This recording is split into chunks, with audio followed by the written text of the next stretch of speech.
Hi! Hi, everyone! I have done my little hydrates and I am doing my little stretch. Thank you guys.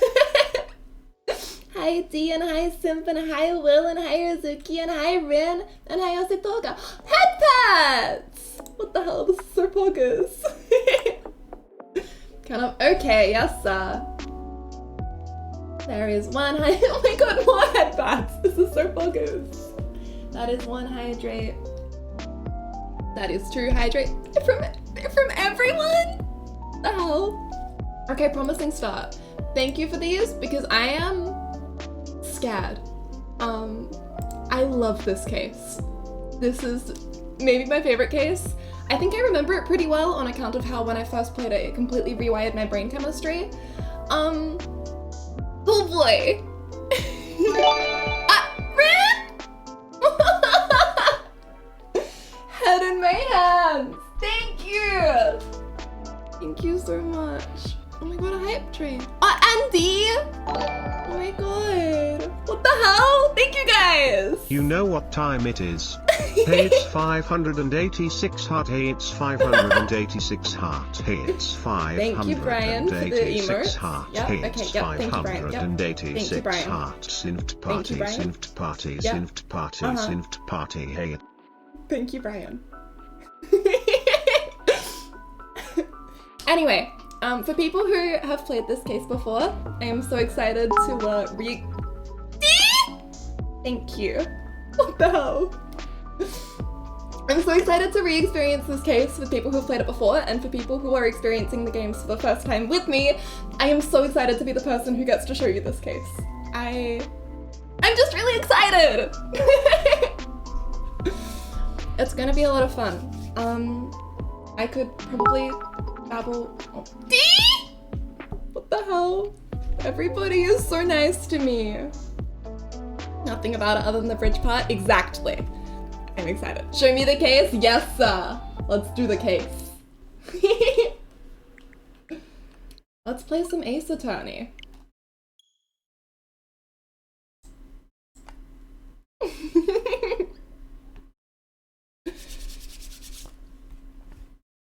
I only remember the big last reveal. It's a good one. I think that this case is solid all the way through. I think we're in for a lot of fun. Alright, episode 5, Bridge to the Turnabout, part 1, investigation.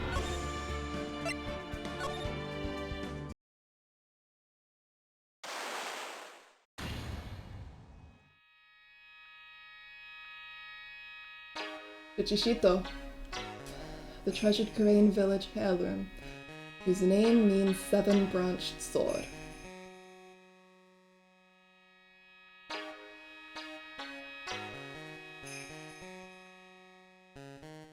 It is said that the sacred sword represents life itself.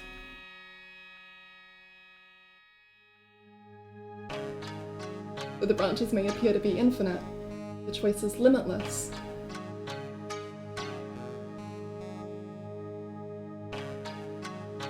Like our destinies, the sword comes to but one end. One merciless point.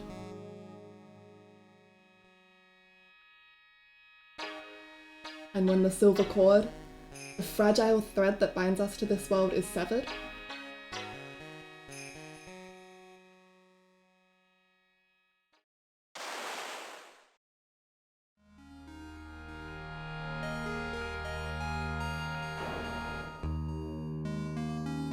the illusion is revealed, and the implacability of fate is finally laid bare.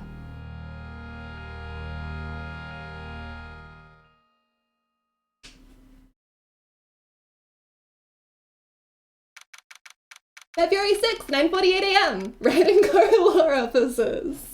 How's that for an opening? You want to remember all of the horrible things that have happened to these characters? Let's go! Hey Nick! Yeah? What is it? You know how I've got spiritual powers? Unlike you? Sure. You are a spirit medium after all. But just like you, if I don't keep my powers sharp, they get dulled, right? I guess so, yeah. Glad to agree. Okay, Pally, you're up. Else? So, that's why we need to go on a special spiritual hotspot tour, Mr. Nick. Huh? I'm lost. What's this magazine you're shoving in my face? It's the New Year's issue of our code! Winter Spiritual Location Special. Oh. Alice looks so happy. Maximize your spiritual powers with just one night of intensive training. Oh, it sounds too good to be true! I'll say. It sounds more like a scam to me. It's at a spiritual retreat called Hazakura Temple. It's way up in the mountains, and I bet it's nice and cold. Just perfect for training. No, I definitely don't want to go. You know, I think I've heard of this temple before. It's a famous channeling dojo. It's hard for even real spirit mediums like us to make reservations up there. Reservations?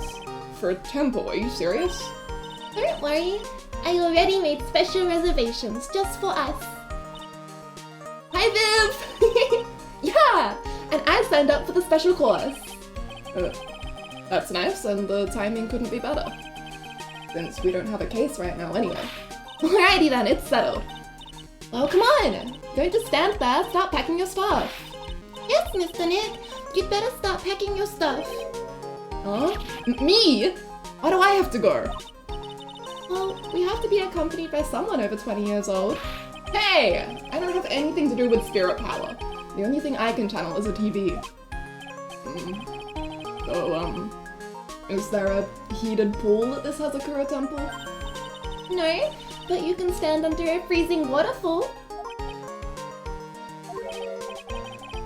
Sorry, but I think I'll pass. I hate cold places. What? No way! How can you be so selfish? Come on, Mr. Nick. Look at this place. Doesn't it look beautiful? Nope, not going. I'm gonna be nice and toasty at home. What the? What is it, Mr. Nick? Let me see that magazine.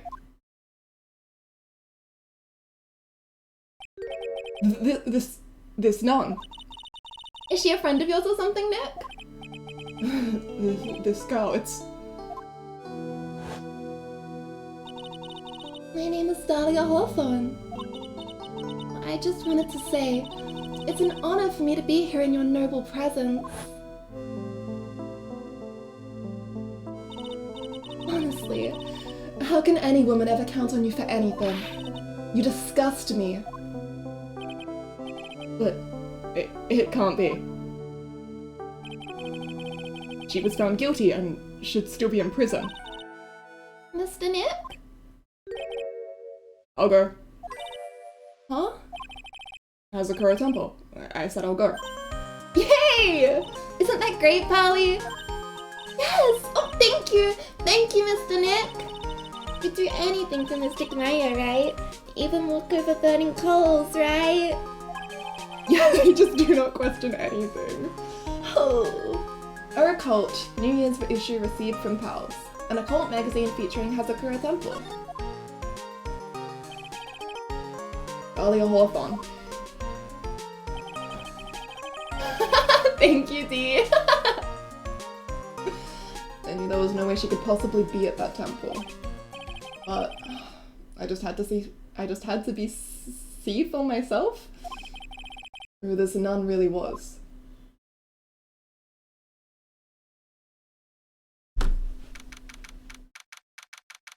February 7, 3:24 p.m. Hazakura Temple main gate.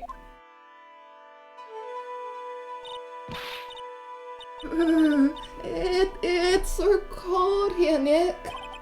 Maybe you should put on something warmer for a change.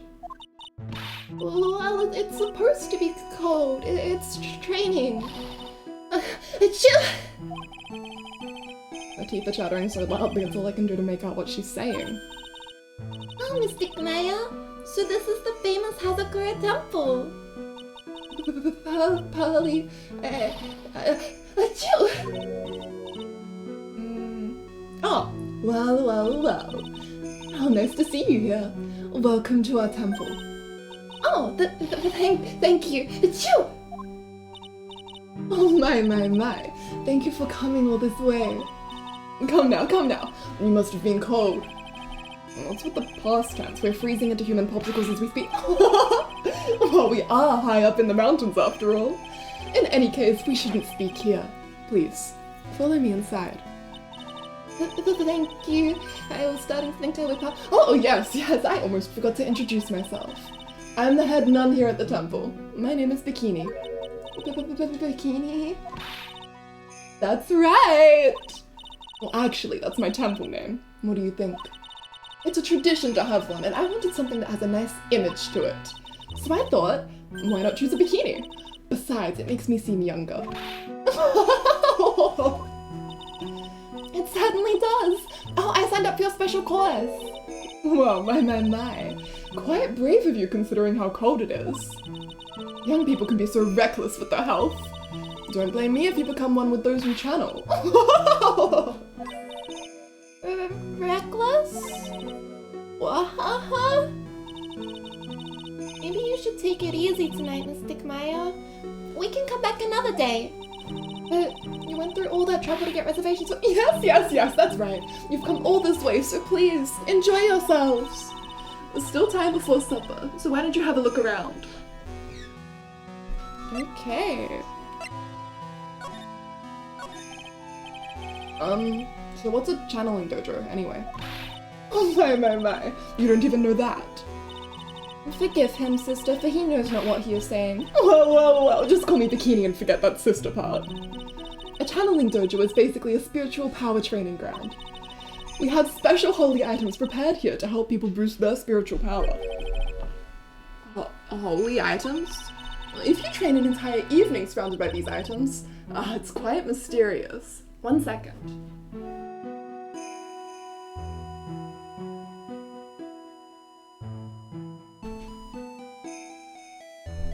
Sorry, watching the puppy dog go through the 10 stages of grief. All 10 of them. More than there should be. The spiritual power of these items seems to envelop you. Wow, she must have just gotten off the trolley from the land of make-believe. So what exactly is the special— You must be incredibly devoted to be interested in that at such a young age. It's a training session where you sit on a block of spirit ice and chant a spell. 30,000 times! All while being showered in freezing cold spirit water. It's February now, right? You have to be careful this time of year. If you don't watch it, you'll catch pneumonia, or maybe even die of hypothermia. So be careful, you hear? How am I supposed to be careful? Oh no, I knew I shouldn't have signed Mystic Maya up for this. Sister, about this picture? Well, look at that. I must say I look rather divine here, don't you think? Yeah, unforgettable in every way. You mean it? Oh, I knew it! The makeup was pretty tough, but Iris helped me out. Iris? The cute little girl in the photo. She looks just like me, doesn't she? Just a small temple here, so she and I run the entire place. Really? Well, that kind of sounds like fun. Sorry to cut in, but this Iris, where is she right now? Oh, just listen to you. You haven't come all the way up here just to find a girlfriend, have you? D. No, that's not what I had in mind at all. Anyway, Iris is in the inner temple preparing for this evening. Inner temple? Yes, that's right. Iris will be back this evening. Why don't you go have a look at the main hall for now? So she's in the inner temple, huh? Can we go there? You can go to the main hall. February 7, Hazakura Temple, main hall. The main hall. I think it's even colder in here. Achoo! Mr. Nick, do you smell that? It smells like meat and gravy. Yeah, you're right. I guess it's pot roast for tonight. Yum! Technically not, he's just pining really hard. I would like to see this man's boyfriend, please. Where is he? Huh? What? 1 p.m. Yeah. Weird. I thought they would serve something a little more, well, traditional. What are you talking about, Nick? You think monks and nuns just sit around eating rice gruel all the time? Mr. Meyer is right. Oh, I hope there's mashed potatoes too. I love mashed potatoes. Who have we got here? Oh, I have a hunch. What a cute little acolyte. Yeah, there we go.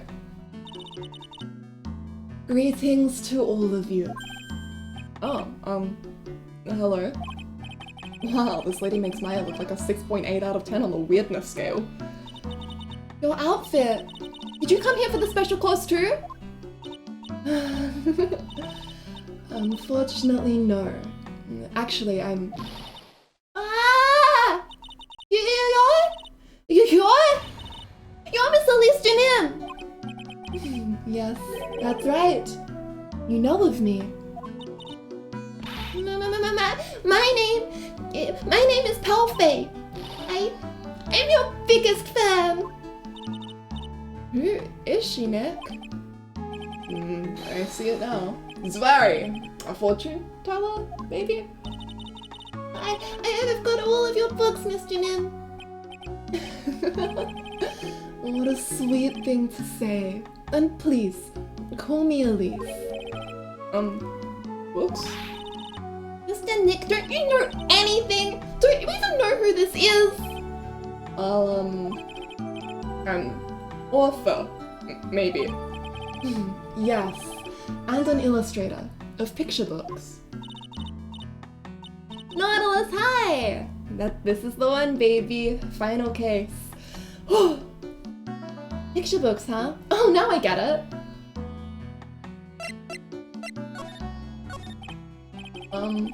I'm sorry I didn't know who you are. I don't get a lot of chances to really enjoy picture books. It's alright. I take no offense to that. My books are nothing but simple stories for children. And really beautiful pictures too, Miss Elise. Your books always make me feel as if my heart has been purified. It makes me feel very happy to hear you say that.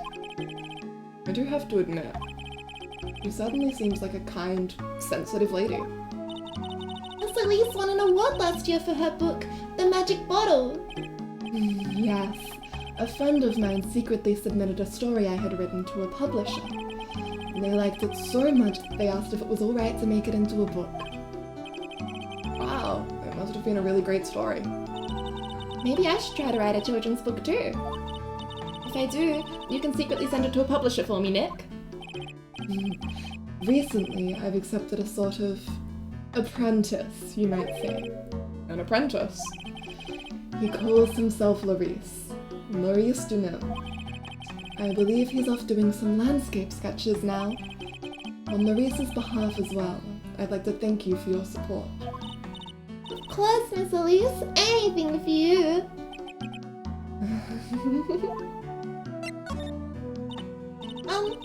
Why did you come to Hazakura Temple, Miss Elise? Are you here to do some spiritual training? No, that's not it. I'm actually here to gather materials for a new book I'm working on. Really speeding through this? Am I going fast? I'm so sorry. Speedrun any percent? I'm so excited! Wow, I can't wait to read it. I was just completely taken with her. I wanted to do a book with a more Japanese feel to it this time. Oh, is that why you're dressed like you are? The children have a certain image of me in their minds. I don't want to disappoint them. What can I say? She's really a sweet lady. Wow, Miss Elise, you're dressed up like a mountain nun. Yes, the good people here were kind enough to let me borrow this. I'm wearing training clothes underneath my robe as well. I want a staff like that. You like the crystal sphere? It's real amethyst, you know. Maybe we'll find one like that up here on this mountain. Good luck, Nick. I know you'll find me one. Well, you'll have to excuse me now. I have to go help with the dinner preparations. Wow, you mean you're cooking dinner tonight? That's right. Would you like to help too, Pearl? Yes, yes! I want to help with whatever I can. Pearls looks like she just won the lottery. Oh, I'll help too then. No, it's fine. Please don't worry about it. Feel free to relax and explore the area with your friend. Huh? But... Oh yes, please take this. I think it will be of help to you. It's a map of the area. We wouldn't want you to get lost now, would we? The inner temple. There it is, on the other side of the bridge. Well, if you insist, I guess we'll take this chance to go check out the other temple. Hazakura Temple map added to the court record. Very smooth, Phoenix. That bridge does look very familiar, doesn't it? Hazakura Temple map. Shows Hazakura Temple and the surrounding area. Okay, I'll see you two later then. Remember, you're not allowed to fight. Come on, Nick. Let's go. At least we'll stay warm if we keep moving. Wait, Phoenix, what? What court record? Shouldn't you just be putting that in your pocket, please? Why do you have a court record? February 7, Hazakura Temple main gate. Huh? Where did Sister Bikini go? I guess she went to the inner temple. Go help that other nun out? Oh, right. I think her name is Iris? Yeah, that was it. I want to find out who Iris really is, but I'm scared of what I'll find. Oh boy. February 7, Suspension Bridge. Wow, look at this broken down old bridge, Nick. Yeah, and look at that big canyon below us. Hey, there's a river down there. It looks like it's flowing real fast. What's wrong, Nick? You look like you've seen a ghost. Are you kissing everyone? Not quite yet, but give us a little bit of time.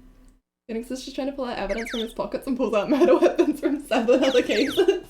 He's just carrying those around, fingerprints all over them. Don't worry about it. I'm just not very good with heights. Oh, hey, I've got it. Maybe you should face your fear and try hurling yourself off the edge. You know, 1, 2, 3, jump! It might be just what you need to get over your fear of heights. Yeah, death is a real good way to overcome phobias, alright? Anyway, the trail looks like a rickety bridge. Can't argue that. That's probably why it's called Dusty Bridge. Read it again, Maya. It says Dusky Bridge. Well, it's practically the same thing.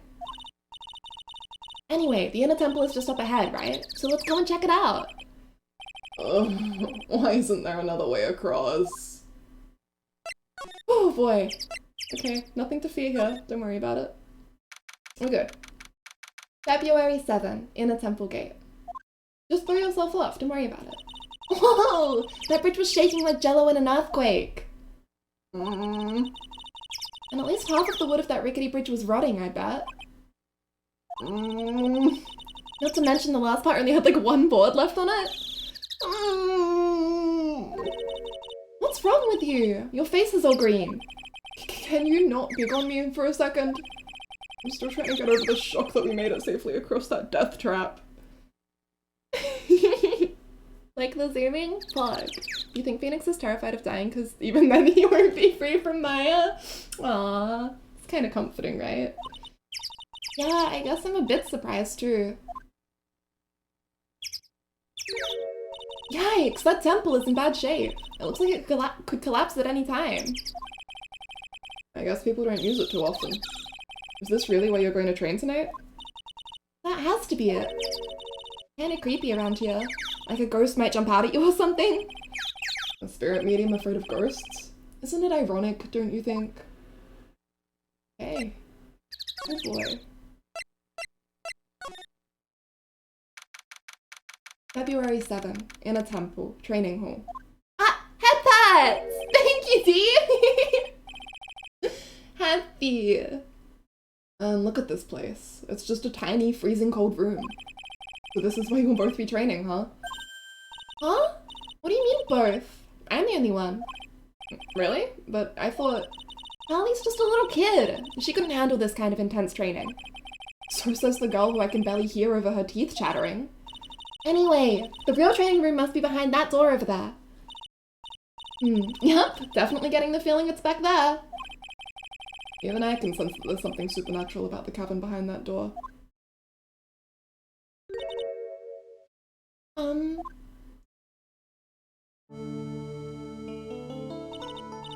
Excuse me, but... Who are you? Oh, she's so pretty. You're... Hi there! We're just looking around since we're going to be staying here tonight.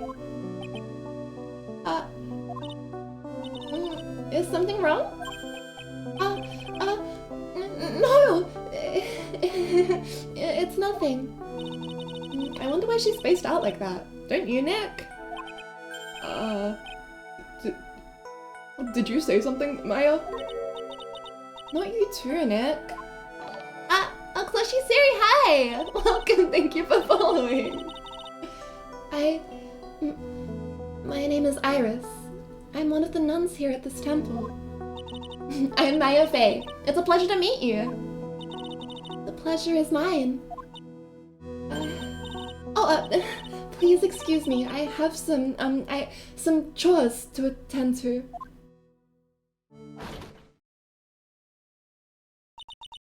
She sure is beautiful. And a bit spacey, I guess. I guess she's just not used to talking with urban sophisticates like us. Nick? That girl. It can't be. But... Hope you have a nice day night. Thank you! Oh boy. Oh boy. Okay. Okay. That's what I was zooming to. Gonna take a teeny tiny breather real quick. Sip my little bit of water. Yeah, I'm good. I'm good.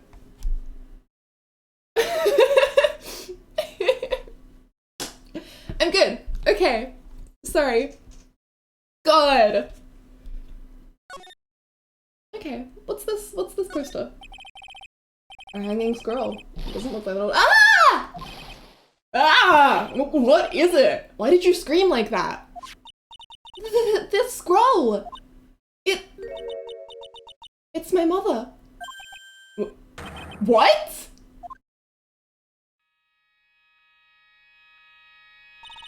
It's Misty Faye, the master of the Korean School of Channeling. I was like, oh my god, okay, I can take a little breather, I can examine some stuff. Oh, I'll click on this scroll.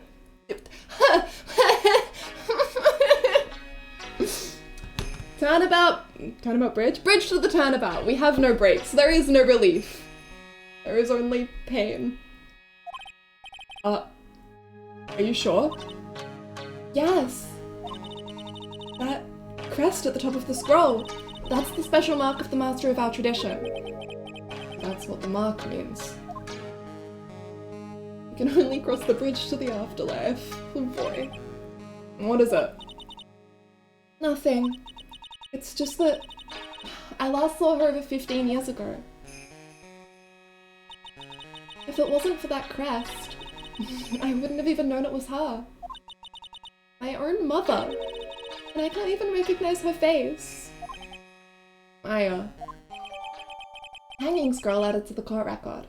Shows Misty Faye, master of the Korean technique. Oh boy. Okay. The actual training area must be on the other side of this door. I wonder what it's like. Philly, it's locked. Come on, Nick. You know you want to open it for me. I can't. D! Couldn't support. Thank you. You are so deranged with these little bits. Thank you. Well, Maya was calling Phoenix Philly. She would. You've been in kind of a bad mood lately, haven't you, Nick? Zvari! And head pats? Thank you, Ositoga! Thank you. I know what it is. I-R-I-S.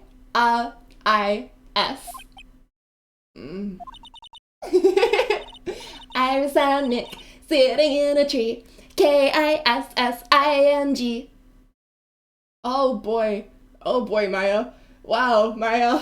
Oh boy. Oh, oh boy, Maya. There are a bunch of musty looking blankets and bedding sets piled up here. I wonder why they're even here in the first place? It's because all spiritual training is done under the supervision of a nun. I wonder if Sister Bikini is planning to sleep in here while I train? But if they sleep, what's the point of having them here in the first place? Okay, I think that's probably everything important in this room. Let's move on. There's someone else I remember being here who I'd like to meet.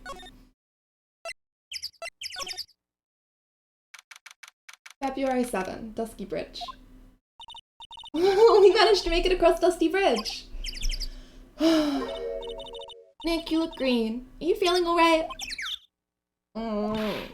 Hey, what's wrong with you? Ever since we met Sister Iris at the training hall, you've been really quiet. Huh? Oh, sorry, Is this the one? Hey you! Wait up! Hmm? You think he's yelling at us? He must be. There's no one else around. Do you mind moving? You're standing right in my way! Yeah! Baby! Hello! You look so cute in your little pink sweater. Woo woo woo. Hey! I know you. You're... Whoa! Sorry, gotta run. See ya! Hey! Wait a minute! Oh, nice to meet you. I'm Laurice Denim. Maya, you're Larry. Your clothes may change, but you're still the butts. Shut up! I'm Laurice! I'm just here to do a sketch of Dusky Bridge. So it really is all Larry. Not that I get why he's pretending to be someone else. Hi, baby. So what are you doing with that last name, Dunim? Well, I wanted to start over again, with a clean slate! A clean slate? You remember, don't you? Last time? The Mask to Mask case. Does this imply that he was an art major like Phoenix? Why did I just realize that? Cute. Yeah, I can present Bikini's profile. After that, I started to realize I didn't like this guy known as Larry Butts. And that's when I came across it. The Book of Destiny. The Book of Destiny? Do you mean Magic Bottle by Miss Elise Dunim? Oh, it's so beautiful, so moving, so gentle. My heart felt cleansed. I was saved. Ram? Cute. Thank you, Dee. Maybe I should buy a copy of the Magic Bottle. Wow, Larry would make a great book salesman. I really want to get that book now too. She's the most wonderful person I've ever met. I'd follow her anywhere. Wow, she suddenly is a very elegant lady. You see? You see? Here's a photo I took of her in secret. Wow, that's a beautiful photo. You want a copy, don't you? It's okay. I just happen to have made extra prints. Photo of Elise added to the court record. Taken by her only pupil, Larisse Dunem. Let me...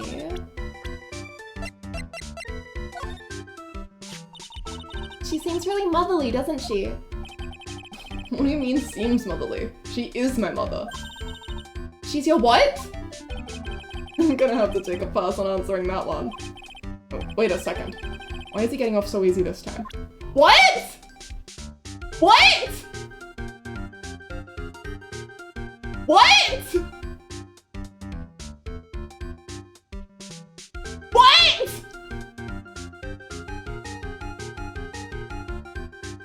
Does he...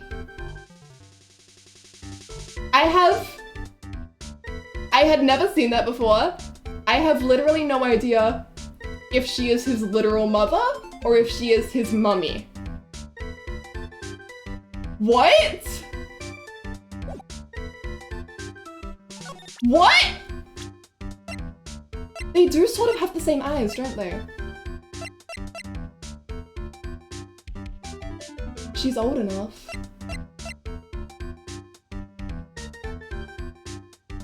What?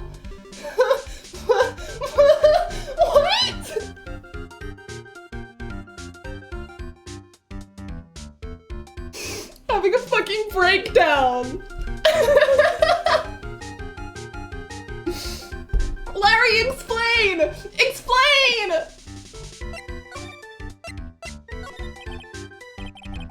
Still, it's kind of hard to imagine he was a picture book illustrator. To tell the truth, you must have some kind of ulterior motive, right? What are you talking about? I don't trust anyone anymore, especially not women. Talk about a bad case of denial. Anyway, can you even draw well enough to make a picture book? Art isn't about technical skill, you know. It's also about having a pure heart. Oh, he's so right. And that's why I'm asking. Can you draw well enough to make a whole book? Phoenix! Now that you mention it, I wonder. It looks like you still have some doubt in your heart. It's true, I do. But when I first saw her, I felt it. Something inside me ended, and something else began. Oh, Larry, it sounds like you're falling in love with Miss Elise Dunem. No, you're wrong. It's not her. It's the other girl. Other girl? Uh-oh. I got a bad feeling about this. Oh no. That's... okay. To be fair though, if he is pining right now, then he does not mean mother in the mummy sense. He means she is literally his mother. Wait, what? Oh yeah! My little Iris. She's really pretty. This girl, she's perfect. She's exactly my type. I wonder if she would model for me. I want to draw a portrait of her. Yeah, you always liked those model types, didn't you, Larry? Hey, wait a sec. Didn't you say you were swearing off women? Huh? Yeah, that's right. Of course I have. I have, basically. But Iris is different. I feel like I still have one chance left at the dream. This guy will never change. Everyone! Hey, Pally! Dinner preparations are complete. Please come quickly to the main hall. Nikita Cheeser, hi! Welcome, welcome, welcome! Alright, I can't wait to dig in, Pally. I'm going to go to the inner temple and call Sister Iris. Thank you, Rin! Pets. I can hydrate cotton for you, please, Steve.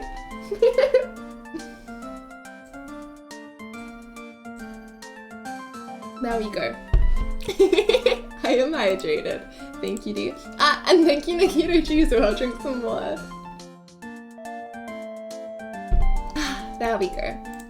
Thank you. I'm going to go to the inner temple and call Sister Iris.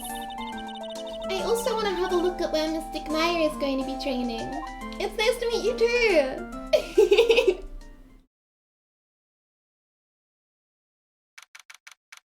February 7, 7:46 p.m. Hazakura Temple, main hall. Why am I stuffed? Are you sure it's alright to eat that much before your training? Well, this kind of training is a battle of endurance. Thank you, Dee. Mystic Maya, please don't do anything that might put your health at risk. I'm gonna lie, this community has done wonders for my mental health. I'm glad! Happy to help. No pain, no gain, I guess. I'm still worried about you.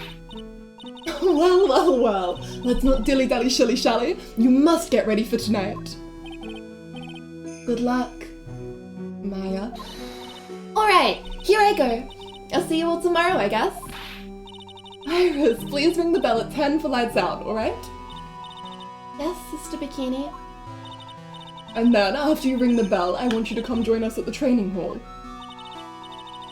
I understand, Sister Bikini. Aya and Bikini really seem excited about this training thing tonight.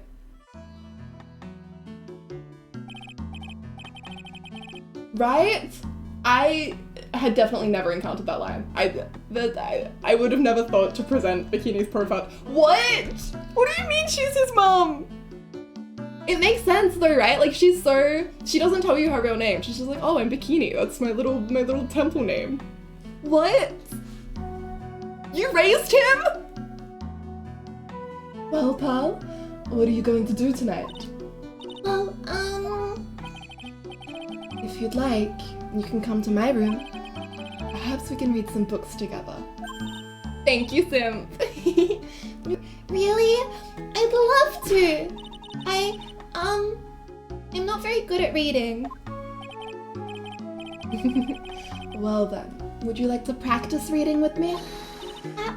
I'd love to. Wells is absolutely smitten with Miss Junim. So Larry, what are you going to do? Huh? Me? Well, I'm just gonna hang out in my room. I can't stand the cold at all. I totally hear you there. Miss Elise? So, for example, how do you read this? It says gravely. That's kind of a tough word. Oh, okay. And what about this word? That's another tough one. It says roast. What kind of a book is she reading anyway? Well, I'm going to go wash the dishes and help clean up. I'll go visit you when I'm done, Miss Elise. Well, not much to do except head to my room and huddle under the covers, I guess. Poor Phoenix. February 7, 9:12 p.m. Hazakura Temple Main Hall. Waste? Waste? How you doing, dude? It's a whole different type of cold up here in the mountains. Oh, why couldn't the nearest bathroom be just a little closer to my room? Oh god. Wow. Okay. No, we're here. No, okay. I would like to wait as well. I would like the whole game to just slow down a little bit. Mr. Right? Ah! Oh, Miss Junim, are you going to use the bathroom too? No, but have you seen Pal? Weasley, hi! Welcome. Lovely to have you joining us. No, not since after dinner. I thought she said she was going to go to your room. I know, but she never showed up. I'm going to go look for her. Excuse me. Miss Elise Junim, a woman as mysterious in origin as her last name, but the really mysterious one is... Oh. Sister Iris. Good evening. Really mysterious one is this girl. Are you on your way to the bathroom too, Mr. Wright? I can't let this chance pass me by. I should try to talk with her and maybe get some answers.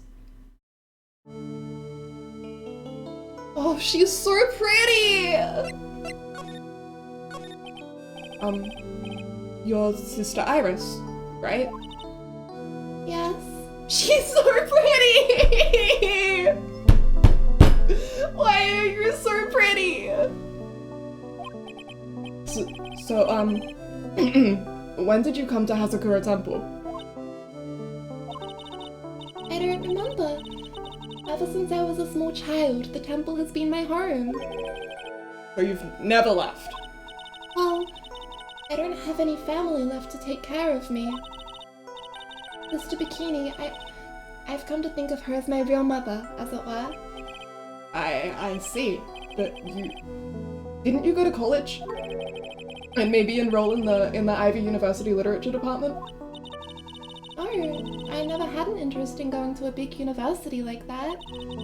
My training is all the education I need. I see. But once in a while, when I get the chance, I make a trip to the nearby town. I can use a computer and a cell phone too. That's not exactly something worth bragging about. But I don't see any psyche logs. So I guess that means she's not lying? Please don't stare at me like that. Yeah, like Phoenix's want to talk. She's doing better than him on the technology front. Friendship ended with Edgeworth. Iris is my new little meow meow. She's so pretty, right? Women. You know, if only Dahlia wasn't, you know, a murderer. What kind of a place is this, anyway?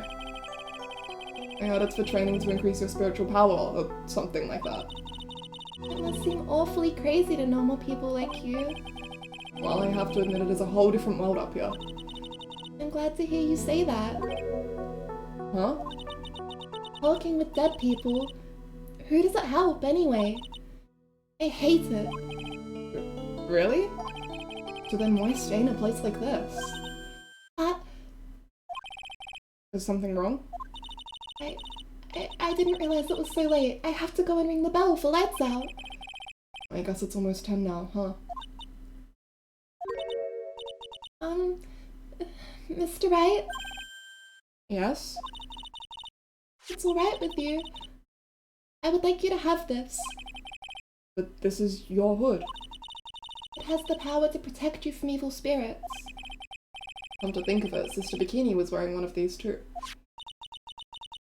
I pray for your safety on this dark, cold night. Iris's hood received from Iris. A magical hood said to offer protection from evil spirits. And he just takes it! Phoenix! I'm sorry, but I must bid you good night. Wait a minute, Sister Iris. Yes? Just now, you called me by my name. You said Mr. Wright.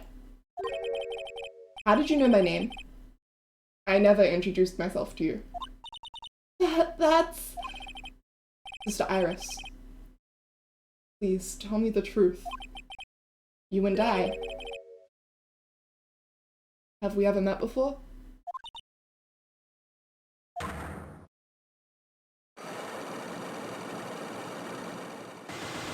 Oh boy!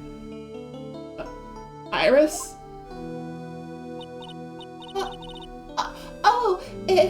It's almost 10. Perhaps we can speak again tomorrow. I feel ill.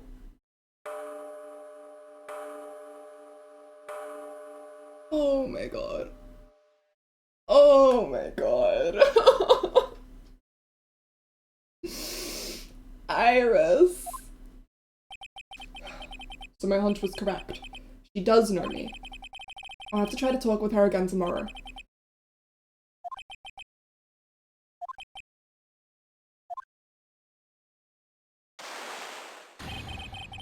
Ah!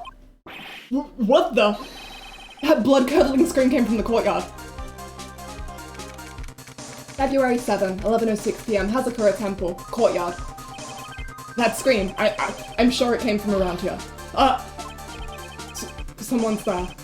On the ground. Mr. Nim!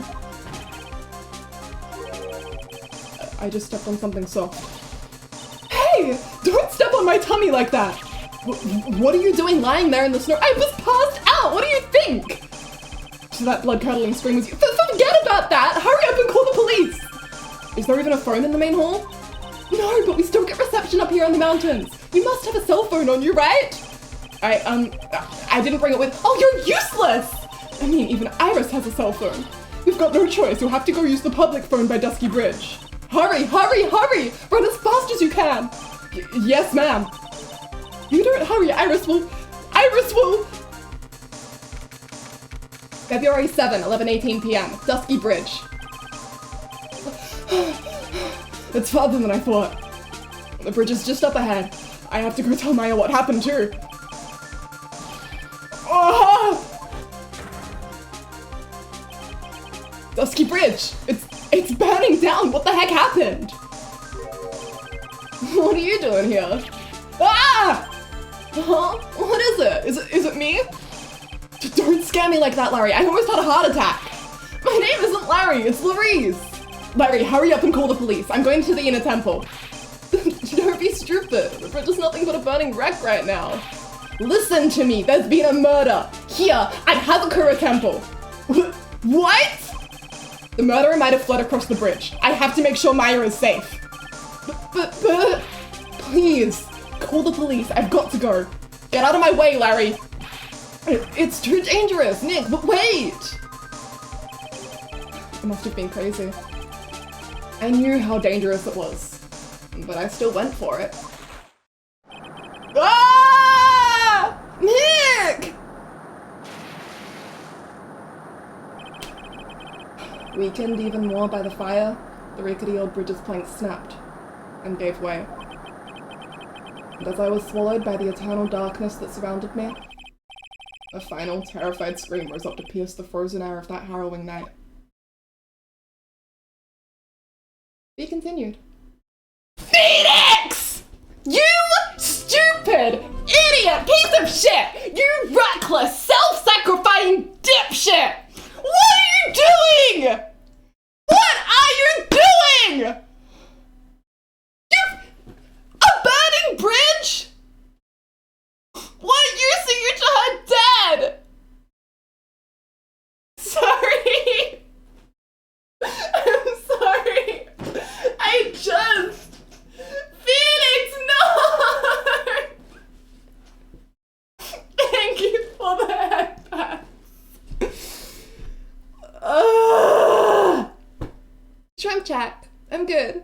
I'm good. I'll stretch. Thank you for the head pats. Thank you for the stretch. Everybody sit up straight. We're calming down now. I just had to get that one out of my system real quick. And hydrate. That's a good call. Thank you. God, the man you put on the green earth to hunt just ran across a fucking burning bridge.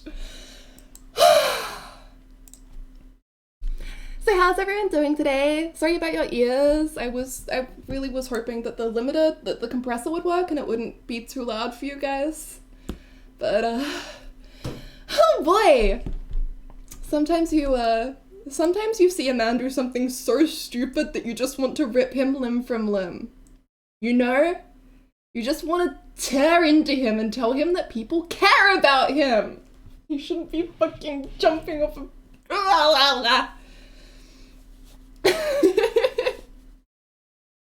My day was good until he fell to his death. Answered his ears and handed it around at least. I'm glad. I'm deeply sorry. That was not planned. When Maya said just jump off, lol, he took that literally. Okay. Let's save. Part 1 complete. Yay! Let's do part 2. Are you guys excited? You know who we're about to see, right? I know when Paul said that. Oh my god. Okay. Okay. I'm excited. Can I survive part 2? No, this part makes me crazy. This part haunts me. Let's go. Date, time, location, oh.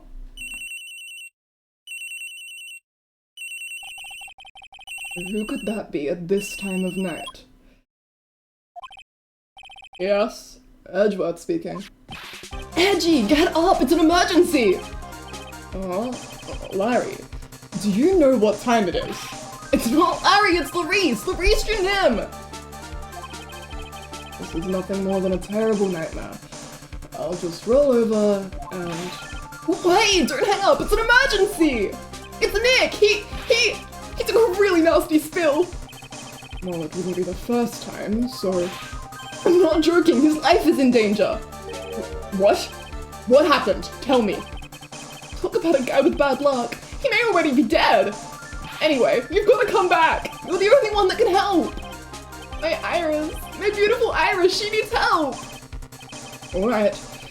I don't know what's going on, but I'll be there as soon as I can. I'm at the detention center, please. Hurry! It's been 1 year since I left that country. I thought I wouldn't have to see him again for a while. Sounds like it won't be a pretty reunion. As if I expected anything to change. February 8, 2:19 PM, detention center. Visitors room. You're late, Edgy! What took you so long? I don't want to hear it. I chartered a private jet to come as quickly as I could. Well, you should have chartered a faster one! Oh my god, your birthday! I can't believe your birthday is the same day that Miles chartered a private jet! Anyway, just listen! Something happened to Miss Elise, and Nick is... Maya, and Iris's bikini! Aww. Say something, Edgy! Before I came here, I stopped by the hospital and paid Wright a visit. I believe I have a better understanding of the situation than you at this point. The murder victim was the picture book author, Miss Elise Junim. She was found by Wright and the head nun. The suspect is the temple's younger nun. Then later, while Wright was crossing the bridge, it broke and he fell into the river. The hospital says that he'll need at least 2 days of bed rest. Yes! That's right, you got it! I forgot how forbidden the hospital scene was. We just don't go there at all? What? Head in my hands. But they arrested her! My sweet little Iris! And here I was, convinced he was the one the police had arrested. However, I still don't understand what these 2 items are for. DGS 2.3 is longer than this case and you spent around 15 hours on DGS 2.3, give or take? Interesting! Okay, I had this graphed as being the same length as DGS 1.5, which took us about 16 hours. But yeah, maybe we can even get through it get through it tonight. We'll see. What are you talking about? More things Wright gave to me when I was leaving his room. This is the first. He said some nonsense about being able to see into people's hearts with this. And the other, he couldn't possibly be asking what I think he is. Could he? I'm begging you! Iris's trial starts tomorrow! With Nick out of the picture, you're all I've got left! Looking forward to another go to bed at 5 AM. Yeah. You're the only one that can represent her! What did you just say? You know, represent! Defend! What were you expecting? Why do you think I called you anyway? I'm a prosecutor, Larry. A prosecutor. Do you understand what I am saying? A prosecutor is a lawyer who— Don't talk to me like I'm a kid! I graduated from junior high, you know? Don't worry about it. I promise I won't tell. But I mean, I had a paper badge, had no problem fooling an entire court before. How could this country's judicial system have fallen into such decay? Please, Edgy! At least listen to her. Listen to Iris's side of the story! Sir Wright wasn't joking when he gave me this badge after all.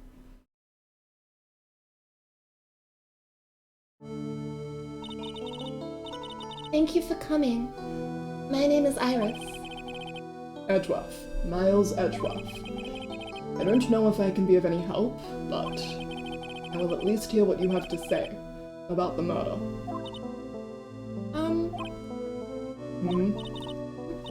Mr. Wright, how is he? Mr. Larice said that he might even die.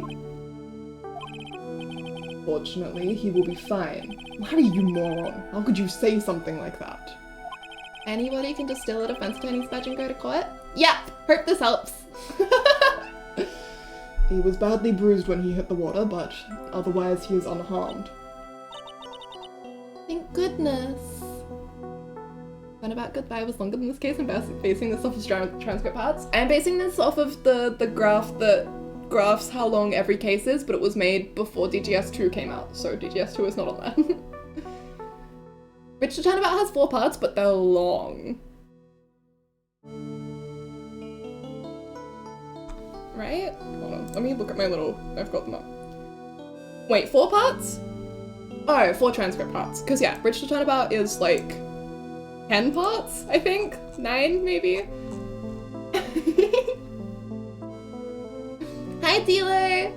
Yeah, Goodbyes is DL6. Thank goodness. But he's caught some kind of nasty cold. A cold? He's running a high fever and is drifting in and out of consciousness. I must be imagining things. This woman, I feel like I've met her before. Rin, thank you! What theme is this? Thank you, Rin, what the hell? This is really good. Music. Art. Music. Pardon me, Iris. I would like to ask you something, if you don't mind. I have the distinct feeling you and I have met before. It must be your imagination, Mr. Edgeworth. After all, I hardly ever leave Hazakura Temple. Hazakura Temple? What's that? It's a place where those who wish to boost their spiritual power come to train. You need to undergo some very difficult training to release your inner spiritual power. Spiritual power? Did you go to the temple for that reason as well? Ace a tiny loafer to chill and defend your boyfriend's ex too? Yeah! It hits hard! What the hell? No, I don't have any spiritual powers. I don't need them. In that case, what are you doing at that temple then? I've committed some sins. Sins that I need to pay for. That's why I'm there, and why I continue to train. To purify my soul. I want to ask you about last night. The night of the crime. Alright. Just got here, are we crying yet? Yes, we are. Midnight. I helped to clean up after dinner, and then went back to my room at about 8. Later, I left my room to ring the lights out bell at 10. Bell. We ring it at the same time each night. I see. And then? And then... Thank you, Sim. Hit the head pat button to refresh the streamer. Hopefully turning it off and on again will work. I was told to go to the training hall, but I went back to my room and stayed there. Why didn't you go to the training hall like you were asked to? I was frightened. Frightened? So I just stayed in my room and meditated until the murder happened. There's more to her story, I just know there is. Maybe I should dig a little deeper. You were asked to go to the training hall on the night of the murder. Yes. However, you didn't go. Because you say you were frightened. What exactly were you so frightened of?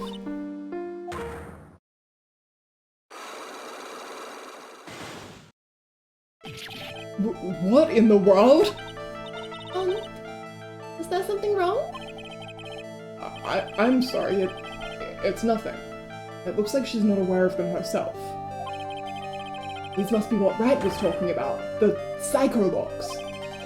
I believe he said that I need to present this Magatama item to do something. Thank you, dear. Let me drink some water.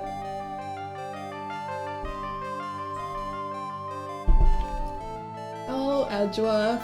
Baby's first time. First exposure to the spirit world. Okay. Can I do it? Oh, this theme. First time, huh? Can I do anything about these yet?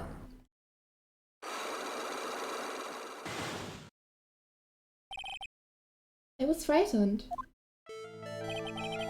Since I have been handed this case, it is my duty to dig up all the answers. Understand? Yes, sir. Lawless flame can sometimes bathe the case in a whole new light. In my years in court, I've seen it happen over and over again. That's why I'm committed to searching until I have those answers. Now then, is it really true that you didn't go to the inner temple last night? Yes, I swear. I already told you that. Yes. You said you didn't go because you were frightened. That's right. That's the case. And the obvious question is, what were you so afraid of? Iris, I wonder, is this what frightened you so much that you couldn't even leave your own room? I have no idea what we're talking of. I don't think we have this yet. We'll come back to this one. It looks like I still don't have enough information. I need to investigate further and gather some more evidence. I'd love to see how Miles fails to rationalize all this spirit stuff later. I feel like he files everything away under for future consideration, for future consideration, for future consideration. And then what he conceptualizes of in his brain as this like neat file, these neat drawers with things that he can come back to, is just this absolute mess that he has just shoved away. She's just like, what the shit was that? She's so pretty! Who let her be this pretty? So, do you have any idea as to what really occurred last night? I think it was the result of the tremendous spiritual power that was unleashed. Spiritual power? Yes. Spiritual training has been a cause behind many great tragedies. This incident was just another example. Iris, I'm sorry, but I can't accept that. I'm a man of science. I don't believe in spiritual power. Yes, I understand. Most people don't. And I am certain that the thing that killed the victim was a human. So please, answer me this simple question. Were you the one who killed Elise Junim? No. I'm not the one who took her life. Those psycholock things aren't appearing. I suppose that means I can believe that she's not lying. What's wrong? I can't believe what I'm thinking. And here I just finished saying that I don't believe in spiritual power. It appears that's about all that you can tell me. Thank you very much for listening to my story. I visited Wright at the hospital before coming here. He asked me to take care of you. Me? Yes, at the trial tomorrow. He asked me to defend you. If Mr. Wright has that much faith in you, Mr. Edgeworth, I will gladly entrust my fate to your capable hands. But before that, I have one question. Yes?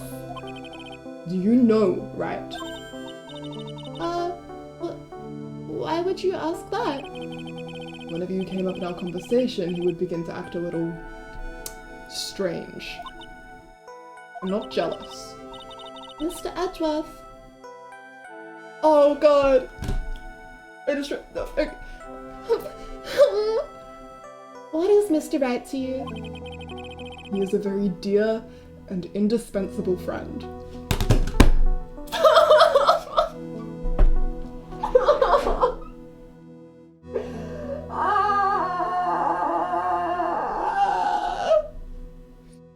He's a very dear and indispensable friend. That's the slug. There you go. They've come so far! Get out of my courtroom, too. He is a very dear and indispensable friend. They really matter to one another, you know? They're important to each other. Oh my god. Oh my god. Okay, I'm good. I'm good. I'm good. It was 5 years ago. That's when I deceived him. You deceived him. I heard that he was in a lot of pain afterwards because of what happened. I know what a weak person I am. That's why I thought it was best if he never saw me again. I wanted him to just forget about me without learning the truth. Well, if you ask me, Right is still suffering. And until he learns the truth, I don't think he will ever be able to truly recover. Iris, it's not too late. You should go to him. Tell him the truth. I'll defend you, but only if you agree to that one condition. Alright, Mr. Edgeworth. I promise. Very well. I'll do everything in my power to get you an acquittal. This scene makes me so crazy. It's the way that Edgeworth says it, implying that this is still hurting Phoenix 5 years later, because of course it is. Of course it is. That was a hugely traumatic experience. His girlfriend tried to kill him. Like, of course he's still hung up about it. But I like that it acknowledges it, and I like that Edgeworth clearly gets the idea that there's something between Phoenix and Iris, because everyone who watches Phoenix space out when he thinks about Iris, and Iris space out when she sees Phoenix, is like, oh, I see what's going on here. Like, he clearly is like, oh. But he knows that it's important for Phoenix to heal, and he knows what it's like to be someone who has hurt Phoenix. Like, he's been there. So he sees Iris and sees how much she's beating herself up over this, and is like, well, don't make my mistakes again. It's more important that Phoenix is okay. And he sets her on the right path so that at least Phoenix can find peace. God! Stop making me cry. I'm sorry. D? What the hell? Best mod ever does maths? 9 hours and 28 minutes. Alright. Well, in that case, we can do that tonight. That's enough information gathering for now. I should head to the crime scene. Okay. Oh, not present. Let's head to the crime scene. February 8, Dusky Bridge. It sure is cold, alright. This is it. Dusky Bridge. Who? Bikini?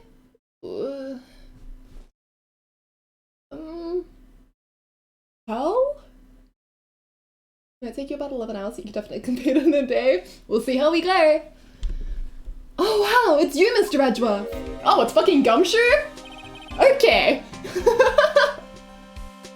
Larry wouldn't say Mr. Edgeworth. I should, yeah, okay. Detective Gumshoe. Long time no see. It's been about a year, or has it been longer? Doesn't matter, detective. What does matter is why you're shuffling around up here. Oh, ouch! And there's that sharp left jab. What is that specific line between Iris and Miles? Is that later in this case? Yes, I believe so. I know the one. Well, I'm happy to see you anyway, Mr. Edgeworth. Yes, you were transferred by HR to the local precinct. A wise decision. The vast amount of nothing up here should be quite easy to guard. I heard you were back in the country and arranged to come all the way out here.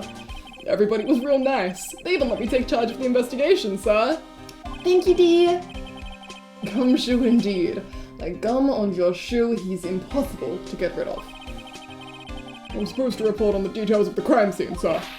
Anyway, here I am, Detective Dick Gumshoe, reporting for duty. Great. Thank you, Detective. I thought Prosecutor Goddard was gonna get here before me. That guy's a real mystery, I tell ya. Prosecutor Goddard. I just got back into the country, so I don't really know much about the case. It's simple! Well, simple as simple does, as they say. Oh, you've got no idea how much I've missed that biting sarcasm of yours, sir. But seriously, this one's a piece of cake. There's a witness that saw the whole thing. A witness? Yeah, that bikini lady. Bikini lady? Here, on this freezing cold mountain.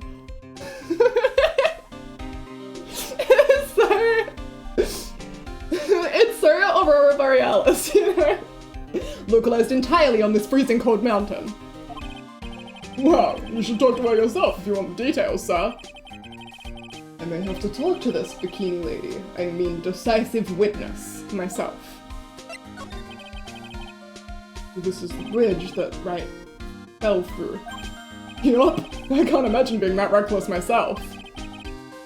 Look before you cross is how it goes, right?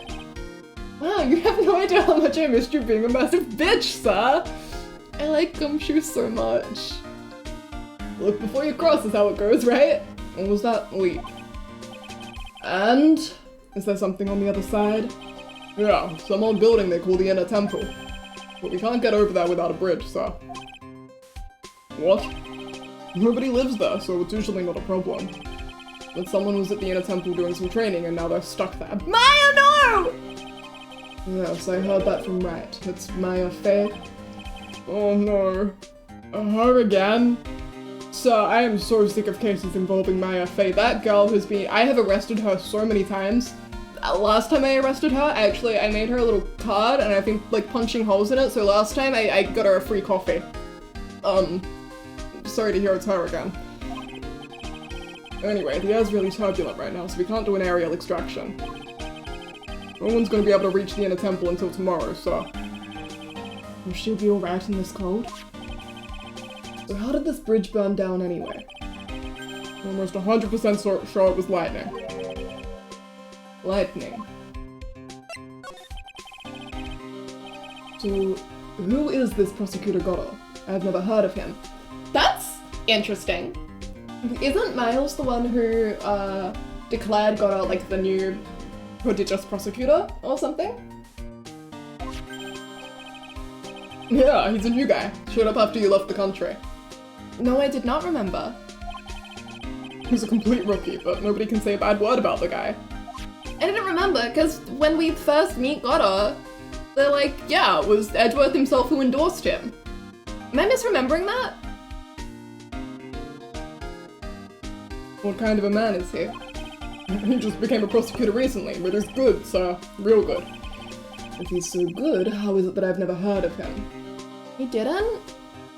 I could have sworn. Where did I get that from? No.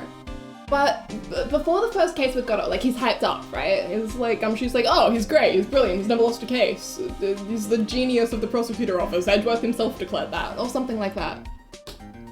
I don't know, it doesn't matter. Maybe I read it in a fic or something. Was Goddard just lying out of his ass because it's so hilarious, right? I think he would, for what it's worth. No, I know, but that's after. That's during the trial. Like, at the start of the trial. I can't remember if you're in the lobby or if you've actually begun the trial. He's like, I've never lost a case. This is my first case. And Phoenix is like, okay, so you're a fucking asshole. But before that, when he's like introduced before we meet him, we're like, oh my god, we're going up against Gotta. I don't know. Yeah. At me! Oh, of course. Well, at me wouldn't know what he's talking about even a little bit. So that makes sense. At me was just lying out his ass. Good for him.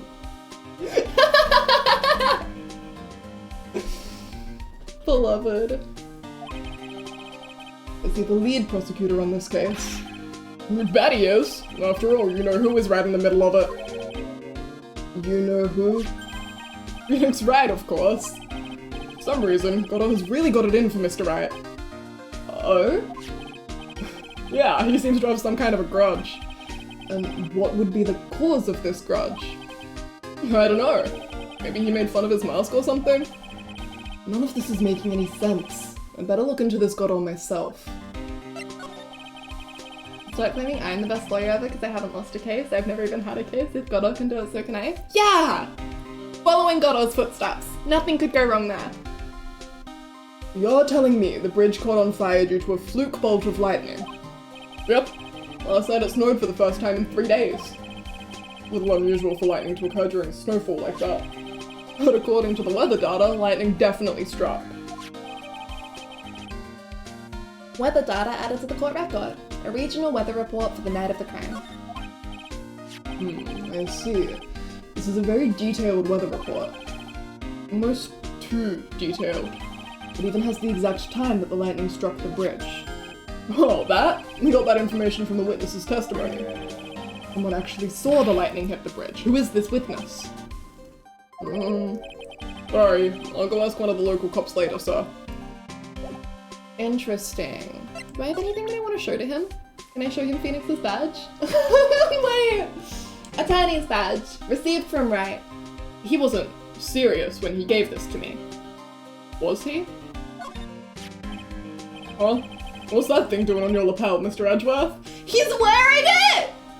Oh, I thought he just put it in his like, he's probably too fancy to put it in a pocket, but like put it in like a wallet or something. He's wearing it? Aww. Is it really that odd? You bet it is, sir! The prosecutor wearing a defense attorney's badge? That's like a detective with a license to kill. Does this little thing hold that ominous of a meaning? Magatama. Received from Wright. Something about reading people's hearts? What utter nonsense. And then these are all the default text, I believe. The weather report. Eagle Mountain, weather data for February 7. Snow with occasional lightning strikes. Snow 7 to approximately 10:50 p.m. Lightning 10 to approximately 11 p.m. Lightning struck Dusky Bridge at 10:45. Around 30 minutes passed between the fire starting and going out. Imagine Edgeworth wearing the hood. Kinda cute, to be honest. Okay. I don't think there's anything else we really need to show him. Where else can we go? Main gate. February 8, Hazakura Temple main gate. Yo, Edgy, what took you so long? I'm so cold, my brain's turned to sherbet. I knew it was a mistake to race back to this country. What do you mean?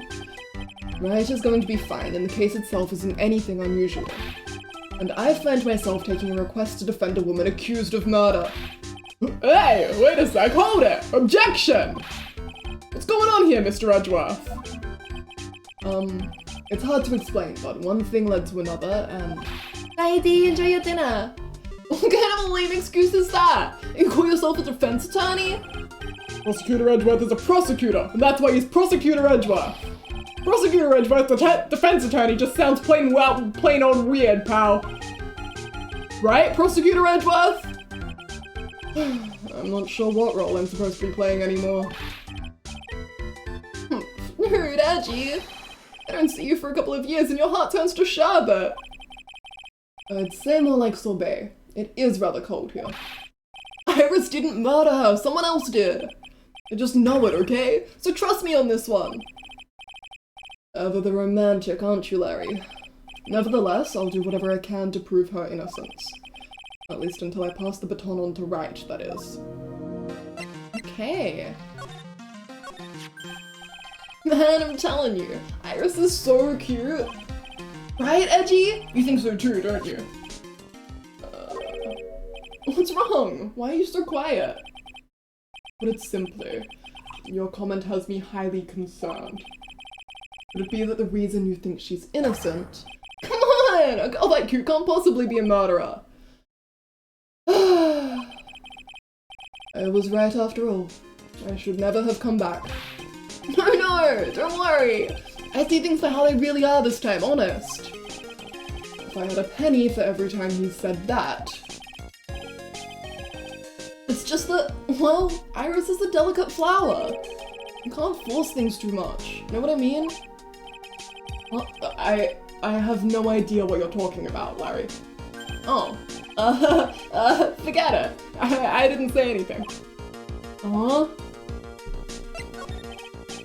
Larry, where were you and what were you doing on the night of the crime? Larry? What? Don't tell me. You think I might have done it? What? Get lost! Go back on your chat and jet and get out of my sight, you creep! I hope your plane crashes and you die! Larry! I'll ask just one more time. On the night of the murder, what were you, where were you, and what were you doing? Larry? As I suspected, psycholocks. I'm sorry, man. You know me, I just don't remember. My short-term memory is a wreck, dude. I doubt we have enough for this one either. So... Oh, you know what? I should show you my badge though. Let's really show this to everyone. Every time he says Psycholox, he's so sure of himself. He is saying that with his whole chest. Present? Come to think of it, when you were a kid, you were always saying, when I grow up, I want to be a lawyer and defend people, or something like that. That was a long time ago. But see, now you've got the chance to follow your boyhood dream for a day. Edgy! You've got to do it! You've got to save my little Iris! Ugh, this is exactly why I hate childhood friends. Yeah, you know, understandable. Childhood friends really do keep coming up to Edgeworth and being like, what? Excuse me? When you were 9, you said you were going to be a defense attorney, and now you're a prosecutor. So, guess I'm going to involve myself in your life and make you fall in love with me. February 8, Hazakura Temple, main hall.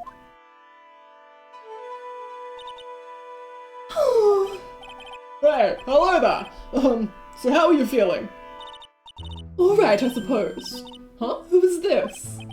My name is Miles Edgeworth. My.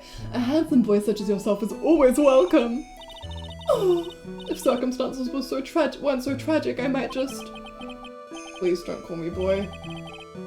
I'm sorry to trouble you, but I'm looking for a woman in a bikini. Well, you have found her! Now what can I do for you? I'm sorry, but I don't see any bikinis.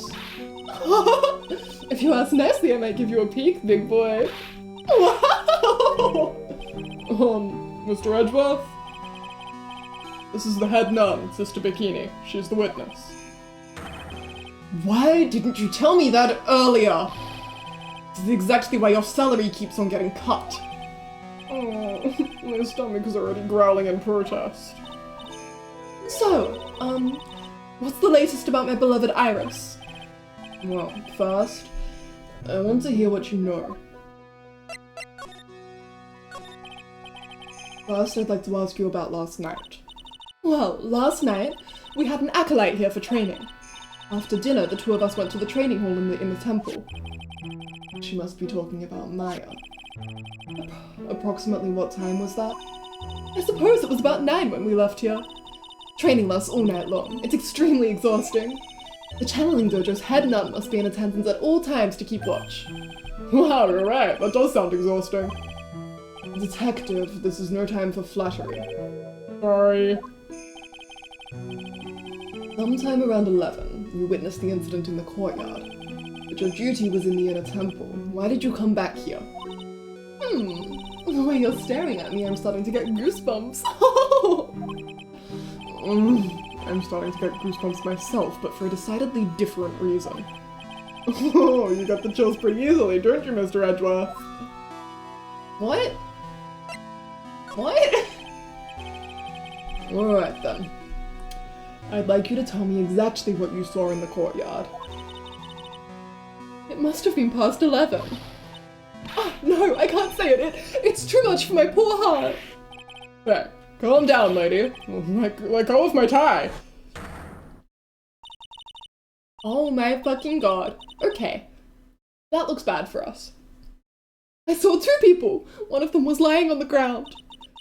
The other one was stabbing her from the back. With a sword! Did you see this criminal? With your own eyes? I didn't want to believe what I was seeing. But it was Iris!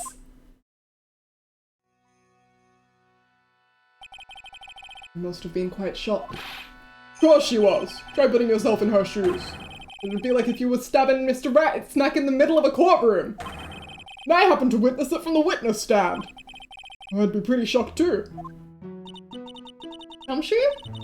Just, okay. I know it sounds insane, but that's what I saw. And when I finally realized what I was seeing, I screamed, and then I passed out. Unfortunately for us, her testimony seems to be pretty solid. However, the idea of Iris doing such a foul act seems unnatural. Unnatural. The girl I know simply isn't capable of this sort of foulness. I wonder what she means by that. As the head nun, it's your duty to stay with the acolyte at all times, correct? Yes, that's correct. I know I may look strong, but the truth is, I've got a bad lower back. Just bridge to the turnabout. And bad lower back. Yes, it's especially bad in the winter. So bad that I can't even lift a bucket. Oh my god, me too! All of us together with our terrible lower backs. Do you remember how cold it was last night? My bad back felt as stiff as frozen glass. I just wanted to take a nice hot bath to ease my aching back. That's why I returned to the main hall.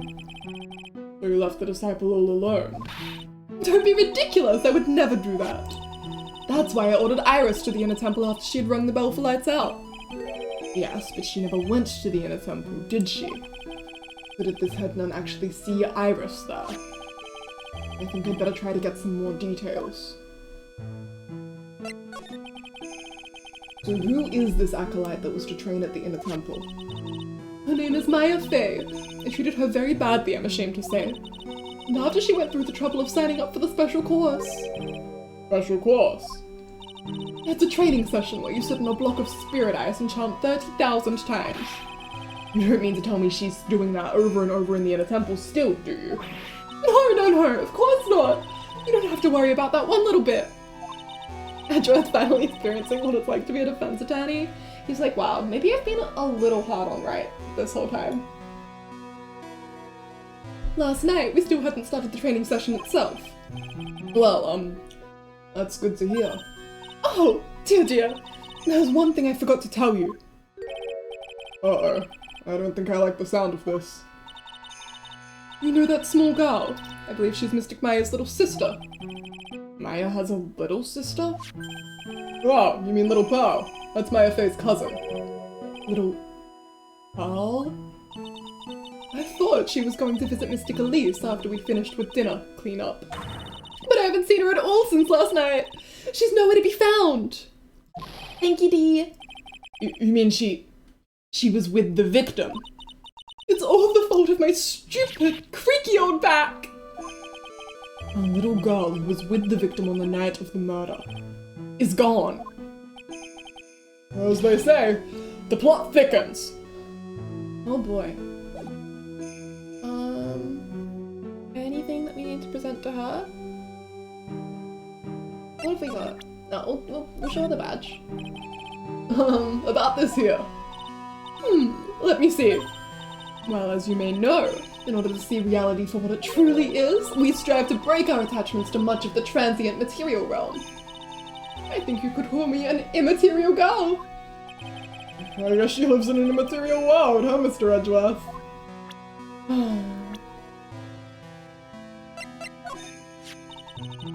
This is Mystic Elisa's apprentice, is it not? I think he might have a bit of a crush on me. Sweet boy at any rate. Okay, so whatever is going on here, he thinks that she's his mum. She has no idea that he thinks that. He did say it's a long story.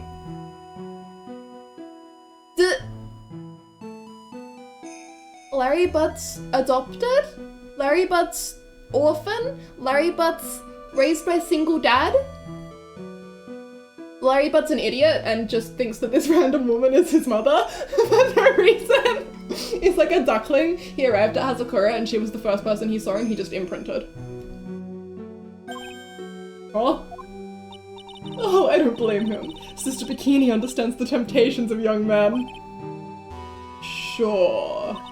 But I'm afraid it wouldn't be proper to abuse my position. I am head nun after all. But in return, I did allow him to draw a portrait of me. I pray it was a pose that maintained your modesty, for everyone's sake. Oh! How could such a terrible thing have happened? It's all my fault! Oh, come on, lady. I don't think you need to take all the blame yourself. Quiet! What do you know anyway? Ouch, you're scary. What would Larry say about her now as Edgeworth? We can find out. We can go back to Larry. That stupid 5 o'clock shadow and that stupid old coat of yours. It's too bad that you weren't the one that disappeared. Ouch. People in this case are mean. Why does she have to take it all out on me? Her anger does seem a little manufactured. You said you went with Maya to the training hall in the inner temple last night. I am also invested in this weird rabbit hole. What the hell is going on here? Did you happen to see Iris while you were there? Of course I saw her. I told her to meet us after ringing the 10 o'clock bell for lights out. You're saying Iris came to the inner temple then? Of course she did. Iris has always been a good, obedient girl. After that, I had Iris help Mystic Maya begin her training. That doesn't fit with Iris's story at all. She said that she never went to the inner temple. As they say, the plot thickens. Okay. Let's go back to Larry. Hopefully he's still here. Fuck! God damn it. February 8th, Hazakura Temple. Main gate. I don't see Larry anywhere. Maybe we scared the poor kid away. Heart was shut tight with a number of psycho locks. I guess I'll have to look for him now. What a thorn in my side. Huh. Okay. Wait, can I? No, okay. See at the bridge? Okay. Let's go back to what we're supposed to be doing then. We'll encounter Larry later. We'll ask him about Bikini again then.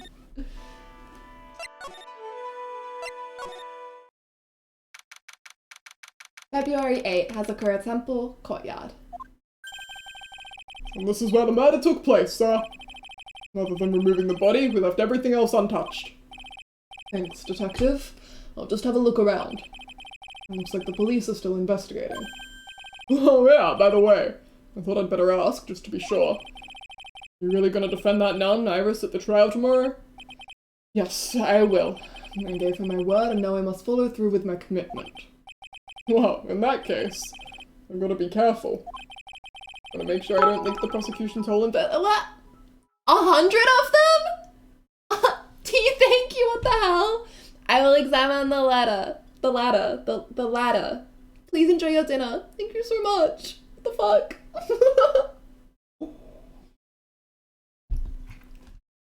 I want to make sure I don't leak the prosecution's whole investigation. Don't worry about it, detective. Just keep your mouth closed and I think most of it will flow out on its own. You got it, sir. I'll make sure it flows out like water from a tap. Yes, you do that, detective. Just how much has your runny spout leaked over the years? A lot. A lot. He's taught us a lot. Okay. The victim is the famous picture book author, Miss Elise Nim. Her entire past, up until she won that writing award last year, is a total mystery. Any argument with these 20 characters about the ladders and step ladders? Yeah! I'm sure we'll get one. Hopefully between Gumshoe and Edgeworth, it's pretty fun. It's hard to believe in this day and age you can still find people like that. The estimated time of death of the victim was between 10 PM and 11 PM on February 7th. Cause of death was blood loss resulting from a stab to the back by the murder weapon. The murder weapon? The victim was found skewered with a giant sword, sir. That's terrible. Yeah, but there's one strange thing. Yes? The victim's entire body was covered with bruises. Bruises are consistent with falling from the height of a two-story building. A two-story building? That would be about the same height as the room in front of us, correct? Hey, you're right! Way to go, Mr. Edgeworth! That just happens to be the room that Elise Nim was staying in. Maybe she was pushed out of the window after she was stabbed by the sword? Elise's autopsy report added to the court record. Time 10 to 11 PM. Cause loss of blood from stabbing back. Body fell 10 feet after death. Now then, detective. Let's see if we can summarize what we've learned so far. Okay, let's take a look at the map. According to the testimony of Sister Bikini, the head nun, right after they'd finished dinner, she and Maya Fey headed to the inner temple.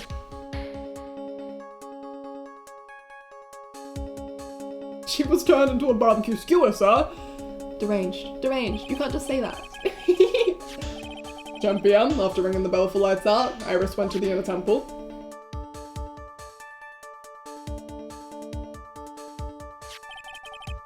This is indeed the bridge from the last case. Yes. The Dusky Bridge. When she got there, Bikini had her take over while she went back to Hazakura Temple. Yeah, the way that, Yeah. Oh lord, indeed. After taking a hot bath to soothe her back.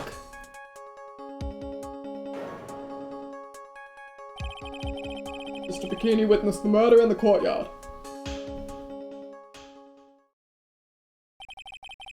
If you want more details, you should ask Bikini herself in the main hall. The inner temple, huh? I'd like some more information about that place. Trial begins tomorrow, but who's the prosecutor? I'm pretty sure it's that Goto guy, but nobody can get a hold of him, so they're looking for a replacement. What do you mean? It's really weird. All of a sudden no one can reach him. I wonder if the rumors are true. Maybe since Mr. Rag called a call and won't be defending, he just lost interest. I intend to appear in court in the role of defense attorney. However, I would be quite unhappy if it came out that I'm actually a prosecutor. Yeah, I can see why. But I'm not the one you have to worry about. I think the real problem is going to be that judge. Yes, he certainly would remember my face, even after such a long absence. That's why I requested that another judge preside over the trial tomorrow. We only met each other once. There's a good chance he won't remember me at all. Yeah, but what about the prosecutor? Everyone in the prosecutor's office must know you. Wouldn't it be a problem if someone there made a big stink, sir? There's no need to worry. I pulled a few strings and arranged for a prosecutor of my own choosing. Wow, Mr. Edgeworth! I had no idea you had such a powerful string to pull. Yeah! I really enjoy thinking about how that phone call probably went.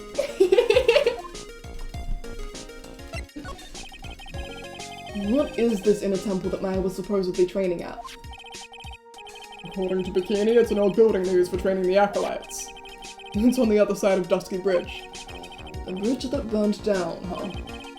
Is there anything else on the other side of that bridge besides the inner temple? Nope, not a thing. Nothing. And the other side is surrounded by cliffs on all sides. In a way, it's kind of like a little island out there.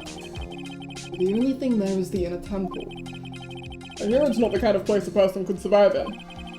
Please be alright, Naya. Oh boy. Okay, let's have a look around. We've got a crime scene to investigate.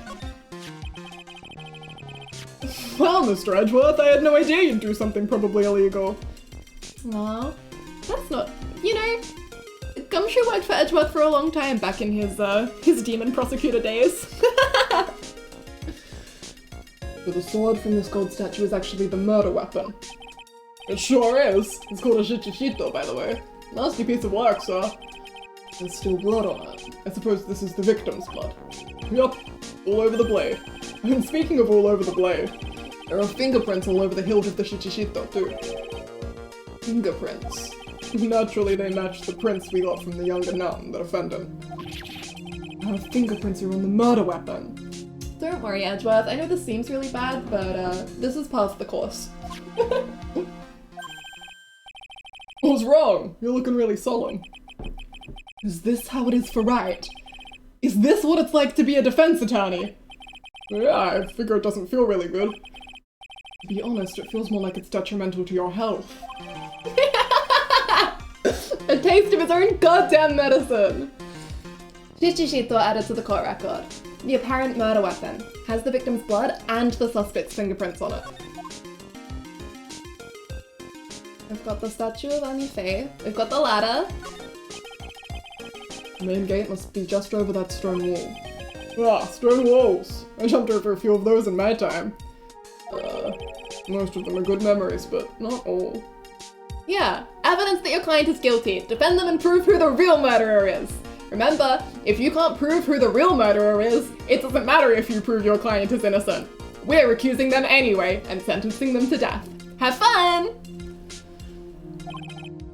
Detective, perhaps someone should introduce you to the concept of paucity of words. Ouch! Poor Gumshoe. Ah, I just love skiing. Really? You don't, seem like the type. Well, what about sleds? Sleds? No, they're a little too kiddie, you know? This is with my hard-boiled image. What's with the silence, Mr. Edgeworth? Is the world starting to go mad? Okay, that's just a relic.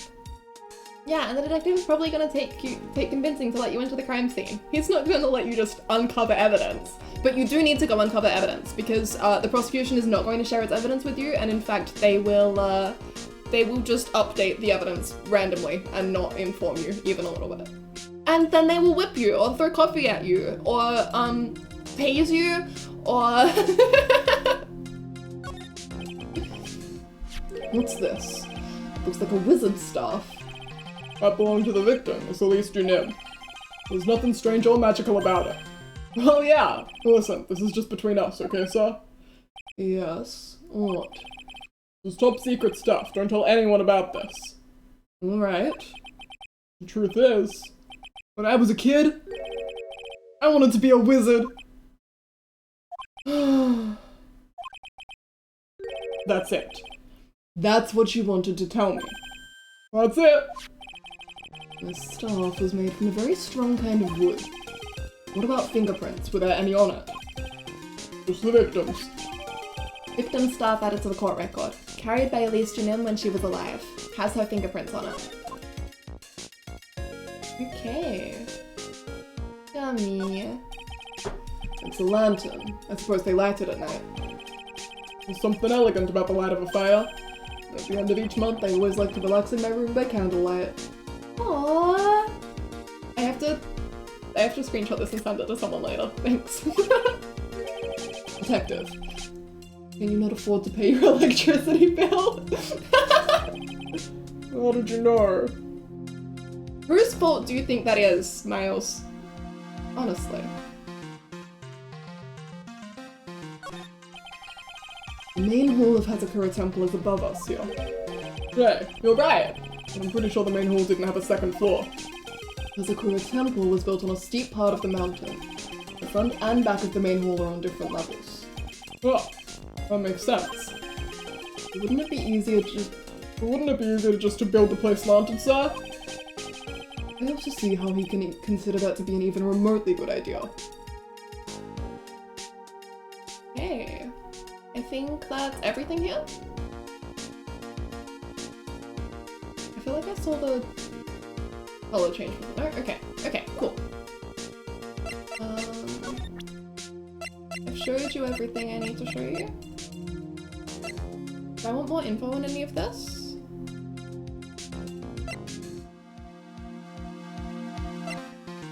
No. Okay.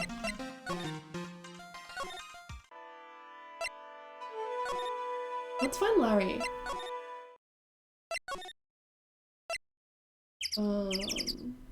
Suspension bridge? And then, yeah, the bridge is broken, so it's not like we can go across, so I guess it's just back to the detention center. February 8th, detention center. Visitor's room. Mr. Edgeworth. I came back because I need to ask you a few more questions, if you don't mind. But I've already told you everything that I...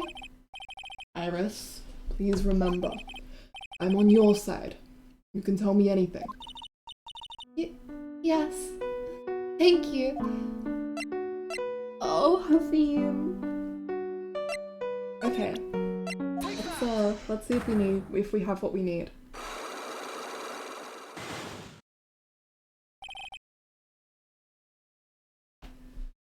I was frightened. Okay, and then we've been over this dialogue, so I will skip through. This Brooke says you're a liar, Iris.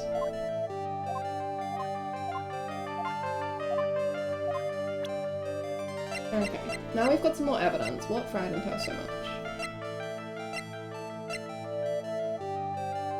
Actually this doesn't,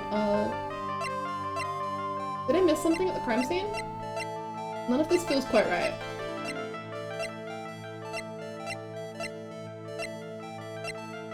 Because it doesn't make sense for it to be the murder itself. Okay, let's leave again. I don't think it's the hood. Since she gave that to Phoenix in the first place. Yeah, this rook I got from a half-conscious man who I may or may not have a crush on says you're lying. Okay.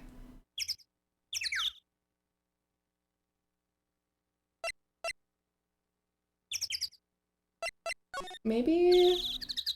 I don't think there's anything... Oh, let me examine this. I suppose this type of thing is necessary up here in the mountains. Hey, this just gave me a great idea. Something tells me he's going to tell me what's on his mind, whether I like it or not. I've got an idea for a brand new invention. Might even make me rich. An invention? Yeah, a car that can travel on snow. I'll call it a snow car. So what do you think, sir? Would you go for a ride on something like that? Only after you take the first 1,000 test rides. Okay, that's all we're getting out of that one. What about in the main hall? What have we got? This is out of place. There are more Enza cushions in the corner of the room. What's that white piece of paper sticking out from under the stack? Beats me. Would you mind checking that for me, Detective Gumshoe? Yes, sir. I like the Gumshoe as our weird little girl for now. Here you are, Mr. Edgeworth. It looks like an old manila envelope. Yeah! What is it, Detective? This could be it! An ultra-important clue! A super special clue! I suppose I should read it myself, then. Looks like a letter addressed to Sister Iris. Tonight at 10 at Heavenly Hall, unless you want your secret to be exposed. But this sounds like a blackmail letter. No, it's Iris added to the court record. Okay, that's probably what scared her, right? Found in main hall. Maybe she dropped it? Nice going there, Mr. Edgeworth. Why can't I ever find clues like that? We're an ultra-important prosecutor! A super-duper prosecutor! Well, I suppose it takes a super-duper kind of dumb to miss a clue like this. Oh my god, a 5-star clue from the Clue Gotcha? We are so lucky today, guys. That thing sure casts a strong presence over the whole room. This is the Lesser Megatama. It's a precious heirloom containing a great many souls. Huh? This is lesser? Was the greater one like? The greater Megatama is displayed in the main room of the Fey Manor. It was supposed to be shown at the Treasures of Kurain exhibit, but it was so large that they couldn't bring it through the doors. Huh, okay. We just, but that's a Phoenix game plan in Marvel vs. Capcom? Good for him. Lots of blackmailers in this game, for real. Okay. Nothing else in here looks important. Probably the note was the thing we needed. Let's go back to Iris. Oh, that's not the way. That's not the way even a little bit. No, not exactly.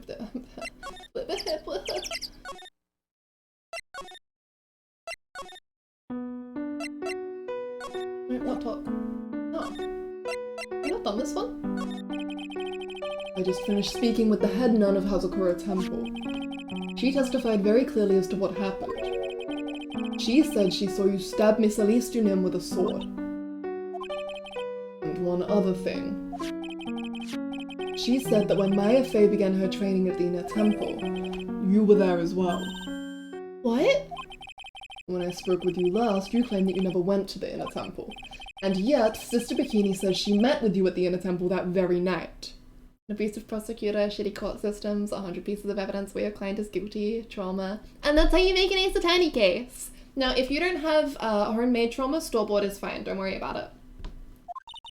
But I didn't go there. I didn't go to the Inner Temple last night. It looks like she's unwilling to tell me the whole truth. I wonder if I'll find the answers I'm looking for if I break those psycho locks. Okay. One more time, baby.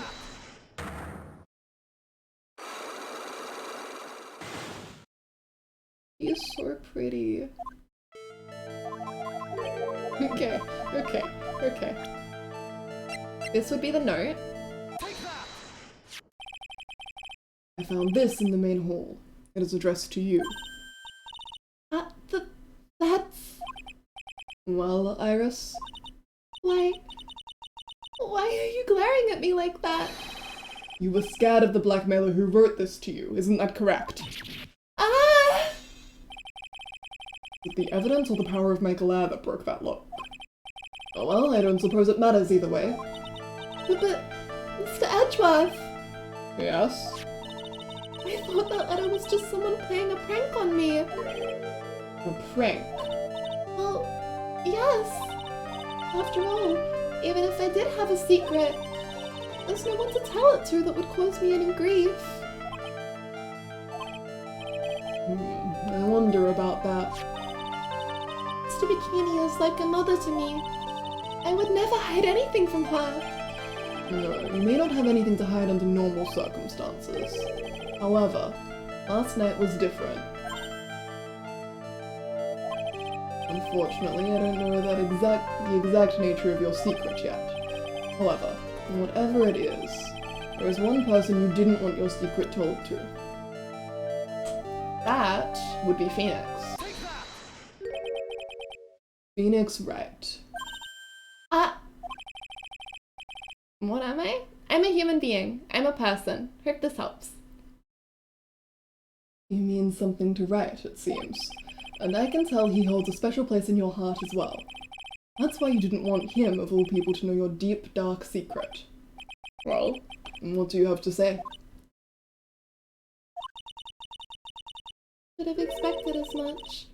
Especially from a friend of his. I'm also a Shom simp. I'm a Shom simp first and a person second.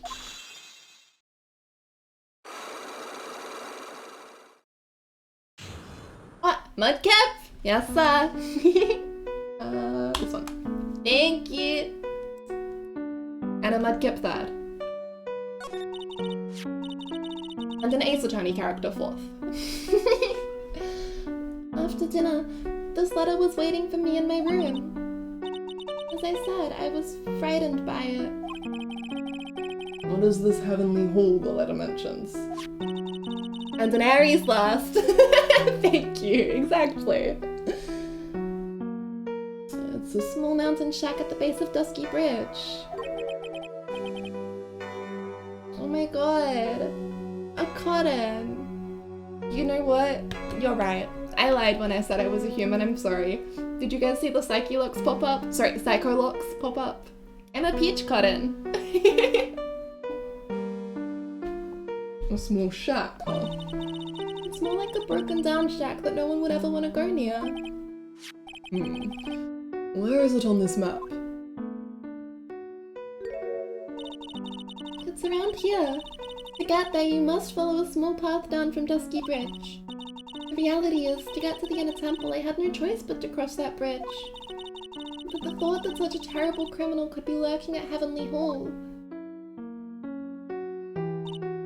I was so scared by the whole affair that I didn't even want to think about it.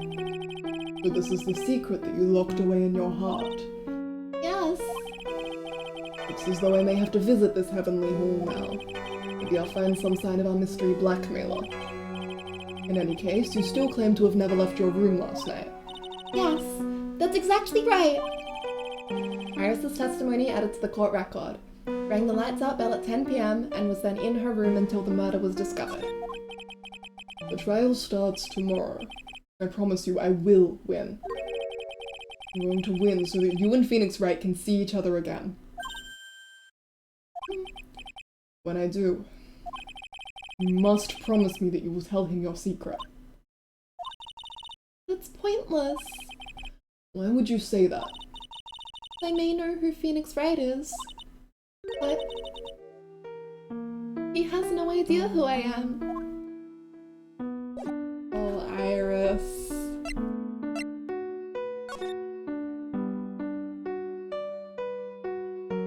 Sobs.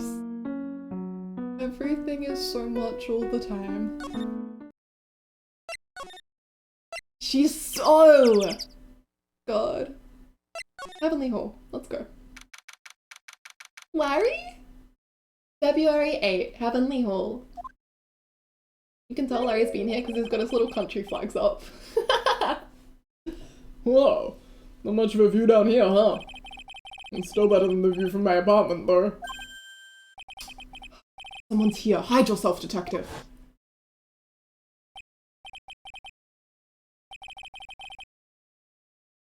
Ah.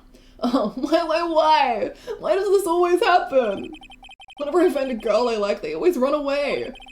I even chased one of them to Japan. Next it's going to be prison, I guess. Wait. Okay, first of all, weird. Oh no, not a weird thing to say when we consider that she's a defense, that she's on trial. Okay, that's fine. Japan is a real place. We've got Japanifornia, and Japan exists. All of these countries in the flags exist, which means that America exists. Is Japanifornia in America, or is it its own little thing? What the hell? I do not understand the Ace Attorney. He chased on to Japan? I don't know. I don't know what to tell you, man. Did Phoenix learn the chasing after someone from Larry?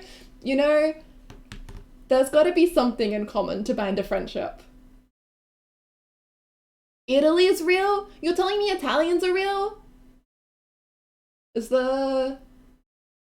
got Sweden? I don't recognize the others confidently enough to say what they are. The one with the circle and then the little lines around it looks like the Korean flag. But the Korean flag doesn't actually look like that, does it? Thank God Australia isn't real. Only Britain. Ah. The fuck? Sorry. I'm trying to look up the Korean flag, but I just started playing Spotify into my ears. Please stop. Thank you. Okay. Oh no, it does look like that. Okay. Sorry. What's wrong with me? Oh god, UK people are real. There are some interesting implications about the Ace Attorney universe in this image. Kind of bizarre.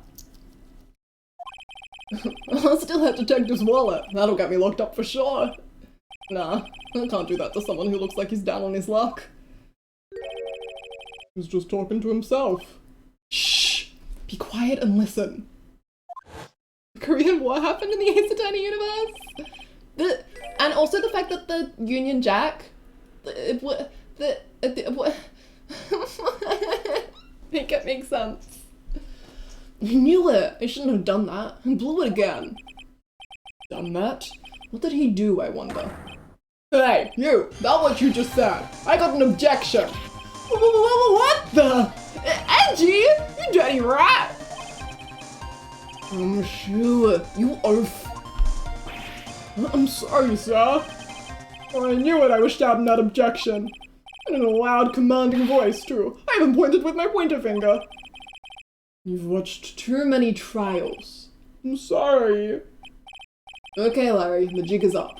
What have you got to say for yourself? What is this little shack, anyway? Well, I just discovered it myself yesterday. And why were you down here in the first place? Come on, I'm an artist. I was looking for a good place to sketch. This is a great little place. It's, artistic. He's so grumpy. He's such a little bitch inside and out. I love him. Quiet, it's cold, it's got no power, and it looks like it's about to collapse. Sounds a lot like my apartment there, pal. Oh, I'm sure. I hate my life, I hate Larry, I hate everything here all the time, I should never have come. Now that I know that Phoenix's Arcade is no reason for me to be here. One thing's for sure, no one is likely to show up and disturb you here. So can I get you something to drink? Some hot water maybe? He's getting all buddy-buddy on us, sir. Listen to me, Edgy. You've got to do this. You've got to save Iris. Why are you so sure she's innocent? Because she's cute? Watch your mouth! Anyway, I've made up my mind about it. I'm gonna marry that girl. Redruth is pretending he didn't hear you, so I'm gonna ask for him. Have you already asked this girl to marry you? No, not yet. But I can tell how she feels by the look in her eyes. Just got this, I really want this man to carry me over the threshold look. I'm sure Nick would be surprised. He'd never imagine that I could marry such a beautiful girl like that. Something tells me he would be shocked indeed. That's why I didn't want her to do anything dangerous. He could have cuddled with his boyfriend who just died, but no, Larry gotta be a simp. Phoenix is also gotta be a simp and is gonna take a goddamn murder case. God damn it. I mean, what am I gonna do if she gets hurt? What was this guy trying to say? He left me about a mile back. If we really want to know the answer to that, we're going to have to drag him onto the witness stand. Come to think of it, you still haven't answered my question. Where were you and what were you doing last night? Oh man, don't you have anything else to talk about? That kind of attitude, you'll never be a ladies' man like me. Okay, chill out with these scary eyes. I got it. If you really want to know, last night, I saw something incredible. Something incredible. God damn it. Stop it. Stop it. Get some help. Yeah, but let's not talk about that now. Let's talk about the good old days. What do you say? Come on, I'll pour you a nice cup of hot water. As you can see from his eagerness to defend such a pretty girl, Edgeworth is a straight man who's definitely into pink clowns. Oh, absolutely. Canon. Confirmed. I don't think Edgeworth wants to be a ladies' man. No. He does not seem, Why hasn't he realized that I absolutely despise talking about the good old days, especially with him? Okay. Surely we've got enough evidence at this point.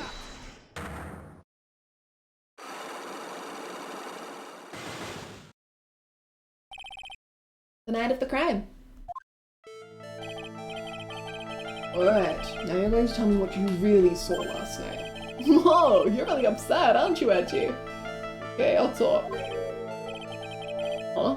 That was a bit too easy. Yeah, anyway, it was awesome. Never seen anything like it. Around 10 o'clock last night, it started thundering. I'd been sleeping. I'm not sure for how long. Suddenly, zing! The world in front of me went white. Welcome back, D. Not a lot. It's really not much. We've just been running around. You know how it is, defense attorney stuff. Like I'd just been slapped in the face by my old girlfriend, Naomi. And then It was on fire! The bridge was on fire! Dusky Bridge caught on fire.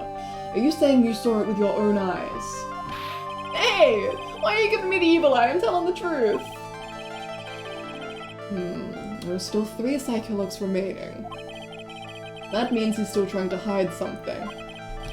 By the way, Larry, where were you when you saw that happen? Where, you say? What do you mean? Oh my god, DGS 7-year anniversary? Congratulations to DGS on turning 7. What do you mean, what do I mean? Just answer the question. I was in my own room, by the main hall. Where else would I be? As usual, you're as transparent as an empty jelly jar. Problem, I suspect, lies there. What do you mean there? It's impossible for you to have seen lightning strike Dusky Bridge from your room. The map? He's in Heavenly Hall. Yeah. This is a map of the area. Take a look around the vicinity of Hazakura Temple. Thank you, Dee. What am I looking at? I think that should be fairly obvious. The main hall is surrounded by trees and it's impossible to see the bridge from here. Stretch? Thank you. Ah. Oh, okay, I feel my bones cracking. And hydrate. Yes, sir. I've got a little pot of tea here. Maybe I'll pour myself some more.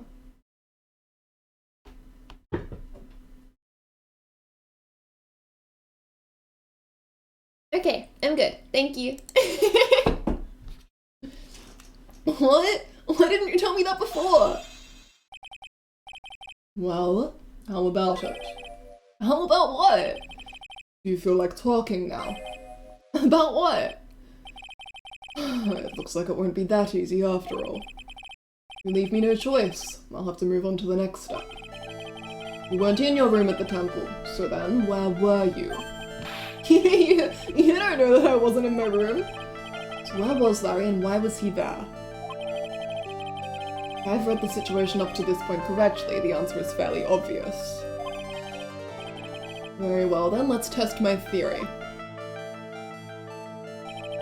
The place you witnessed lightning striking Dusky Bridge from was here. That would be Heavenly Hall. The place you saw the lightning strike from was naturally Heavenly Hall.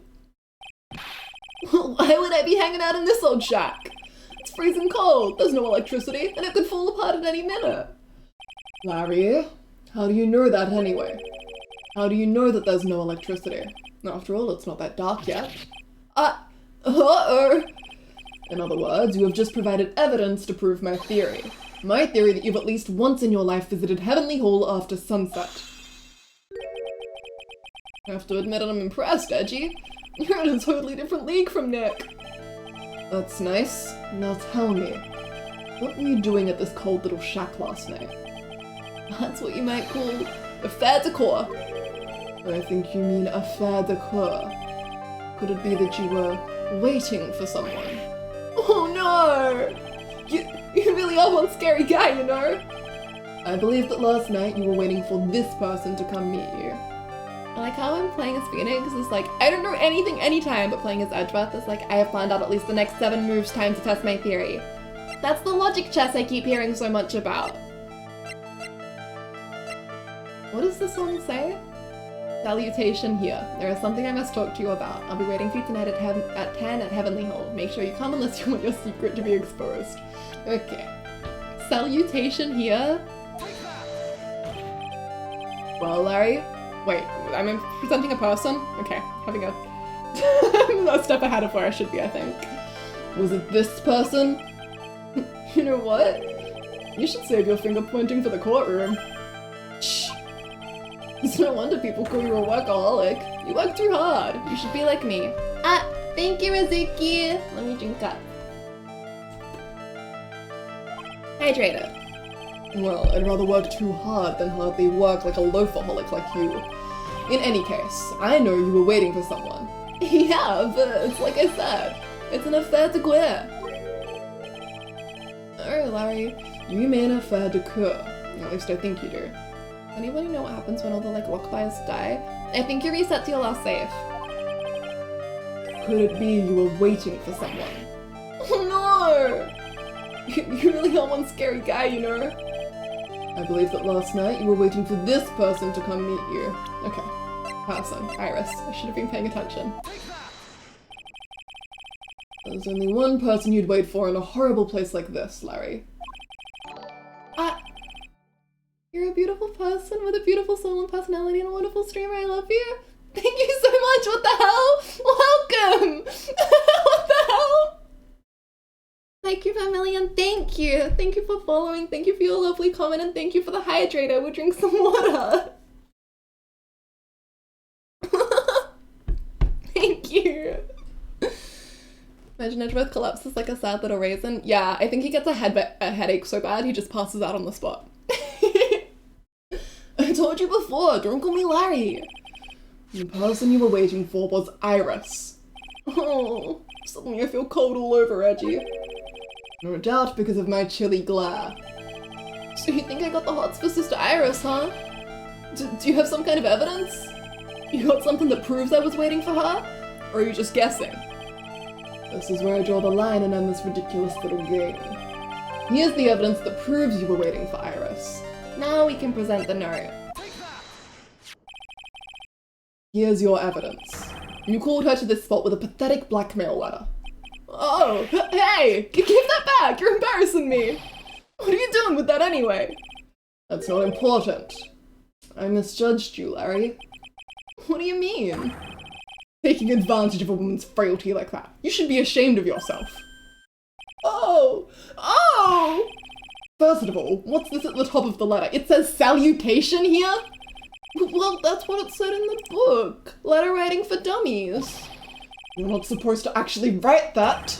That's what you're supposed to write, Dear Iris. Ah, I'm so sorry. I like that his first gripe is not, you tried to blackmail her into coming out here, but is, your grammar sucks. What, you write for shit. This is not a professionally formatted letter. What's wrong with you? Salutation here? Do you have rocks in your brain? This is so unprofessional. We did it! Unlock successful! I got my little points back. So you were here in Heavenly Hall last night, weren't you, Larry? And you saw the lightning hit Dusky Bridge, didn't you? Sorry, Edgy. Sorry doesn't cut it, you scumbag, threatening a young lady like that. Wait, hold up. What now, pal? What are you talking about? What threatening stuff? I'll tell you what, tried to scare Iris by threatening to expose her secret, pal. What do you mean threatened? When did I threaten her? I can accept the blackmailing, but improper grammar? Throw the whole man away. Unless you want your secret to be exposed. That sure sounds like a threat to me, pal. Blackmail, in fact. Give me a break, it's a love letter. Haven't you ever been in love? What did you just say? My love for her burnt so hotly it could melt all the snow on this mountain. Oh? And what is this secret you mention? Come on, Edgy. Don't you get it? I'm talking about the secret love between her and me. Obviously, she wouldn't want Old Lady Bikini to know about it, right? About our odd and sour, bittersweet love affair? Alright, then why did you send a love letter in a business-like manila envelope? Give me a break! It's not my fault I didn't have any other envelopes! Yeesh! What is it with this clown and a new flame every game? That's his shtick, Josh! I'm choked on my iced coffee. Why are you so quick to apologize, pal? It's because Edgy gave me that scary look of his! What's wrong, Edgy? Why are you so quiet all of a sudden? That's it. That's what all those huge locks were about. I don't understand why you were so defensive. Well, I don't know either. I guess the thing is, you shouldn't expect too much from a guy like me. Hey, come on, don't let it get you down. But Mr. Edgeworth, This guy is still hiding something, I know it. Not only did he nitpick the grammar, but also judged his taste in envelope. I'm surprised about the envelope. I didn't think Miles had that level of awareness, you know? Well, I don't think he would send a love letter in a manila envelope, but I do think he would send it in like a nicely sealed envelope, you know, like professional. Not love letter looking. I think it would look like a professional piece of mail. It's like, you don't send important notes in a manila envelope, how dare you? Those go in white envelopes, idiot. What do you mean, detective? Don't forget what this guy just said a minute ago. If you really want to know, last night, I saw something incredible. He's right. Larry? What? You're looking at me like a hungry dog that just found a bone. A hungry dog that just found a bone? What was this something incredible you saw last night? Yeah, someone would open it thinking it was an office memo. I hope you sent Phoenix pink envelopes infused with the perfume Edgeworth, you closet romantic. Aw, he's so sweet. You're going to tell me, Larry, one way or another. I already told you, didn't I? I saw lightning strike Dusky Bridge. Yes, and I believe it was the incredible sight you saw. But now that I think about it, something doesn't quite ring true.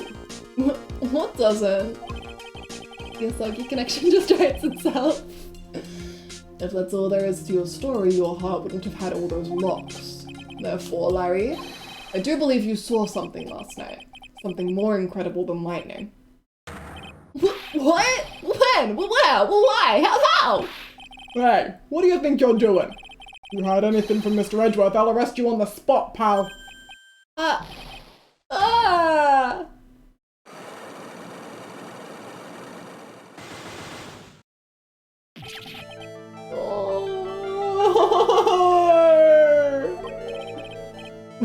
What's wrong, sir? Does that mean I have to do it all over again? What the fuck? What the fuck? Why are you glaring at me like I'm the next to be hit by a bolt of lightning? I've just about had it with this Harlequin. If I really want to drag the truth out of him, I'll just have to drag him to the witness stand. Oh, we don't want him to be continued. Pog? Oh my god, that means we're up to the trial. Oh my god, trial! Yes, I would like to save, please.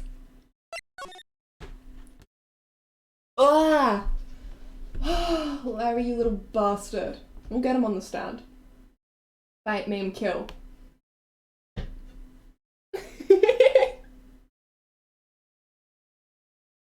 I have our interest in something. We'll get that. Don't you worry. Trial by burning bridge. Okay.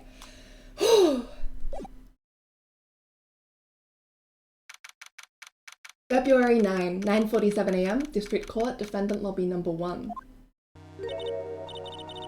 Oh my, Miss Dolores feels that way about me? Apparently, he isn't aware of your real secret at all. This is no time to be embarrassed. I am sorry. I'm just hardly accustomed to that sort of thing.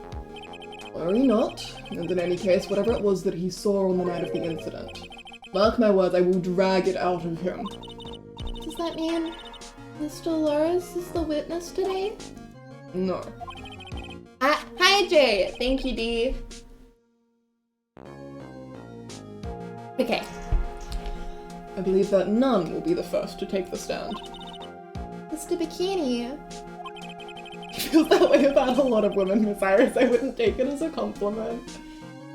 He claims to have seen the very instant in which you carried out the crime. I just want to ask you one last time. It really wasn't you who killed Miss Elise Dunem, correct? That is correct. It wasn't me. Very well then. Mr. Edgeworth? Yes? You are a prosecutor, aren't you? Are you sure about this? If your true identity is revealed... Don't worry. I've made the necessary arrangements. I see. Iris, it is a prosecutor's job to doubt people. Right now, I am a defense attorney. A defense attorney's job is to believe in people, and to believe until the bitter end. That's what my friend told me once. The Edgeworth.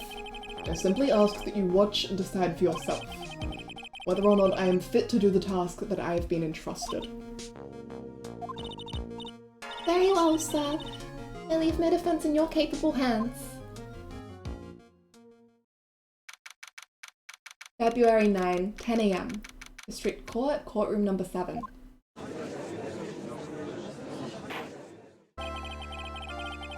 Court is now in session for the trial of Sister Iris of Hazakura Temple. The defense is ready, Your Honor. The defense does indeed appear to be ready. However, the same cannot be said for the prosecution in this case. Indeed. I'm not sure I like such a blatant waste of this court's time. An empty prosecutor's chair can only mean the prosecutor has no confidence in their ability to prove their case. It would seem this case is already over before it had a chance to begin. I am ready to announce my verdict at this time. This court finds the defendant... I love her! The prosecution stands ready. And you are... Franziska von Karma, prosecuting prodigy. Von Karma, you say? Perchance you wouldn't be of any relation to the legendary prosecutor Manfred von Karma. Legends are a thing of the past. I am a von Karma. That is all. Upon a special request, I flew in today for the purposes of prosecuting this case. I am very jet-lagged and I am very grumpy. Do not test me, I will whip the skin right off you. You did? Well, you must be quite a big shot, eh? By the way, Mr. Edgeworth. Yes, Your Honor? I'm almost certain that I've seen you somewhere before. Or am I just imagining things? You look very much like a prosecutor I met once. I believe you are imagining things, Your Honor. Miss von Karma, do you have anything to say? There is no such weakling as this man among those of the prosecutor's office. There isn't, but I'm sure once before in this court— Ah! I told you, there is no such weakling! What is that, a whip? I'm not sure I care for such a thing in my courtroom. Bailiff, remove that whip. I have no objection to the whip. He lets her keep her whip. You don't? The prosecution can order whip or drink 17 cups of coffee. There is still only one truth. That is what I stand here to prove today. This promises to be interesting. Miles Edgeworth. I had expected to face Phoenix right here today. But looking at you now, maybe this is what I have been waiting for this whole time. Miles Edgeworth, I will not allow this chance to crush you, to slip through my fingers. I see you brought your flair for the histrionic. Allow me to add to the things I'm not sure about. People acting bizarrely in my court. Ah! Stage is set. Now continue with the proceedings, Your Honor. Very well. Miss von Karma, please give an outline of this case. With as little whipping as possible. The murder victim is the famed picture book author, Miss Elise Dunem. Her body was found in the Hazakura Temple courtyard. She had been stabbed through the torso by a ceremonial sword from a golden statue. The sword in this picture is the weapon in question, correct? Very well. The court accepts this photo of the crime scene. And photo added to the court record. The courtyard where Elise Dunem was murdered. There is no mistake. This was the doing of Sister Iris. After all, there is a witness to her crime. Very well. Please bring this witness to the stand. The badge looks so good on him. And so it begins.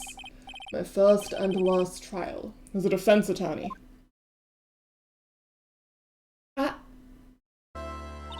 Enjoy your dinner. Thank you for hanging out. Witness, state your name and occupation, please. Hold on now. I'm not sure about being not sure if I care for this at all. Witness, please stand up nice and straight. If I recall correctly, there are a few milk crates in the defendant's lobby for our back pain-plagued witness.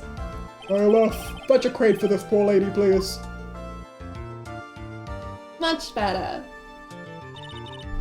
Once again, your name and occupation, please. Little old me? Oh, I'm the head nun of Hazakura Temple on Eagle Mountain.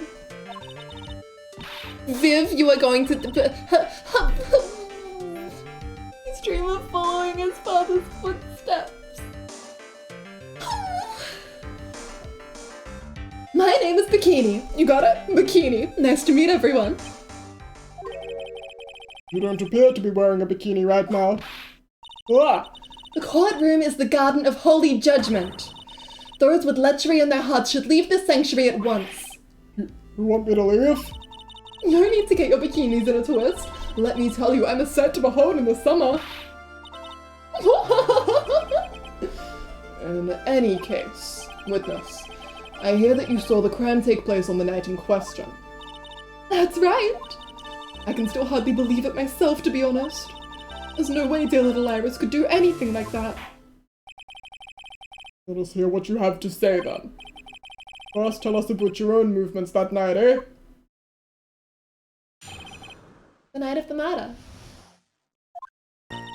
That night, I was helping an acolyte with her training in the inner temple, but... Enjoy your dinner, Viv! Well, as you can see, my back likes to act up, violently. So, I left Iris to help the acolyte and returned to Hazakura Temple. There's no bath at the inner temple, you see, and I needed a long, hot soak. It was after I had just finished, just as I was heading back. That's when I saw it.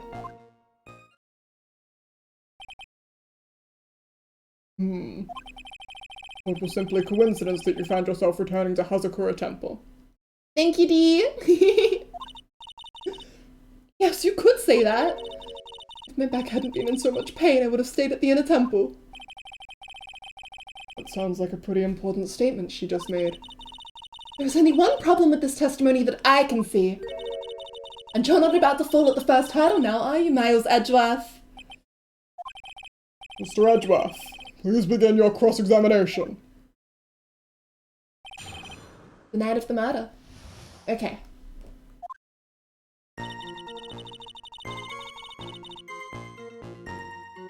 An acolyte with her training. Back hurts. This is where we know what's weird. We are on part 3 indeed.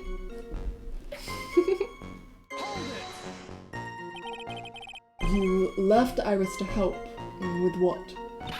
What do you think? The acolyte's training, of course. It was just past 10 PM, so we were starting to enter into the training exercises proper. Isn't it your place to remain with the disciple? Well, the job is simply to watch over the acolyte so that they don't pass away. Just to confirm this point again, that night, you met Iris in the inner temple, correct? Yes. She's a gentle, honest girl. She's never once failed to follow my directions. Okay, and then... we have the statement that Iris gave us that says that she did not go there. Iris' testimony. Rang lights out, bell at 10 PM and was then in her room until the murder was discovered. Okay. Surely Francisco's just gonna be like, okay, well she's lying anyway, but let's try this. Witnesses have to undergo their own trials, I'm afraid. The defendant's fate rests on their powers of observation and memory, after all. Well. Don't worry, I'm more than up to the task.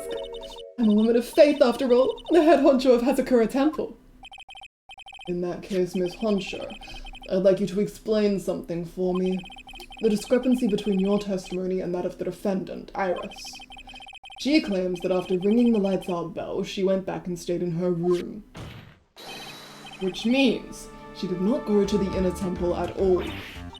No! She said that? A defendant or a witness? Who is more likely to lie, do you suppose? The defendant is simply lying to cover her back. That is completely illogical. The murder was committed in the courtyard of Hazakura Temple. Claiming that she went to the inner temple would make for a much better alibi. But that is odd. Whatever the reason, I can't believe that she would lie. She does indeed have honest eyes. Ah! All people lie. That is my belief. Am I the only one being whipped in here? Anyway, neither the witness nor the defendant have any reason to lie. Which means you must call your memory into question. Dear, dear, dear. You're older than me and yet you want to play that game, do you? I feel like a speedrunner. We should have, like, splits on screen. Well, that isn't exactly what I... My memory is perfect. Crystal clear, especially in winter. Then, suppose it's too early to end this cross-examination, eh? Mr. Edgeworth, if you are going to question the memory of this witness, you will need to show me a more decisive piece of evidence. Understood, Your Honor. I was naive to think that alone would do the trick. And please add your comments about Iris to the testimony. And let us return to the cross-examination. Okay. Speedrun depression 835. I was having an accident with her training. Okay, stop. Dressed exactly like she was at dinner. Oh god, okay. I feel like we're still on this. What about the... Before the lights out bell? So that's at... That's at 10. That was 10 to 11.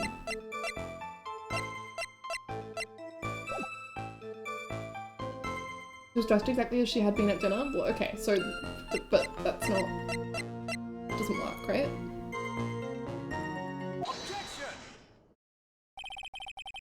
Witness, let's get one thing straight. The defendant who you claim to have met, he was wearing this demon-warding hood, correct? Of course!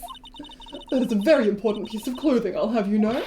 Oh, wait a minute. Hold it right there! Why do you have that? That's the question of the day now, isn't it, Miss Von Karma? I'll have you know that this hood was given to someone as a gift that night, before the lights out bell was rung. What? You know where I'm going with this, don't you? If the witness had seen the defendant as she claims, then the iris she saw should have been missing this very hood. Well! Not a bad feeling at all, exposing contradictions like this. Now I understand that happy look on Rat's face every time he does it.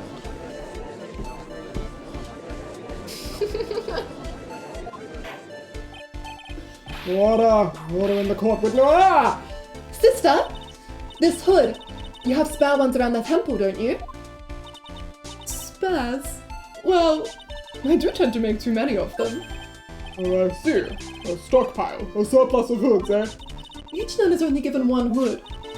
This should be the only hood that Iris owned. This is quite strange. Ah! If that was a surplus of hoods, then she could have worn one of those. There is no contradiction here. Hmm. Using Phoenix's theme, what the hell? I'm sorry to break this to you, Miss Von Karma, but you won't get away that easily. Discrepancies such as this will sow seeds in any human heart. Thank you, Ramen. Good night. Sleep well. Yeah, I actually. The seeds of doubt. Witness? Well, I don't wish to call your testimony into doubt. You must give every detail with precision. Captain! Thank you. And head pats! Head pats for Captain? What the hell? Thank you. I'm not sure I'm comfortable going along with this. Sister, you shall continue with your testimony. Tell us what you saw after finishing your bath on your way back to the inner temple. Those seeds of doubt are sprouting in the judge's heart. Just need a little more stimulation to bear fruit. Good night, Ramen. Contradictory stimulation. Miles? After my bath. I finished my bath around 11, and I thought I should return to the inner temple. And as I was walking back, I heard a noise from the courtyard. I took a look, and Iris was... oh, Mystic Elise! And with that sword of all things! Mystic Elise was staying in the corner room, which faces out onto the courtyard. The stepping I saw must have occurred after she was pushed out of her window.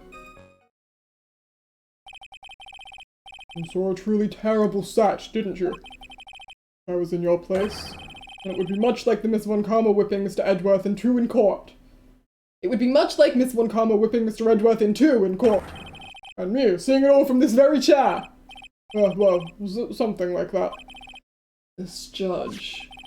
His imagination is about as vivid and creative as Detective Gumshoe. I would look the fool if I commented on such foolishness. Anyway, this case is mine, Miles Edgeworth. Calling everyone by their full name. Can't you do something about that habit of yours? Siblings. Okay. After my bath, what have we got here? Finished around 11, thought I should return to the inner temple, and that's when it happened. That makes sense.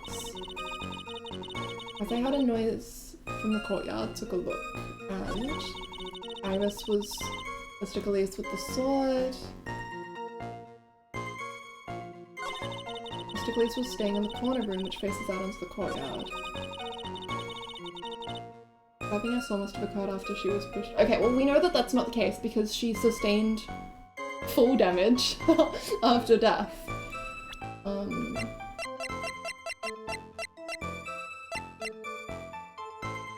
Body fell 10 feet after death. Yeah. Impressive logic. That's what I'd like to say, anyway. Oh, please do! My brain is something else, especially in winter. However, I think you are overlooking one thing. Miss Von Karma, would you be so kind as to take another look at the autopsy report? I updated it for you. The autopsy report?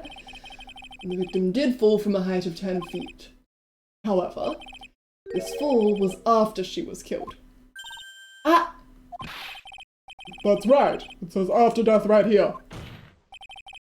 The scene the witness claims to have seen is contradictory. If the defendant stabbed and killed the victim there in the courtyard, how did the victim then go on to take a 10-foot fall? Ah! Arr. Order! Order! The victim was killed and then fell. If that is the case, then the victim must have been killed in her room. Don't you agree? That is the logical conclusion. Yes, that's right. The victim must have been stabbed by the defendant in her own room, and she was then thrown out of the window down into the courtyard below. Were there any signs of a struggle in Miss Janim's room? She was stabbed with a sword. That would leave a blood stain, wouldn't you agree? Well, Miss Von Karma, is there any blood? Ah! No traces of blood were found in the victim's room. The whippers just caused traces of blood to be found in my glorious playoff gear. However, if there was no blood in the room, then your claim that... Ah! I'm sure there's no need for me to go over this, as I'm sure your honor is well aware of when a stab wound produces the most blood. When it produces the most blood. Very little blood is actually lost at the moment of a blade's insertion. If you want to talk about when the most blood would be lost from a body, that would be when the blade is removed. Indeed. With the weapon still in place, it acts like a lid on the wound. Well, that's true. With the weapon still in the body, there wouldn't be much bleeding. Perfectly reasonable line of thinking. We have come to a conclusion then. The victim was thrown out of the window with the sword still in place. This removes all of the contradictions. Order! Order! Order! I must admit that this is a probable version of events. I'd expect no less from Franziska von Karma. She locates and takes control of every vital point. It seems that we need a clearer testimony from the witness. Remove all supposition on your part and tell us only the facts, please. Witness, please, remain standing on the crate. Don't go selling me short now. The weight of winter snow has bent me out of shape, especially my back and my mood. Sister, please give us your testimony. I will give you a vigorous massage once we are finished here. Franziska, with the whip. Oh boy. All right, all right. Further details. When I looked across at the scene, the sword was already in place. Thinking about it now, I didn't actually see her stab Mystic Elise. I've never seen so much blood before. That's when I fainted. You can't blame me, can you? And when I awoke, Mystic Army was stabbing Mystic Elise through the back! This all confirms Miss Von Karma's theory. Von Karmas strive for nothing but perfection. Putting together such facts is nothing for me. You should know that, Miles Edgeworth. Perfection is impossibility, Franziska Von Karma. And I'm here to teach you just that. Further details. This is one of my favorite pieces of evidence. I'm excited to get to it.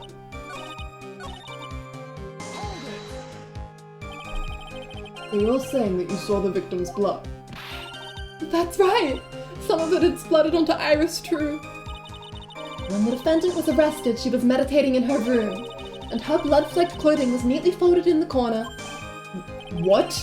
Her clothes were blood-flecked as well. That seems quite conclusive to me. What should I do? Press this point further? Yes.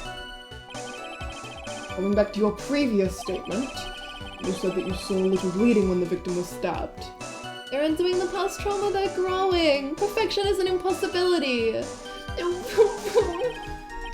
But now, you say you saw the victim bleeding. Well, I say that what I saw is what I saw. What did you see? Maybe I didn't see the poor woman get stabbed, but I saw the girl pull the sword out of her, plain as day. Pulling the sword out? Well, it wasn't exactly pulling. It was more like it came out. Witness, you will add this statement to your testimony. Oh, was that important? More important than you can imagine. I saw the instant in which the blade plunged into the hilt was smoothly drawn out. Excellent. Plunged into the blade, you say? Sister Bikini, you are a reliable witness. At least I'd like to think so. But there are too many contradictions here. Well, what do you mean? You make it sound as though I'm a liar. But you're a handsome young man, so I'll forgive you. What contradictions are you talking about? In the scene that the witness claims to have seen, the weapon was thrust up to its hilt into the victim. Furthermore, the killer withdrew the weapon smoothly from the body. However, both of these are complete impossibilities. What do you mean? Please explain your— Explain yourself! To start with, do you think it would be possible to stab someone to the hilt with this? No matter how I look at the defendant, she doesn't appear strong enough for that. Doesn't appear? What meaningless dribble! I too may appear to be weak and frail, but I can crush men under my heel and make them weep, should I so choose. The objection stands. I wept a little back there, I must admit.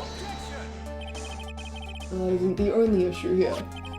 If this sword was truly stabbed into the body up to the hilt, well, just look at all the branches on it. It certainly wouldn't come out smoothly. That's... We also have the problem of the amount of bleeding. It's true that when a blade is left in a body, it acts as a plug of sorts. However, when the weapon is shaped like this, it's an entirely different story. The wound would be too large for the blade to completely stop the bleeding. But that's nothing more than conjecture.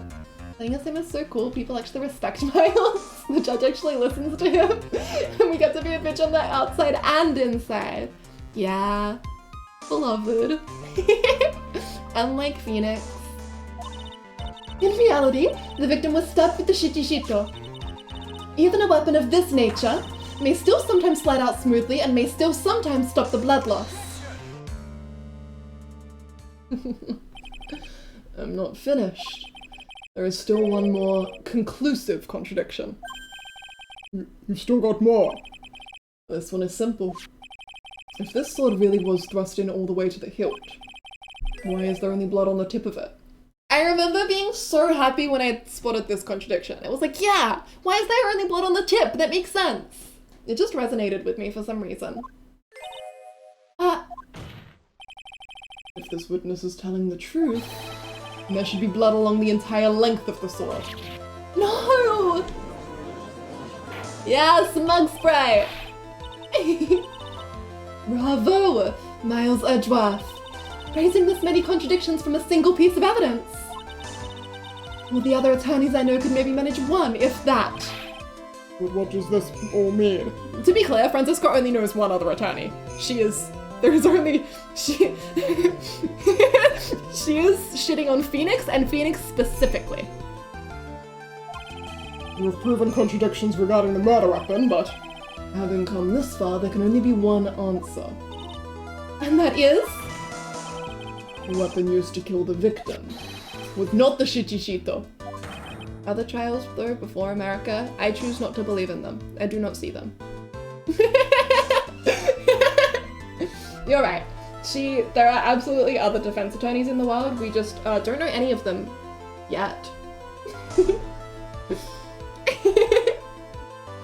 What? A foolishly foolish idea born from the foolish mind of a foolhardy foolish fool! Let's examine this again. What was it that made us think this sword was the murder weapon? I think Germany...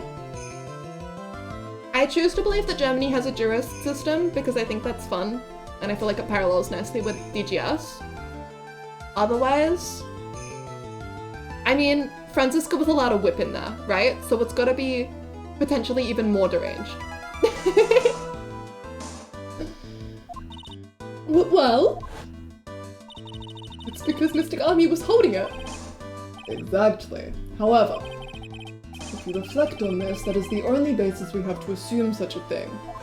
Yeah, they just go to a school in Germany, guys! The impression left by the scene was just too strong. That is what influenced us. It influenced us to believe that the Shichishito was the murder weapon. Yeah. So maybe the Shichishito was not the murder weapon? Even if that is the case, it changes nothing, Miles Edgeworth. The sister here saw everything. She saw the defendant stab the victim with a sword-like object. That's true. Your response, Mr. Edgeworth. If that is so, I would like the prosecution to answer the obvious question it raises. The obvious question. Yes, namely, where did the real murder weapon disappear to?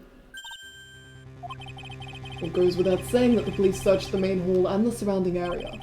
Perhaps the prosecution can enlighten us as to if a sword-like object was found. That's...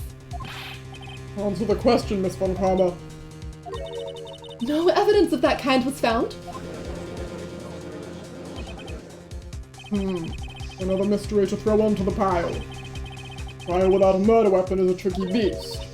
Excuse me, could I say something? I just remembered something, actually. What is it, sister? I was just thinking, it's possible that just maybe what actually happened was, it was just over there. What exactly are you going on about here? For the judge, he got gaslighted into believing Edgeworth gate cut from the courtroom by his brother and girl boss with whipped by friends. The murder weapon, I mean. Maybe, I think I might know where the sword was disposed of. You what? Well then. I think we need to hear testimony from you one more time, sister. He's Canadian, but you know, Caden was a doozy. They really did write him Scottish. I mean, write him Canadian. His name is even Caden. Impossible! What else? What else could this old woman have seen? He talks about the playoffs, he talks about hockey. Yeah, I think he's Canadian. Location of the weapon. I saw the murder at around 11 PM, and after asking that it be reported, I went out to the main gate. And there I saw tracks that indicated the snowmobile was being used. Takes 15 minutes to walk to Dusky Bridge, but less than 5 using one of those. Maybe they threw the weapon into Eagle River and came back while I was knocked out? Iris could have done that. She can drive a snowmobile after all. Witness, please tell us everything you know right away next time. Well, I'm not in the best of shape. What with my back and my age, you know. Quite. There were indeed snowmobile tracks in front of the main gate. Here is a photograph. At least it's not poisoned. No. The snowmobile, I see. Well, it certainly is an interesting theory. Tracks begin in front of Hazakura Temple and run all the way to Dusky Bridge. Tracks photo added to the court record. I'll say hello. Sorry, I forgot to say hello. How rude of me. Not rude at all. Hello, Soda. How you doing? Tracks photo taken that night from main gate to Dusky Bridge. That solves your pesky little problem, yes? The Eagle River's current is quite swift, meaning that it doesn't freeze over in winter, making it the perfect place to dispose of the murder weapon. Did she really go to the river to dispose of the murder weapon? Redworth, your cross-examination, please. Location of the weapon. New to the streams, I discovered you're out on Twitter last week. I do love me some lawyers. Thank you so much. The lawyers are so fun, right? I'm glad to drag you over here. We've been having a lot of fun playing through. Yeah, I hope you enjoy it. Okay. Yes! Another food to add to the chat. Soda, butter, ramen, peach. Talk about it around 11. After asking if we reported, I went out to the main gate. And there I saw tracks that indicated the snowmobile being used. It takes 15 minutes to walk to Dusky Bridge, but less than 5 using one of those. Okay.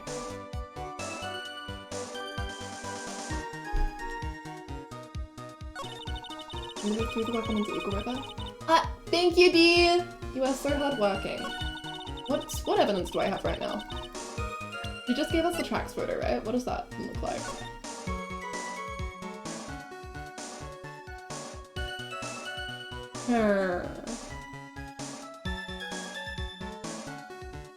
Yeah, we're actually just a menu. No, not a distraction at all. Okay. Let's see. I feel like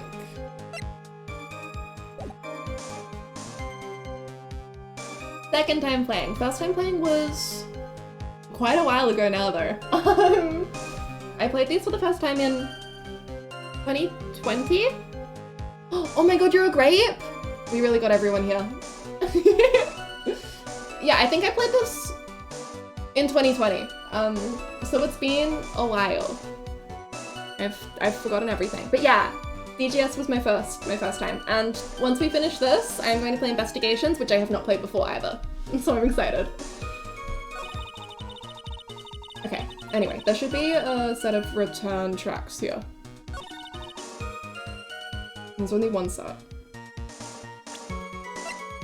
A set of leaving tracks, rather. Thank you, Dee! I admit that this photograph proves something. It proves that the snowmobile was used on the night of the murder. First played the series when the trilogy came out on Switch in 2019. I remember beating this case in September that year. What? That's so poggers! Yeah, we've got the Switch version here too. It's really good, right? Yeah. I had seen, like, the characters on, like, every Tumblr post, you know, you just see them added on occasionally. I was like, maybe I should try this game. See what this little Phoenix Wright is about. And then I was like, oh, this is everything I care about now. I see. You've finally accepted the inevitable, it seems. Miles Edgeworth. I only watched Let's Plays of Investigations. I see. A through DGS and then A pulled me in. You got a rubber roast. Yeah, I spend way too much time thinking about these guys. It's deranged. However, if what the witness says is true, then why is there only one set of tracks? I feel like Game Grumps introduced a lot of people. What do you mean? Iris left Hazakura Temple, threw the weapon into the river, and then returned. If this was the case, then naturally there should be two sets of tracks in the snow. Those from heading out to the bridge and those from coming back. AI the Somnium Files? I don't think I've heard of that one. A gay lawyer changes the brain so hard. It's true. You're right. You were forgetting one thing, Miles Edgeworth. On the night of the murder, it was snowing. Tracks leading to the bridge were erased by the snowfall. This removes your precious contradiction now, doesn't it? Oh, I see. When she was at the river, the snow stopped, leaving just the return tracks in the snow. I believe we have a highly specific weather report to refer to for this. Snow had not stopped. Okay. Technically, that means walnut in Chinese. You know what? I'll take it. It's by the right of the Zero Escape series. Been playing the first game in the series this past year. They're very slowly. I've heard good things about Zero Escape. I like games that are focused on narrative, but specifically focused on the way that characters interact with one another. You know? That's what I really like about Ace Attorney, is I love seeing the relationship, however you want to interpret it, between Phoenix and Miles, like, change over the games. I think that's so interesting, right? Like, we start in Ace Attorney 1 and Miles can't stand him, and then Ace Attorney 2, Phoenix can't stand Miles, and then in Ace Attorney 3 we get this. Makes me crazy. So if it is character focused, I will probably like it. If it is just a murder mystery, I might need something else to pull me in. Certain games just come into your brain and change everything.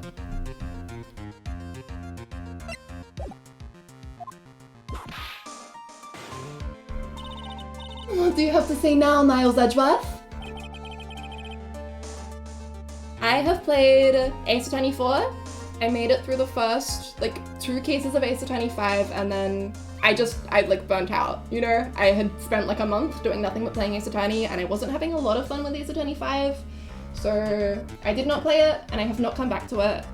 I've seen a little bit of Ace Attorney 6. I know a little bit about what goes on through like fandom osmosis, but I haven't played it, and based on reviews, I know nothing about it. Based on reviews, I don't think I intend to play it. Unless we get Ace Attorney 7. Hi, how you doing, Papa? See, you know me so well, you are so poggers. Is there a flaw in her theory? This idea that the snowfall covered one set of tracks. There's a contradiction. The tracks to the river were covered by snow. What a nice theory. However, Miss Von Karma, that is impossible. Yeah! Watching Sims brain chemistry change is so fun. Dragging people along.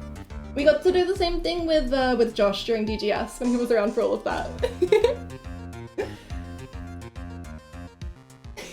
Fine, just trying to wake up? Good morning! Not as brain-inducing as Ace Attorney, but still pretty fun in terms of character interactions, both Zero Escape as a whole and II. I will check them out then, absolutely. I agree. Enjoyment of Ace Attorney 5 absolutely depends on how massively attached you get. I liked them, but I didn't like connect to them, you know? I think I probably could by the end of the game, but just off the bat, I was not into it. Yeah, like Athena's really cool, but she's not quite doing enough. Doing really good, thank you. I feel like watching Sim get infected with a zombie virus, but in a funny way. Yeah. Stuck around for Blackwell? Understandable. Yeah, I found Ace Attorney 4 really frustrating to play. I feel like I sort of click with the trilogy really well. The leaps of logic it makes make a lot of sense to me, and I feel like I usually am on the exact same page as Phoenix or Miles. I did not feel like I was on the same page as Apollo very much, and I don't know if I would have finished Ace Attorney 4 if it wasn't for Clavier. But oh my god, Clavier. Feels like falling into the Genshin hole again, but it's gay lawyers. For what it's worth, at least Ace Attorney doesn't have, like, gotcha. So, you're safe. If only Athena got a homoerotic courtroom rival. See, this is what Ace Attorney 5 is missing. Misery. Ace Attorney 4 is my second favorite Ace Attorney game, actually. 3 is my favorite, but they fluctuate. Ace Attorney 4, like, the plot makes me crazy, you know? I love to think about Ace Attorney 4. I love to read fics about Ace Attorney 4. I love the way that the characters, like, connect to each other in Ace Attorney 4. Playing Ace Attorney 4 itself, like the game, I do not love quite as much. You know? I'm enjoying Ace Attorney 2 because I'm Sims and Ace Attorney 3 is fun. Yay! Athena family, beloved. Instead of spending hundreds of dollars on gacha pulls, you spent it on merch instead. Yeah! DGS, one of the games ever.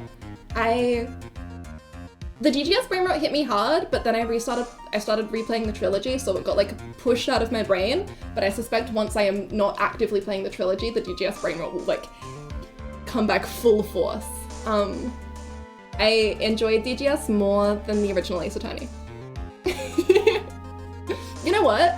I believe we are nearly at the end of this trial portion. I'm going to complete this trial portion. We are going to go to recess, and while the court is in recess, we are going to pull up a tier maker list, and we are going to make a little tier. That can be a little break, a midway point.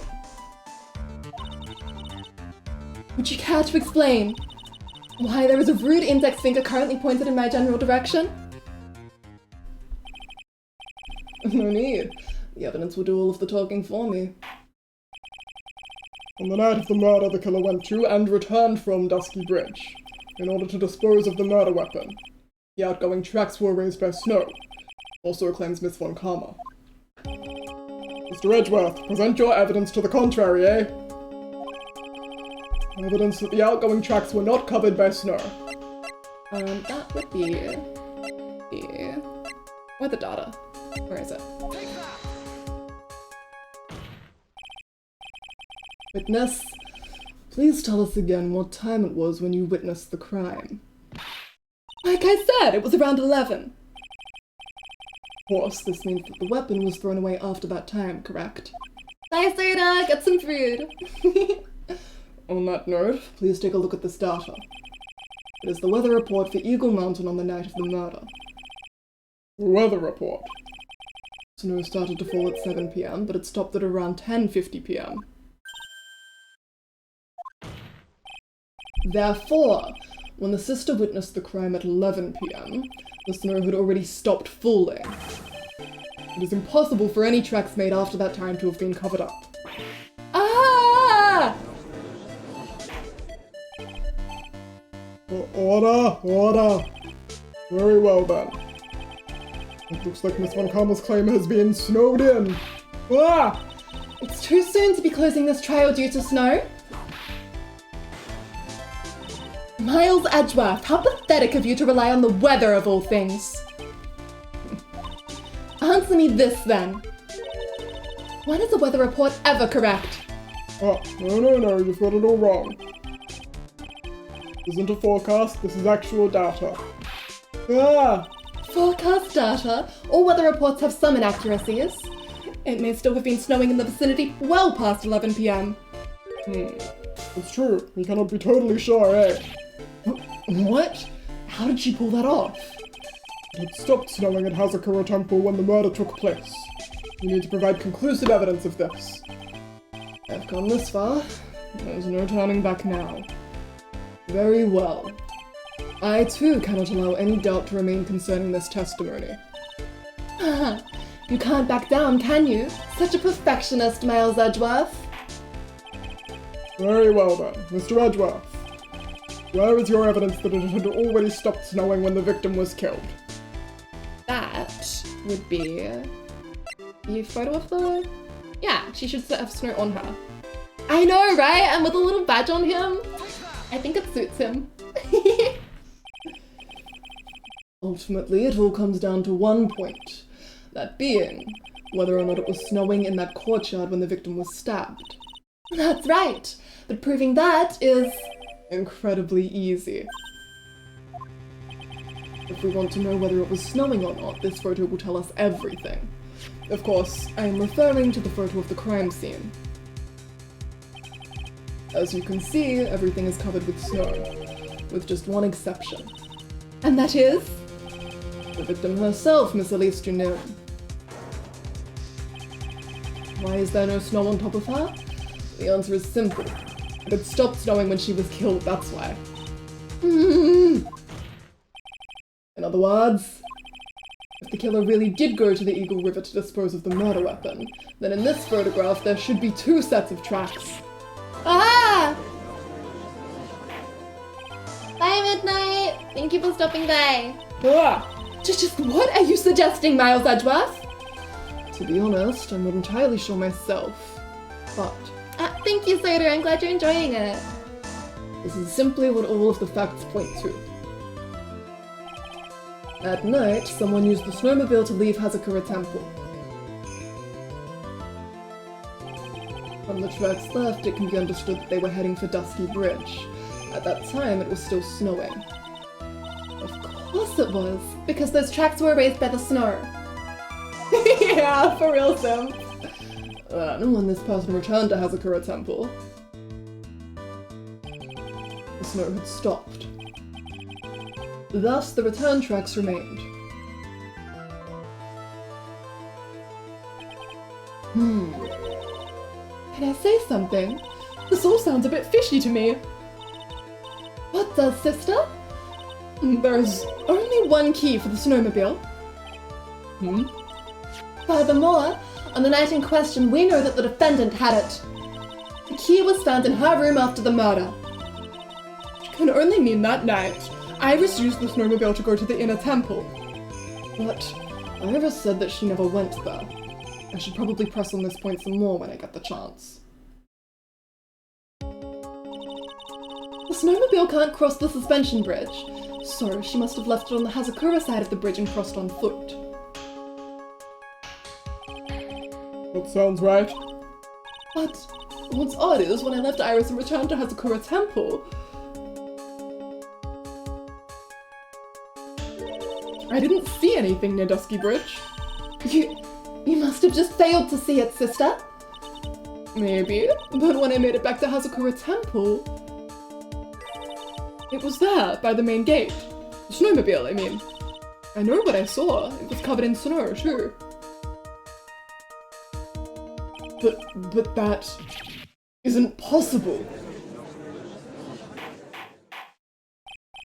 Order in the court. What does this all mean? Then what was the snowmobile used for? It wasn't taken by the defendant when she went to the inner temple. If it had been, then the witness couldn't possibly have seen it by the gate. PNG Tuber. Thank you, I'm glad you like it. Wait, I have a...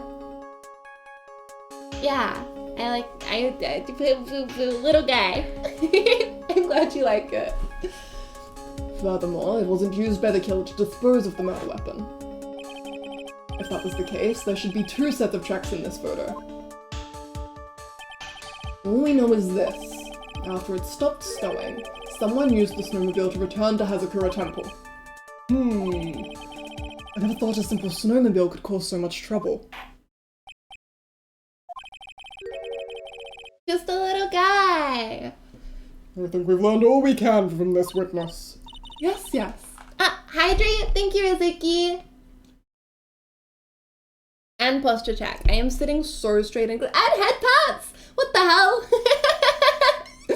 Shrimp check. Everybody on shrimp. Big stretch. You guys take such good care of more head pats! What the hell? Thank you guys. Okay. Hydrated, stretched, posture checked, head patted. Hugging. Yes, I've nothing more to add. I've told you everything that I know. But then, that still leaves us with the same problem. If only there was someone, a witness who could testify to having seen the snowmobile. A witness, huh? Was there no one out, walking perhaps, near Dusky Bridge on that night? I don't think that's likely. It was cold enough to freeze your ears off. Only an idiot would go out wandering in that. An idiot, huh? Unless they had something really important to do. That's a shame. Hold on. Something is coming to me. An idiot may well have gone wandering out on that subarctic night. Your Honor, actually, there just might be one individual who may be of help to us. Really? No, someone who might have seen the snowmobile on the night of the murder. I don't know for sure if he saw it or not, but there are two things about him that do come to mind. Which are? First, that he saw something incredible on the night of the murder.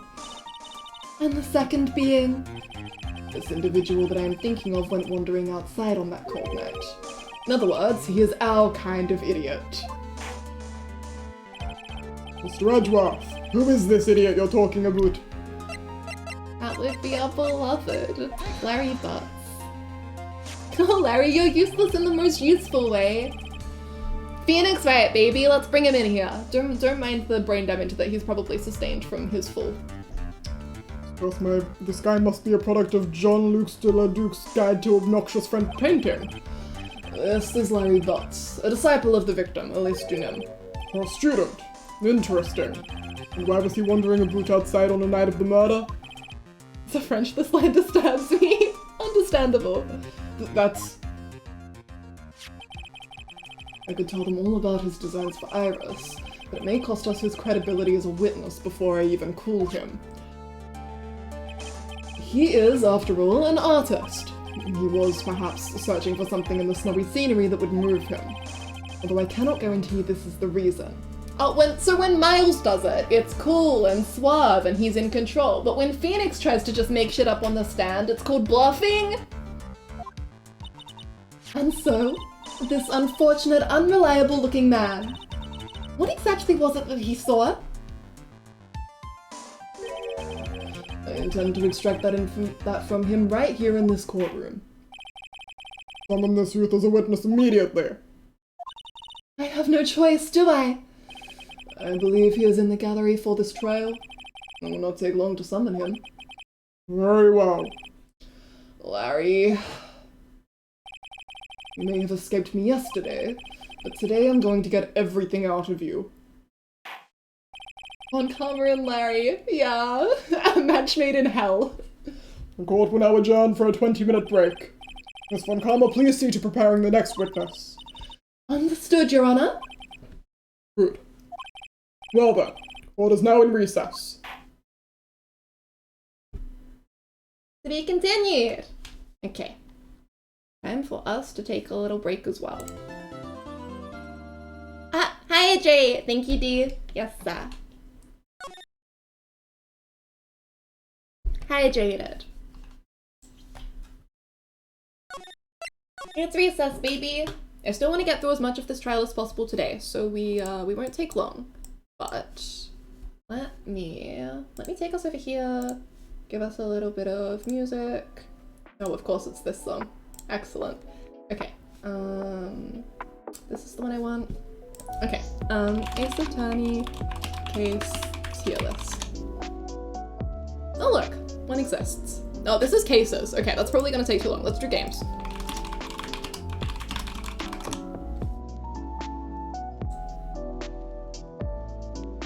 Oh, you're gonna make me recognize them from the covers? This is so cruel. I don't know which one's which. I don't know which one's which even a little bit.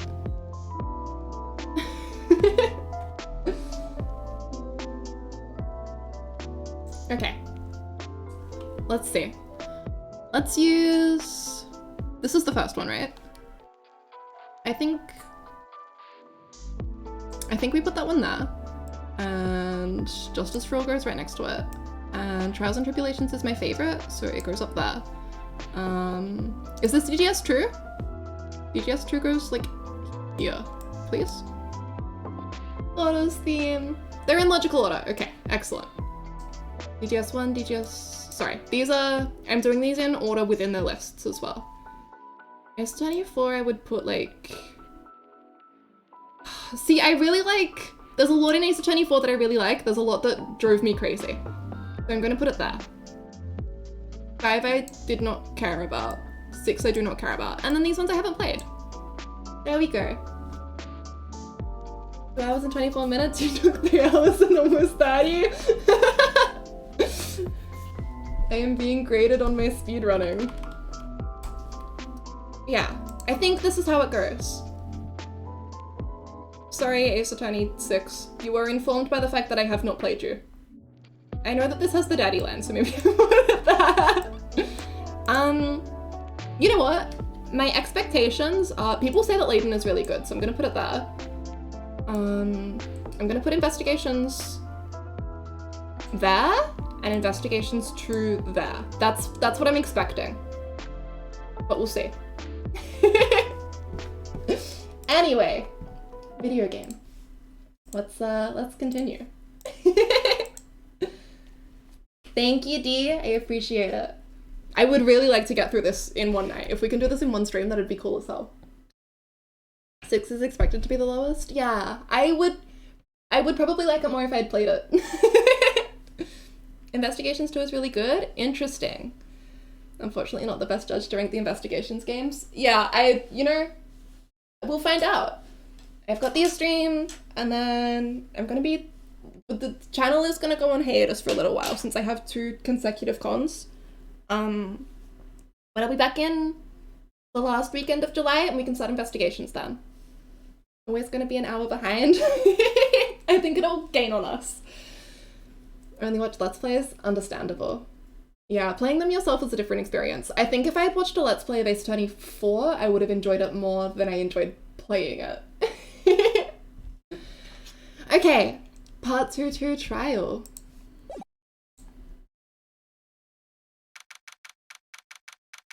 February 9, 11:15 AM.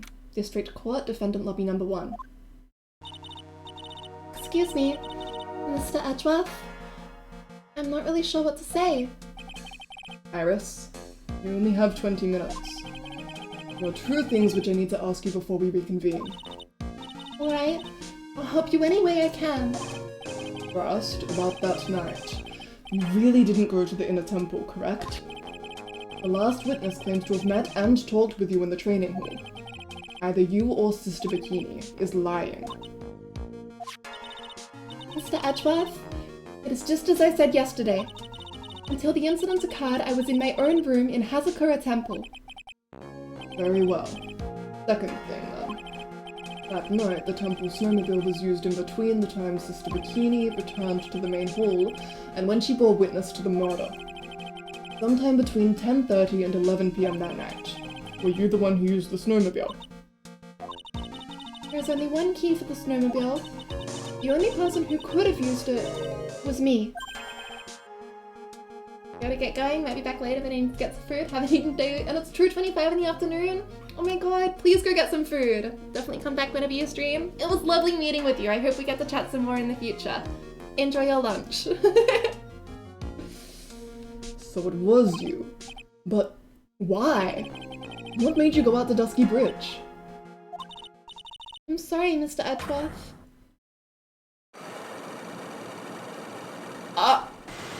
5? Iris? I can't tell you about that yet. Yet? Not until her safety is confirmed. Ah, The safety of the Acolyte. the Acolyte, huh? She must be talking about Maya. Iris, look me in the eye and tell me the truth. Did you kill Elise Junim? No matter who or what may come, I could never take a life. As I thought. No psychologs. And isn't that interesting? Very well. It's my job to get to the truth. You'll discover this for yourself soon enough. February 9, 11:36 AM. District Court, Courtroom Number 7. May have a rough idea of what is happening? Pug? Court will now reconvene. Miss Von Karma, where is the witness? During the break, a man was detained for suspicious behavior in the gallery. Suspicious behavior. He was sketching something, very intensely. May I ask what the witness was sketching when he was detained? And you a terrifying woman armed with a demonic face and a vicious whip. I can only presume that his intention was to capture you. Ah! Anyway, it's time to drag this pathetic excuse for an artist before the court. Larice Janim, I hope you're ready. Get in here. It would seem that whip is going to see plenty more use today. She's so mad. Ouch! Your sketch is in contempt of this court. Hey! I was just artistically— Ow! Ouch! You tried to run away from the bailiff who was trying to hand you your subpoena, correct? Look! I'm nothing but a fledgling artist training out in the mountains. I'm only down here in the city because I ran out of green paint. Well, to use the technical term for the color, viridian. Larry, this isn't an art store now, is it? I know, but I graduated junior high, okay? Look, art is all about working in the fields, isn't it? Working in the fields. I presume you wanted to say field work. I hope. That's it. Thanks, buddy. It's kind of sad that I was able to understand his mangled train wreck of a sentence. I just happened to stop in here and found a wonderful new model. So see, I've got nothing to do with this trial at all. I expect all of your faces to be red when you realize this mistake. Bright red. Or to use the technical term, Crimson Lake. Ow, ow, ouch! Ow, ow, ow, ouch, ouch, ouch, ouch, ouch. Stop your pathetic blabbing and testify like a man. Refrain from whipping me, Miss Von Karma. Cross-whipping is just as bad as cross-checking. Witness, this was all your fault. Testify now. This is too much for me. Yeah, it fits. What I saw was at that lodge out in the mountains, looking up at the stars that night. I walked to the bridge a number of times, but I didn't see a snowmobile. I didn't see anyone at the bridge that night either. The girl I was waiting for didn't show up. My teacher died on me. I'm all alone now. Aren't I, Edgy? Witness, please refrain from talking directly to the lawyers during your testimony. I'm just a nobody. Nothing but a small, worthless man, aren't I? Why wasn't I asked for my name and occupation? Or anything else? Mr. Edgeworth, this man seems to have quite a severe inferiority complex. He has recently been the cause of numerous incidents. I think he's finally realized for himself just how much of a nuisance he has been to other people. Yeah, that's right. I'm behind everything, every case. Watch out, okay? Just touching me will make you eternally unhappy. Well then, let us proceed with the cross-examination. With no touching, thank you.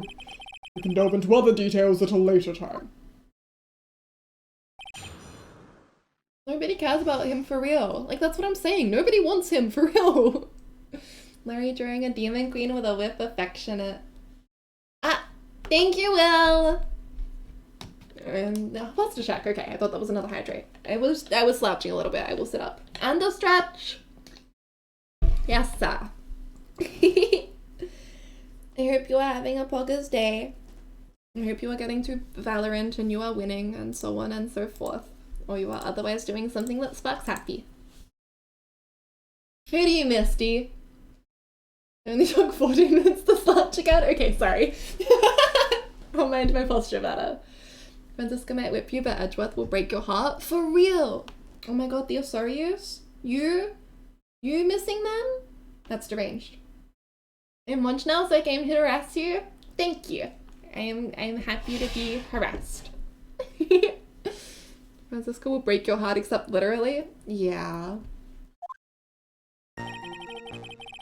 They're good boys, dear. Okay. Looking out in the stars, walked to the bridge, didn't see a snowmobile, didn't see anyone else at the bridge. Oh, oops, sorry, that was all of it. Jesus. It seems that he is going to claim to have nothing to do with this to the end. I don't want this guy to cost us any more time. I need to slice through his obvious contradictions and keep things moving along. Okay. The lodge out in the mountains looking up at the stars that night. Well, I guess that's immediately an issue. since it was snowing, so there were no stars. Went to the bridge, didn't see a snowmobile. Weird that he stutters on that, really seems like he's lying. Didn't see anyone at the bridge that night as deranged. We know for a fact that he met Phoenix, on account of we were Phoenix. Larry Butts.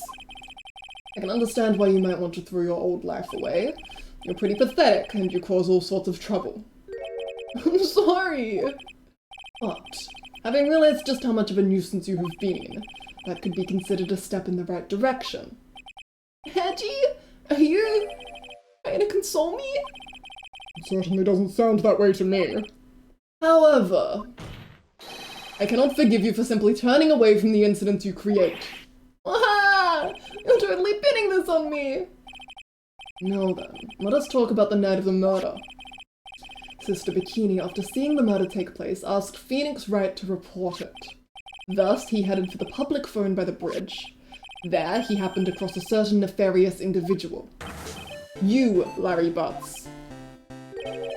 That's right, me in the flesh.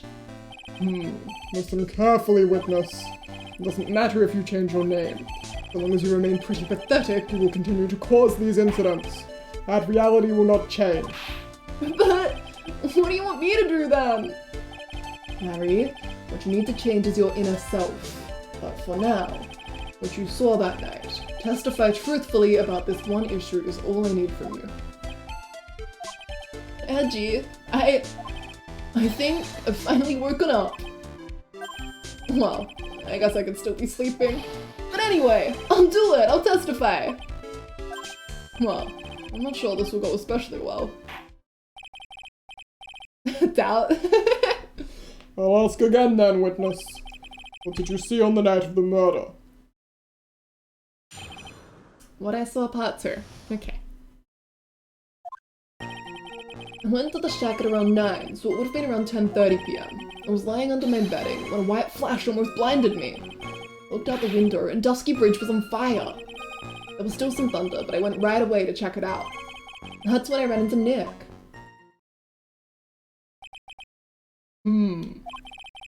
Suddenly saw quite a lot, didn't you? So, what happened to the bridge after it caught on fire? It was like me after a 3-day stint chasing a girl. It totally burnt out, like almost totally gone. I mean, trying to cross the burning remains was what caused Nick to fall. What did you say? Oh, don't worry, it's nothing life-threatening. He just caught a cold. I never know with that man if he should be called lucky or unlucky. Now, Mr. Edgeworth, please commence your cross-examination. Okay. Went to the shack at around 9, so it would have been 10:30. Friendly cat! She's not as mean as she seems.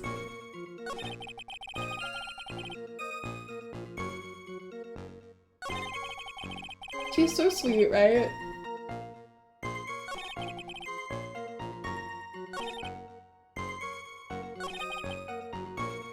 Okay.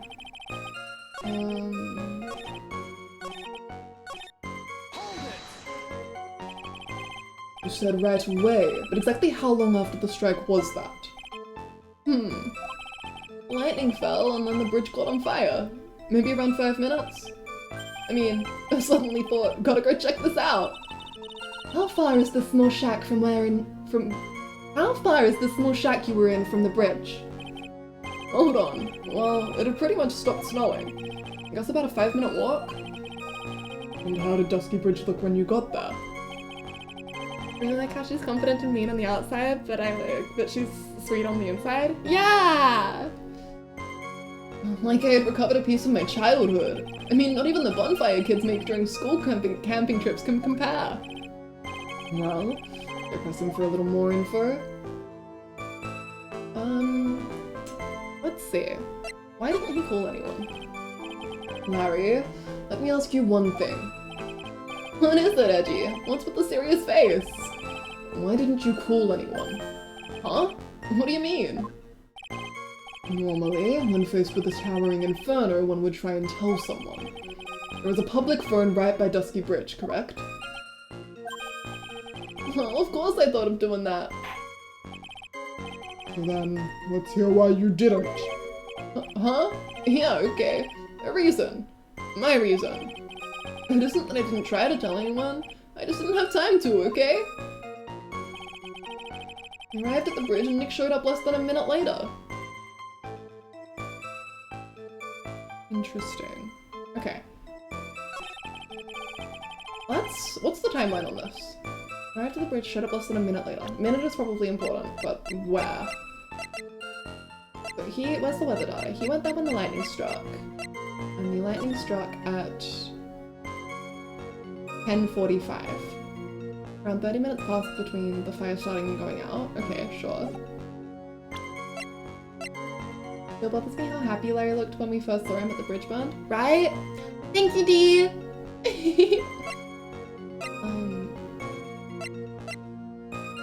That was at 11 p.m.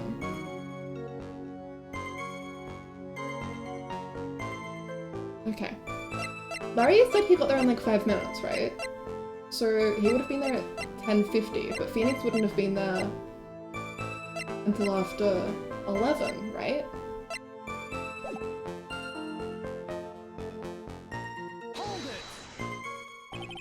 You claim to have arrived at the bridge at the same time as right. Yeah! I thought I'd better tell someone about this. But then Nick came up yelling about murder. It totally made me forget about the bridge. The fire was pretty much out by then anyway. Okay, well then that's definitely. What's this feeling? I suddenly have a terrible case of unease. It was after contacting the police that Phoenix Wright fell from the bridge, correct? Yeah, that's pretty much it, more or less. You told me about the burning bridge yesterday. There's still something that doesn't quite fit. It looks like, despite his change of heart, Larry still isn't telling us the whole truth. Okay, I think the weather data on that last one should do it.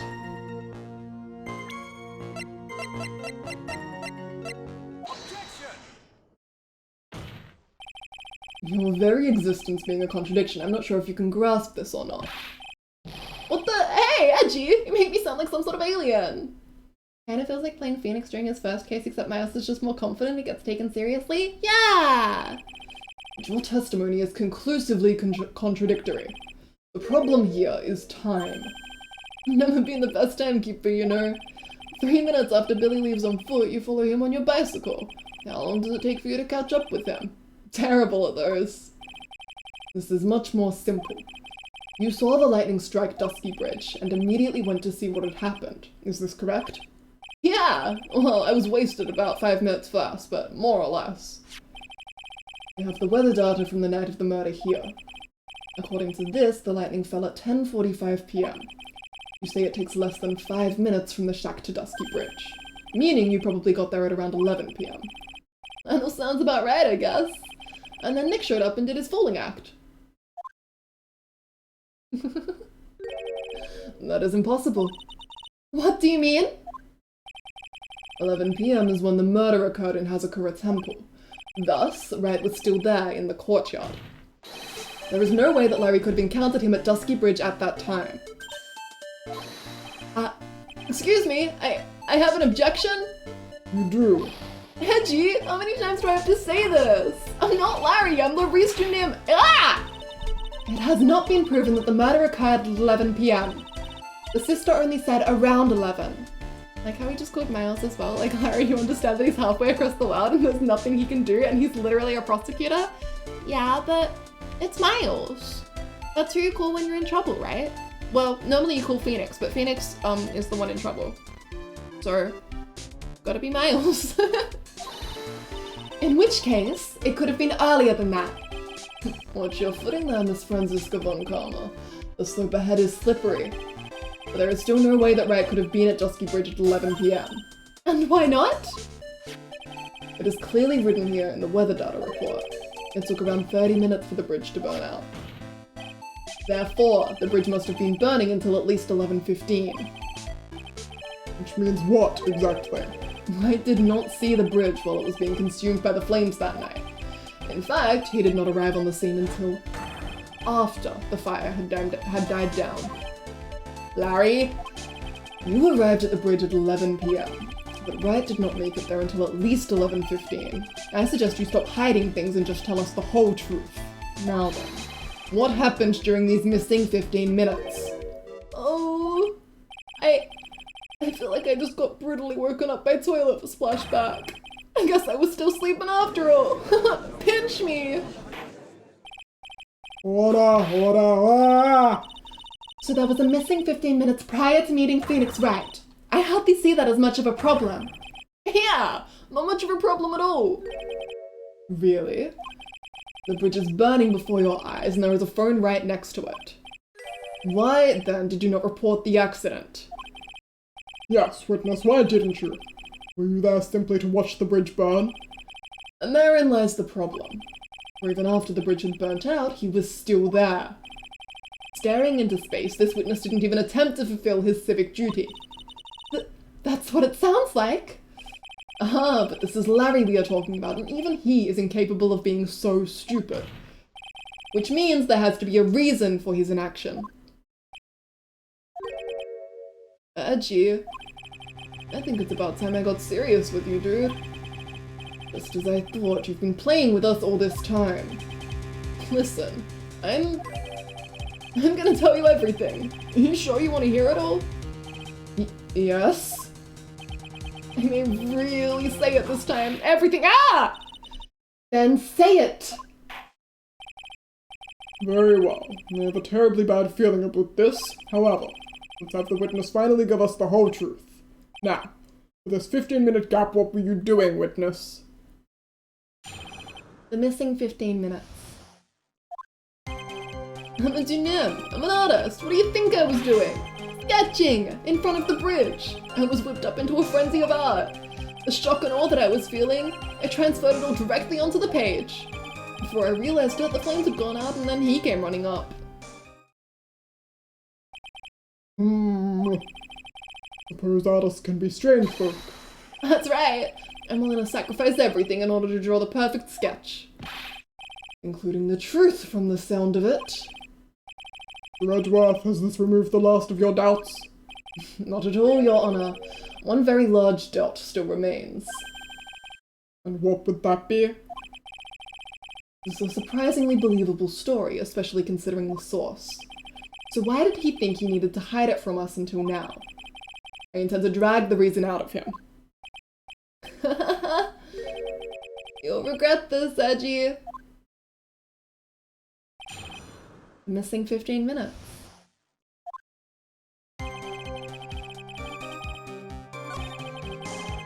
Sketching in front of the bridge, whipped into a frenzy of art. Well, I would like to see it. The burning bridge moved you that much, did it? I find that hard to believe. You moron, Edgy! You don't understand me at all!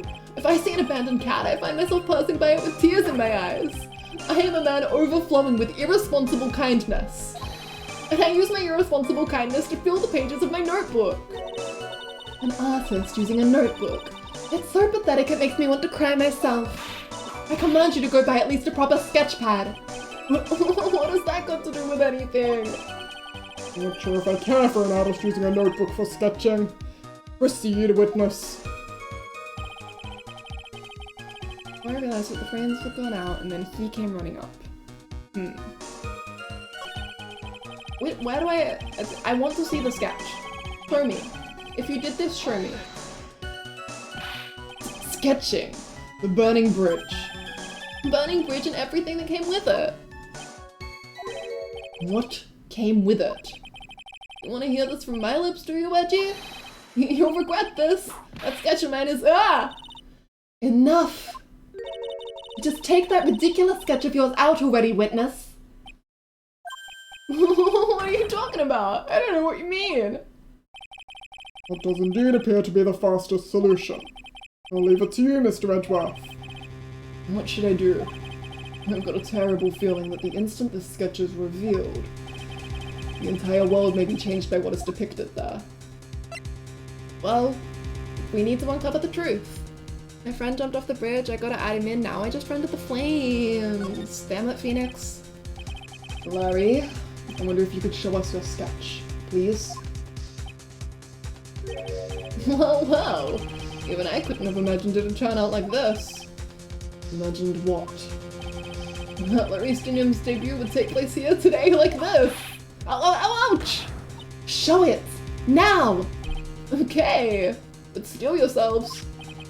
This is the world of Laristinium. Okay, so,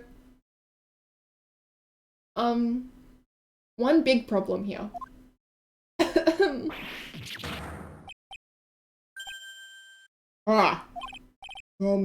Well, so this Dusky Bridge, correct? Quite a large bridge, isn't it? Your response, Miss Von Karma. Yes, well, it's a better drawing than I expected. Isn't it? Isn't it? I struggled to reproduce those flames, I really did. Yes, I'm sure you did.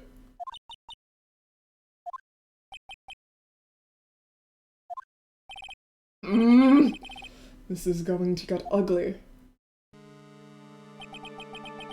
No one has the courage to bring it up, it seems. This mysterious flying object. Surely it's just upside down, right? What is the actual... Do we have any photo of the bridge? I've forgotten. But I'm fairly sure there's... It is a suspension bridge, so maybe it is the right way up. But then... Maybe I do not remember this case as well as I thought. What the hell is going on here? I'm 1000% sure it's upside down. Like, it's gotta be, right?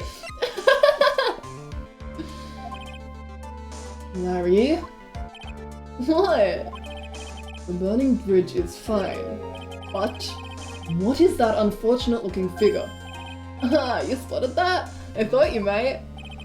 However much I might want to ignore it, I can't. It's Iris, of course! Iris! We should take better care of ourselves. We have to plan for our future, you know. Oh my god, an upside down drawing in my Ace Attorney? A piece of paper in Ace Attorney where the thing that you need to do with it is just turn it? What? Unheard of. Can we check the back of that, please? What would have happened to her if she'd injured herself flying like that? Okay, but if Larry thinks that she was flying... My head hurts.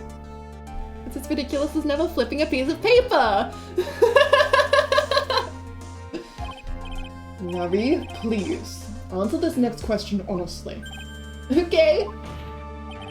Are you really claiming to have seen this? Are you claiming to have seen the silhouette of the defendant flying over a bridge that was engulfed in flames? Yep, that's what I saw. Thank you, D. That's why I drew it. I'm an artist. A real artist. You? Hi! Go! She's really...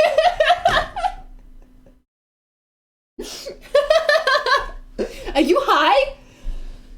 The girl, she's really high up in this picture.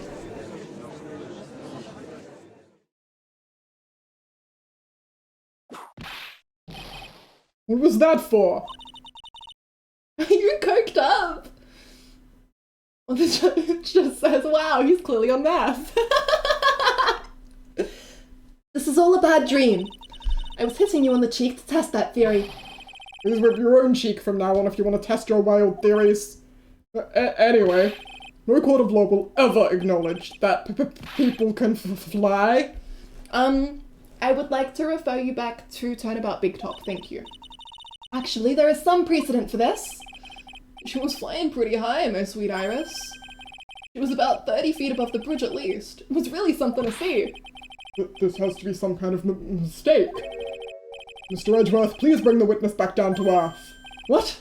Me? We don't mention that case. This witness is your friend, is he not?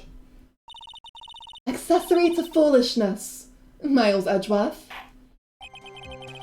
Let us get back to the cross-examination, by force if necessary. Mr. Edgeworth, I expect you to expose the obvious contradiction here. Yes, Your Honor. Looks like I've got another reason to remember this moron.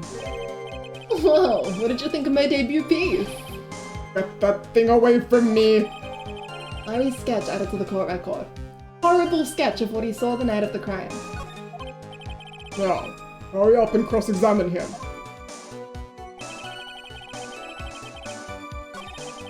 Sketch him in front of the bridge. Okay. Okay. Okay. Okay. I saw Iris flying. I saw Iris flying. Her white hood fluttering. Okay, so this is... Yeah, that was such a sidetrack. I forgot that we were in the middle of a cross-examination. Iris wasn't wearing her hood.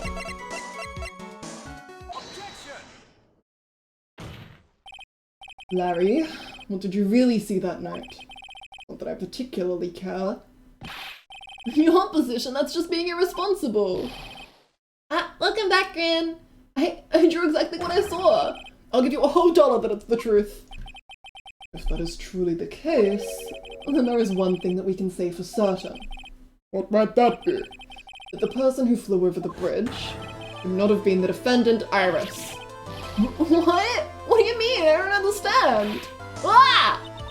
A foolhardy folly of a foolish statement by an equally foolish, foolhardy fool. How exactly can you make this claim? Tell us, Larry. According to this picture, the individual who you say you saw was wearing a hood. Correct? Of course she was. That rundown shack is quite away from the bridge.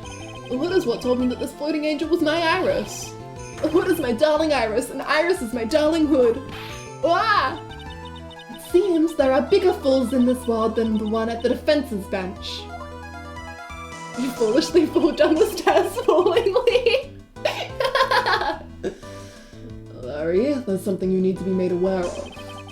On the night of the murder, Iris wasn't wearing her hood. She had given it to Wright as a gift. Are you going to change your story now? Perhaps suggest it was Wright who took flight. What are you talking about? I think you understand what I mean just fine. Why?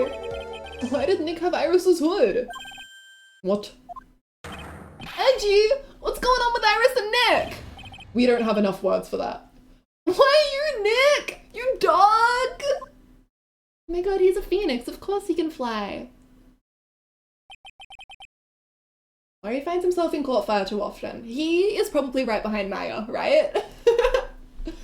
I do believe that this unbelievably mysterious sketch is destined to disappear discredited and discarded straight into the garbage. Ah! What is it now, witness? It feels like I've been waiting 25 years for this very day to come.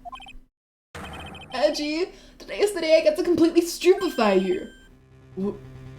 What? What is the meaning of your outburst, witness? I hate to have to do this, but I have some definitive evidence. Definitive. Evidence?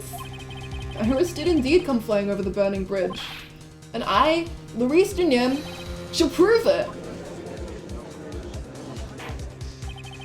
I didn't expect to ask this again, but we shall be needing your testimony once again. Tell us anything you know concerning the defendant as depicted in this sketch, and show us your evidence that this nightmare was actually a reality. Okay, I hope you're ready, Edgy. Literally the only times Maya isn't there is when she's been kidnapped or trapped. Yeah, poor thing. You mean like how you were the culprit when Hedgeworth had to defend Phoenix? Yeah. Phoenix and Miles, professional lawyers. Larry, professional witness. Maya, professional defendant. No. As I'm gonna feed you a whopping serving of pain. Still no kissing, unfortunately. A bit sad about it. Still to come, we can hope. You've been serving us a whopping serving of pain this whole time, trust me. Proof that Iris flew. No! Rin, you're professionally wonderful. Maisie, hi! When I reached Dusky Bridge, she was already gone. I was so worried, so I frantically searched all over for her. That led to me finding a beautiful crystal sphere, half buried in the snow. I'm sure that Iris was simply wearing a spare hood. After all, no one else could have lost a crystal sphere that night. Thank you, Larry, for this crucial piece of evidence. A crystal sphere. This one. Pretty, isn't it? But finders keepers. That sphere. Where did you find it? Let me see. Around here somewhere? Looks about right. And it was half buried in the snow. Larry, I think you might be stupid. Larry, I think you might have taken crucial evidence. It had pretty much stopped snowing by then. But there was still some falling as I walked to the bridge. The court accepts this crystal sphere. That's mine, okay? I want it back afterward. There's something on it. Hmm? Oh my, it's blood! What? Blood? Crystal sphere added to the court record. Found half covered in snow near Dusky Bridge the night of the crime. It has blood on it. Larry, it's okay when Phoenix takes evidence unaccounted for, but not when it's you. Yeah! You ready, Edgy? Tomorrow morning, you'll be calling me Master Larry.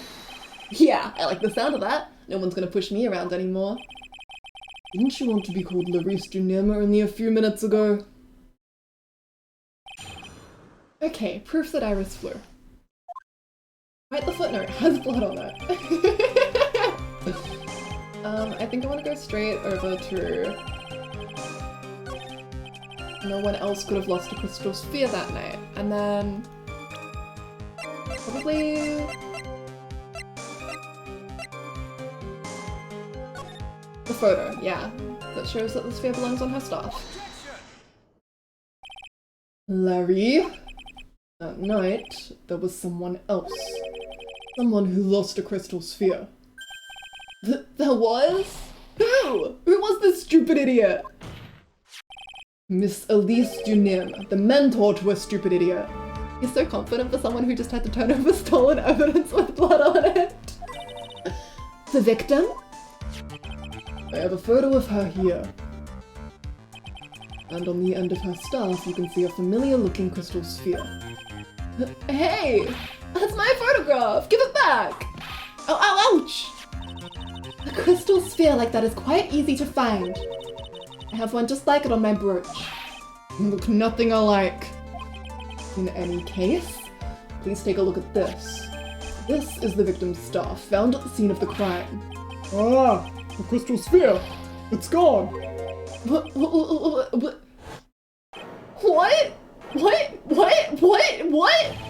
What? Just what does this mean? If anyone jumped or flew across the bridge that night, it certainly was not Iris. After all, she was not wearing her hood. More importantly, the crystal sphere found at the landing site was not hers either. I'm staring at some other spheres. That means the one who flew and dropped the sphere was the victim, Miss Elise Juniem. A fool alongside another fool on a fool's errand to reach a foolish conclusion. First of all, this sketch, which I prefer to call a scribble, is ridiculous. Thank you, Dee! People cannot fly, thus it is rejected. You can't do that. I saw it with my own eyes! And this crystal sphere, this is nothing more than a red herring. You honestly believe that?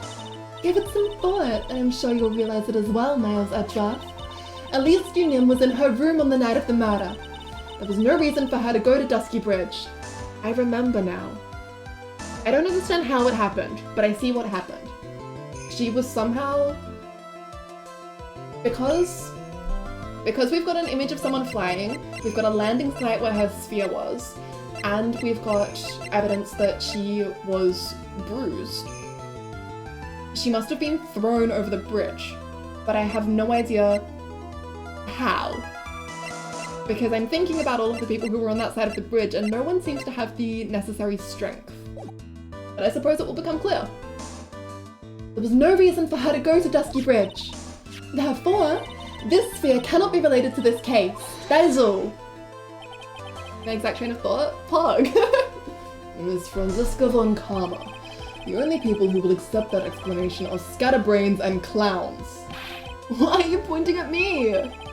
The victim's crystal sphere was found near the bridge on the night of her murder. And you expect us to believe this has nothing to do with the case? That crystal sphere? It was probably thrown away at the bridge after the murder. After the murder? Oh, you got that mad muscle? There is blood on the crystal sphere, isn't there? This naturally suggests that it was thrown away after the murder took place. The killer placed it there to throw the investigation off the scent, which is the exact same reason that he drew that ridiculous sketch. What? You mean I'm the killer? Wah! All joking aside, just when did this crystal sphere appear near the foot of the bridge? Unless this can be proven in some way, I refuse to believe this is related to the case. Makes a valid point. There's no evidence that Elise Unium left Hazakura Temple that night. However, if somehow the crystal sphere can be proven to have been dropped before the victim was killed, then this case is going to transform into something else entirely. Your response, Mr. Edgeworth. I want your final opinion on the disposition of this crystal sphere. If it is not related to the case, then this witness whom you called will have been nothing more than a monumental waste of time. Prepare yourself for some very appropriate punishment, Miles Edgeworth. Can I prove it? Can I prove that the crystal sphere was dropped before the murder took place? Welcome back, Soda. Let's see.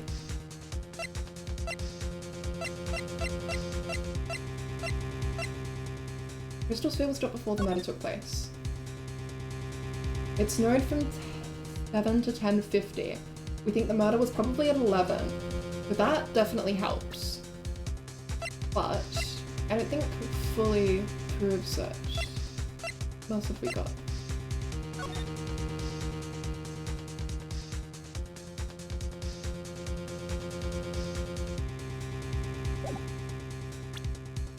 Oh, actually.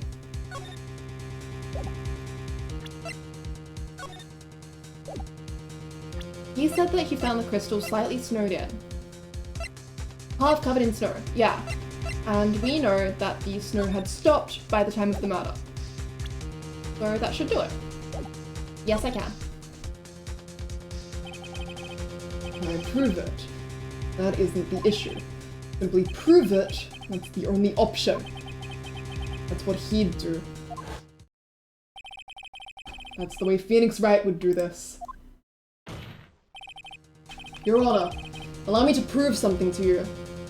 I just woke up, so I just now fully realized it's Edgeworth. It's Edgeworth! Look at his little badge! He's fusing with Phoenix, he is going goblin mode. What would Phoenix Wright do? The non-existent hospital scene. You missed Miles briefly mentioning that he visited Phoenix in the hospital. Your Honor, allow me to prove something to you. I will prove that this crystal sphere is a vital link to solving this case. You will do what? That look in your eyes. You remind me of Phoenix Wright when he is cornered. That should come as no surprise.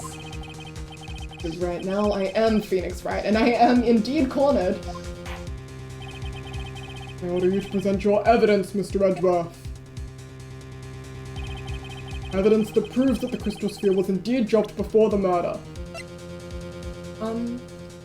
Can I just present the sphere? It was half covered in snow. Edgeworth is the one in the couple that gets influenced by his partner. This crystal sphere, it was half buried in the snow, correct? Oh my god, the track is called Cornered? That is so poggers. That's right. If it hadn't stopped snowing, then it would have been game over. The snow would have totally covered it. That's all I needed to hear from you, Larry. Your testimony makes one thing quite clear. What? When the crystal sphere was dropped, it was snowing, even if it was ever so slightly. Snowing? On the other hand, let us look at the scene of the murder. As proven earlier today, there is no snow on the victim's body. Therefore, the crystal sphere must have been dropped before the murder. What? Order. On the night of the murder, the victim did indeed go to Dusty Bridge, and there, something occurred that caused the staff's crystal sphere to come loose. What could that have been? The sphere. There's some blood on it, isn't there? Allow me to raise a certain possibility at this junction. The real crime scene was near the foot of Dusky Bridge. Got him, Miles. The murder didn't take place in the Hazakura Temple courtyard? Only a fool would suggest such a foolish piece of absolute foolishness. Think crazy, Miles. And just who is the fool? And which part is so foolish, Miss Von Karma? Have you been paying any attention this whole time, Miles Edgeworth? The sister saw everything. She saw the victim being killed by the defendant in the Hazakura Temple courtyard. We're so cool. That's not exactly true now, is it? To put it more precisely, what she saw was the murder weapon being removed from the victim's body. That's the same thing! No, it isn't. You said it yourself. Very little blood is actually lost at the moment of a blade's insertion.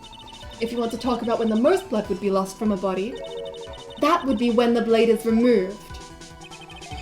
If that statement is the truth, then Dusky Bridge could very easily be the scene of the murder. The murder weapon was not removed, thus there was no bleeding. You are forgetting one vital thing, Miles Edgeworth. Elise Junim's body was found in a Hazakura Temple. On foot, it takes 15 minutes to travel from Dusky Bridge to Hazakura Temple. You mean to suggest someone carried the body all that way? Nah-ha! Yaha! Nuh-uh! I've made it this far. The only place to take this is to the end. I just need to prove that my version of the events is also perfectly plausible. Now, if the defense is ready, the court would like to have an explanation. Please show us the method by which the victim's body was carried to Hazakura Temple. That would be the snowmobile, right? The tracks photo? Yeah.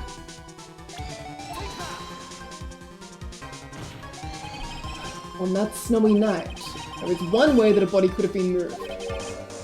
Objection, baby! Hi, Saren! The snowmobile. Ah. As we know, the snowmobile was used that night. No, you've got it. That's perfect. Yeah! It was explained as having been used to dispose of the murder weapon, but it could also have been used to carry a body. Order! This is completely unacceptable, Miles Edgeworth. You've dug yourself into your own grave. Yeah, there's an objection emote. I want to redo a bunch of the emotes that we have and make some more, but objection will stay. What do you mean? The only one who could have used the snowmobile was the defendant. She's the one who moved the body. Doesn't that put the final nail in your coffin? You're too late, Franziska von Karma. And in fact, the defense has proven something else entirely. We have shown that this case requires further investigation. What? Where was the victim Elise Junim really killed? Is Keith I will cry without it? Of course! If her body was moved, whatever for? Stretch? Yes, sir. And hydrate. Appreciated. Please getting sore. Oh my god, and Sherlock, Pog.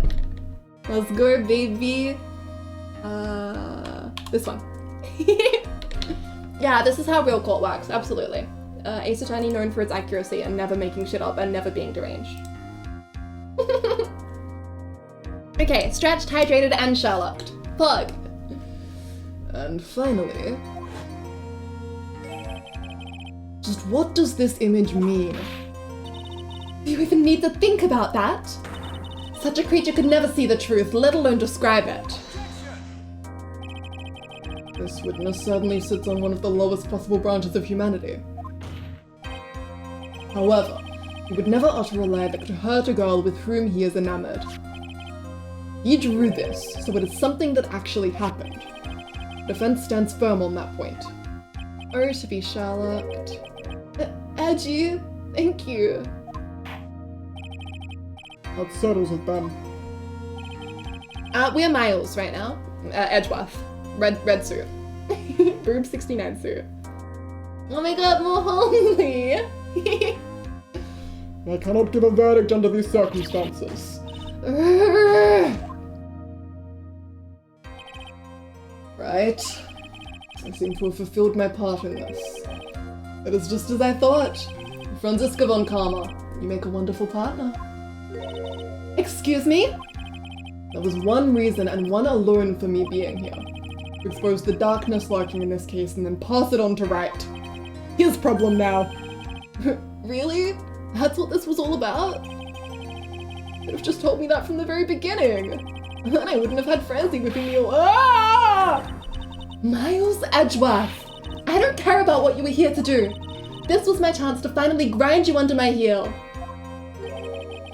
Cottonworth has to wait until investigations, unfortunately. I don't want to do this anymore, this sucks. I'm sorry. A shame that your chances seem to have slipped you by. What a shame, Francie! This is all your fault. Such a terrible witness. You are an affront to all the legal system stands for. Ow, ow, ow, ow, ow! I demand satisfaction. Fucking killed him. Let's drink some water. You are absolutely allowed to whip your witnesses, or throw coffee at them, or, you know, just whatever you want, really. I'm gonna be a lawyer. Thank you, D. Hydrated. Larry calling Francie. Francie makes my blood boil because he's Larry. Get his ass. I cannot believe that the witness's testimony relates to an actual event. However, there has to be some sort of answer for the questions it raises. Have his words here today been the truth or lies? Next time we gather in this courtroom, those are the matters that shall be addressed. I am counting on thorough investigations by both the defense and the prosecution. And with this, the rest is up to you, right? Court is now adjourned. Phoenix, this is your fucking problem now. To be continued.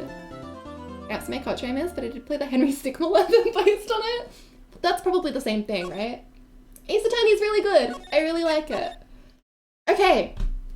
That is not the halfway mark, but we're doing it. That is the end of the first day of trial. Next up is investigation. I need to go get a snack and go to the bathroom real quick. Let me take us over to BRB. Provide some music. I will be right back. Be good. Mwah.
What happened here?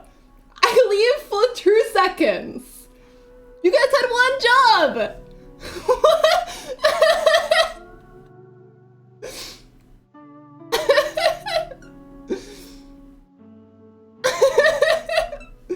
30 messages were deleted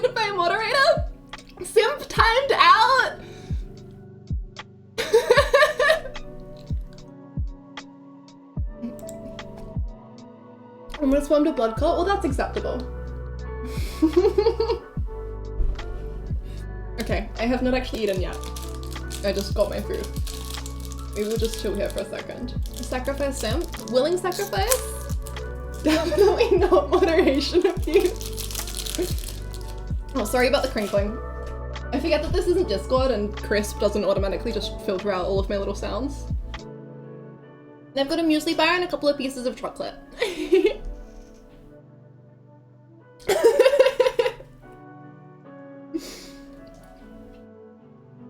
Yeah, did I just hear my little dog? He's been so good so far.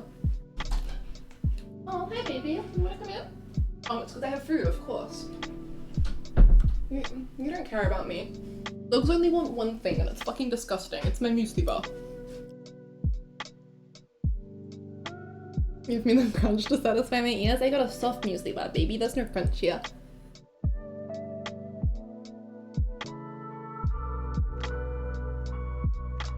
Oh no, it's 11 PM. It is not time to eat. And it's certainly not time to eat my food.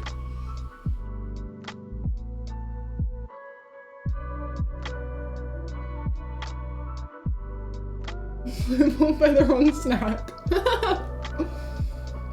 Simp?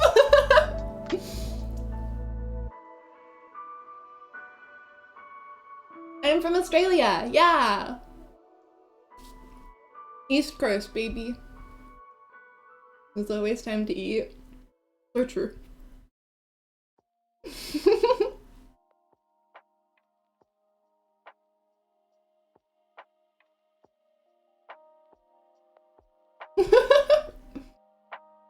Of course you would say that, Ren. My beloved puppy, I love you and would do anything for you. Unfortunately, this is my snack. Exactly! What have you guys been doing in the Discord? Oh, you got lamp that lights up?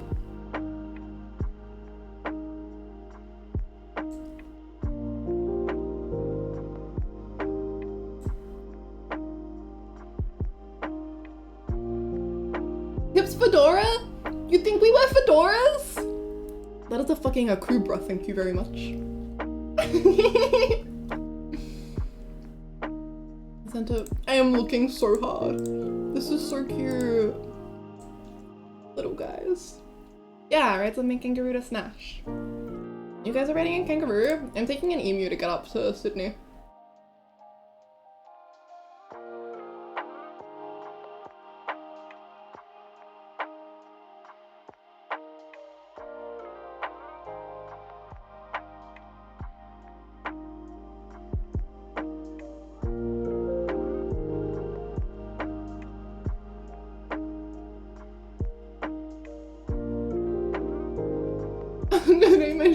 Yeah, of course you can join. Thank you, Dee, for putting the link. Everyone is welcome.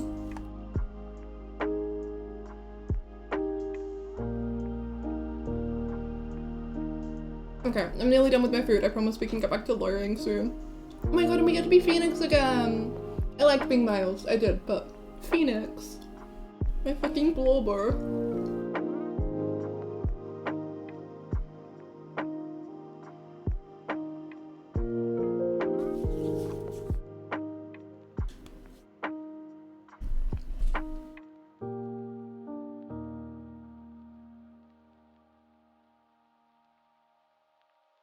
We get to not be taken seriously again. Aren't you guys excited?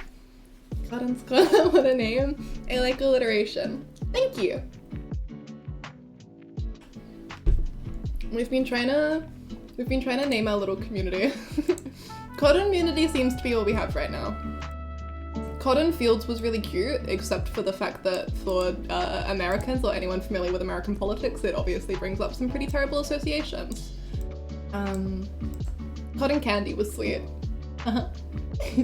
If you see what I did there. We get to be nearly dead again. Oh my god, underpaid over what? I just like being Phoenix so much. Okay. Just like real life.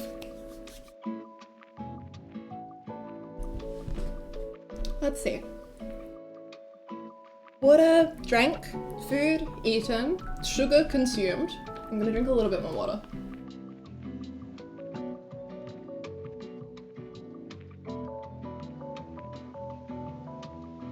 Yum yum. Pudding cottage! What the hell? That's so cute! Aww. I like that a lot. To calculate parts. Wow, D. I can't believe you're not manually splitting all of my times like a good speedrunner mod. We can change the server name. It can be cottage. Okay. Whew. Am I gonna get the hiccups? Do not give me the hiccups. I need to be using my voice. Peach cottage! Oh, this game is so realistic. I see all my sexy female lawyer what's me 30 times in 5 seconds in public. Yeah. Get hiccups or genuine water. I do not have the hiccups. I do not have the hiccups. I do not have the hiccups. I do not have the hiccups. I do not have the hiccups. Okay. Right now, we are up to part... Where's my little thing? We have completed 4 parts. We are about to start part 5, which is investigation. Part 3-1, to be precise. 3-5-3-1. Okay. Let's video game.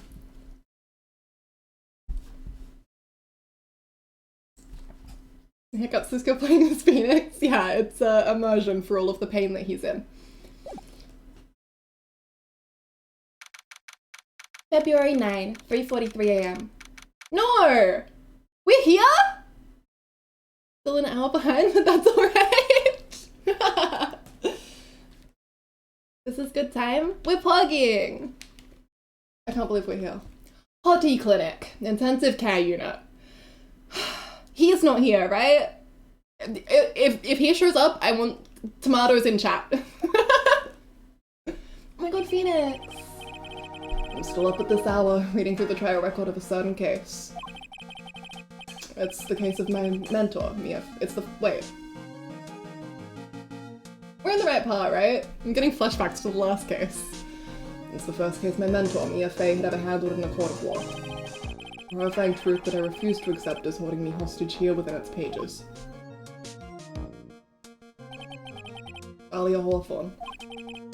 What I have read, I don't want to believe. What is written here? This isn't the Dahlia I knew. After falling into Eagle River, I was somehow miraculously saved. I ended up catching a cold that seemed to knock me around the world and back. Is this Hottie's laptop? Phoenix, do not check the search history. And yeah, this is when Phoenix looks over the case simp. So I guess 3-4 sandwiches in, like right here. I feel dizzy, my ears are ringing, my throat burns, and my head is on fire. But I will recover. I have to recover by this afternoon. I have to meet with the most ill-tempered witness imaginable. I know that he will be able to help me with him. Somehow. It's gonna be okay, because Edgeworth will be there.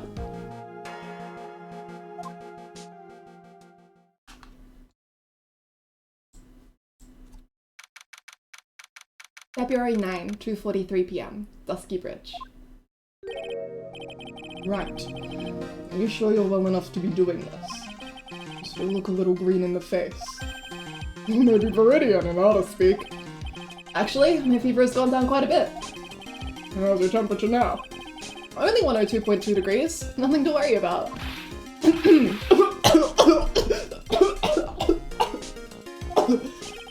Anyway, I read through today's trial record. You weren't bad, Edgeworth. Pretty impressive despite the circumstances.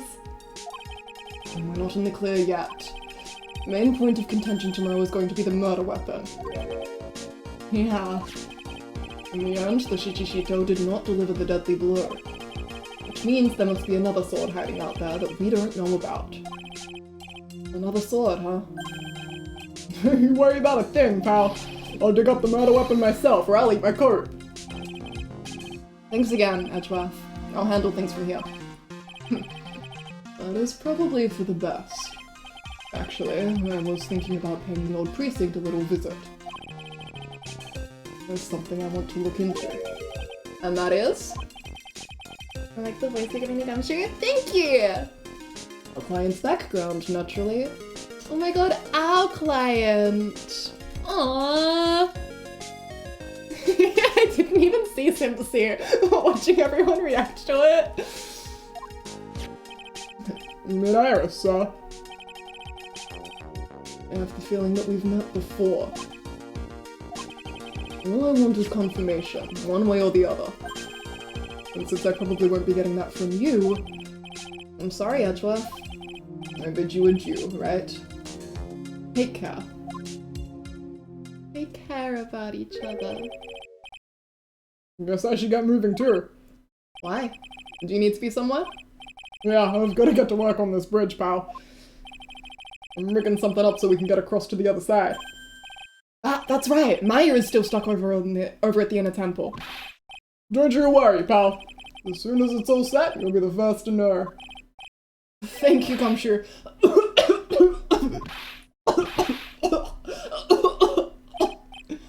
No problem, pal. Just try not to give me that cough of yours, okay? Alright, I'm off. You can tell how bad the brain damage is, because he forgot. Hang in there, Maya. We'll get you out. I promise.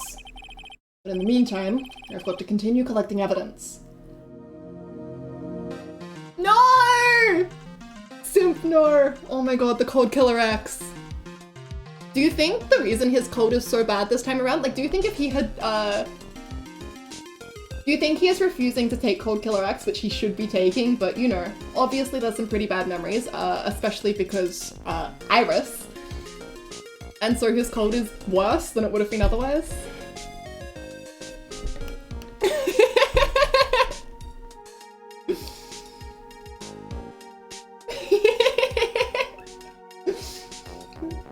Simp public enemy number 1.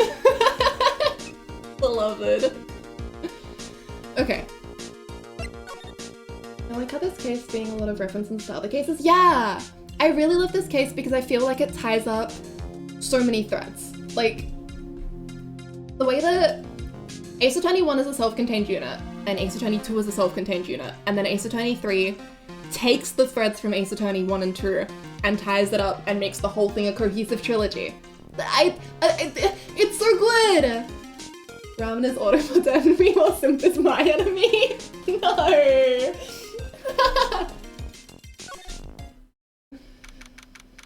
February 9, Hazakura Temple, main gate.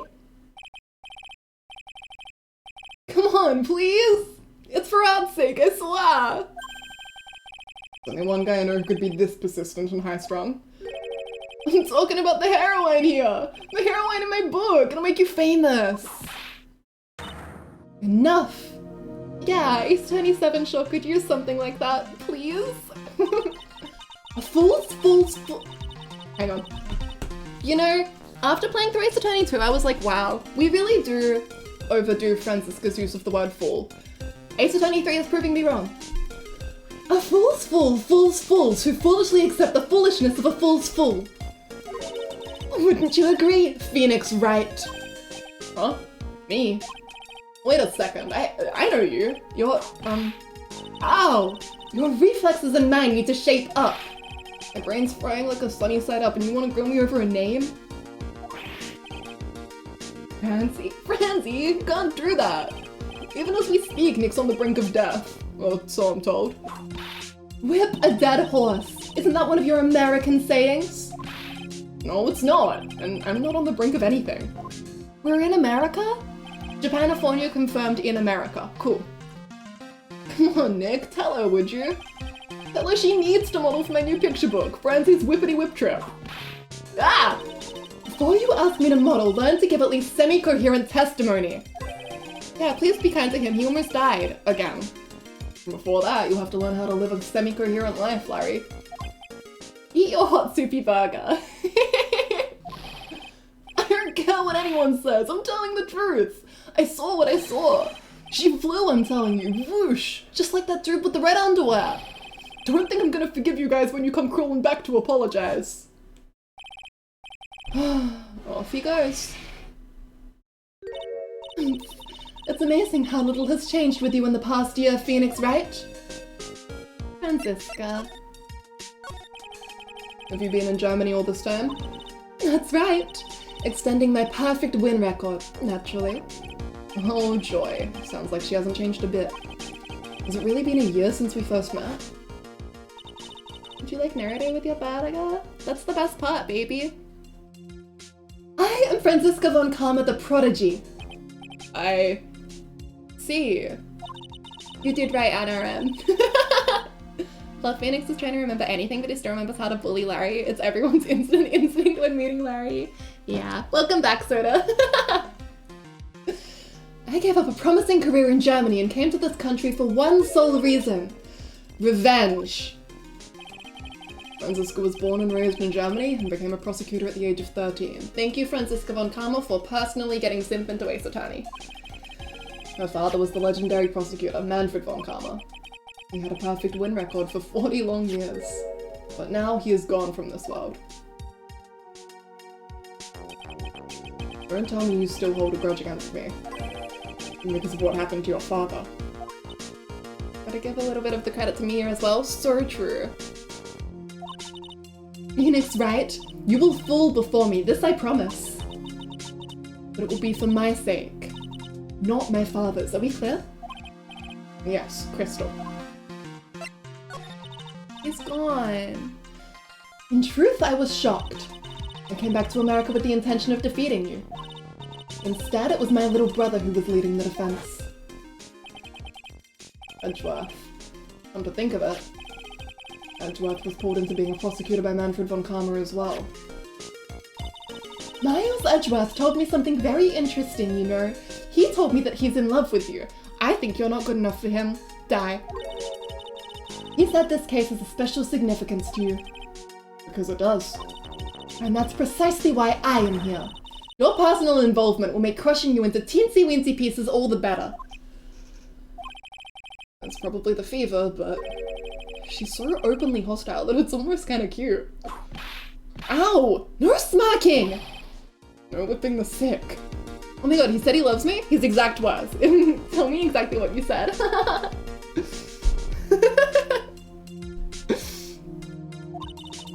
Bad foolish fool doing such a foolish favor for such a foolishly foolish fool. Edgeworth. Make no mistake, Phoenix, right? I came here for one thing and one thing only. To pulverize you. Not like I thought you were here to bring me some Cold Killer X, you know. Phoenix? Okay, 7 does happen. I want more Franziska. Please! I went over the whole case file on the flight over. You read the whole thing? Yes. Every last word of every last sentence of every last paragraph. All the ridiculous things you did made it a very interesting read, you know. Attempting to cross a burning bridge. Did you even consider the dangers? No. The only thought in my mind was, I have to get across. A fool who doesn't think is more foolish than a fool who foolishly thinks. Sometimes Phoenix says the most concerning things.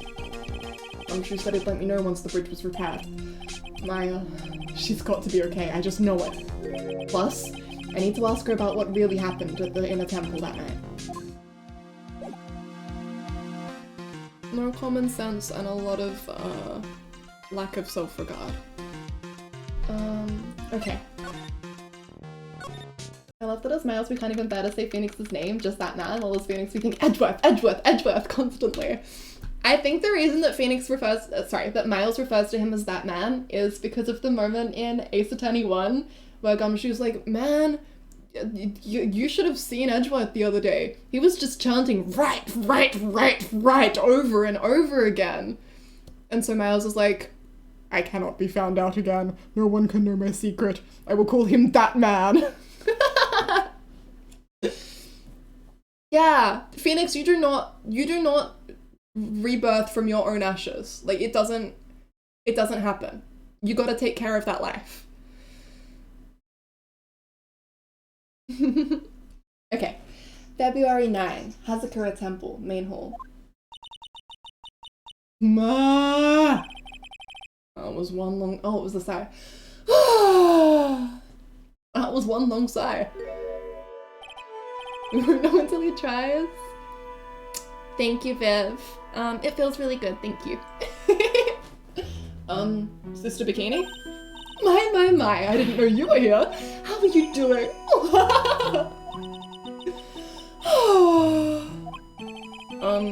You don't have to pretend to be in a good mood for my sake. I'm afraid I do not know these words. I suppose I've made a terrible mess of things, haven't I? The jiggle physics on her cheeks. I let Mystic Elise die, and then there's Iris as well. Mystic Elise? Now that I think about it. There's an acolyte stuck at the inner temple. And that poor little girl has gone missing too. That little girl? You don't mean Pearls, do you? Yes, I'm afraid I do. She hasn't been seen since the morning after the incident. Pearls? She's missing? Why didn't anyone tell me about this? I must be getting old. I think I've seriously lost faith in myself. Are you talking about your performance at the trial today? You believe me, don't you? I'm not a liar. I would never lie. I know what I saw. I saw Iris pull that sword from Mystic Elise's body that night. I'm certain of it. At least, I was until this morning. I don't see any psyche logs, so she must be telling the truth. So why are you so unsure of yourself all of a sudden? You know that artist who testified after me? I saw Iris flying, a white hood fluttering. I felt like I might start flying myself. Oh, damn it. Misery! Oh well. The Larry mystery lives on. When I saw that man testify so fervently about something so impossible, I started to wonder if I had acted just like him when I was on the witness stand. I wouldn't take that guy too seriously. He's an artist, but all he draws is trouble, and nothing else. If both Bikini and Larry are telling the truth, that can only mean one thing. They both didn't see what they think they saw. On the night of the incident, you met Iris at the inner temple. Is that correct? That's right. I'm sure it was Iris. But Iris claimed she was in her room in Hazakura Temple. I knew I shouldn't have come back here that night. But because you did, Maya is stuck all by herself at the inner temple. I am so sorry. The drafts in that place are nothing to shake a stick at. Winter is especially bad. I'll bet. The training hall looks like it's about to fall down any second. Eagle Mountain has always been prone to earthquakes, just so you know. Earthquakes? Yes. I wouldn't be surprised if the next big one levels the training hall. We've got to get Maya out of there fast. Still, there's really no need to worry. That area on the other side of the Dusky Bridge is isolated like an island. It's like an island? How so? Well, the only thing on that side of the bridge is the inner temple. No one lives out there, and it's surrounded on all sides by the river or the forest. I see. So a criminal would be trapped should they choose to flee in that direction. And as long as the bridge is out of commission, he or she will have to stay there. That means Maya could be stuck out there with a murderer and with no way of escape either. Oh dear! Yes, I suppose it does. Please, Gumshoe, get that bridge up faster. That is so Edgeworth of him. I'm curious about a few things, if you don't mind answering some questions. Oh, do you need to know my measurements for your investigation or something? No. I want to know a little more about the victim, Miss Elise Dunim. I'm afraid I don't know her waist size, or her bust size for that matter. No, I'm wondering why she came to stay in a place like this to begin with. Both of you at once?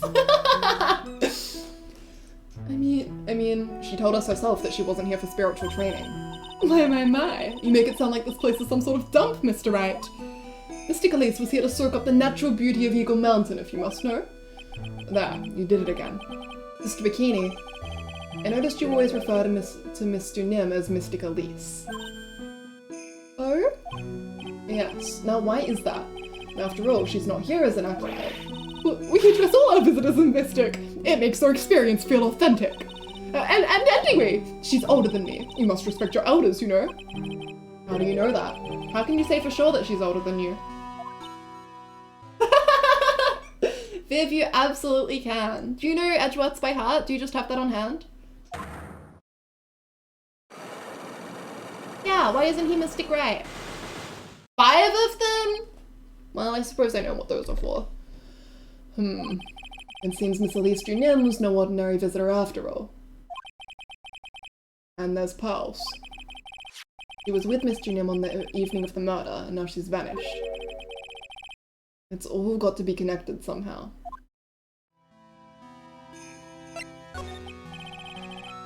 Why did Pulse have to get mixed up in this mess? Please, Mr. Wright, I know you're worried, but try to keep it together. Oh man. My head's throbbing so bad it's killing me. Pulse. She was with Miss Junim on the night of the murder, remember? Yes, but I have a temple to run, you know. I was busy preparing for the training. I didn't see the little darling even once after we'd finished eating dinner. The murder didn't take place right in front of her innocent eyes, did it? According to the detective, she hasn't turned up at her home either.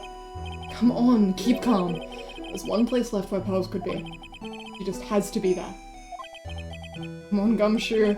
Tell me you'll be done with the repairs soon. Okay.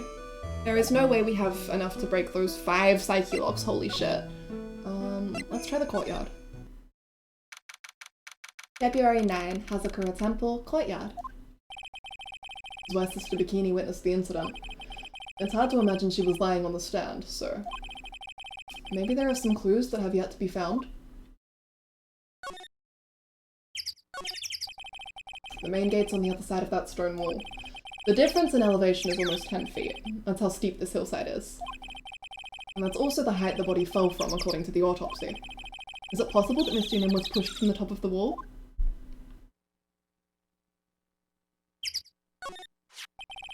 The Shichishito. It's there in Mr. Kami's right hand. But it was proven in court today that it wasn't the murder weapon. Given the design, it must have been used for some pretty gruesome things in the past. Miss Junim's staff. Barely remember anything except the corporate reveal. I've got some thoughts. I've got some thoughts. I've got the pieces. I've got the twists, but I don't know how we get to any of them. I definitely remember there being a crystal sphere attached to the staff. I guess Sari eventually found the sphere near the foot of Dusky Bridge, but what was it doing all the way out there? I do not believe I'm allowed to check the ladder. Checking the ladder just makes me check the wall, which we have done, unfortunately. Thank you, Dee! Oh my god, 4 hours and 40 minutes. We're getting there! I get quite a bit of snow up here on Eagle Mountain. Around here, skis aren't just for fun. They're tools for getting around. But the sled, now that's gonna be for Bikini's own personal entertainment. Okay. Hey! Ah! Good luck, Sim.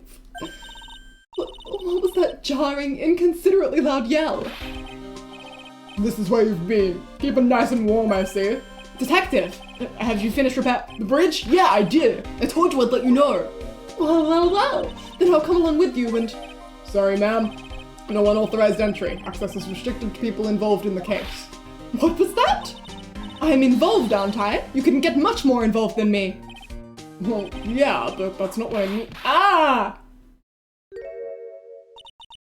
It's been a while, Scruffy. It's... Miss Von Karma!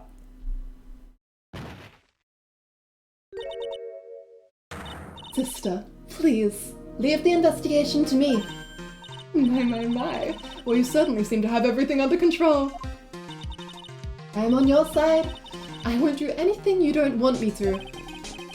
As you work to pin the guilt on Iris. What are you daydreaming about, Phoenix Wright? Ow, that hurts, you know. Silence! I, Franziska Von Karma, will personally guide you through your investigation.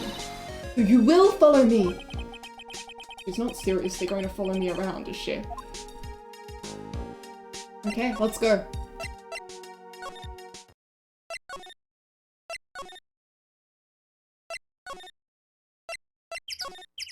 Franziska's our weird little girl. The in-laws. Haha, because they're in-law. February 9, Inner Temple Gate. Things have certainly become a lot more hectic than before. They must have commenced with the investigation. Oh, Mr. Nick! That voice. Pulse! Mr. Nick! Mr. Nick! You were here ever since that night. I was so lonely. I thought I was going to die. When I woke up in the morning and saw the dusky bridge was gone, I realized I was all alone. You was all alone? It must have been very trying for you, little girl. You're... I am Franziska von Karma, the prodigy. There's no need to worry now that I'm here. You're the prosecutor who was so mean to Mystic Maya last year. Well, I don't like you. You're nothing but a little girl without your whip. get her, pal!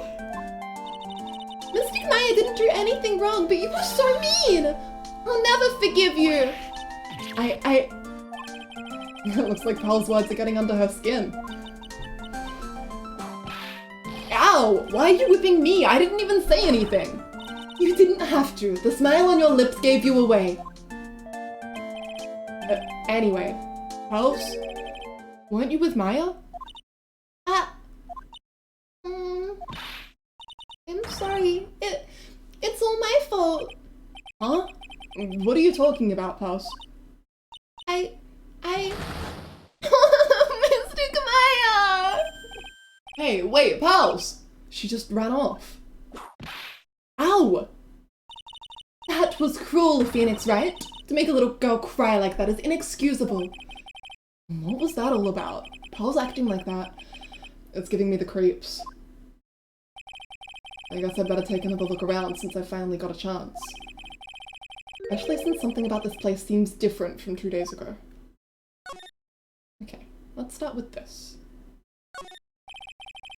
There's a weird smell coming from that incinerator.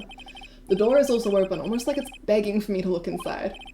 Well, well, let's see what stunning clue is concealed in here, shall we? Huh? It's empty. How naive of you, Phoenix, right? But it's a bit strange, don't you think? Franziska von Karma. I seem to remember...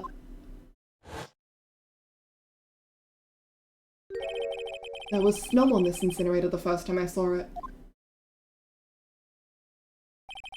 In other words, someone's been using it to burn something recently. Listen, Phoenix, right? It's impertinent to call people by their full name. I was only copying you. My god, siblings-in-law. Phoenix, right! What? And would you stop calling me by my full name like that? Was this once a prosperous port? A port? Yes, that metal hook is a mooring post for boats, you know. Oh, that. Well, that's an anchor for one of the wires that's used to hold up the bridge. I think the wire that was tied to this one probably snapped when the bridge burned down.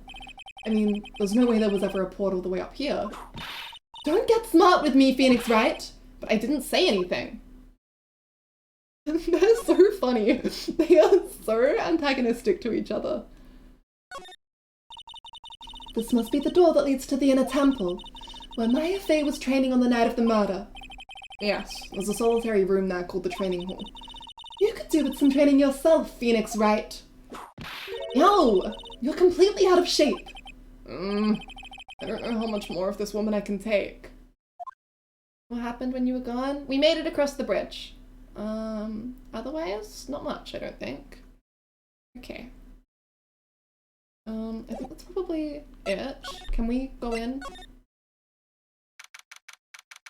February 9, Inner Temple Training Hall. Oh, fuck.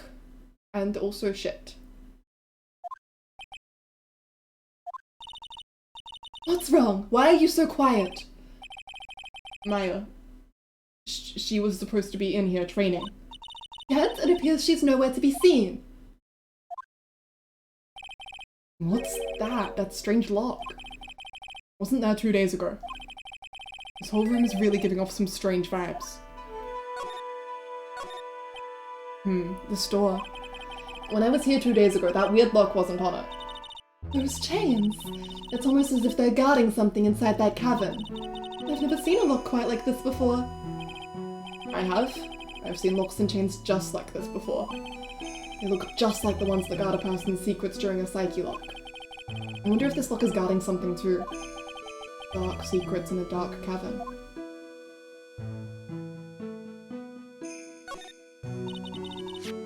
What do you think this yellowish poster is, Phoenix, right? It's a scroll, not a poster. It's a picture of a woman who's actually... A woman? I don't see any woman here. There's a different atmosphere in this room since the last time I was here. No, it's not a different atmosphere, it's a different smell. It's gravy. What's the matter? This scroll, it's been completely covered in gravy. Ah, yes. There's a very appetizing smell in the air. But gravy is a type of sauce. So when you run out of paint, you Americans use gravy as a substitute, I see. No, no one does that. For starters, it stinks. Oh, it would have been miso, of course. What are these lawyers doing? Their best. This must be the gravy that we had with the roast on the night of the incident. But why would anyone do this? Why this scroll? Hanging scroll updated. Touch to see before and after. View under the check screen. Pog? Can I touch? Surely there's a button. I'm gonna take a guess on who this is, and I might be completely wrong. What took you so long? I thought even you'd managed to get here faster than this. Mr. Shrite. There it is, baby! I missed you, Gunna! Hi! Hi! Hi! Oh my god, hi! Hi! How you doing? Hi! His theme! I was like, wow, I sure hope I'm not wrong, because if anyone recognizes the voice, that's going to be a bit of a spoiler. Thank you for bringing your music with you. His theme! Oh, he's so handsome. I love him so much. Prosecutor Gotta, I didn't know you were here. Prosecutor? How come you didn't show up at the trial today? I could ask you the exact same question. Huh? But I had a cold, so... I had something slightly more important than a common cold to deal with. The importance of which is something you have no hope of ever understanding. Enough! I believe I have the measure of you. You were the very worst kind of prosecutor. What could be more important than a trial? Who's the wild match, right? This is Miss Von Karma. She was the acting prosecutor in your absence today. Well, I guess I owe you one then. But you can go now, princess. It's time for the big boys to take the reins. Just who do you think you are? This case is my— Hey, Philly. Know your role and shut your mouth. I can't stand women like you. I'm only going to say this once, Lady Von Whippingberg. Go home. Phoenix, right? What are you hitting me for? You deserve more cracks of the whip than that, try it. What?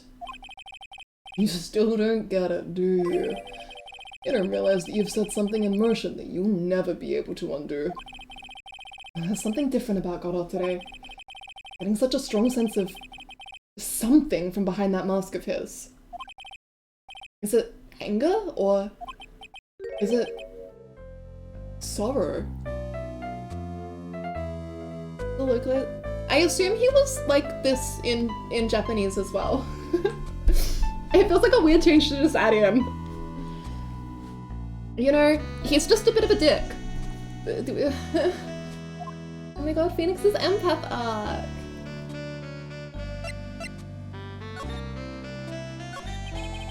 You had some important business and that's why you went in court, huh? During when he first got hit to the building. Yeah, we're like, oh my god, Gotta! And then we remember what Gotta was actually like. It was like, never fucking mind.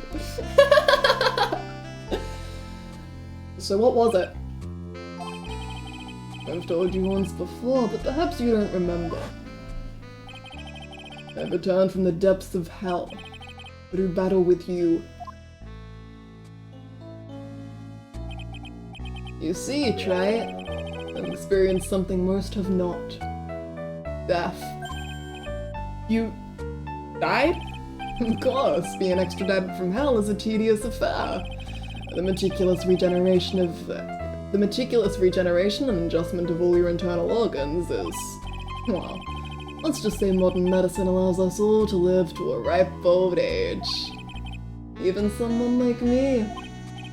So, you mean that mask you wear is... This ugly device? I promise it's not a fashion statement, my unenlightened friend. Without this, I can't see your frequently dumbfounded face. I didn't know... My eyesight is pretty messed up. Even with these huge goggles on my head, I still can't see everything. Still, I keep this worn-out piece of junk of a body going with regular servicing. I'm sorry, but you say you experienced death. How is that possible? What happened? Why don't you ask him? Huh? Me? Yeah, try it. You. You should know all about it.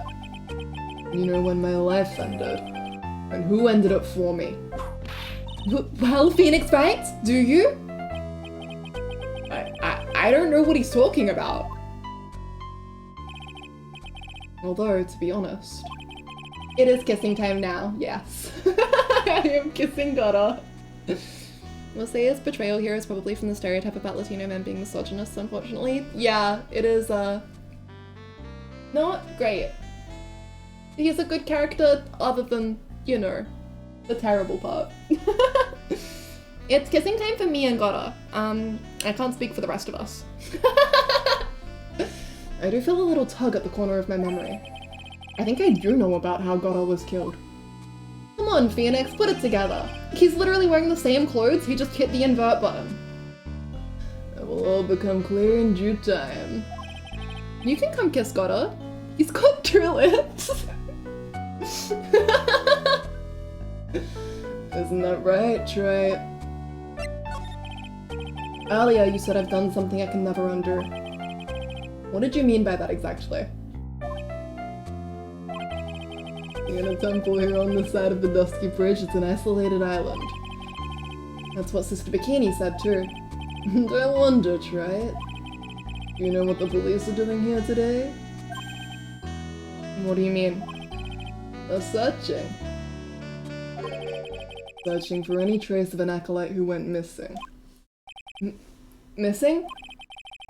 As leader of the search party, I can tell you this with absolute certainty. Yeah, no, for real, D. Death by Frenzy would be pretty good. Maya Fey is not on this side of Dusky Bridge. Huh? But that's impossible. She came here that night and... I won't say it again. Chances of her being here are nil. Excluding, of course, one very unique place. One? Where is that? The Sacred Cavern, the entrance of which we are standing at right now. This is the only place that the search party has yet to explore. They haven't searched that cavern yet, huh? Be aware, though, that the temperature inside frequently falls below freezing, even if she were in there. The chances of her being found alive are slim at best. No! Which means, Trey, that you sent Maya Fey to her death. You fool! If that's the situation, why aren't you in there with the search party right now? You must have blinders on, my equestrian angel. Don't you see the big lock and chains? It's a trick lock. I'm making preparations to open it as we speak. Well, try it. Once again, a woman dies because of you. Once again? What are you talking about? Don't tell me you've forgotten. It was only 2 years ago, after all. When the last unfortunate woman died because of you. Because of me? And do you know who that was? It was Maya Fey's sister. That's right, Mia Fey. Mia? You killed her. No, that's not how it was. It was 2 years ago. Mia Fey was pursuing someone, a man. But she bit off more than she could chew. She made a very dangerous enemy. Yeah, that's one case I'll never forget. But I got that guy personally. Sure, Miss Faye's murderer was caught, but that won't bring her back. Well, no, but you were with her at the time. You and no one else. It was your responsibility. You should have protected her. You're saying Mia Faye was your teacher? Well then, I'd say you've learned nothing, trite. You robbed her of her life, and now you've let her sister suffer the same fate. I haven't sentenced Maya to death. No! What is this peculiar looking lock? Why don't we just break it open? It would be a simple matter of... I'm afraid we can't do that. This area has always been prone to earthquakes. Repeated tremors have weakened the foundations of the training hall. Any excessive force used to break the lock open would... well, let's just say the inner temple and the sacred cavern would be a thing of the past. Very well. Then dare I suggest the obvious solution of opening it with the key? Sure, just show me where the keyhole is on this trick lock. There's no keyhole? That's right. An interesting puzzle, huh? The person who set this lock is the only one who can open it. Then who was it? Simple. The accused. What? Iris? When an acolyte undergoes training inside the sacred cavern, the attending sister is responsible for locking the entrance. Obviously, the night of the murder was no exception. Maya Faye was to train in there. Mr. Bikini did mention it a number of times now that I think about it. She said that Iris was left in charge of supervising the early stages of the training. Her, Iris, the accused, is the only one who can open this lock. I've arranged for her to be brought here now. Iris is the only person who can open this lock? I hope she gets here soon. Hang on in there, Maya. We'll get you out. So, I should be getting back to work. Wait, gotta. How sure about Maya are you? There's no doubt in my mind. She's in the sacred cavern somewhere. The only place she could be. You'd better start praying. You'd better pray that friend of yours brings the accused back here soon. Edgeworth? Listen up, Trite. There's only one thing I want to say to you before I go. I'll never accept you. Never.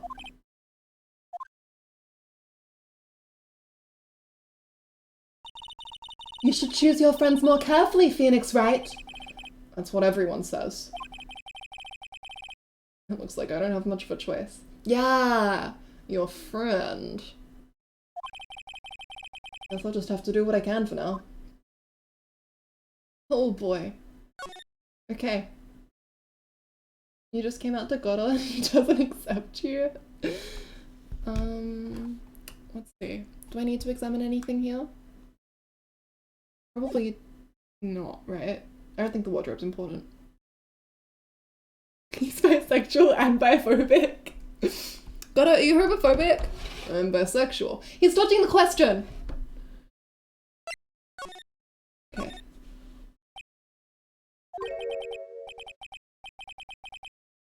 Gumshoe or Larry? Gumshoe or Larry? I'm gonna say Gumshoe. You might have to backtrack. I don't know. Should I or shouldn't I? Sounds like someone's talking to himself, but where's that coming from? We got it! Yeah, I guess I better wash that off. That's what I'll do. No, but I can't do that. I'm a detective. Ah, my brain. This is driving me nuts. Fuck. I like that he was genuinely considering it. He's sweet. Shit. Okay, we're here. Is something troubling you, Scruffy? Please don't whip me like that all of a sudden, sir. It was merely a simple greeting, a friendly tap on the shoulder, with my whip. They're good at guessing who it is. Thank you. The dialogue patterns. So what's up, Gumshoe? Something on your mind? How did you know, pal? Perhaps you were trying to decide if you wanted to wash that off or not? How did you know, sir? Oh, yeah, I nearly forgot. You can't go through that little gate there, okay? You mean the one that says no entry on it? A gyno already snuck in there. You trying to be clever or something? So what's behind there, Scruffy? Huh? A kind of garden-like garden. A garden? Yeah, anyway, it's under investigation right now, so keep out. I'm not telling you, I'm asking you, pal. You got me? Isn't it normally the other way around? Well, see you later. Yeah, it says no entry. Yeah, you can't go in. So, should we adjourn to this garden, Phoenix, right? As Miss Fay might say, that sign can't stop us because we can't read. Of course, what else would we do? I really want to know what Gumshoe was thinking of washing off. Phoenix, no, Phoenix, don't go in there. Phoenix, don't go in there. Phoenix, don't go in there. Can I? Shit. Fuck. Shit. Oh. February 9, in a temple garden. There's a strange feeling in the air. I wonder what it is. Strange feeling? Forget about that. What's that strange writing on the stone lantern? Ah! What are you doing here, sir? I thought I said you can't come in here. Don't you know, Scruffy? A Von Karma will always show up wherever there is a clue. And there are plenty of clues to be found here. But... Shit. So how's the Inner Temple investigation going? We have the best forensics team in the world working the place. Forensic team? And what was the outcome of the scientific study? Nothing. Scientifically speaking, the place is as clean as a whistle. That's simply not good enough, Scruffy. Do you think I'll let you get away with that? Uh-oh. Well, there were a couple of things that bothered me when I first got here, sir. Hydrate! Thank you, Azuki.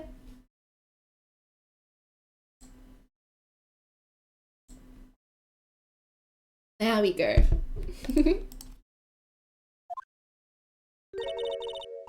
That stone lantern in the surrounding area that's not covered in snow, correct? Well, they looked kind of fishy to me, you know, scientifically speaking. Let's get. Thank you, Rin. I got the lab boys to look them over. The results were... It's kind of hard to say, actually. I guess I better look into them myself. Wait, sorry, I just clicked again. Let's get baby. Yep, cool, yep, we did this. Emma, you're sounding like Emma. Yeah! About Maya? Oh, did Mr. Goddard tell you yet? Yes, we have.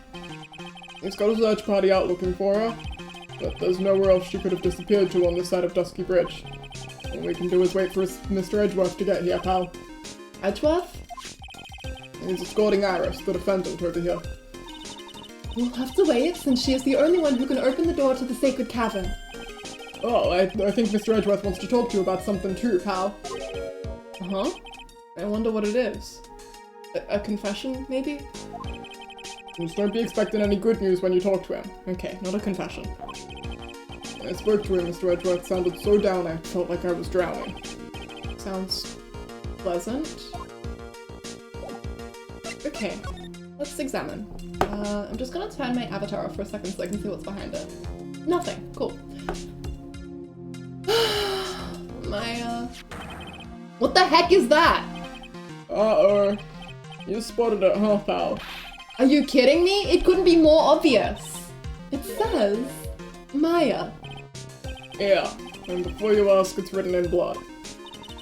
You will answer all our questions now, Scruffy, without exception. Edgeworth hands you the note. Do you like yes, no? A lock in the snow? Oh my god. Yes, sir. Alright, let's get that lock. Oh, it's a charm. Maya, how did you manage to get accused of murder and kidnapped at the same time? Maya, no! She's like, you know, I'm feeling like my whole, like, accused of murder, getting kidnapped routine, getting into danger routine, it's kind of getting a little bit stale, so I'm going for a 2-for-1 on this one. There's a charm or something poking out from the snow. But it looks pretty old. There's a leather cord tied to it too. Apparently it belonged to the victim. Miss Elise Dunim. Yeah, there was a broken leather cord around the lady's neck. The ends of the cord found on both the victim and the charm match exactly. Sounds to me like this little trinket is going to be my ticket to getting some very big answers. The Rainmaster's talisman added to the court record, worn by Elise Dunim, found in the garden of the inner temple. Okay. Wow, this is odd. There's no snow on the ground here. And it's an almost perfect rectangle. It couldn't have happened naturally. Yes, it appears as though someone has carefully cleared away the snow. No doubt it was you, wasn't it, Scruffy? Huh? No, it wasn't me, sir. It was already like that when my men and I got here to start the investigation. If it wasn't the police, then who did it? Oh yeah, there's something I need to tell you. Just between the three of us, okay? What is it? It's top secret. You can't tell anyone, got it? Understood. Well, when I was a kid, I got knocked out of the local wrestling contest, you see? I was so disappointed I just picked up my mouth guard and cried all the way home. And I got in so much trouble when I left it on the couch. Is that it? That's it. Ah! Whoever cleared the snow away must have had a reason. Although, I can't even begin to imagine what that reason could be. Thank you for trauma dumping, sir. Phoenix just has like an energy about him.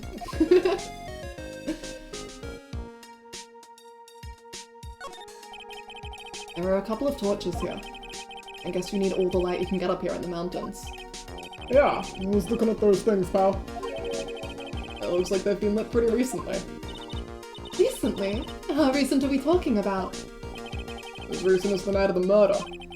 Maya was training here on the night of the murder.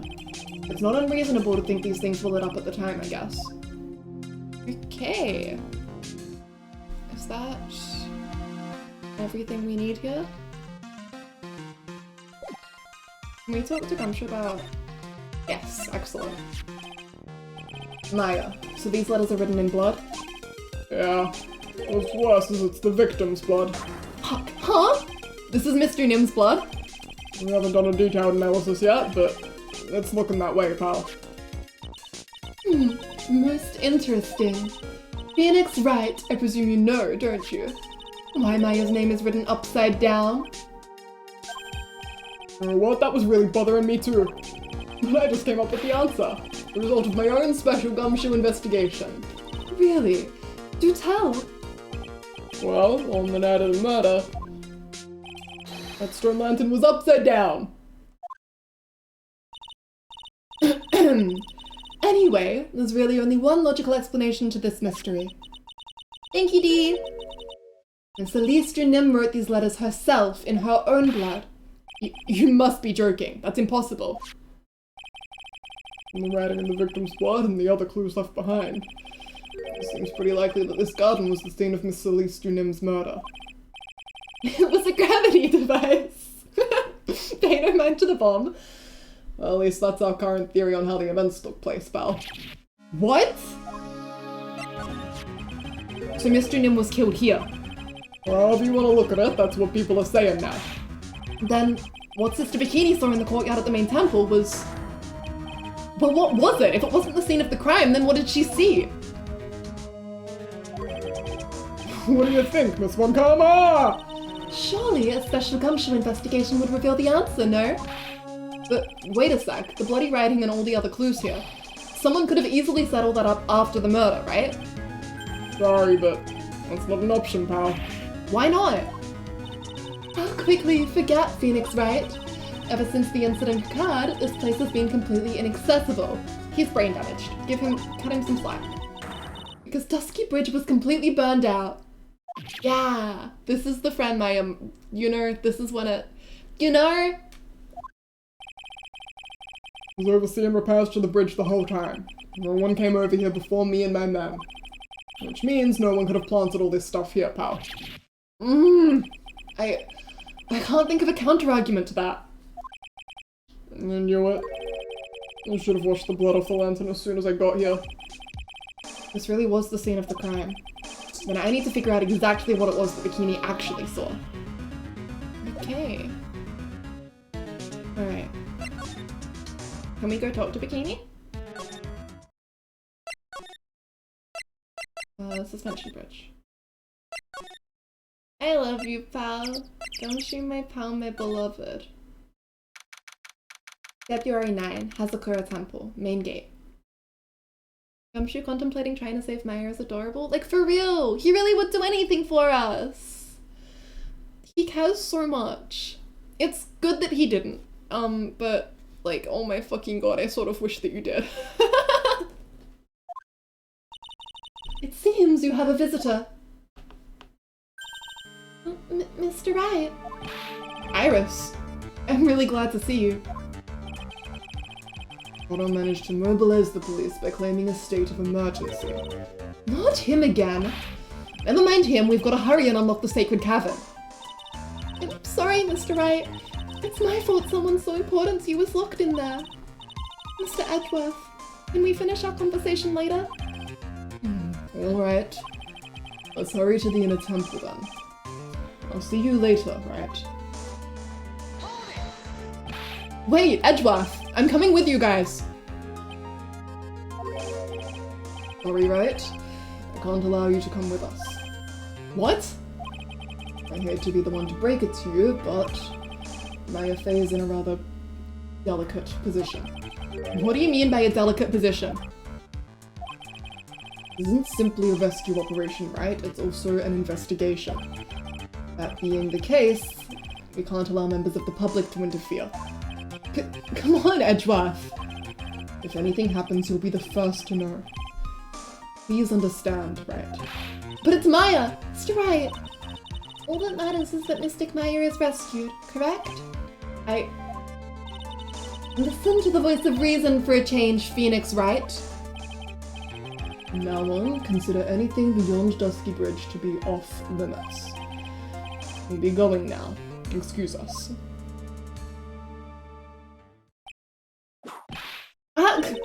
This is no time to be standing around, Phoenix Wright. Aren't there other things that demand your attention?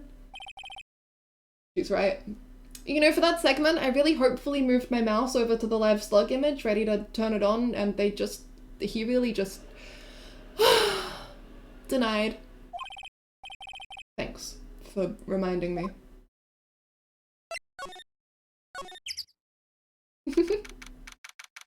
February 9, Hazakura Temple, Main Hall. Bikini looks like she's shrunk some since I last saw her.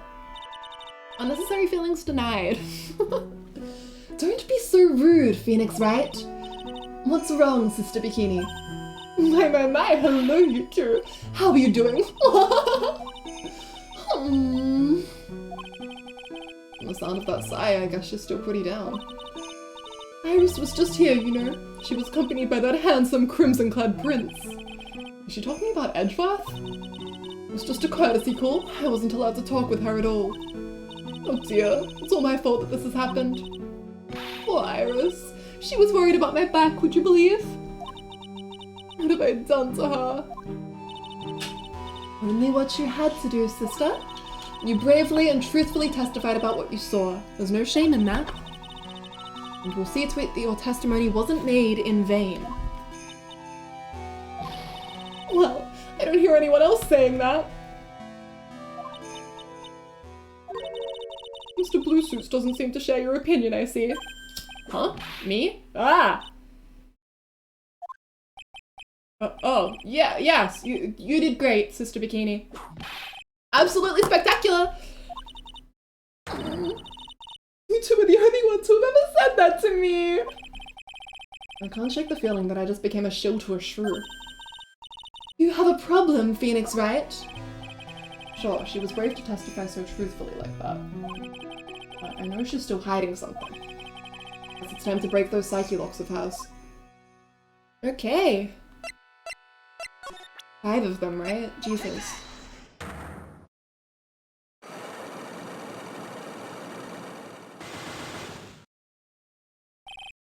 Elise Junim.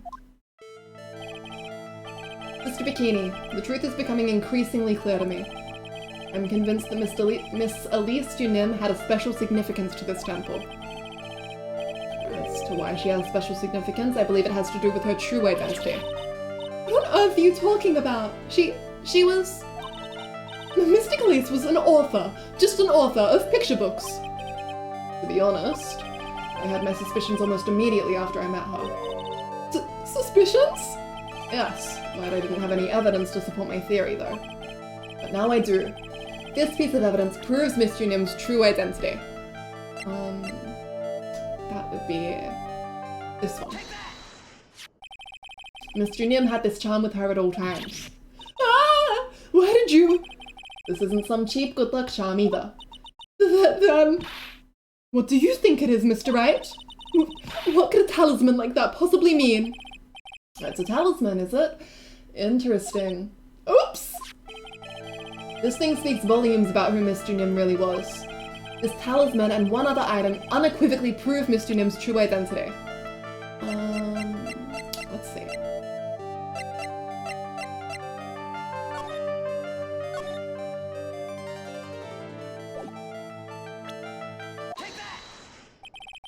The painting is obscured by this gravy stain at the moment. But this scroll shows the master of the Korean channeling technique. The crest at the top is a sign of that honorable title. The very same crest that adorns the talisman the victim carried with her. Ah! This crest is reserved for the master of Korean. What on earth told you that nonsense? I've got no idea what you're talking about. The new master, Maya Fei, told me. What? You mean that acolyte is Misty Fei's daughter? Yes. Are you sure? Yes. In fact, since her eldest daughter passed away, Maya is Misty Fei's sole successor. Mystic Misty! Oh good, okay, they all just go at once. Success!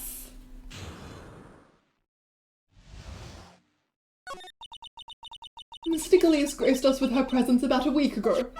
When she showed me the talisman with that mark on it. Well, I nearly fainted.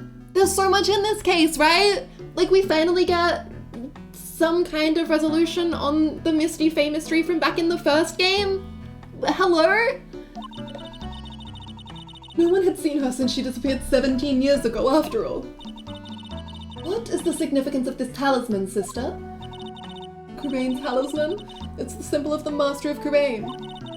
Really just saw her daughter for the first time in forever and didn't say a word. She said more to her niece. Yeah! What the hell? To be fair, she knew that Maya had Mia, and she knew that Pearls had Morgan. So she probably had a sense of which one needed some loving guidance more, you know? And now she's dead. Pretty fucked up. The bearer must carry it with them always until their death. Until their death? So at least Junim was really Maya's mother, huh? Yeah, that was her daughter. She was Misty Fei, the master of the Korean channeling technique. The truth comes out at last. It looks like we're making some headway here. Tell me, sister, after 17 years, why did she choose to show herself now? Because something happened that called her out of hiding. What happened? Well? What's happening? It can't be. Earthquake! Ah! My goodness! The inner temple! This kind of tremor, the inner temple? Sacred cavern in the training hall, it might very well cave in! What? Maya! Maya and Edgeworth both in trouble. It seems to have passed. Well, we can't just stand here and do nothing, let's go! What? Where? To the inner temple, of course, where else? Mr. Bikini, we'll finish this later, alright? Of course, you run along now. People may have been hurt. I must get some first aid kits ready. Come on then, Phoenix Wright. They won't bar you from entering as long as I'm with you. Thank you. Right at that moment, I had the worst feeling in my gut. We just had an earthquake. Oh, I wonder if he's alright.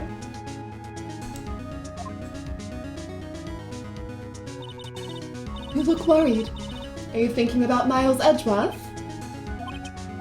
Come on, let's go.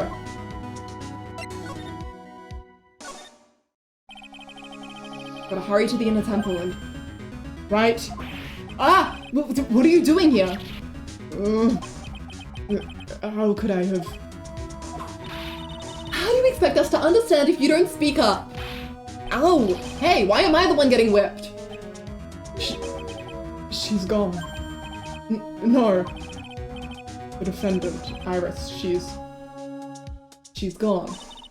Gone where? She fled. She escaped. What?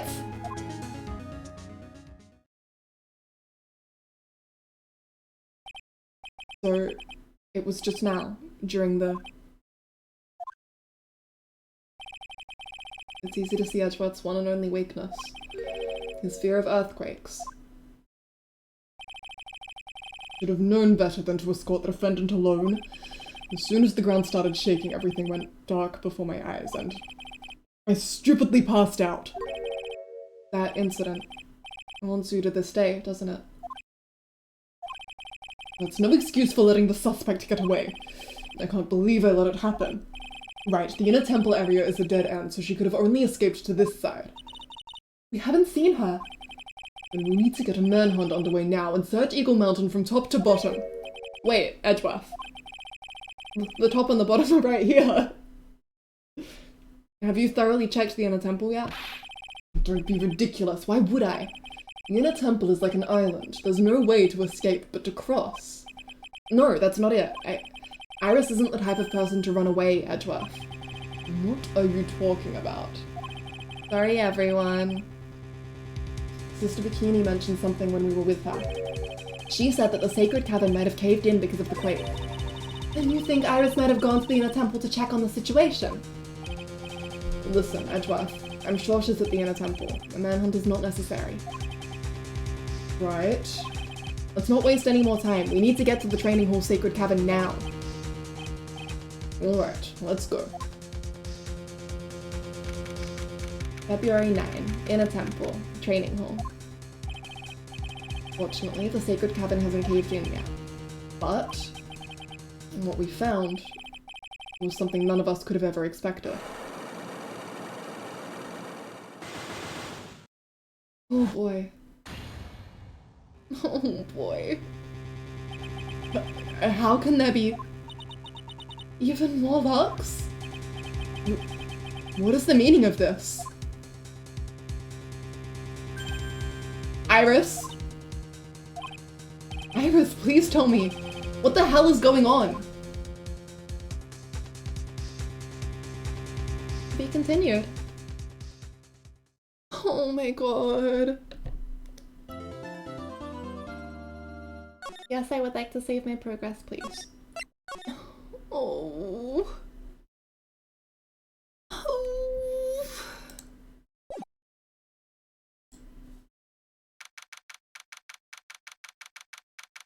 I'm watching my internet flag red. Give me 1 second. Okay, that looks, yeah, there we go. February 9, inner temple, training hall. Right, is this what Godot was talking about? Yeah, the trick locks. Now then, Iris, please remove these at once. Mr. Edgeworth, I'm afraid I can't. It's not possible for me. What? During the earthquake, when the cavern was in danger of caving in, Iris escaped. And I know that there was only one lock when I last came here. So you're saying that you can't undo the new locks? Yes. If only I was stronger. Edgeworth, how are you feeling?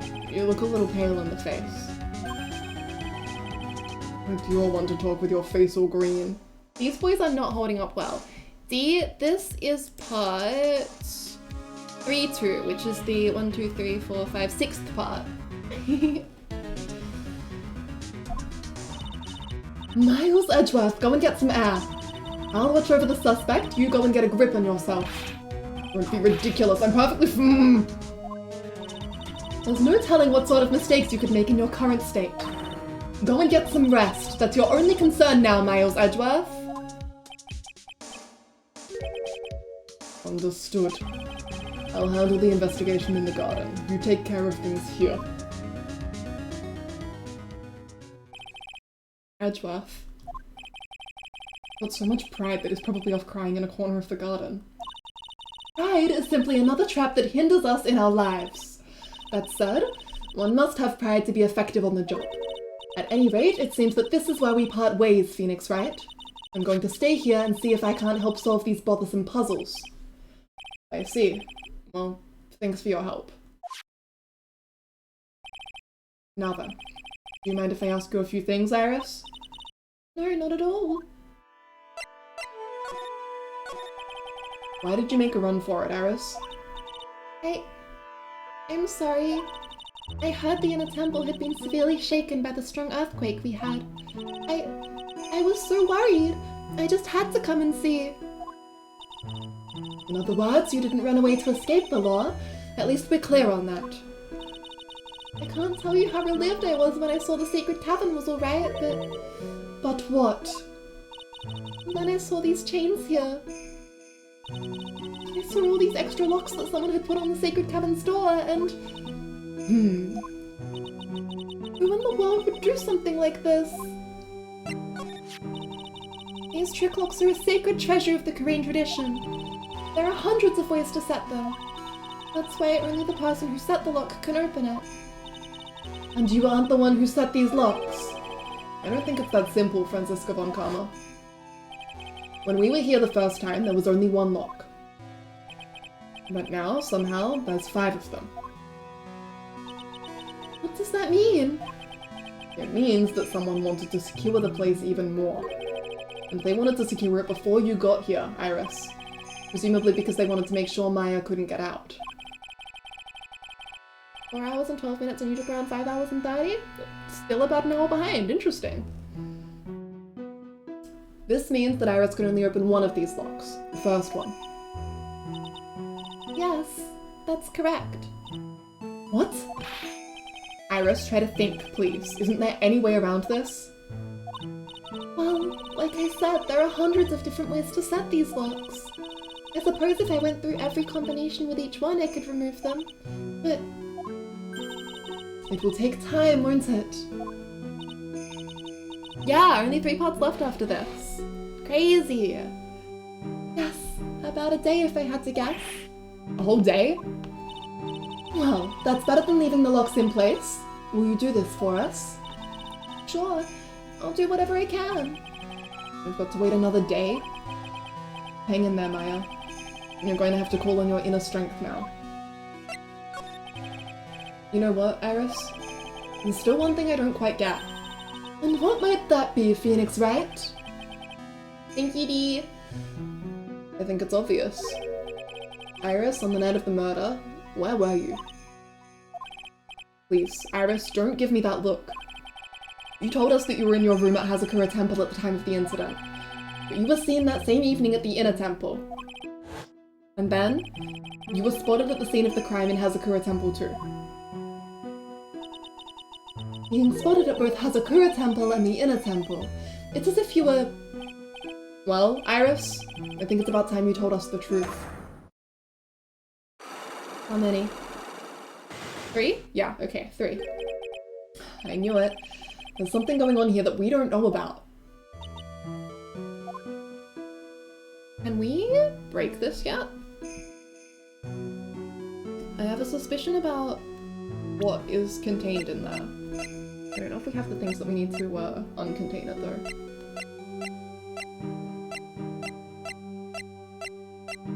No, not yet. Okay. In that case, I guess we'll just move on. Miles went to the garden, so let's go to the garden. February 9, Inner Temple, Garden. Cops are still combing the place. They look pretty nervous. I'd be nervous too. It's gotta be a tough job. Especially with someone giving you the evil eye the whole time. How could I have done that? Wow, I can't believe it's still bothering him. Edgeworth? Ah! Hey! Don't you dare run away! What do you want, right? What do I want? You came here to laugh at me, then get on with it. Go on, laugh away! Oh boy, we are back in the detention center in Turnabout Goodbyes. Jesus. I was ready to hug it out with him, but he's just the same prideful Edgeworth. Kisses him on the fucking mouth. You went back to the Criminal Affairs Department, right? You said you wanted to look into something concerning Iris. Yes. Oops, sorry. No love slug there. And thanks to what I found, I was reminded of something terrible. You guys are putting a lot of effort into the investigation of the garden here, huh? There's a high chance this is the actual scene of the crime, that's why. You mean because of the writing in blood and the talisman in the snow? Exactly. As you know, those things couldn't have been planted here after the murder. But surely, you don't suspect. Maya, do you? You have to treat everyone as a suspect. Maya as well as Iris. It's our job, right? So, I guess you still haven't gotten over your fear of earthquakes? No. Though thankfully my nightmares have stopped. But still, if the ground gives even the slightest tremor, I find myself short of breath. 17 years ago, when we were little school kids at the same elementary school. Edgeworth found himself in the middle of a murder. Wow, we are doing a whole DL6 jump scare, huh? It all started with that big quake that hit the courthouse.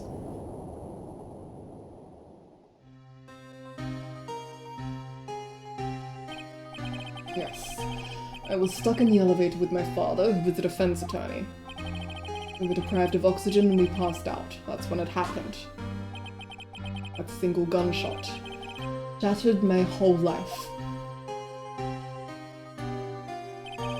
I lost everything that day, all because of that earthquake. My dreams, my family, and myself.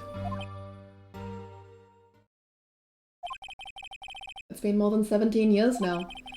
And that case was finally resolved 2 years ago, right? You think I don't know that? I was there, but it was such a shock. I never imagined I could be so wrong about myself in my life. I'm sorry, right?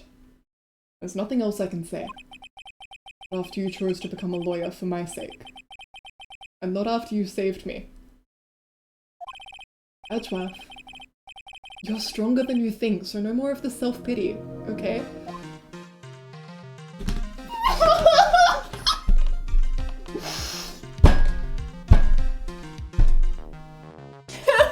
Oh my fucking god! Thank you, D! Oh my god! Sure took 2 years to have this conversation. I'm having a breakdown. You stole all of my points for that. I wonder if there's a way to give you points. Thank you!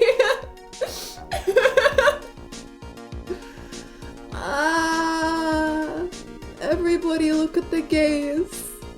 They are communicating. Oh my god. Oh my god. Okay, I'm good. Let's talk about Iris. There was something that bothered me about her from the moment we met. I felt like I'd seen her somewhere before. No, wait. Not somewhere. I felt like I'd seen her in court before. So you went back to the Criminal Affairs Department to look for her file? Yes, I checked over every case file I've ever worked on. And I was right. I had seen her face before 6 years ago. 6 years ago? It was my first appearance in court, and as cases go, it was my worst nightmare. So, who is she? I'm sorry, right? I can't give that information away to a member of the general public. What? Why not? It might be the crucial piece of the puzzle that solves this case. The woman I knew was the daughter of a jewelry store owner. She had nothing to do with Iris and Hazakura Temple, and neither did the case. No, that woman is completely unrelated to this murder. Unrelated? Yes, I can say that with complete confidence. Edgeworth, you probably should have looked at the follow-up case where Phoenix was involved. You're wrong, Edgeworth. She's totally related to this case. I need to fill Edgeworth in. I need to explain the connection between Iris and the woman Edgeworth knew. Okay. How? Present?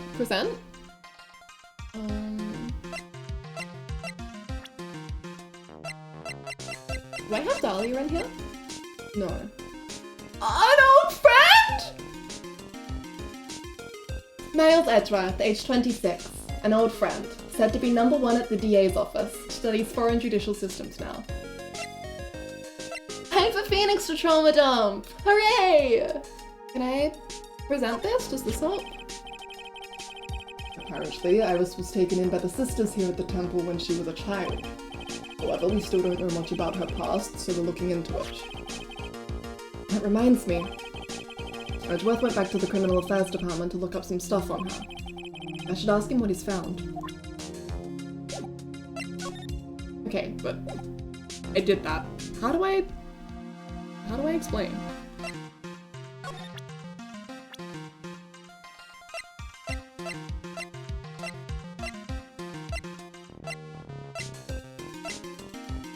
I don't...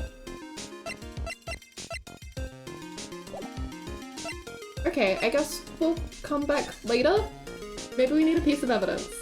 I really need to pee. Sorry, I'm drinking so much water. Give me like a tiny amount of time.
Hi!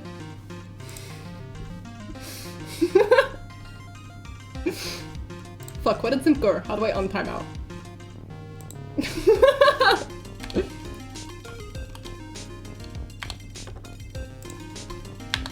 Oh, I fully lost it. Here we go. Where is the untime out button? Where the hell is the untime out button? Thank you, dear. Someone knows how to use Twitch. It's not me. No regrets. I'm glad. Okay. Video game.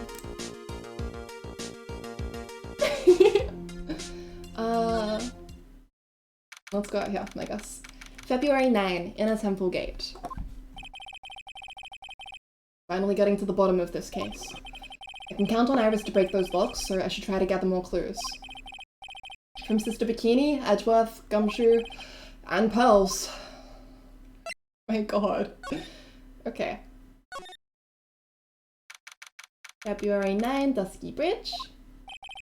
It's weird that there's no one around all of a sudden. Where's my weird little girl? It sure gets quiet up here in the mountains when you're all on your own. Speaking of alone, I guess I should go check out the shack just down this path. Maybe I'll find Larry there, sulking again? Okay, we can do that. February 9, Heavenly Hall. Oh, Mr. Nick! There you go, Viv! Pals, what are you doing here? Nothing. What about Mystic Maya? Is she alright? Well, we don't know yet. Oh, I see. Hey, what do you think you're doing here, Nick?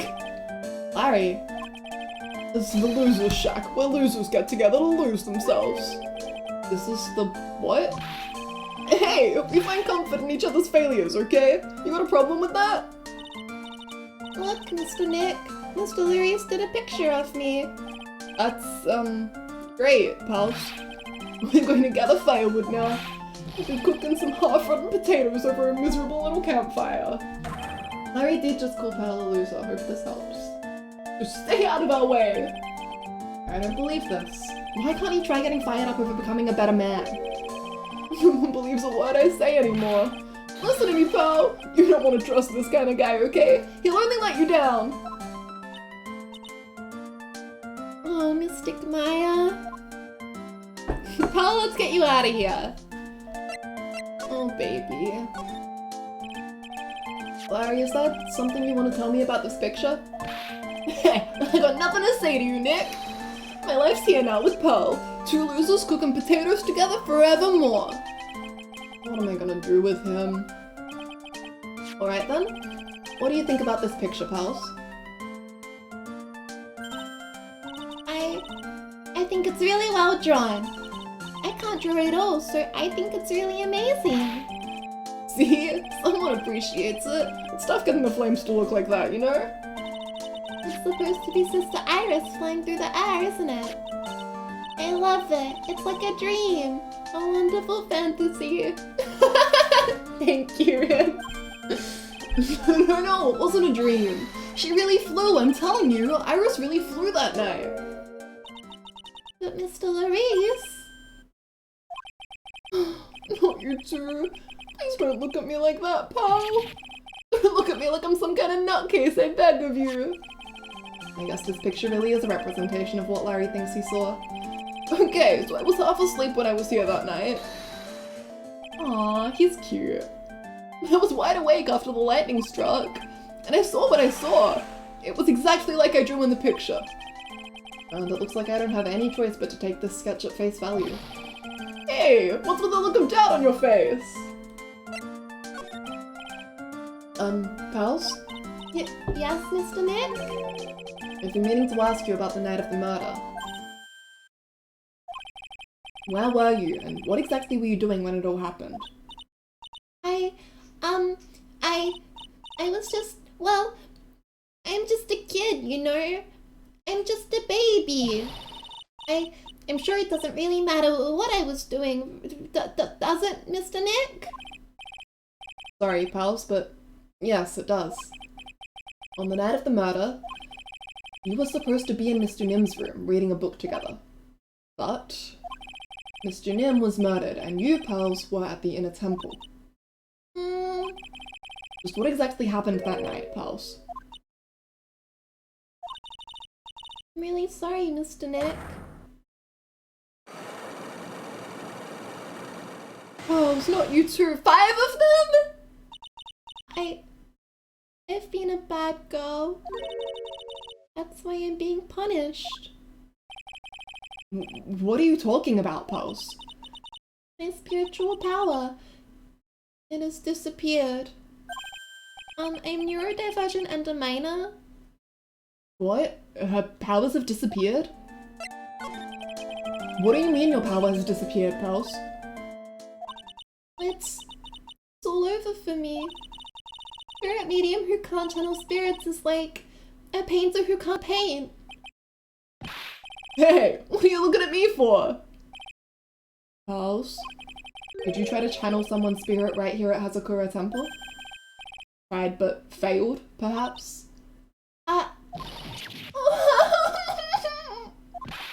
Way to go, Nick, you made her cry! That was really cruel of you! Just as I thought. I'm gonna have to break her Psyche-Locks to get the truth out of her. I don't think we have enough for Pals either. This sure is going places. Okay. You we're heading towards the main gate. February 9, Hazakura Temple, main gate. I wonder if Sister Bikini is back at the main hall yet. I haven't seen Gumshoe around for a while either. Maybe they're having a cup of tea together somewhere? I bet Gumshoe is Sister Bikini's type. That does seem right. I agree, Phoenix. February 9, Hazakura Temple, main hall.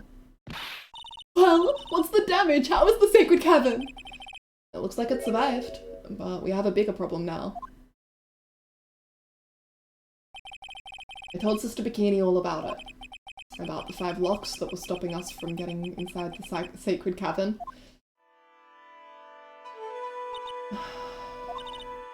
But who could have done that? The only people who know how to set those trick locks are those of the Korean tradition. We have Iris at the sacred cavern trying her best to open them for us right now. Actually, there's something I've been meaning to talk with you about, Sister Bikini. Oh yes, we were in the middle of a chat, weren't we? Yes, you were telling me how the Master of Korean disappeared 17 years ago. I want to know why Misty Face suddenly appeared at this temple. It was about a week ago when Mystic Elise... No, I mean Mystic Misty arrived. After she showed me the talisman that proved she was the Master, she said, "Someone is trying to destroy the Korean tradition's main family line. I am here to put a stop to them."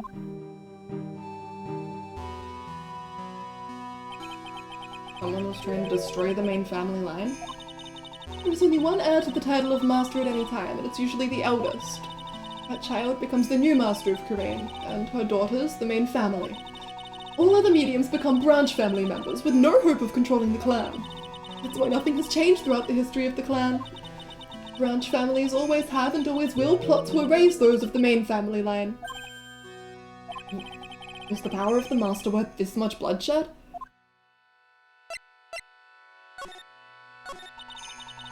You believe in the technique, don't you, Mr. Wright?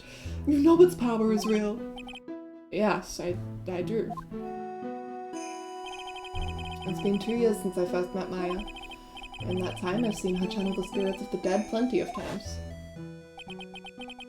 During the Mask-to-Mask case, and during Maggie Bird's trial, too. Yeah. Thanks to Maya, Mia's always on hand to help me out when I need her the most. Rain technique has made a huge difference to the world, you know. I mean, the ability to commune with the dead. That's true psychic power, you know. Members of the tradition have always been there behind every important leader. Who wouldn't respect such a tremendous skill? I suppose so, but with all that power and influence, I kind of expected you'd be really rich by now. Are you saying we're poor, Mr. Wright? Oh, you're very direct, aren't you? People don't believe in it anymore, you see? All because of one little mistake. A mistake? What mistake? It was 17 years ago. That's when everything came crashing down. Because of that incident. That incident? You talking about what I think she is? I'm sure the records still exist if you're interested. Looked up, of course. It was called the DL6 incident. That's the name of the file. The DL6 incident. I knew it! The DL6 incident. I know it well. I handled a related case just 2 years ago. Ah, that's right. So it was you who was the defense attorney on that case. A murder that took place 17 years ago. It was the first time in the country's history the police ever used a spirit medium. The idea was to channel the victim's spirit to learn the identity of the murderer. And the medium who performed the channeling was Misty Faye, Maya's mother. Through Mystic Misty's channeling, the name of a certain man surfaced. Armed with that as evidence, the investigators were spurred into action. But that man, he was found not guilty, wasn't he? That's right, he was. And the case remained a mystery. In other words, we failed. It was the first case the world had ever seen the Korean tradition openly involved in. It was all over the media, the public, the judiciary, the people of Korean Village. Everyone judged her. Everyone said Mystic Misty's powers were a sham. And then she just disappeared, vanished while everyone still thought of her as a fraud. But I know the truth. Misty Faye's spirit channeling wasn't a sham at all. Of course it wasn't. And since you managed to reveal the truth, we're finally making a comeback. The way that this case went on to influence the lives of so many people, it's bonkers. Rain tradition is starting to recover at last, but with the new master wielding the power of the clan. Does she mean Maya?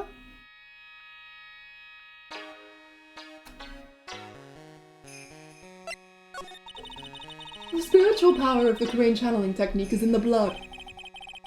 Maya's told me the exact same thing before. We, the women of the Fae clan, have always been spirit mediums. It's because the power to communicate with spirits flows strongly through us. According to Maya, only the women in the family can inherit that power.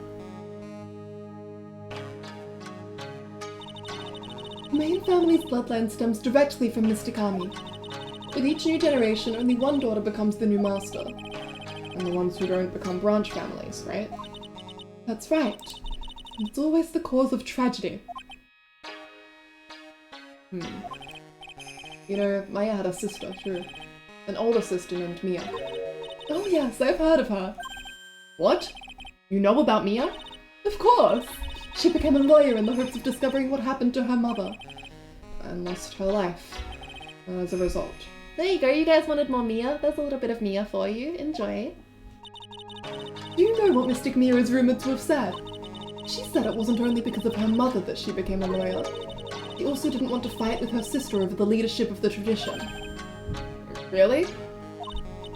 Well, she saw what happened to her own mother, Mystic Misty, as she grew up. I guess Mystic Mia got tired of seeing all the rivalry between her mum and her aunt. That's right. Misty Faye had an elder sister too. And Misty, having superior powers, managed to usurp the master's seat from her. Mystic Misty's sister is Mystic Morgan, as you probably know. Morgan? There's a name I know well. It was a year ago now at Maya's home, Korean village. What she did was terrible. And it was also she could make her own daughter the next master. Maya isn't The resentful type. Not towards the people she loves anyway. She's too kind-hearted. Or rather, she's not the person to feel okay about holding resent. So I think that she does. She's upset that Mia left her alone. She's upset that she has to deal with all of the burdens of it becoming a master because Mia, like, escaped. But I also think she understands why, and I don't think she wants to feel the way that she does. You know, like, I think it's really pushed down inside of her. What she did was terrible. It was also she could make her own daughter the next master. I suppose if you know about Mystic Morgan's daughter, then you must have already realized that Iris... Huh? Iris? What's Iris got to do with any of this? That Iris is Mystic Morgan's daughter. Iris is what? Is she kidding me? Iris is Morgan Faye's daughter? Did you just say that Iris is Morgan Faye's daughter? Oops, I thought you already knew. It sounded like you'd met one of Mystic Morgan's daughters already. I have. I know her very well. Oh? Yeah, Pearl Faye. But I always thought she was an only child. You forgot this, Maisie? This is one of my favorite parts.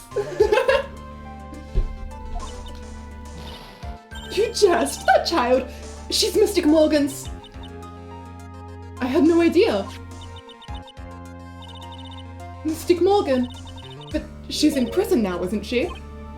Yes, ever since she was found to be a co-conspirator in a murder case last year.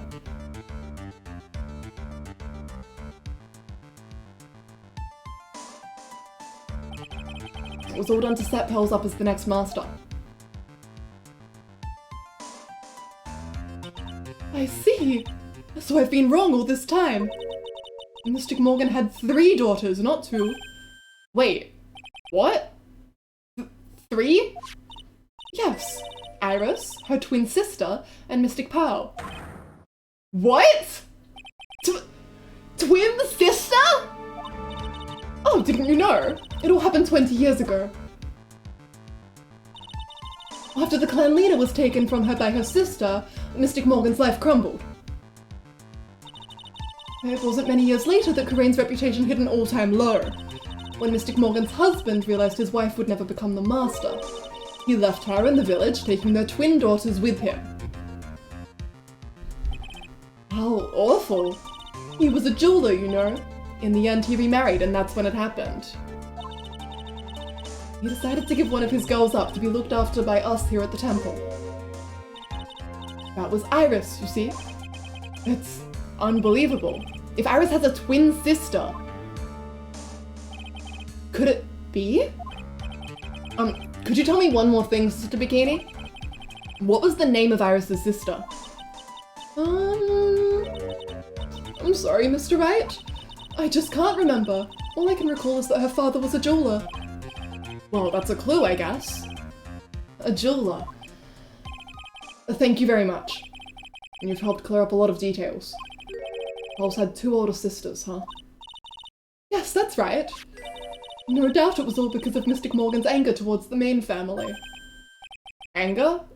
What do you mean? Yeah! When Dahlia paused, when she first meets, yeah! That made me feel crazy! That made me feel absolutely crazy. The way that she just, like, Mia introduced herself and Dahlia was like, oh, I see. So you're Mia Fey, okay. The other part that made me crazy was when Mia's ghost first shows up in court while Gotta is prosecuting, and he also has a little moment. This game! This game! Yeah, they are Maya's cousins. Always have been, baby. Her twin daughters were taken from her by her jeweler husband, but even that couldn't destroy her dream that a child of hers would one day lead the clan. That's why she had pearls. It seems that the incident here was a result of Mystic Morgan's anger. Was able to break free of the bars that confine her. So, Iris has a twin sister. The plot thickens. This information will be useless unless I can flesh it out a bit.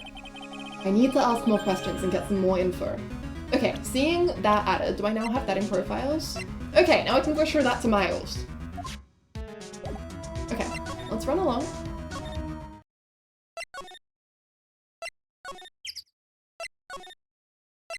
Where am I going? In a temple. Garden. Fudge Cake Charlie, hi! Thank you for following. This case has so many things, I can't remember everything. Absolutely. It just it's like, oh, here's that plot thread, and here's that plot thread, and here's that plot thread, and I'm just gonna tie them up in a nice little bow. It's really good. Okay. Yeah, I finally get to go to a cotton stream. I'm winning. Pog, welcome. Friends? Oh my god. And we are adding yet another food name to the list. Pugging. We got peach, we got butter, we got ramen, we got fudge. We got a bunch more. Happy. Oh my god, a fellow cultist? A fellow brief for the defense cultist? Thank you, D. Reading the Miles Edgeworth funny fic and then immediately, like last night, and then immediately going into this case has given me a unique kind of brain rot. Hey, Edgeworth.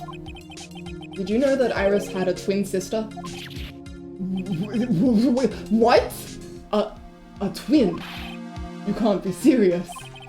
Sister Bikini told me, but the problem is she didn't know the name of this twin. There's nothing about Iris having a sister in the files I checked. Well, Iris was taken in by the temple when she was really young.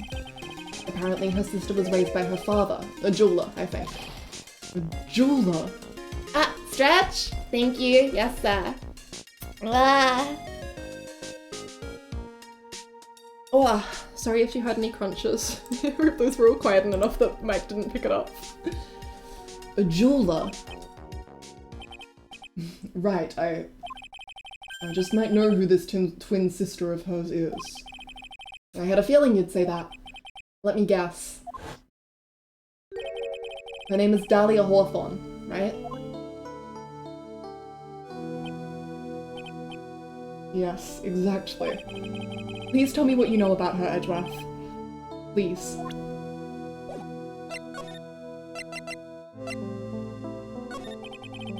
It was my first court case, 6 years ago. It was a greenhorn, and due to my inexperience, the defendant died. You're talking about Terry Fools, right? You know about that case. You're not the only one who noticed something about Iris and Dahlia Hawthorne. I checked on one of Mia's old files from 6 years ago. Yes. Dahlia was a key witness in that case. Dahlia and Terry Fools conspired together to stage a fake kidnapping 11 years ago.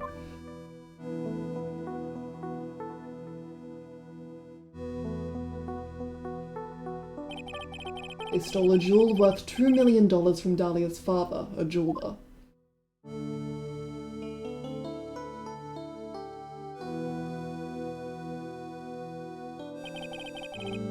And 5 years after that,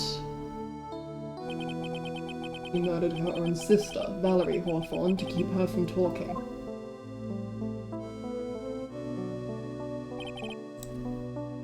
Her sister? Well, her stepsister, actually. They weren't blood related. Valerie was the only daughter of Dahlia's father's second wife. Oh. And this is when she entered my life.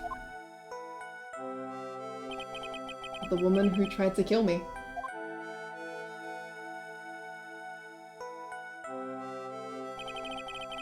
So, after Terry Fools died, what happened to Dahlia? Did you check that out? Does it really matter? Like I said, Dahlia isn't connected with this case. Why are you so sure about that? It's simple. Dahlia Hawthorne is dead. What? Well, her metabolic process— He says this?!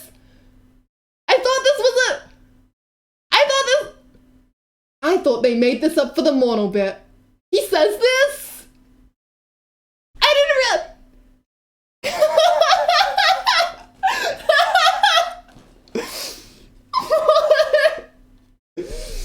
I thought it was a joke! You pretentious piece of shit! AA games are weird. Well, metabolic processes are a matter of interest only to historians, so to speak. What? Now I just want to watch the goddamn animation. What the hell? What do you mean by Dahlia Hawthorne is dead, Edgeworth? Right, I must confess that in reading her file, I came to know of the murder case you were involved in during your college years. Dahlia Hawthorne was found guilty, thanks to the persistence of Mia Fey. The list here, so I don't know what the hell like Shamsi's so on it. You'll just have to play DGS. Mia Fey? Mia Fey! At the time, Dahlia, it's like she was possessed by a demon or something. It's been almost 5 years since that guilty verdict was handed down, and her sentence was finally carried out. She was executed last month. Executed? I'm sure that's a bit of a shock for you, right? And for more reasons than one. You understand now. She can't possibly be connected with this case. She's dead, and once someone is dead, there is no way to revive them. Of course I thought that was an edit, Dee! You can't show me them saying, "The sight of you makes my mouth water," and not— Of course I thought that was a goddamn edit! What? That's deranged! They really said, gay rights. Yeah, Miles, you're being very insensitive right now. Once someone is dead, there is no way to revive them. There's no way to revive the dead? I wonder. It seems you're not aware of one other connection yet, Edgeworth. What is that? It's about Iris and Dahlia Hawthorne's mother. What's their mother got to do with any of this? She's Morgan Fay, a spirit medium from a branch family of the Karain channeling technique. Did you say Karain channeling technique? Do you know something about it? Oh yes, I know it's connected with that fraudulent spirit medium. Fraudulent? I was involved in another nightmare 17 years ago. I was caught up in the middle of a murder investigation. The police didn't have any leads. They were stumped, and that's when they called her in.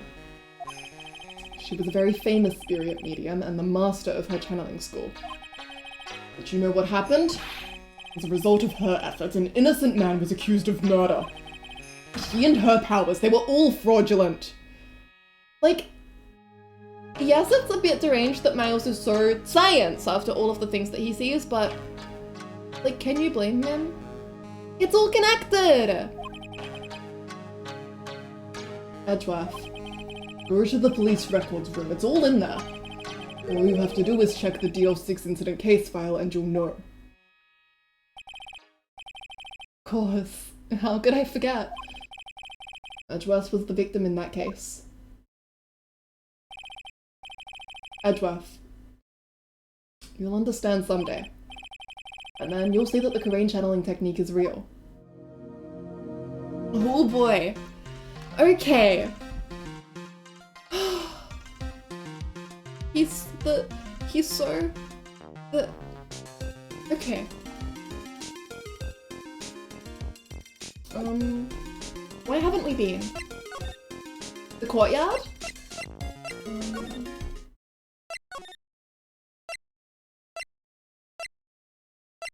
Forgive him for the fatherless behaviors. He was literally neurodivergent and a minor.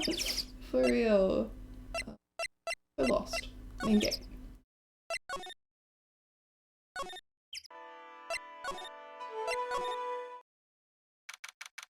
February 9, Hazakura Temple. Courtyard.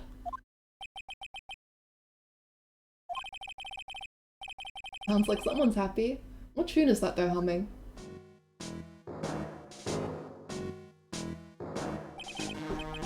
No murder, no crime, no murder, no crime. Sing it with me. No murder, no crime. I remember when we used to search in the channeling room in Karain. I love my job. Who cares if the clues I find are no good? That's not what investigating's all about. The investigator investigates for the love of investigating. That's a passion. Good cases we have, good cases we've lost along the way. I would have never guessed that Gumshoe was into reggae. He's doing reggae? I couldn't place what song it was. Ah, every case is gonna be outside. Every little case is gonna be outside. Hey, pal. Huh? Who? Me? How long have you been there? I just got here. Oh, okay. So, what are you up to, detective? I'm investigating, pal. I made a promise to Mr. Edgeworth. I promised I would find the real murder weapon. A real murder weapon? That barbed sword thing turned out to be a false lead, right? I'm giving it my best shot here, but I still haven't turned up any clues. I just found these weird scraps of paper. Looks like a letter or something. Doesn't seem to have anything to do with the case, though. A letter? Okay. So, how's the investigating going, Detective Gumshoe? I don't know if I should be telling you, pal, but I guess it can't hurt. You were so forthcoming with Edgeworth! Looks like the murder took place in the Inner Temple Garden. And they're taking that bloody writing on the lantern pretty seriously back at HQ. What? You mean... I don't have the details, pal. All I know is, if you don't find Maya down in that sacred cavern, we're gonna be faced with one ugly situation. What kind of ugly situation are we looking at here? You got me. I don't know. They're not my words, pal. Then who said it? Mr. Goro. Gotta? What did he mean by that? About that letter you found. Don't remind me, pal. You busted a gut here trying to find the murder weapon. And all I find is some burnt up old letter. Burnt up old letter? Yeah, it was in that incinerator right outside the inner temple. The incinerator? I knew it! I knew I wasn't imagining it! Vindication! There was snow on the incinerator when I first saw it. But after the incident, the snow had melted away. Which means someone used the incinerator on the night of the murder. What's up with you, pal? I've got it right here if you want to take a look. Can I? Do you mind? Sure, go nuts. I don't want it, pal. You can have it. It's all spirit mediums and masters and stuff. But it's got no relation to the case. You are a terrible detective. Spirit mediums? Burnt letter added to the court record. Found by Gumshoe in the inner temple incinerator. It's got to be important if it mentions spirit mediums and masters. I better give it a good looking over and some serious thought. Make sure you chuck it in the trash when you're done. Littering's a crime, pal. Okay, what do we get? What do we get? What do we get? Be careful. Once night falls, it should be there. As soon as you hear the lights out bell, you must channel her spirit. Leave everything up to her. Her name is... She is our... The whole... Here is a picture of her. Use it when you channel her. I know you can do it. Once this is... burn it. Also, tell anyone about this letter. Bravely roast the master in the fires of Hades and bring our vengeance to fruition. And where did we hear the words gravely and roast together? Oh my god. Okay, that's the whole thing.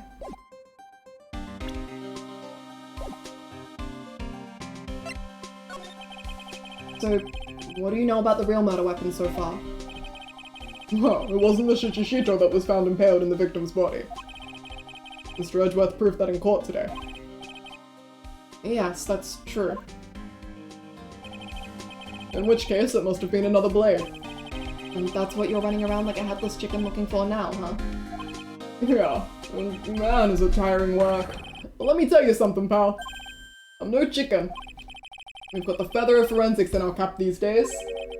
We're using the department's secret weapon on this. Secret weapon? What have you got, like a metal detector or something? A dog? A fishing rod?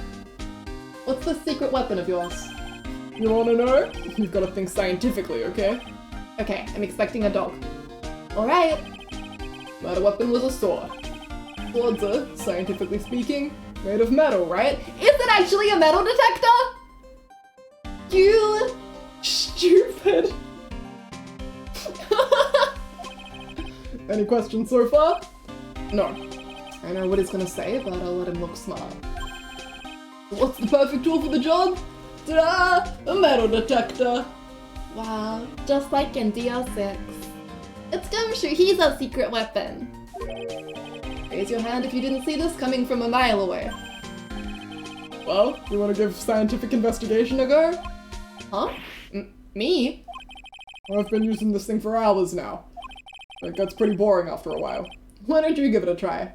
You were just pawning your work off on me. Yeah! Gumshoe has never done anything wrong in his life. I don't know. Should I help Detective Gumshoe out or not? Yeah, we'll help him. Come on, pal, it's good fun, I'm telling you. Alright then, I guess I'll give it a go. Like I said, this is the department's most advanced gadget. The absolute best. Ah, thank you, Dee. I will hydrate. Flop.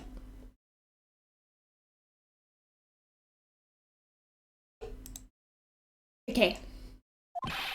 It's so sensitive you could make it cry. It's so high tech you could skydive off it. Oh, bother. So now I'm gonna tell you how to use it. It's possible the real murder weapon is around here somewhere, right? Sure, that's what we're trying to find out. This music raises my hackles.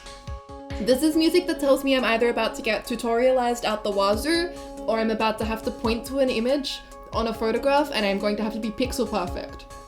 Hell well. Yeah, what happened in the past 100 years to technology? It has really gone downhill. Right, so first let's turn the detector on. That's the sound of the metal detector's signal bouncing off of something metallic. Next, move the detector around and give this courtyard a good look, you see, pal? Don't worry, this baby will let you know when you've hit on something metallic. And when that happens, press the A button to give the area a good hard stare. This thing picks up metallic objects that are hidden from sight, too. Take a good look anywhere that seems suspicious, okay? I missed the last part. Is this just reacting to the... yeah, okay.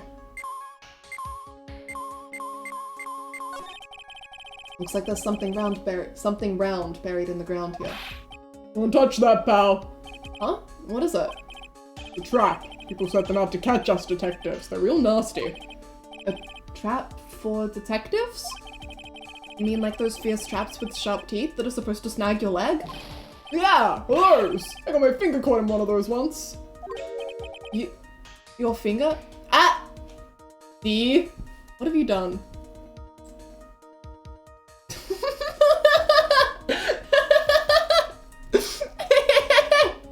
Really good, thanks Steve. Am I allowed to vote in this?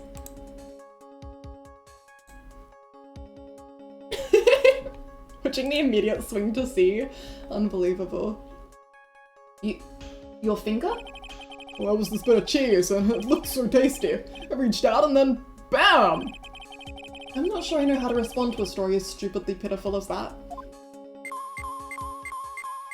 Okay, but for real though, I would like to use this. Can I? Really? What if I press a different button? No? You were just straight up not gonna let me look at that. Okay, sure.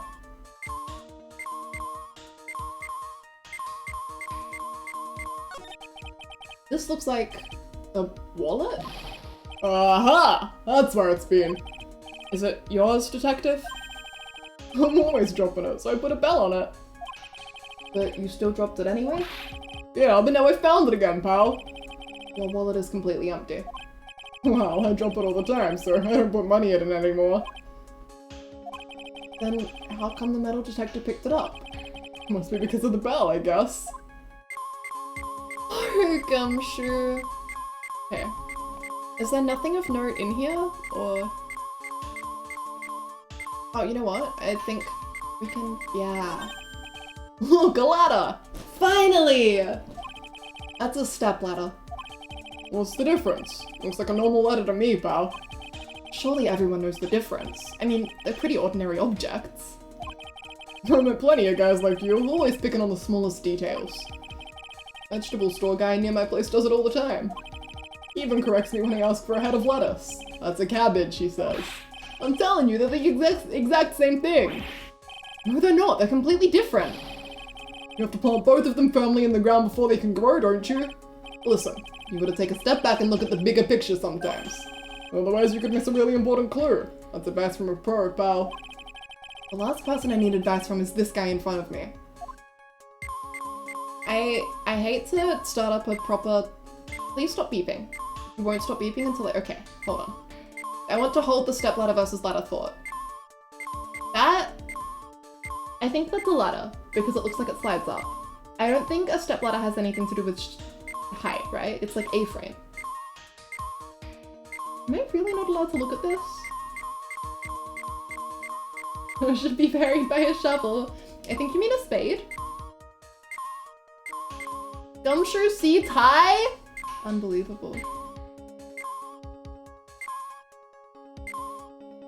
It has a step? It has to step? What? I don't think that this one has a step is the thing. This looks like one of the ones that slides.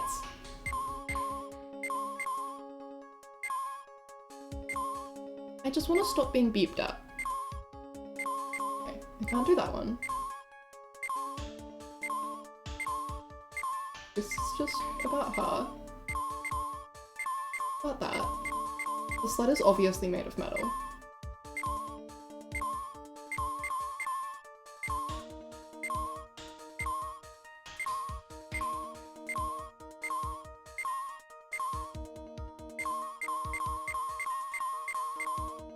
If it was a sliding ladder, it would show. It is showing. If it was a stepladder, it would have like a plate at the top, you know? There would be like a flat square bit, but there isn't. The sliding ladder, it's the little red bits here show that it's a sliding ladder. Ladder versus stepladder argument real. Oh, shouldn't this be wooden? Why is this? Are we falling? Yeah, okay. This is Mystery Nim's staff, isn't it? Scientifically speaking, they're usually made of wood. But the detector is reacting to it. Sorry, had to vote in the poll real quick. Yeah, but however you look at it, the thing's made of wood, alright? Thank you, Maisie. I don't bother investigating anything unless it looks like it might be metallic. Isn't the whole point of a metal detector to find metal where you can't see it? Weird that this thing's causing a racket. Yeah, let me take a look at it. Hey, hands off! Examining evidence is a job for the... What? Ah! The top is coming off! Look what you've done! You've damaged a really important piece of evidence! Ah! Clown show. Holy shit. That's A sword? inside the staff. Is this? Could it be? A murder weapon. Holy shit! I did not remember that. I'd never have guessed there'd be a sword concealed in the victim's staff. I call this kind of thing a sword cane, pal. This one's a real gem. The workmanship is really something else. Thank goodness it wasn't a cane sword, or else the victim would have stabbed her own foot. I officially give up on trying to figure out how Gumshoe's mind works. I forgot. I have a pretty good memory of most bits of tiny cases. I don't.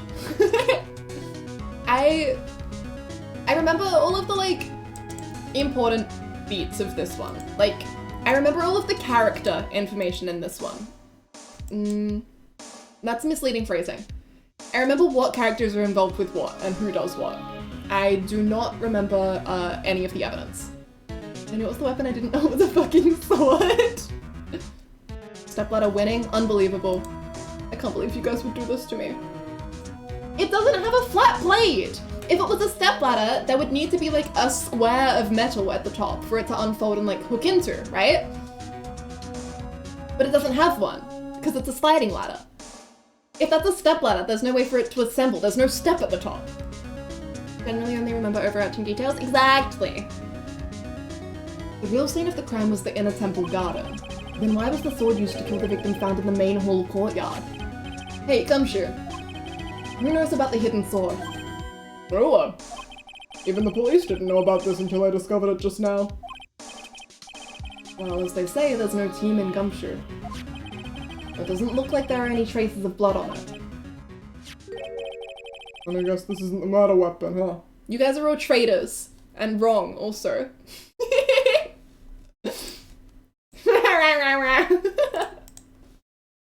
I refuse to cave to democracy. That's the ladder. And I guess this isn't the murder weapon, huh? No. I'm sure someone just wiped it off after the murder. Yeah, of course. This thing's definitely the murder weapon. Great job, pal. It's about the same length as the Shishichito, too. This must be the murder weapon. Okay, I'm gonna run over to forensics. Yeah, this is a tyranny now. What Phoenix would have chosen? Phoenix is stupid. Hope this helps. Mwah. Phoenix is wrong about ladders like 50% of the time. I think that he should try to have less narrow-minded cultural assumptions, honestly. I just think it's a ladder, but stepladder. What do you mean it's not a sliding ladder? It clearly doesn't. It's not an A-frame. It doesn't fold out. It slides.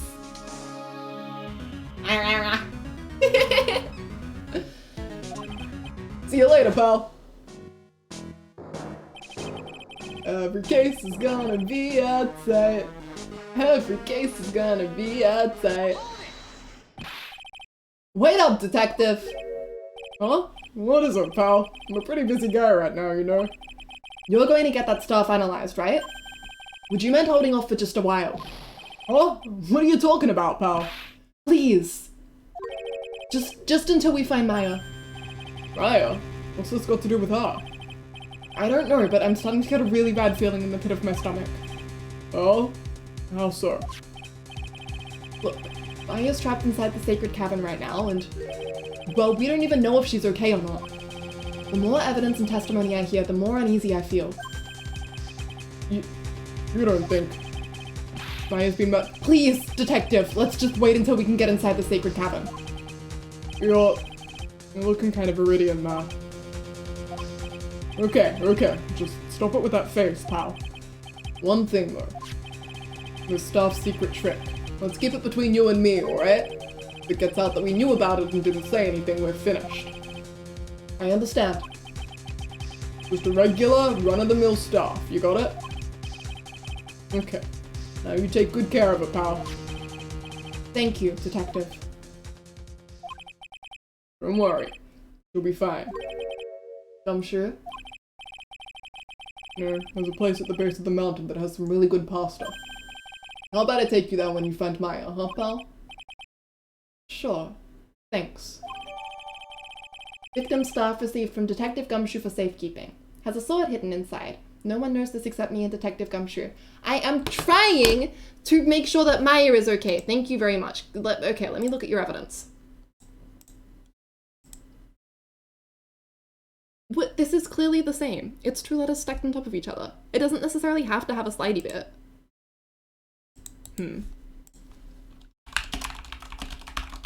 Give me 1 second. Haha. I would refer you to the dictionary definition for stepladder, which is a short folding ladder with steps and a small platform. This ladder in the background, Phoenix, can you shut up so I can look at the ladder? We know that that wall is like 10 feet tall. That's tall! A step ladder is short, therefore that is a ladder. Ta-da! I can't help but wonder though, what was Elise Union doing with a staff like this in the first place? Okay, let me go back to examine. Look! I don't have an updated anything for you. I just have the literal definition of words. It doesn't matter if sliding ladders slide. The argument isn't stepladder versus ladder, stepladder versus sliding ladder, it's stepladder versus ladder. Sliding ladder is a ladder, stepladder is a stepladder. You said stepladder, I said ladder. It's in the anime? I haven't seen the anime.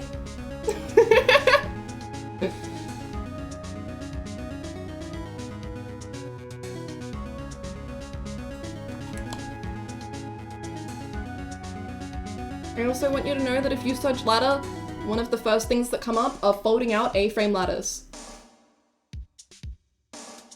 How is it gonna slide? On the red looked like hinges on the side there. Ladders are an umbrella term? We're talking about technicalities here? Well, it's not a step ladder. Yeah, as Asatoka is saying. It doesn't matter what kind of ladder it is, it just matters that it's not a step ladder. You're right, ladder is an umbrella term. So ladder encompasses anything that is not step ladder. Yeah, Maya would want this.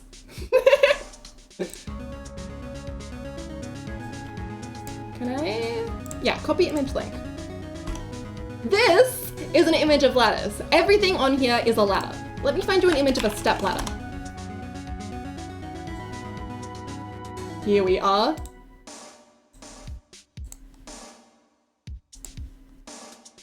I would like you to pay attention to how the stepladder only has like, what? Copy link. What are you doing? Only has like 3 steps because it's short and not tall. That ladder is tall. It has like 7 steps. Hang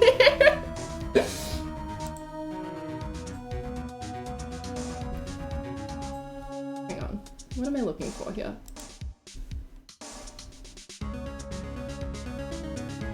Step ladders can be small and tall, you fucking step on them and get on top. Then every ladder is a step ladder.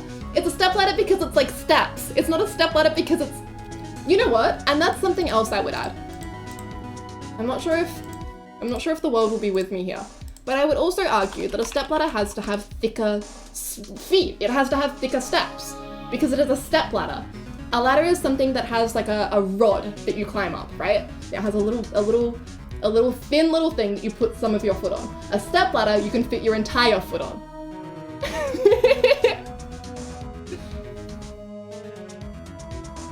Yes. Because you have a sub, you can just send it. You do not need permission.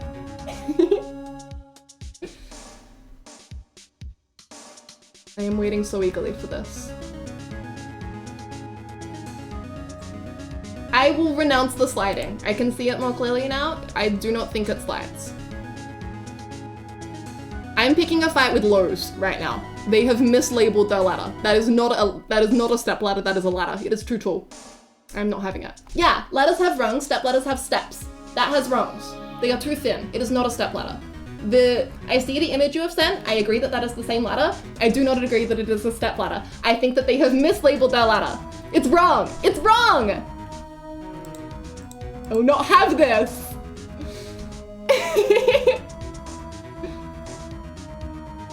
We are so past sliding ladder or not. Yeah, ladder versus step ladder. It's not a step ladder. Exactly. It's just a ladder. D, can we have a ladder versus step ladder poll? That's just a normal ladder. Exactly. I know a stream, but 3 of those hours just for ladder debate. It's important. Thank you, D. We'll go rescue Maya some other time. It's fine. This is what she would want for us. Me with like 10 Google image tabs open for ladder. Now we can finally put it to the spade. Thank you, dear. I will pay no mind to how obviously biased your poll is. Look at that. Look at that. Pixel measure the ladder to prove it. We don't need to pixel ladder the measure. Phoenix, the main gate's on the other side of that stone wall. The difference in elevation is almost 10 feet. It is 10 feet tall, or it's like 8 feet tall, which is too tall. That's taller than a person. If the ladder is taller than me, it's not a step ladder. It's just a ladder. That ladder is taller than almost every person. It is at least 8 feet tall.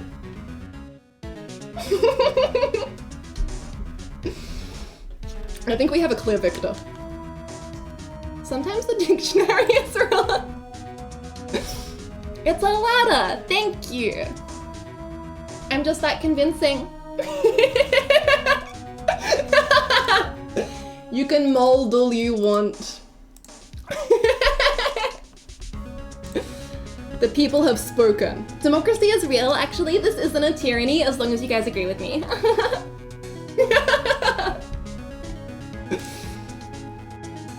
Yeah, look at that. 70 to 30. I'm glad that everyone is willing to speak the truth. Wow. Being Phoenix right rocks. This is great. We are fighting for facts and logic.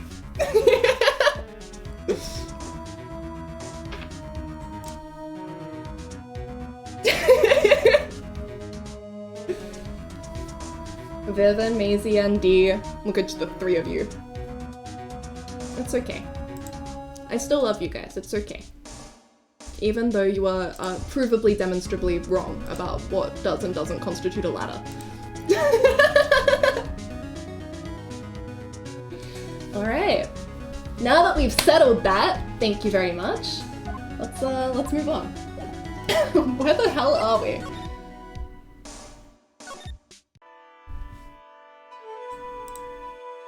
Van step ladder peeps? That seems a little harsh. Power can be given and power can be taken away, dear. 10-hour stream turned into a 15-hour tune or a ladder debate. Thank you, Zaki.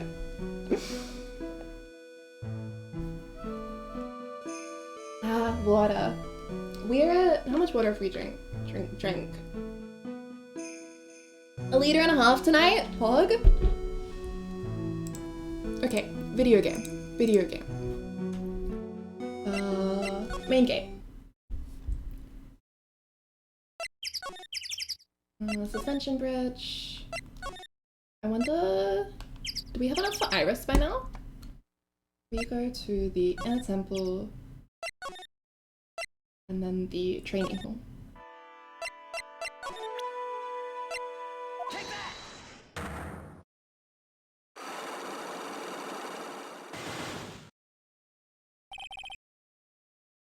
To get demoted. The night of the crime. I think it's time you told the truth about what you were doing on that night. You said you were in your room at Hazakura Temple the entire time. Do you still claim that to be the truth? Everyone sounds so quickly. I'm sorry, D. That's what happens when you're wrong. But jokes aside, you are indispensable, and I adore you. Thank you. Yes, that's where I was. Iris, I believe you're innocent. That's why I want to believe what you're telling me, too. But I can't. Welcome back, Midnight! Because this person saw you somewhere else on the night of the murder. Bikini. Wait, what did we say about Godo? He seems to know me somehow. Okay. I'm talking about Sister Bikini, of course. Sister Bikini? Her testimony in court today was very clear. That night I was helping an acolyte with her training in the inner temple, but, well, as you can see, my back likes to act up violently. So I left Iris to help the acolyte and returned to Hazakura Temple. Sister Bikini didn't just see you, she spoke with you. You two talked about Maya's training that night. So you see, Iris, you were there at the inner temple on the night of the murder. That's very impressive, Mr. Wright. The acolyte's actual training was due to start after 10 o'clock that night. I left the main hall early so I wouldn't be late. Thank you, Dee. What time was that? Let me see. It takes about 20 minutes to walk between the main hall and the inner temple. So I would have left at about 9:40 p.m. I think. I'm sorry, Iris, but mine just doesn't suit you. Huh? Now, you say you left the main hall at 9:40 p.m., but what you say doesn't add up with this. This would be...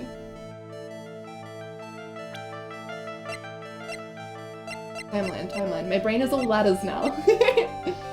Okay. If she left at 9:40 and the lights out was at 10 and then she was in her room, quote unquote, then she gave us the hood at like just before 10, right? Cool, okay.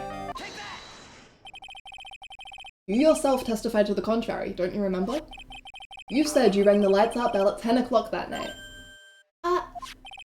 Plus, only moments before you rang that bell, you were seen at the main hall by the most reliable witness I have. Who's that? Me. Mr. Wright? We even spoke a little that evening. That's when you gave me this. Surely you haven't forgotten. No. That's right. I remember. And that brings us to another puzzling fact, Iris. At 10 o'clock on the night of the murder, you were seen in 2 different places at the same time. It's time you told me exactly what's been going on, Iris. So far, I've managed to prove 2 things. First, on the night of the incident, you were at the inner temple. And second, at the exact same time, you were ringing the bell at Hazakura Temple. There's only one possible explanation for this apparent impossibility. There were 2 of you. On the night of the incident, you were seen in 2 different places at the same time. Which means there must have been 2 of you. I can't think of any other explanation, Iris. But that's crazy! Well, how could that be? Only one of me, it's impossible! Impossible? I wonder. The way you're trembling suddenly seems to suggest otherwise. You're seriously trying to suggest there's more than one of me? Then show me the evidence! Show me something that proves that there is more than one of me!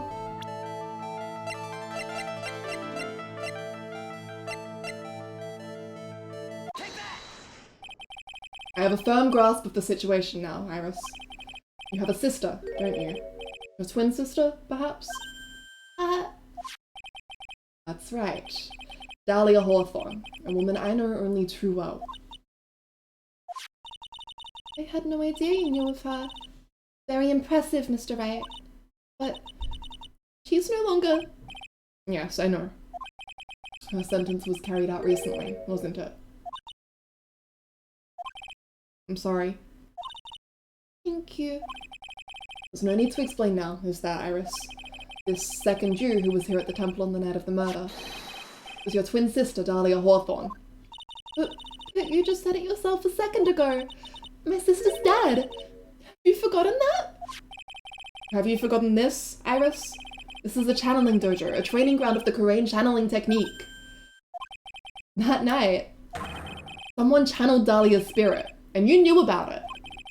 And that's the secret you've been trying to hide from me. Ah!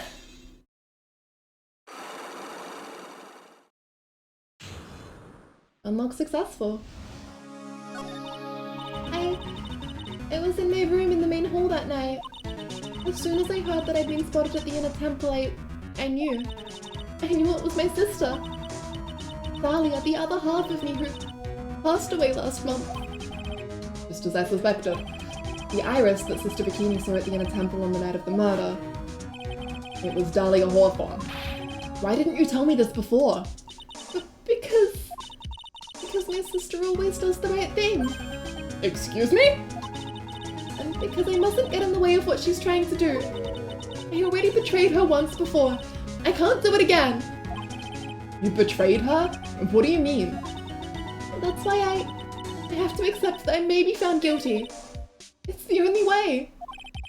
What is she talking about? You know about it, don't you, Mr. Wright? About the fake kidnapping that took place here on Eagle Mountain 11 years ago? That was the start of it all. It's what started her down that twisted path.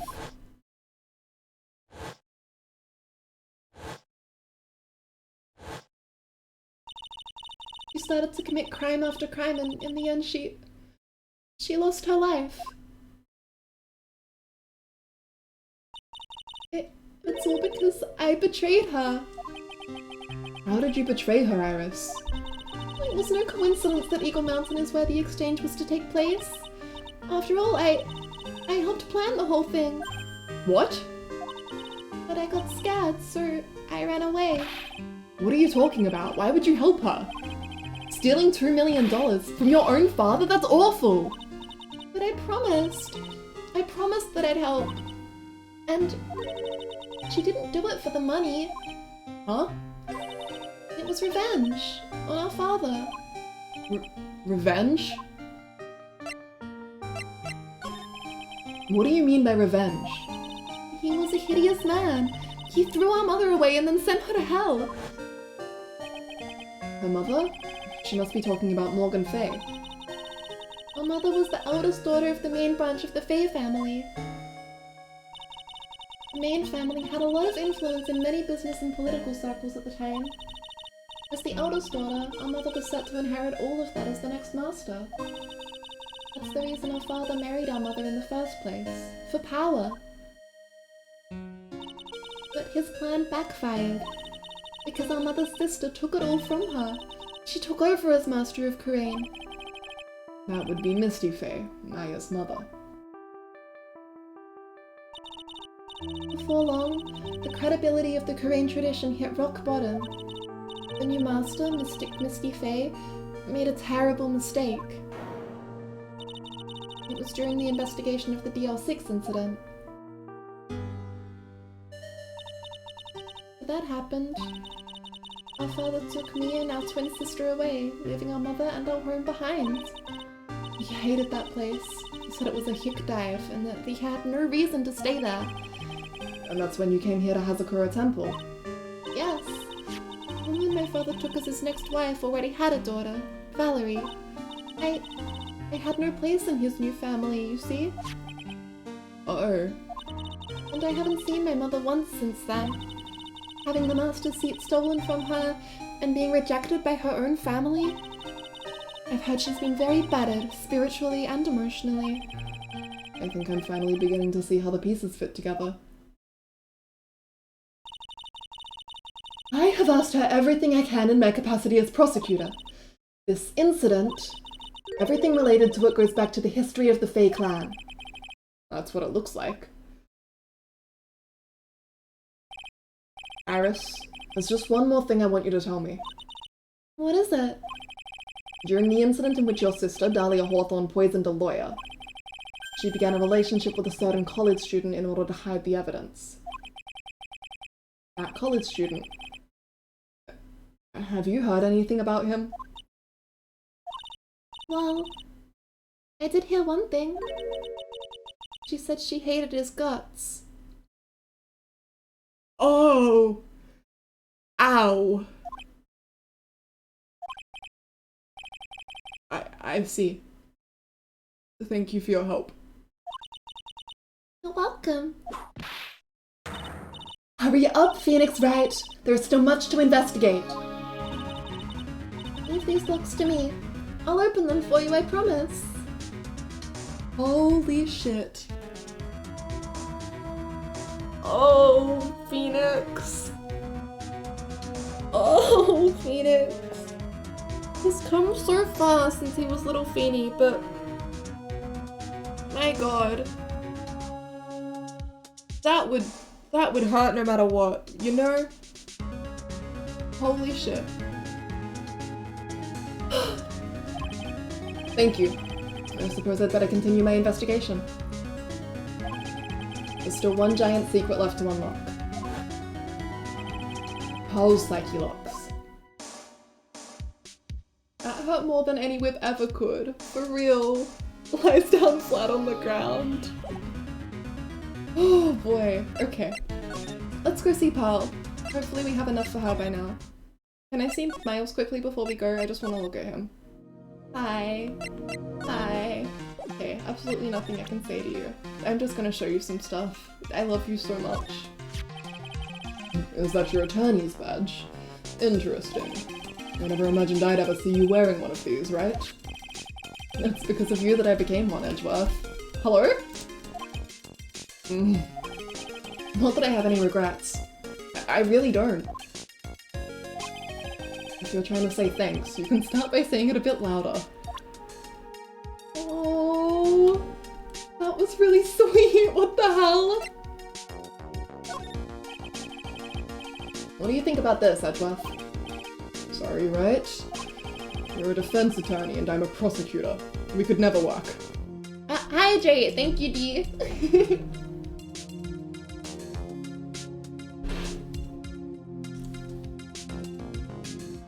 Going back for him was worth it. It always is. It wouldn't be right for us to discuss things so intimately. What?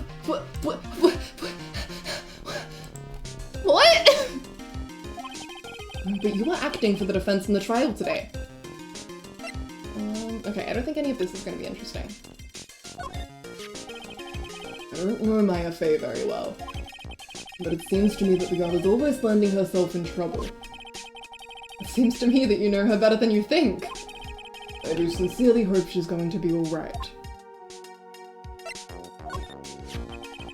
One of the biggest names in the world of law, as I'm sure you'll agree. For better or for worse, we were only destined to meet once in the courtroom. Yeah, intimately. They're sitting there and they've got their little foreheads pressed together. He does have to phrase things like that, yeah. I know. I read all about it. It was the first time for the both of us. Two novices, head to head. I can still remember how downhearted I felt after that trial ended the way it did. I wonder if Mia felt the same way too. It seems Pearl was trapped on this side of the river on the night of the murder. Did she tell you anything? Listen, right? She's just a kid. I can't force things out of her. You'll have to be the one to find out what she knows. He's something of a legend, I hear. Don't say it like you don't know anything about him. Tell me what you know. It's a bit strange, actually. If he really was anything special, I should have heard about him by now. I'm always well informed about the rookies coming into the prosecutor's office, you know? Then you mean he isn't anything special? You should already know the answer to that. Although, there is one other possibility. What's that? He could have come into the profession from a different channel. What different channel? There's more than one way to become a prosecutor, right? Perhaps he started off as a defense attorney, but decided it wasn't for him. A defense attorney? I didn't even know you could switch sides like that. I was just with Detective Gumshoe, and we treated him to some pasta. You owe him that much. After all, it's your fault his salary is so low. How's it my fault? And look, if you're going to buy the guy lunch, at least get him something decent, okay? Gumshoe practically lives on pasta and noodles already. Well, I did order some extra Parmesan cheese on top. He was crying tears of joy as he dug into it. It was quite moving. All you have to do is give the poor guy a raise. I like that Phoenix lectures him on it a little. I don't care what he has to say about her, or her. I think we already presented Iris. Apparently, he had become something of an apprentice to Elise Dunim. Yes, something like that. He did this portrait for me earlier. That's great. Let's just leave it at that about Larry, alright? Looks like someone's still mad at the Butts for his performance in court today. It's been more than a year since I last saw Franziska myself, but it seems that she's been dying to see you again. She really said that? I believe she wants to eat you for breakfast, or to put it another way, whip you silly. Literally and metaphorically. Oh! Go on, let her have her way. That would make for a great anecdote about my trip. Forget it, Edgeworth! If you want to know how to run the perfect trial, there's a lot to study and learn. Oh, is that what you're studying about right now? I've sat at the prosecutor's bench for trials in 5 different countries now. The first thing you must do is gain complete mastery of the language. It's quite a task. I'd never get anywhere then. It's taken me a lifetime to sort of master one language. Aww. I didn't know Miles speaks 5 languages. That's so cool. Oh, well, I guess it wouldn't be necessarily be 5, but like it could be. Okay, and we've talked about Dahlia. Cool. Okay. It was really good to chat with you, Miles. I love you. Goodbye.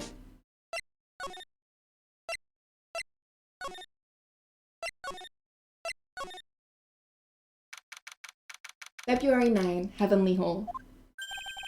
Look at that. They really did make a fire right in front of the shack. Oh, Mr. Nick. Mwah, for Miles. You're too late, Nick. You came here for one of our potatoes, we've already polished them off. Dean? I think I've got pretty much all the evidence I need. Now I just need to find out what Pals is hiding.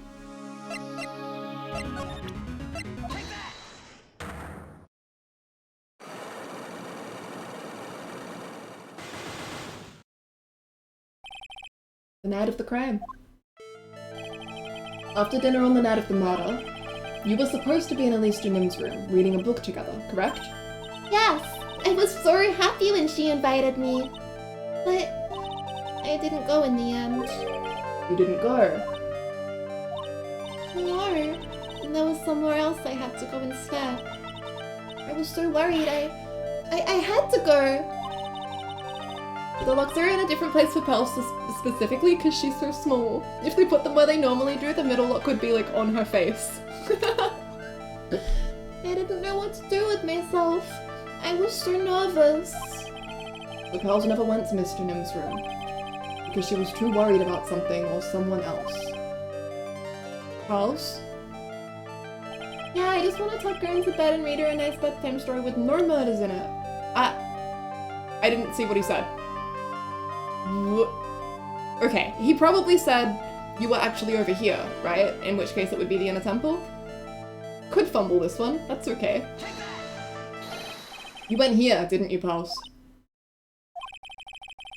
Looks like she's still not going to open up to me. This is where you went because you were so worried, right? And the next question is, who or what were you so worried about? Now, I'm gonna take a guess, and you can tell me if I'm right or wrong, okay? Did we really just bluff our way through the map like that? Hell yeah! You mean you know? If I'm right, will you tell me the whole truth? Hey. You went to this place for one very simple reason, and that is this. This would be... If she was worried about Maya. It's obvious what you were so worried about, pals. Puzzles hard to get with looks? I see. It was Maya, wasn't it? You knew the training Maya was undertaking was dangerous. After all, it was the special course. Yeah, maps!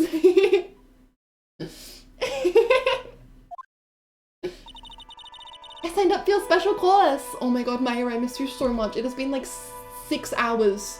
I miss you. Well, my. Quite brave of you considering how cold it is. Young people can be so reckless with their health. Won't blame me if you become one with those who channel.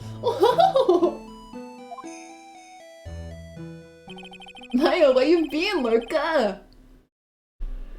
Sister Bikini scared you with what she said, didn't she? And because it was you who introduced Hazakura Temple to Maya in the first place, you felt responsible, didn't you? Thinking about what could happen to Mystic Maya made me more and more worried. I couldn't sit still at all. That's why I decided to go and find out how she was doing at the Inner Temple. And we're clear now that you went to the Inner Temple that night, pals. What's not clear is what happened after that. Get him, Ren. About what time was it when you headed over to the Inner Temple? It was probably around 9:30 when I left the main hall. I heard the real training was supposed to start at 10. I wanted to get there before it started. But there was so much snow, so I didn't get there until after 10 o'clock. Until after 10? And how did you know what time it was? Because I had the bell ringing for lights out. You heard the lights out bell? The Hazakura Temple's bell's pretty small though, isn't it? You must have really good hearing. Yes, midnight. Hope this helps. I was really trying to pick up the sound of the bell, that's all. I didn't want to miss it. That would be terrible. She was trying to hear the bell? Tell me, pals. Why were you so worried about hearing that bell? Huh? Oh, I think I know why. The reason you were so worried about that bell was because of this. Does the note mention the bell? As soon as you hear the lights out bell, you must channel her spirit. You were given some instructions to follow for that night, weren't you? Yeah, you can go crazy. I trust you not to say anything, like, bad, you know? And the swear words are fine. I presume you recognize these pieces of paper? What? Where did you... In the incinerator at the Inner Temple. Pals. You were following the instructions in this letter that night, weren't you?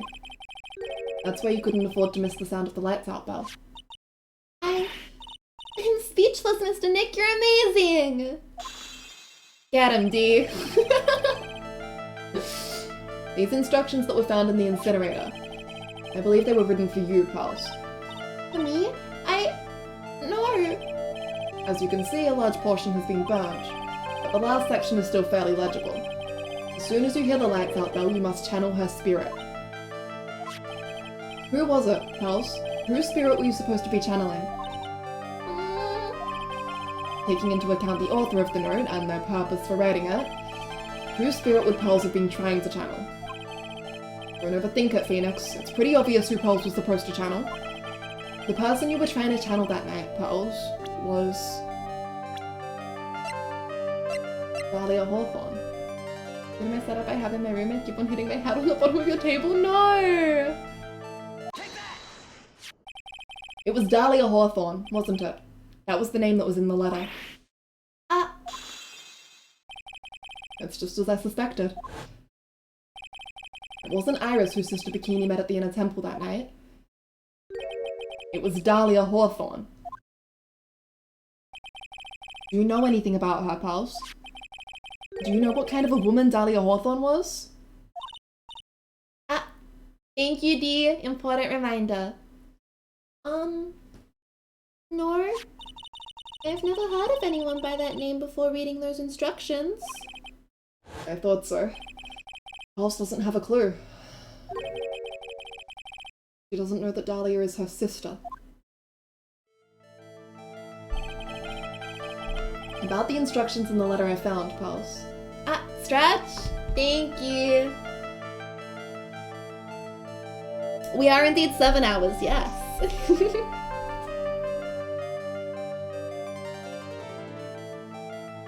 Okay, Stretch. Thank you.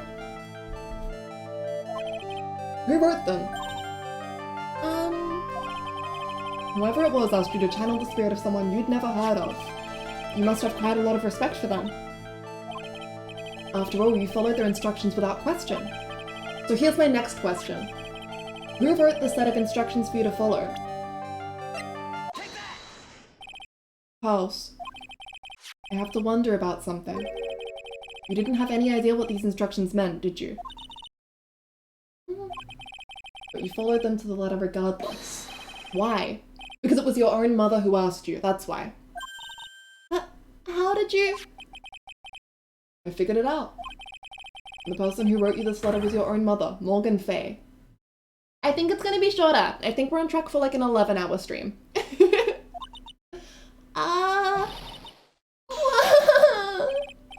Alright, pals. It's time you started telling me the truth. Mr. Nick! Why is she holding back from me? I don't like this. 12 hours? Okay. Don't underestimate me just because I'm a child. Huh? If you're trying to say I followed those instructions, I'd like to see some proof. What? Because I don't think you have any. She'd say anything rather than admit to carrying out those instructions. I guess I'll have to produce some more evidence then. One more thing should do it. Alright, pals. We both know someone carried out these instructions on the night of the murder.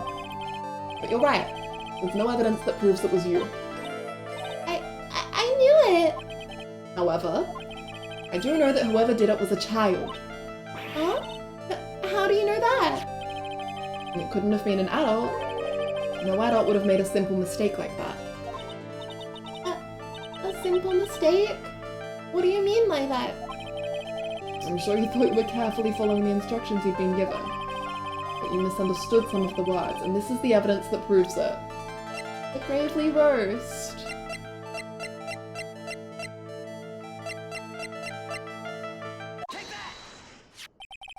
It was you who splattered gravy on this hanging scroll, wasn't it? What? Why would I do something like that? Do you remember what was written in that letter? Gravely roast the master in the fires of Hades and bring our vengeance to fruition. But you didn't know how to read the words gravely and roast, among other things, right? How do you know that? Remember the conversation you had with Mr. Nim on the night of the murder? Perhaps we can read some books together. Really? I'd love to. I'm not very good at reading. Well then, would you like to practice reading with me?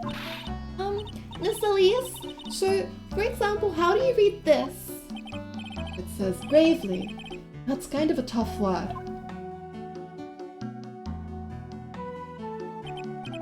Sure, Mr. Nim taught you how to read gravely and roast. But what she didn't teach you is what they meant. Gravely sounded like gravy. Sorry. Gravely sounded like gravy to me, and the only roast I could think of was the food. And that's why you did it. That's why you covered the picture of the master in gravy from that night's pot roast. To be honest, I did think it was a bit strange. Guess I really did get the wrong idea. Just a tiny bit. I really am useless. I couldn't even burn the letter properly as my mother had asked of me. Such a simple thing, and I couldn't even do it right.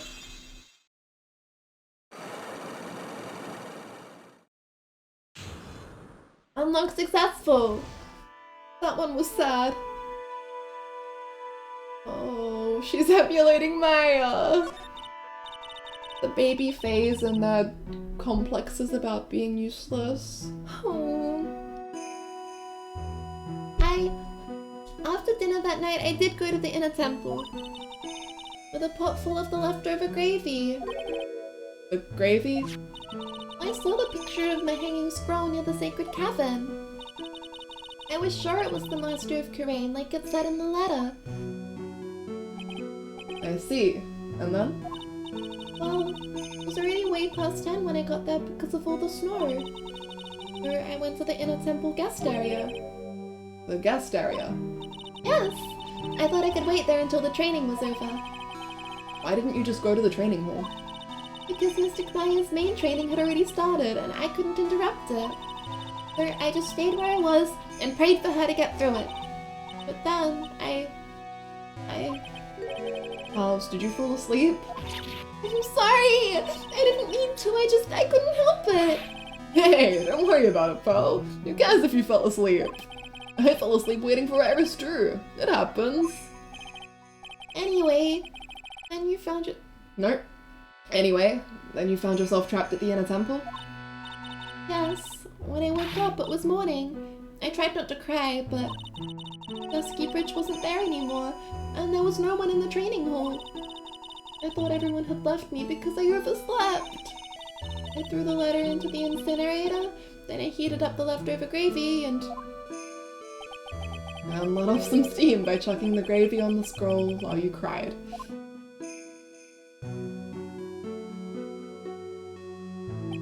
It must have been pretty scary for you, pal. I know what it's like. Nick used to leave me behind when I fell asleep at school too. Don't equate something so trivial with her experience, Larry.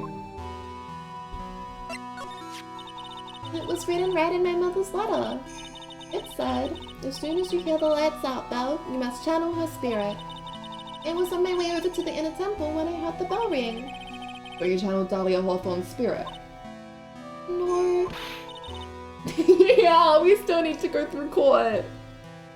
I tried, but I couldn't do it. You couldn't do it? I've never failed at channeling someone. This is the first time it's happened. I tried and I tried and I tried. Yesterday, this morning, the whole time. But I just couldn't do it. Don't let it get you down, pal. It'll all work out. If you want, I'll come flying through the sky for you. Whoosh, just like that. So she never managed to channel the spirit. Is that why you think your spiritual powers are gone? Yes, I don't know what to do. Isn't there any other explanation for why you couldn't channel a spirit? Suppose there's one other possibility. It's not very likely, though. Could you please tell me what it is anyway? It could happen if someone else was already channeling the same spirit. Someone else? What do you mean? Well, there's only one of each spirit, right? Yep, it's like dating a girl, Nick. You can't see a hot chick if she's already taken. Then that would mean on the night of the murder, someone else channeled her spirit before Pearls could. Iris, according to Iris, doesn't have spiritual powers. And I don't think the Magatama went off when she said that. Someone else channeled the spirit of Dahlia Hawthorne. Oh, Larry doesn't even know about polyamory. Poor guy. I'm a failure. I couldn't even grant my mother's final wish. A final wish?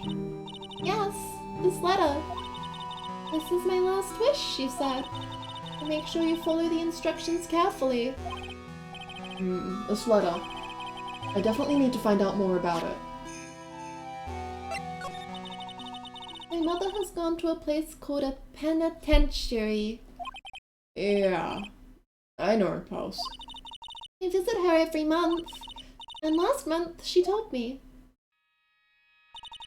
The time we've been waiting for has come, Pearl. There's something I need you to do for me.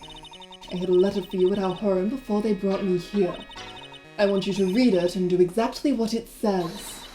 It's for the good of the Fae clan, my angel. You'll be doing a great thing. Now listen carefully and I'll tell you where the letter's hidden.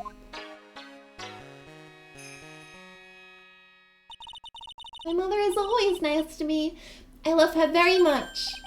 Yeah, mums will do anything for their kids, right? She said it was for the good of the Fae clan, so I knew I had to help her. I mean, Mystic Maya's part of the Fae clan, so it had to be good for her too. That's right, isn't it, Mr. Nick? I guess so, yeah. There was a picture with her letter too. A picture? Of Miss Thalia Hawthorne. Usually a picture is enough to channel someone's spirit, but this time... Pretty weird, huh? I think Climbing knows anything about this stuff. There's something else that was strange about my mother's letter. The seal on it was broken, as if someone had already opened it once before. That sure is pretty strange. Someone had opened it already? That letter updated in the court record. Opened once before. Thanks, pals. You really helped me out. You're very welcome. My mother is watching over us, so I'm sure Mystic Maya will be alright. Look at that innocent smile on her face. What am I supposed to say to her? Huh. Finally figured it out, have you, Trey? You finally realized how terrible of a crime being painfully oblivious is. Goro! The entrance to the Sacred Cavern looks like a freaking puzzle workshop. I guess he's talking about Iris and the lock-breaking effort. It's all a waste of time. Why do you say that? Because Maya Fey isn't coming back. What? You don't know what you're talking about. How can you say something like that? It was your job to protect her, right? Just like it was your job to protect Mia Fey. Two sisters caught up in the worst circumstances. I realized that, but you were the one who was by their sides. You were the only one who could have saved them. But I didn't know anything about what was going on. What did I just say, trite? Being oblivious is a heinous crime in itself. Tomorrow? We'll settle everything in court tomorrow. Once and for all.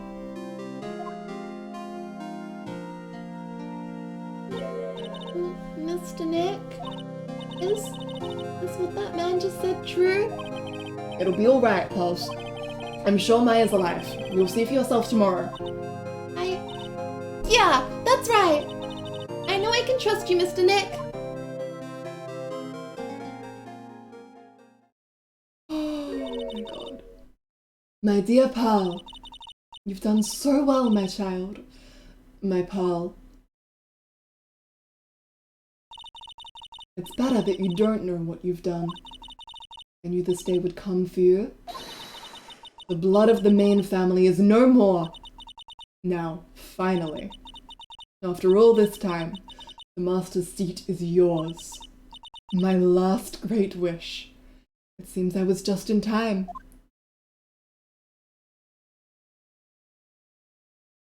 To be continued. Oh boy. Oh, it hurts so much. The way Pearl is obviously so traumatized by Morgan, but also way too young to understand anything, and so she just trusts her completely. And then yeah, Goro, the way he hates himself for not being there for Mia, even though he couldn't. Thank you, Ian. Oh, the head pats. I want to give them to everyone involved in this case. It just... There are so many good people in terrible situations wrapped up in this case, you know?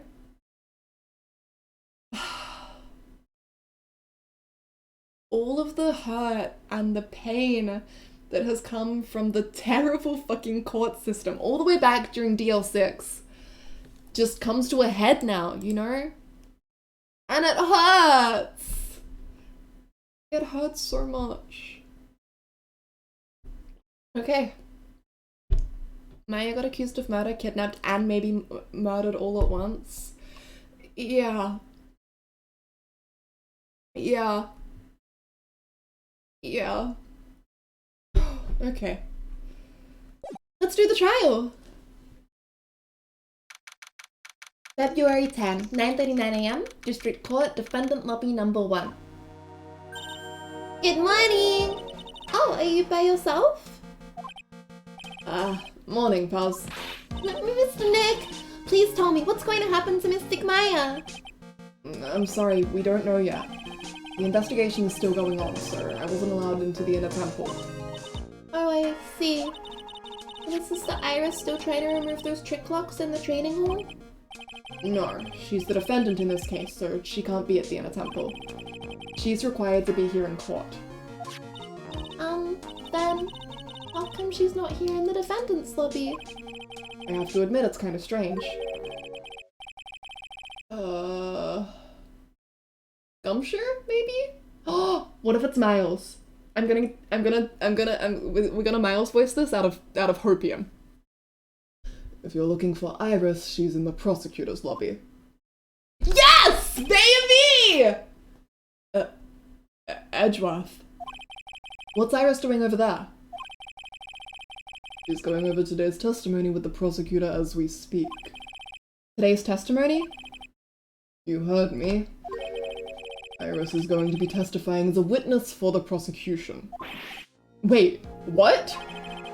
The prosecutor is squeezing her for a confession, or so I heard. Franziska von Karma, what are you up to? I know what you're thinking, but Franziska isn't going to be the prosecutor today. What? Then who is? Who else would it be but Godo? Godo? Franziska is engaged in some important work at the Sacred Cavern. The Sacred Cavern? You don't mean she's... Exactly. She has been out there all night trying to remove those trick locks. With the head nun's assistance, naturally. We estimate that the last of the locks should be taken care of in about 3 hours. I hope everything continues to go smoothly and we receive some good news soon. Yeah. Thanks, Edgeworth. Prosecutor Godo intends to nail this case shut today. The split is getting worse. That's okay. Be prepared to fight like there's no tomorrow. You don't have to tell me that. Boucher, I can already see it in your eyes. You're not the same fever-ridden, frantic maniac you were yesterday.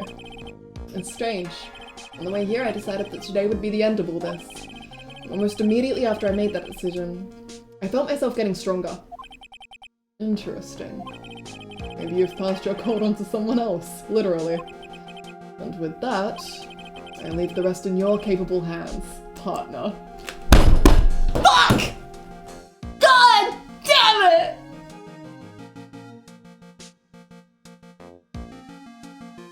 I leave the rest in your capable hands, partner. I'm losing it! I'm losing it! Day! Day! Oh my fucking god. Partners. Aibu!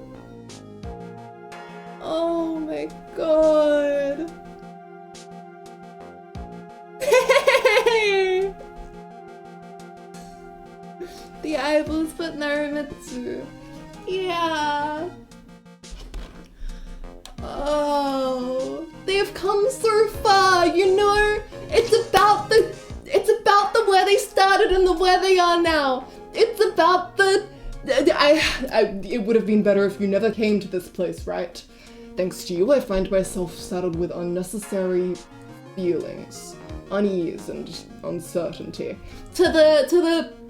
Your hatred for me is so one-sided. I leave the rest in your capable hands, partner? Right, as a, what does he say? A most dear and valued friend or something like that? What? I'm good. What the hell? Thank you, dear. We're getting there, you know? Hey, remember when you tried to send me to prison? Oh my god. Okay. I'm good, I'm sane, I'm good. We can move on. Thanks. Most dear and indispensable friend. I still don't have the answers for most of the riddles plaguing this case.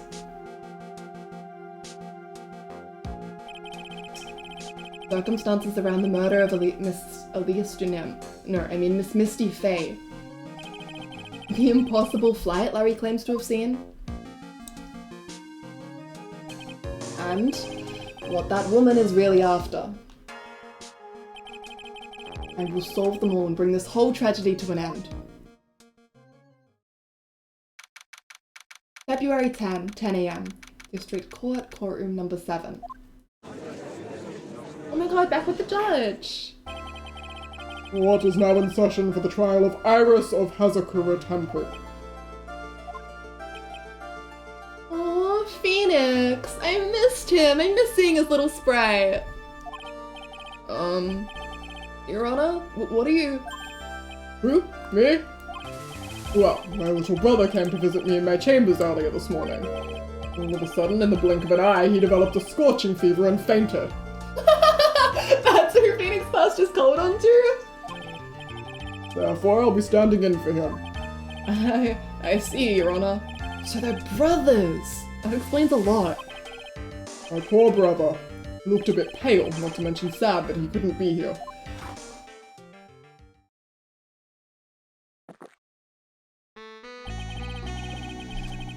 The theme! Oh, the theme. It is impossible to predict what the future has in store for any of us. This is precisely why people feel the need to judge the past. And we of the court have been charged with the solemn duty of passing such judgment. Well said, Mr. Goddard. I understand exactly what you said, at least up until the end, anyway. Now then, Mr. Goddard, please proceed with your opening statement. Humans are fragile, fickle beings. Our hearts change with the shifting of the tides. There's only one thing that remains a constant in this crazy world. The bitter darkness that lies at the bottom of this mug. Then you mean... forget it. What do you mean? During yesterday's trial, the accused refused to admit her role in the crime. But today, she has had a change of heart. Sister Iris of Hazakura Temple has a confession to make. Confession? The defendant? Iris, why didn't she discuss this with me first? Very well. This court will now hear the defendant's confession.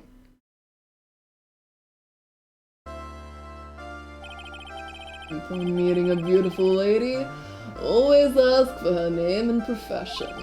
That's one of my rules. My name is Iris. I am but a simple nun undergoing training at Hazakura Temple. Witness, is there something that you want to confess to? Yes, but first I want to apologize to Mr. Wright. I can't continue lying to everyone anymore. It's alright. What is it? Mr. Wright, I have to admit that I did play a part in this terrible incident. Are you actually confessing? Are you saying that you were the one who murdered Miss Elise Dunim? No, I'm not, Your Honor. But I dealt with the cover-up after the murder took place.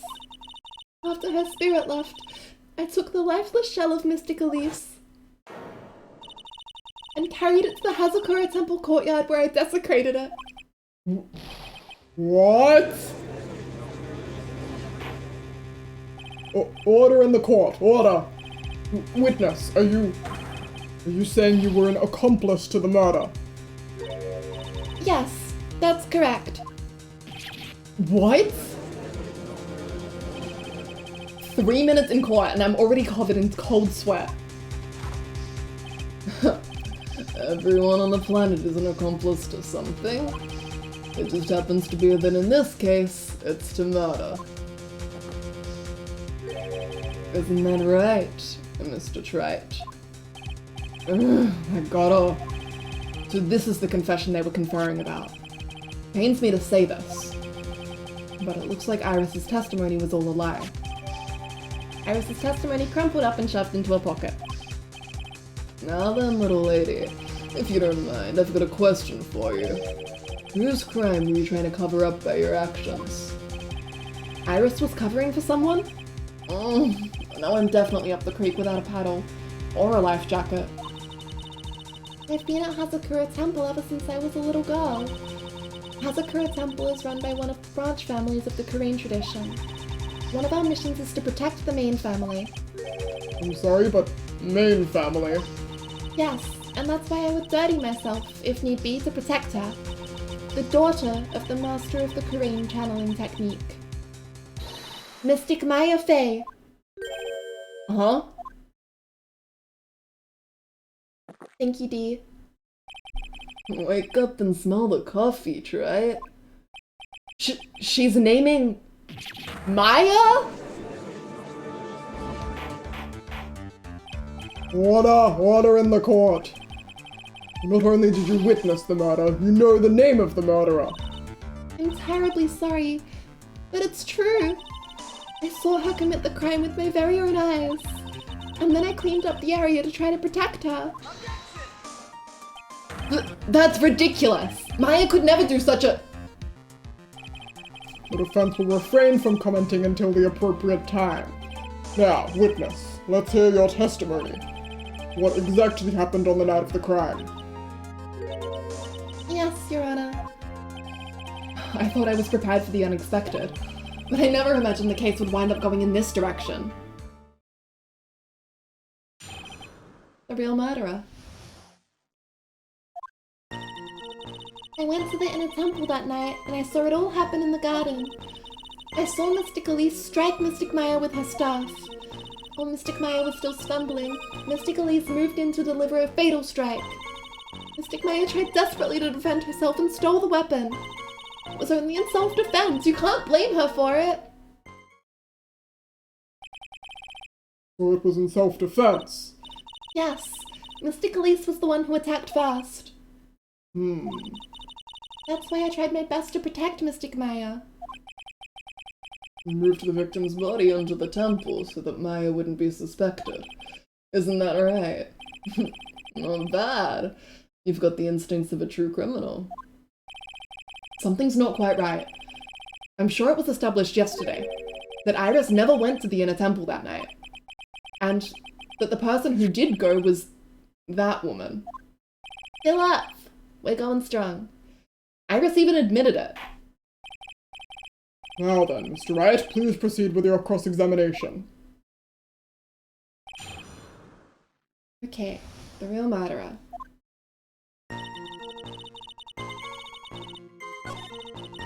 Mystically strike at Mystic Maya with her staff. And then while she was stumbling, she moved in to deliver the fatal strike. Can we bring up the staff is a sword? She moved in to deliver a fatal strike. Yes, I'm sure of it. She threw down her staff and reached into her robe for a weapon. Wait a minute. What was this weapon? It was some kind of dagger. A dagger, huh? And Elise Junim tried to stab her with this weapon? To kill Miss Faye? Yes, exactly.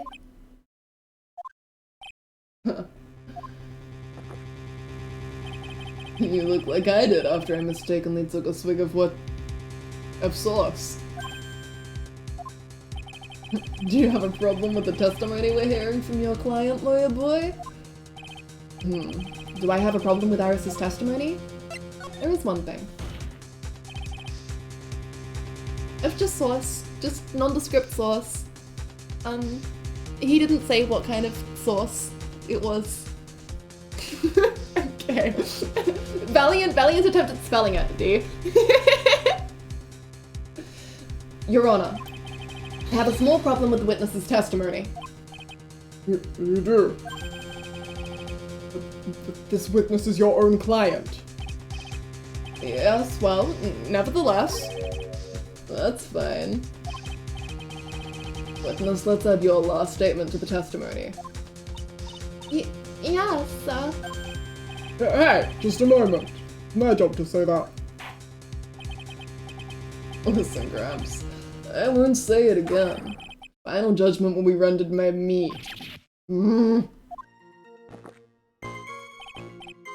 Okay, now, let's continue. If no one's got me, I know Simp's got me. Can you believe they would try to gaslight me into thinking that they wrote the name of the source there when clearly they just left it blank? Crazy. She threw her staff away and pulled a dagger from inside her robe. Well, there's no reason to do that. Sister Iris, there's something strange about your version of events. Huh? Mr. Nim throwing her staff away makes no sense to me at all. But all you can do with a staff is hit someone.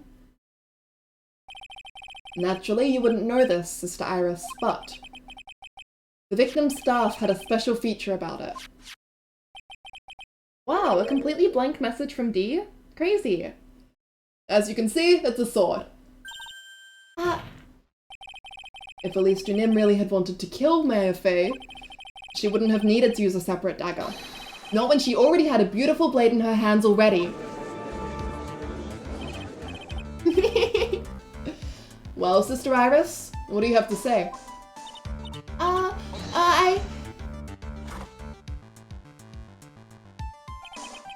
That was an impressive bit of investigating, right? I never would have thought there was a sword hidden in that staff. But even so, how should I put this? Pull that wolf sauce, baby! A long sword is unwieldy and thus quite ineffective in close quarters combat. Maybe that's why she chose a dagger over her blade. Well... Anyway, the type of weapon she chose to use isn't what's important. The important thing is that she tried to kill Maya Fey. As long as there's nothing strange about that, there's no problem with her testimony. But there is something strange about this whole testimony. Well, Mr. Wright, the prosecution has a point. Very well, Your Honor. The defense will now present evidence to back its argument. Mr. Wright. I have here another piece of evidence that shows that this testimony can't be trusted. Because Miss Elise Nim would never attempt to take the life of Maya Fey. Is it in profiles? Real name Misty Fey, Maya's mother. Excellent.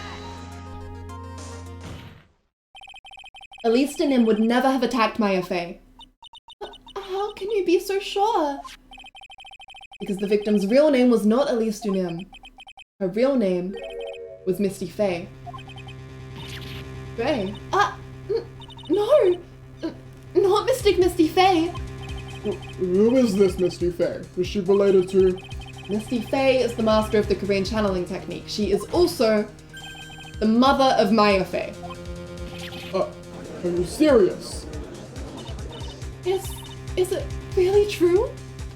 Mr. Wright, was Elise Nim actually the great Mystic Misty? There's no doubt about it. It looks like Iris had no idea. I can hardly believe it. The idea that she would try to kill her only daughter, one she hadn't seen in 17 years. Perhaps the prosecution can offer some explanation for why she would do such a thing?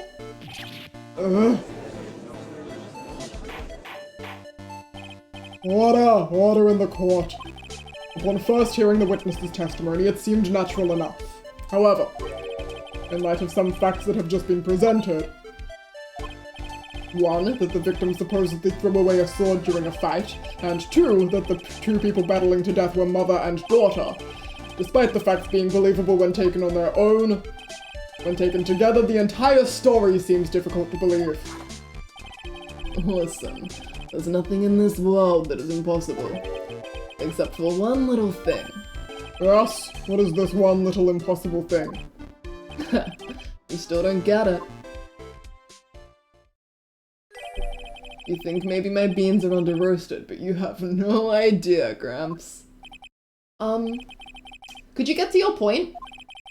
I heard this witness's confession this morning. Just as I had taken the first sip of my 8th cup of morning coffee. You're going to ruin your health, my friend. Anyway, after hearing this woman's confession, I had a detective who loves to investigate sent at the scene of the crime. And he discovered this little beauty. Is that the dagger the witness testified to seeing? Obviously, Your Honor. But do you not notice something else? Now that you mention it, if you look closely, there appears to be blood on it. Where did you find that? I didn't see that when I investigated the crime scene. I got an updated murder weapon for you. Dear? What? Thank you so much! What the hell? Thank you! Because you enjoy your emotes. Did you investigate the pine tree at the crime scene? Huh? The pine tree?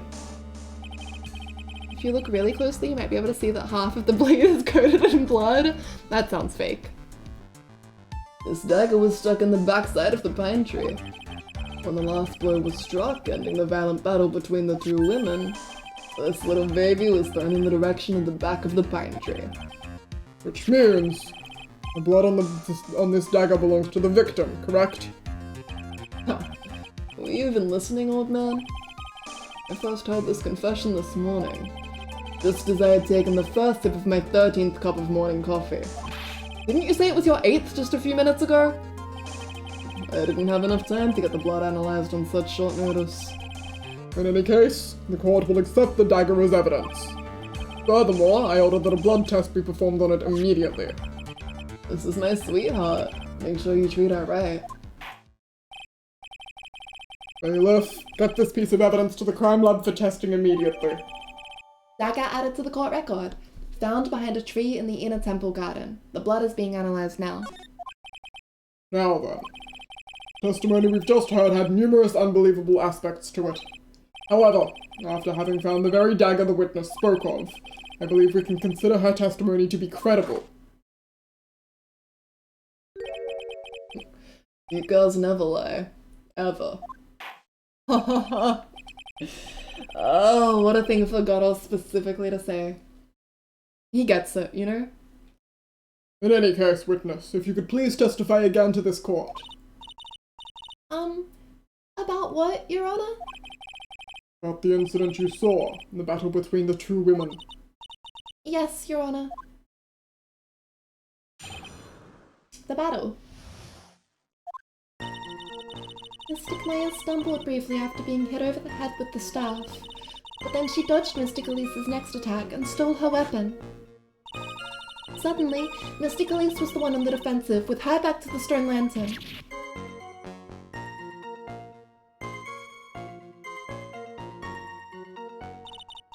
That's when Mystic Maya stabbed Mystic Elise.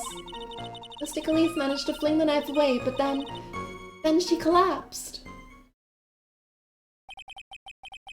That was a very heartbreaking story. I don't know if there were any bad feelings between them, but it had been 17 years since Mystic Misty's disappearance. Perhaps they simply didn't recognize each other anymore. That seems reasonable. Now then, Mr. Wright, proceed with your cross-examination. The battle. Okay. Motive indeed. This is specific. I want more info on this. You're saying that Maya Fey turned the tables on the victim? Yes. So when we don't have a motive, we can't do shit, but when they don't have a motive, it's fine? Correct. Hope this helps. But Mystic Maya wasn't herself at the time. After all, her life was in danger. I still can't believe it. The idea of Maya cornering someone at knife point, it's just silly. As they say, a cornered fox is more dangerous than a jackal. I believe the correct description of a cornered fox is scared and petrified. Your animal analogies have grown tiresome. You were the one who started it! Anyway, so, after Maya Fey backed the victim into the stone lantern, what happened next? Okay, that's when Mystic Maya stabbed Mystic Elise. So if she stabbed her when her back was to the stone lantern, I guess that makes sense, because she would then write it upside down, right?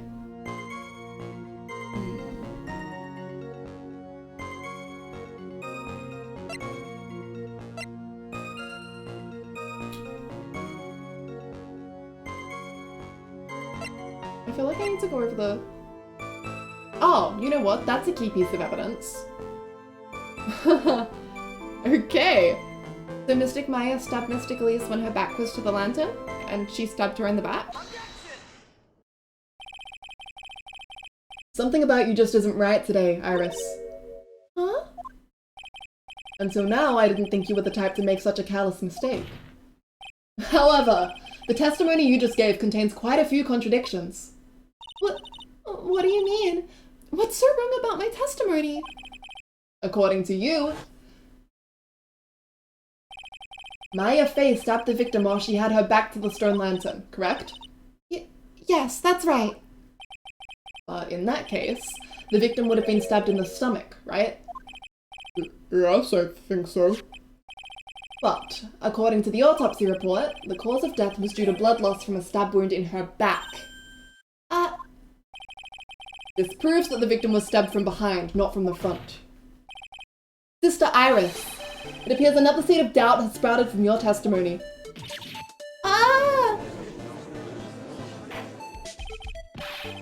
What is the meaning of this, Mr. Wright? It's simple. People like books. All got a front and a back. You get my drift? Is that all you have to say? I can also say that darkness loves to play with the human mind. Could you please knock it off with the cheesy proverbs and illogical metaphors already? The point is, too much of this testimony just doesn't make sense. Throwing away a useful staff, the people fighting being mother and daughter, and now she falsely claims the victim was stabbed in the stomach. There certainly are some inconsistencies. Well, Iris, how about it? Well, it's just... If you ask me, you're just being too naive about the whole thing. What do you mean?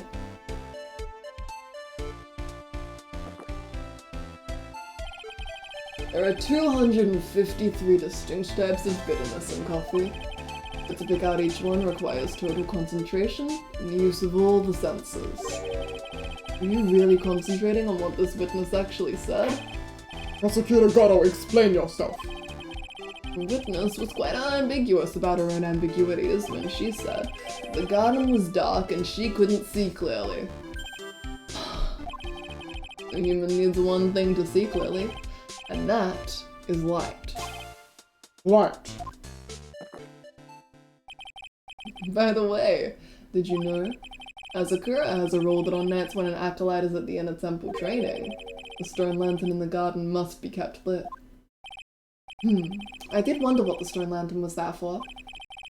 Well, if that's true, shouldn't the witness have been able to see the crime more clearly? Normally, yes, Your Honor. But according to the head nun, Sister Bikini, on the night of the crime, it was impossible to light that stone lantern. Impossible? It hadn't been used in a long time, and the wick was no good. In other words, it had to have been nearly pitch black in the garden that night. There could have been a faint light coming from the training hall, but that's it.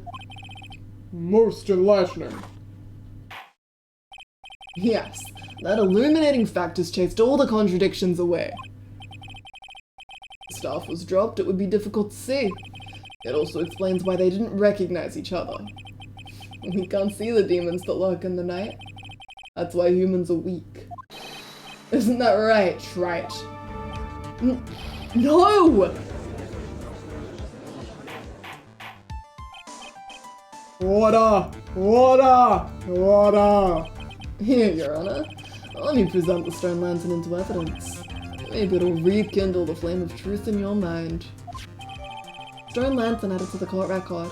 A lantern from the inner temple garden was not lit the night of the crime. Are you certain that you want to do that, Gotta? Why is the judge just sitting there with that look on his face? What's wrong, Your Honor? Was that flame too hot? This lantern. There's something written on it. Huh? Why, it's written in blood. Oh boy. So the judge didn't know about that yet. Written In blood? It says Maya upside down. What the? Oh yes, that's right. After being cornered and then stabbed by Mystic Maya, Mystic Elise didn't fall down right away. She must have been writing that on the stone lantern behind her, with the blood that was draining out of her body. It certainly looks that way. Hang on. Hang on just a minute. What are you all talking about? What do you mean, what are we all talking about? We're talking about the message written in blood. Nonsense. This lantern, it's as clean as a whistle. Could it be? You can't see the bloody writing at all. Now that I think of it, he did say something to me yesterday. My eyesight is pretty messed up. Even with these huge goggles on my head, I still can't see everything. You guys remember the apron with the big tomato sauce stain on it that Gotta could not see? So that's what he meant by that. In any case, this is obviously an important clue. We now know that the crime scene was dark. And the victim scrawled this message on the stone lantern. Well, Mr. Gotta, anything further? Mr. Gotta.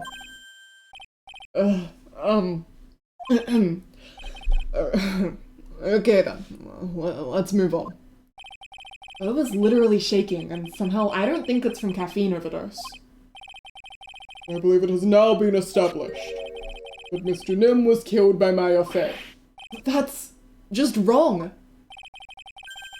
Now it's time to turn our attention to you.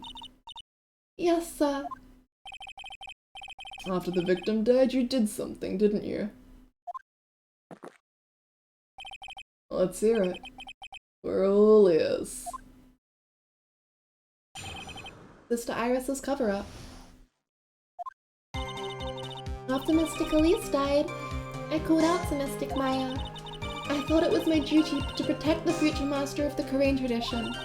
So I removed the body from the inner temple by myself. I dragged it behind me all the way across Dusky Bridge. Then I used the snowmobile to carry it back to Hazakura Temple and...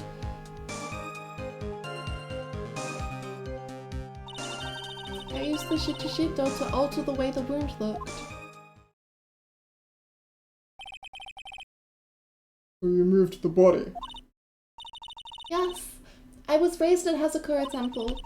I owe a great deal of thanks to the Fae clan. But even so, I never imagined that Elise Junim was actually Misty Fae. I've committed a terrible sin. A terrible trick of fate. I believe you're looking for Twist of Fate, Your Honor. I intended to return to the inner temple after taking care of the body. But You were spotted by the head nun, correct? yes, and that's why I couldn't go back. Your story makes sense, I suppose. Mr. Wright, go ahead with your cross-examination. Yes, Your Honor. Sister Iris's cover-up. Okay. So, put out to Maya. What did Maya do? Okay, whatever. My duty to protect the future master of the Korean tradition, remove the body from the inner temple by myself, dragged it behind me all the way across Dusky Bridge. What? Why was that there? The snowmobile? I knew that would show up sooner or later. Yes, I had the key. I used the snowmobile to travel from Hazakura Temple to Dusky Bridge. This is the part that was in question the other day. Should I ask for more details? Yes. About the tracks. If you really did move her body by snowmobile, then there should be tracks left in the snow, right? Well, yes, naturally you would expect tracks. This picture was presented at yesterday's trial. Are these the tracks from that ride? Yes, I think they are. But I can only see one set of tracks here. I don't see what's so strange about that. Snow was still falling when I left Hazakura Temple, I see. The snow was still falling, huh? and then when the murder took place, it had already stopped. That's why there are such fresh-looking tracks. How about it, Mr. Wright? What do you think about this testimony? When the murder took place, the snow had already stopped? Well, that doesn't make sense if you stack it up against the other evidence. Your Honor, I'd like the statement Iris just made added to the testimony. But does it have something to do with the case? All will be made clear if you allow her statement to be added to the record. This should be fun. Here, let's get the snow business cleared up, shall we? Yes, sir. At the time the murder took place, the snow had already stopped. Well, didn't the snow stop at like 10:50? And we found the body at like 11? Yeah, time of death was 10 to 11. And then yeah, the snow stopped at 10:50. She has no time to bring the yeah, that doesn't make sense.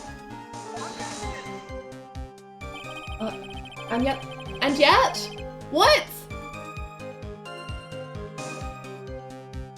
This evidence clearly reveals the contradiction in that statement, Your Honor. How exactly are the evidence in the statement just now related? They aren't, are they? Not at all. Mr. Wright, please think the facts over before making accusations. I'm confused. I don't think that won me any points with the judge.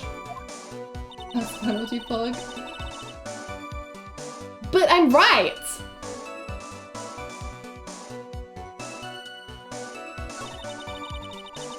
Use the Shichishito. Is there a different... What? How is that not the right answer? I am right. Body from the inner temple by myself. I dragged it behind me all the way across Dusky Bridge. Okay, in that case, does it go... I'm so confused. Okay, what other evidence do we have? I really thought that I had that!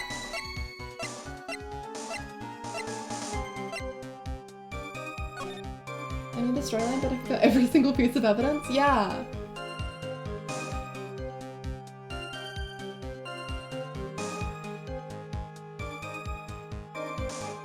Okay, no, okay, there it is.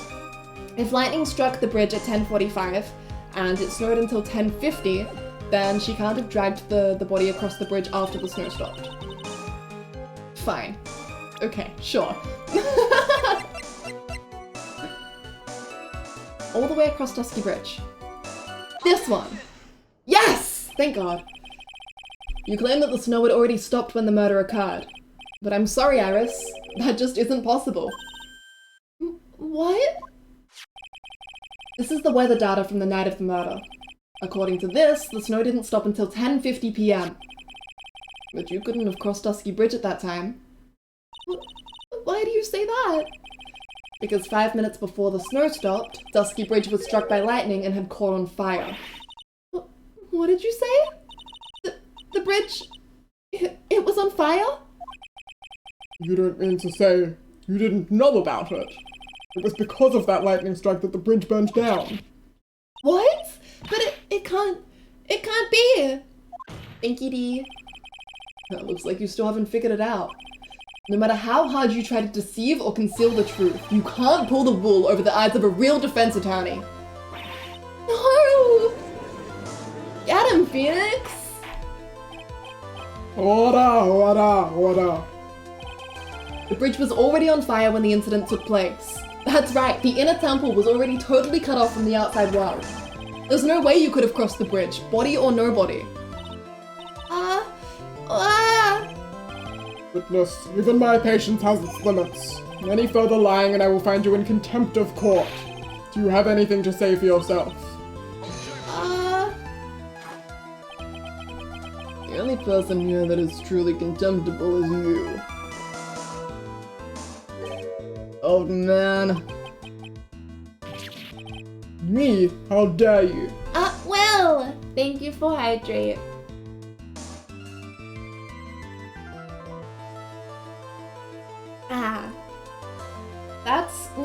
status. I filled up my water bottle before stream started, so it was full at the start of stream. And we are past 7 p.m. 9 p.m. is the next one, and then the bottle is empty. I have eaten, I am hydrated, I am fogging. Thank you, Will. I have a cup of tea. I have a teapot on a little tea light candle burner, and I am pouring myself periodic cups of tea as well. I'm doing really good. Thank you, Will. Alpha. Thank you, Alpha. I will drink some more water. Okay. Thank you. Me? How dare you? Whether this witness lied or not doesn't mean squat right now. Squat? The important thing now is to find out the truth. Isn't that right? Yes, of course, but Whether it was snowing or not snowing, or whether the bridge was burning or not, there are two facts that can't be disputed. First, the body of Elise Junim was discovered in the Hazakura Temple courtyard. And second, the head nun, Sister Bikini, witnessed Iris desecrating Elise Junim's body. Stretch! Thank you. Oh, I got clicky wrists. Okay, stretched. Thank you.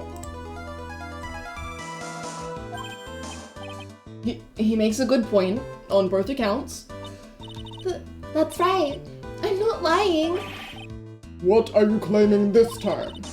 I wasn't myself at all that night, so my memory is still somewhat hazy. You have stood at that witness stand and testified this entire time. Are you telling us now that your memory of that night is hazy? It is only human to ask. If you're so perfect straight, maybe you can explain this for the court. What is it? When the murder happened, the bridge had already burnt down. But somehow, the body traveled across the bridge and was found in the temple courtyard. Yuki Angle, hi! Thank you for following. Welcome. Perhaps you have some kind of perfect explanation for this little magic trick? Oh, well, not exactly, no. When's the last me, Pug? I'm good, how are you? You know, there must be some other way she got across that burnt out bridge. But unless I can somehow demonstrate it, we'll never know the truth. It looks like the defense is not prepared to offer a suitable explanation. You see what I mean? In other words, you're in no position to suggest that this lady's testimony isn't the truth. Hired cosplaying Venti, cute!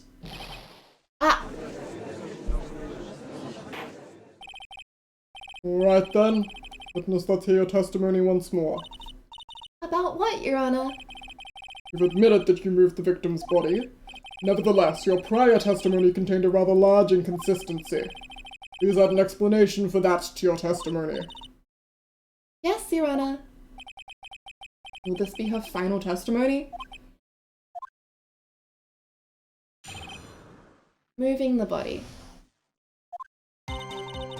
Other than walking over the bridge, there's no way to move the body. So I must have just gotten confused, I guess. Was the snow still falling or had it stopped? Does it really matter that much? Or are you saying that there is a way to cross a burning bridge? Phoenix suddenly tried. Bitch ass, reckless piece of shit bastard man. So it was just a misunderstanding, I see. This is a photo of Dusky Bridge after it burned down from the lightning blast. It was taken on the morning after the incident.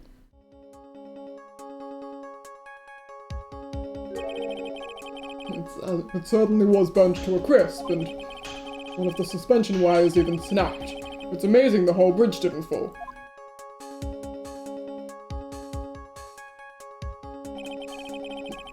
Really, it would be impossible to carry a corpse across a bridge in this condition. Dusky Bridge photo added to the court record. Taken the morning after the crime. I feel like we are about to prove something absurd. Unless I do something to discredit this testimony, it's going to be deemed as the truth. And Maya will be accused of murder. Try it? I'm only gonna say it one more time. It is only human to err. And Only humans can spot the errors of our ways. The more sense he makes, the less sense he makes. Alright, Mr. Wright, please begin your final cross-examination. Moving the body. Okay. There's no way to move the body. Okay. There's no way to move the body. Do we take Mia's advice here? Do we think crazy? Do we just go right in?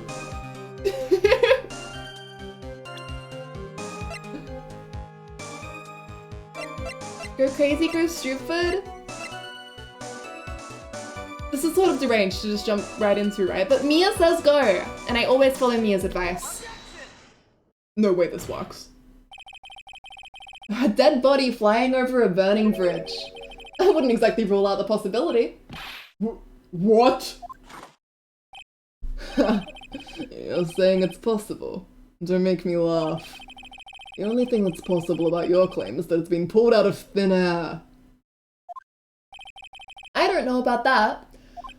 In any case, we have a witness who did see it happen. Preposterous! Who is it? Who is this witness? I can't chicken out here. I've got to keep on the attack and go, go, go. Miss Elise Dunham's brilliant and highly gifted apprentice, Laurice Dunham. Brilliant. Highly gifted apprentice? Remember what he said in his testimony? That night he was at the mountain shack, Heavenly Hall. And that's when he witnessed the event. I think you've all seen this sketch before. It's an exact drawing of what he witnessed that night. Are you serious? Today's not April Fool's Day, is it? Mr. Wright, are you seriously claiming that the victim flew through the air? Desperate, are we really bringing Larry in? And you're using this pathetic scribble to support your argument. Uh-oh. The judge looks like he's about to blow a gasket. Well, try it. There's nowhere for you to hide now. Other than looking like it was drawn by a 6-year-old, does this sketch prove anything? Yes! I'm pretty sure it does, and I'm going to prove it. Listen, I know your tricks. You're trying to turn this whole thing upside down. If you're so eager to turn this case upside down, why not start with this sketch? Upside down? Why did Godo say that? Alright then, let's hear the defense's theory. What exactly is this sketch trying to show? I don't think old Whiskerface is going to forgive any more mistakes. Oh! Right! I get it now. It'll clicked. Okay. Alright, Phoenix, look carefully and think it over. The sketch drawn by Laurice Dunham is... How do I express... I guess it's a complete contradiction. Something is obviously funny about this sketch. I'm no art critic, but even I can see that. No, that's not what I mean, Your Honor. Laurice Dunham stated it over and over, that this sketch was exactly as he saw it. However, if we're to believe his testimony, then the sketch contradicts reality as we know it. It contradicts reality? This is getting interesting. Looks like you're back to that finger-pointing thing again. It's always lying in the shack twice? Yeah! What? Okay. What did Phoenix just say? Hello?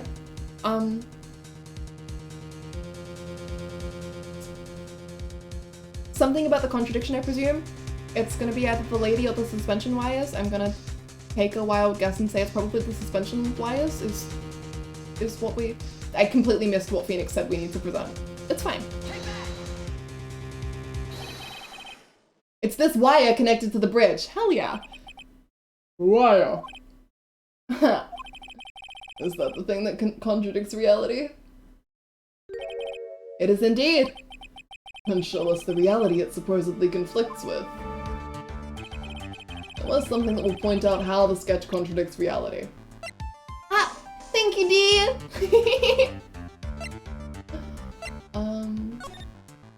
This one. This will do. That's a photo of Dusky Bridge, correct?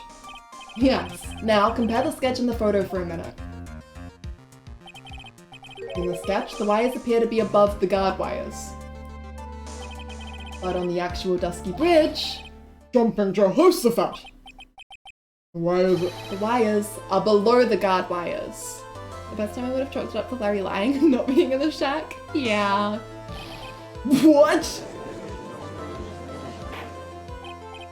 Order! The sketch is somewhat different than what's depicted in the photo. However, isn't it likely that the artist just saw it wrong? Perhaps he just drew it wrong. Either way, it sounds like you're... Just wrong. With someone like Clarice, I admit a mistake is a definite possibility. But then that begs the question. Why did he make a mistake? What was the reason? You're saying you know the answer to that? Sorry. Are you saying you know the answer to that? Listen, think back, alright? Remember what Clarice was doing when he witnessed this event? He was at Heavenly Hall, waiting for a lover that was never going to come. He waited, and finally he laid down. But then, lightning shoots from the sky and sets the bridge aflame. Now, ponder what sort of position Clarice must have been in at the time. He was lying on his back, which is why he remembered the scene the way he did. He was lying on his back. I can't see how it relates. But it does, Your Honor. That is the reason why the wires in the sketch go up instead of down. Ah! No way. Clarice Junim witnessed the event while he was lying on his back, face up. In other words, the scene that he saw was actually upside down. So then, the sketch should actually... I think you finally get it, Your Honor. The correct way to view Clarice Junim's sketch is like this. This is how it should actually look. Okay. The victim's body wasn't flying above the bridge. It was actually swinging below. That's right, just like a pendulum. Ridiculous! Order! Of all the things to say, a pendulum. The bridge was burning to a crisp. There was no way to get across it. But if the body had been found at the inner temple, it would have caused problems. This is where the criminal decided to take a gamble. They used the burning bridge to get the body across to the other side. And a pendulum was the only way to get it done. Let's think about this for a minute, shall we? Dusky Bridge is about 20 yards long, which means it's about that far from the inner temple to the opposite cliff. Yes, that sounds right. In order to cover that distance with a pendulum, you'd need a rope at least 10 yards long. To get a rope that long, you'd have to plan ahead. The lightning strike that night can only have been an accident. But it doesn't make sense that the culprit would have prepared the rope beforehand. So then... they didn't have to get the rope ready. The rope was already right in front of them. What? I'm saying that it was just a matter of using what was already there. In that case, Mr. Wright, please give us an explanation to support your theory. What makes you think the criminal had the rope on hand to create a pendulum? Can I present the same photo again? And the meaning of this is... If you want to know where the rope came from, it's hanging right there in front of your glorious beard. Ah! This is one of the wires from the bridge. When the lightning struck the bridge and set it on fire, one of the suspension wires came loose from its anchor. The criminal didn't have any time to waste, so they tied the wire around Elise Nim's body.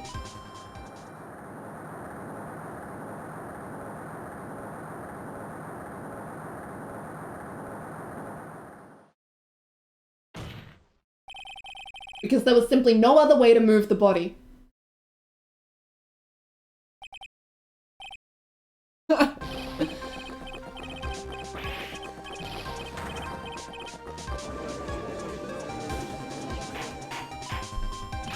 Mr. Goto.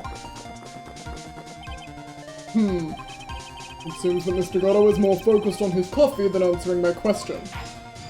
Wasn't a question so much as just his name, but yeah, okay. It seems that the odds of a rope being readily available were very high. So I suppose that it's not an impossibility after all. Possible or impossible? That's not the question we need to ask. There's only one question. Did that really happen?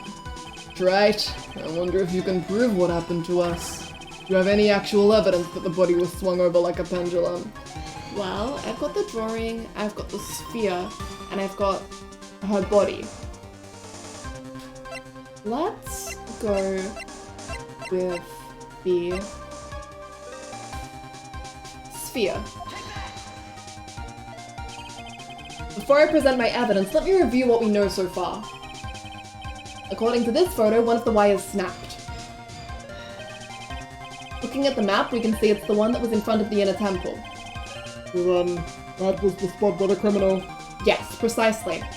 Now let us consider the body's movement by looking at the overhead map again. If the body was pushed from this point here, it would drop on the opposite bank at approximately this point. Did you say drop? Well, they must have failed to catch the body on the other bank.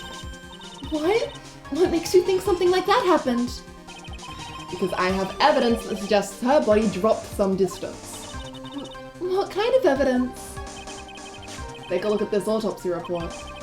It says here that her body fell about 10 feet after her death. 10 feet, huh? That's most likely the height difference between the two sides. The body overswung due to the forward momentum, but then came loose and fell about 10 feet.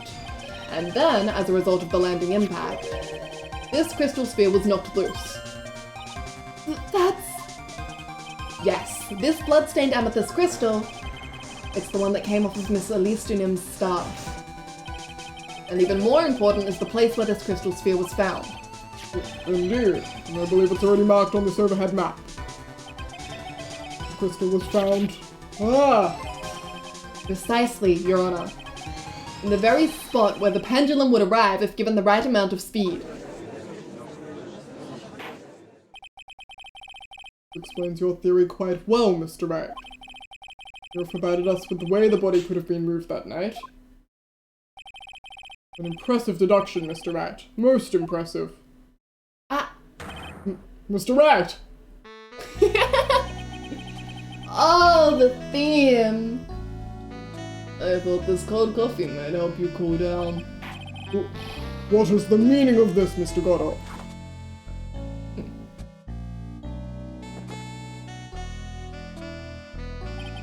That was a dark and bitter guess that you made, Trite. But you forgot about one thing. Well, and what would that be? The aroma. Huh? A coffee's most reliable accomplice is its deep and profound aroma. The rest of the court doesn't speak Coffinese. Can you elaborate a bit more? The criminal had sent the body to the other side like you say.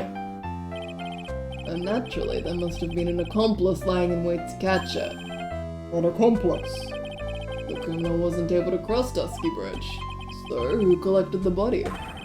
What do you have to say about that, Trite? Mr. Goto is correct. This can't be the work of a single person.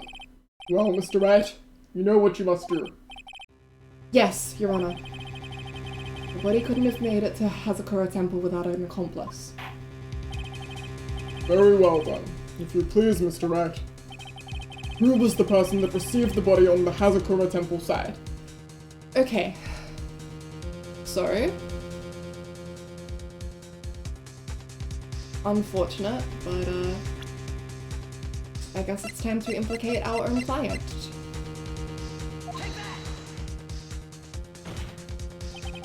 It can only be you, Mr. Iris.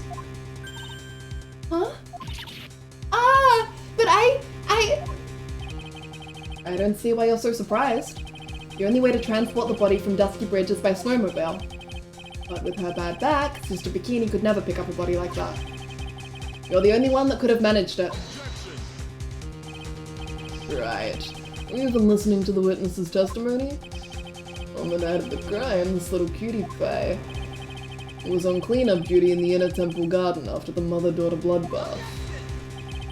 I haven't forgotten, but have you, Mr. Goddard? This witness was also seen at Hazakura Temple, desecrating the corpse of the victim. Strange indeed. It's almost as if, on that night, the defendant was in 2 different places at the same time. Sister Iris, let me ask you something. Why didn't you mention it when you first gave your testimony? Mention what? The pendulum, of course. Using the sketch drawn by an eyewitness, I have established how the body was moved using the burnt-out bridge. Which means it's now a fact that this occurred, something you should have already known. No, I had no idea. I didn't know anything about a pendulum. But the body couldn't have been passed along to the other side without your help. So you should have known about it. In fact, it'd be impossible for you to be clueless about this whole thing. Unless you're not really Iris to begin with. What? Oh! Oh, I thought I remembered all the beats. I did not remember this one. Oh! I see. Shit! How can you say that, Mr. Wright? I did wonder briefly, and then I was like, no, that can't be right. Of course! Of course! What kind of nonsense is this? You're saying this witness isn't Iris of Hazakura Temple? Are you serious, Trey? You mean this woman is... There's no one besides Iris that could have received the corpse that night. Now I get it. Now I know why I've been sick to my stomach this whole trial. Why her whole demeanor changed so suddenly from yesterday. And why she's trying to pin this murder on Maya. The woman that's standing there at the witness stand. Her real name is Dahlia Hawthorne. I never thought I'd have to utter your name again, let alone see you. It's been a long time, Dahlia Hawthorne. Hawthorne?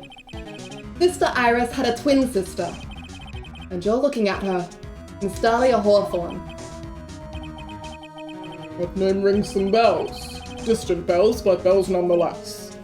It's just your imagination, Gramps. This file contains all the relevant data about Dahlia Hawthorne. Oh yes, I remember now. That case, 5 years ago. My name is Dahlia Hawthorne. I just want to say, it's an honor for me to be here in your noble presence. The honor is all mine! No, the honor is all mine. But according to this, Dahlia Hawthorne is already dead. It says her execution was carried out last month.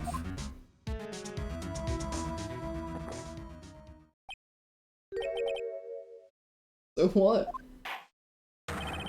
Death has no meaning in this courtroom. What? Raw line, Gutter. Order! Wait a moment. How can you... My sister, she's already dead. What kind of... You of all people should already understand. After all, the blood of the master of the Korean channeling technique flows within that body. The Korean channeling technique. Now where had I heard that? That's right. You're not Dahlia Hawthorne herself. You're the spirit of Dahlia, currently inhabiting the body of a spirit medium. What an exciting story. Exciting, but quite impossible.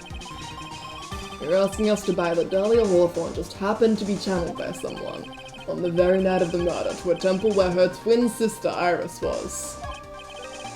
Well, if you're going to put things that way, then yes! We're supposed to believe a coincidence like that just happens. Naturally, it was no coincidence. The whole thing was part of a plan from the very beginning. It's all written right here in these instructions. What's that? These instructions were written by your mother, Morgan Fay. And part of her plan called for Dahlia Hawthorne to be channeled. That night, there were 2 irises at Hazakura Temple. Two of them. Even the time of the channeling was planned out. As soon as you hear the lights out bell. In other words, 10 p.m. However, Iris was seen before dinner time. That means that Iris that was at the dinner was the real Iris. And the Iris who gave me this hood in the main hall was also the real Iris. Meaning that the Iris Sister Bikini saw at the inner temple was someone else dressed as her. Namely, one Dahlia Hawthorne. You even know what you're saying, Trent. This whole channeling the spirit of Dahlia Hawthorne business. Yes, it's true that you found plans that talk about it. However, there's one thing that's perfectly clear. The witness currently standing in the witness stand is the real Iris. What?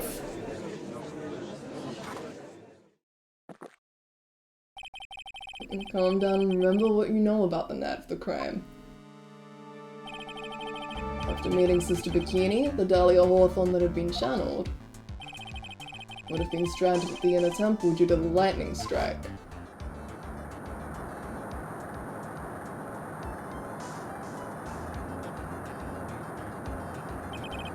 It was later than that. It was later that the body was moved by pendulum. That's right. Naturally, that would mean that the Iris that received the body was the real Iris. Are you with me so far? Yes. After being notified of what happened, the police came to Hazakura Temple's main hall. There, they found Iris in her room and arrested her. And ever since, she's been under police supervision at the detention center. Yes, I suppose. I can't deny any of that. Thank goodness. It looks like he's finally convinced. But something still seems off. Way off. I'm still not convinced that the Iris here is the same one from the other night. Huh. I suppose you're about to say something really ridiculous.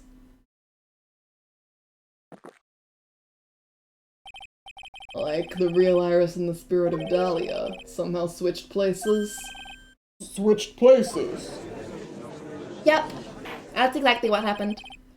To be perfectly honest, there are still quite a few things that I don't understand, but I do know that unless we confirm the witness's identity, we can't continue with this trial. Iris doesn't have the spiritual power needed to channel Dahlia, which means they must have switched places somewhere. Well, Mr. Wright, since the time she was arrested at Hazakura Temple, have there been any chances for Iris to switch places with Dahlia Hawthorne? I am sorry about this. Your Honor, I think there might have been one chance. Well, explain yourself. Yesterday, for a few minutes, Iris's whereabouts were unknown. Unknown? What do you mean? What I mean is, there was a span of time in which Iris was able to move about freely, unsupervised. Well, who was it? Who would give a murder suspect time to move about freely like that? I'm sorry. I know you didn't mean to. It wasn't your fault. The person who gave Iris the chance to freely move about... Where is he? On the second page?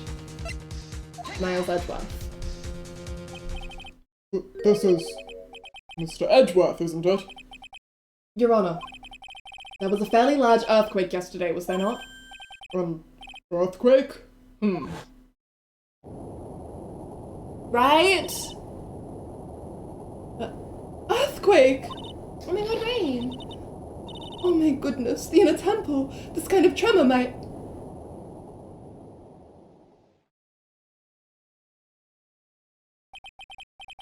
How could I have... She fled. She escaped. It's not your fault. We went to the inner temple right away. And it's true, Iris was already there. However, they had already switched places by that point in time. Thank you, Dee. This is cool because it means that the Iris who told Phoenix that his girlfriend hated his guts was Dahlia. No wonder that hurt so bad. She is such a bitch. I like her so much. When I arrived at the training hall, I was met by none other than Dahlia Hawthorne. That's quite enough already, Mr. Wright. Now see here. No judge in his right mind would consider the idea of spirit channeling and... Be quiet. There she is. It's been a long time, Mr. Judge. That voice. Guess I'll have to ask again. Upon meeting a beautiful lady, always ask for her name and profession. That's one of my rules.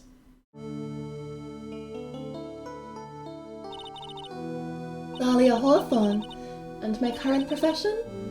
Permanently retired.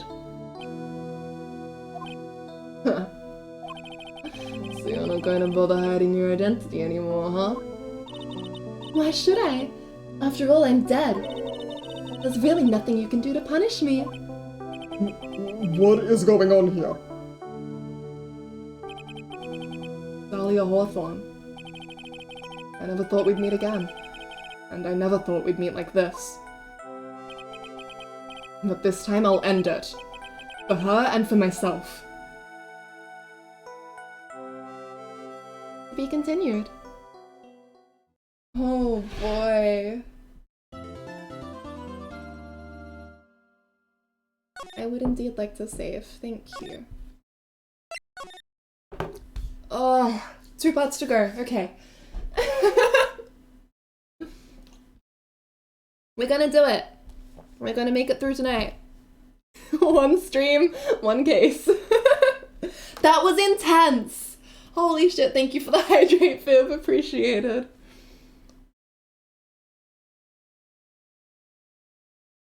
Oh my god, and head pads, thank you. 6 hours and 40 minutes and I took 8 hours and 20. We're not doing too bad. This could be worse. Okay, hydrated. Oh boy. 2 hours apart now. That makes sense. Okay. But I'm so proud of you. You're doing so well right now. This is insane. Thank you, Viv. I'm feeling myself start to crack a little bit. You know, wrong voice for the lines. Stumbling over the phrasing, but that's okay. How much longer? There's 2 more parts. I think they'll probably take an hour, maybe an hour and a half. Like, so I think probably one of them will take an hour and the other one will take like an hour and a half. And then there's the ending. So like 3 hours? Hopefully less. I would like it to be less. We'll see.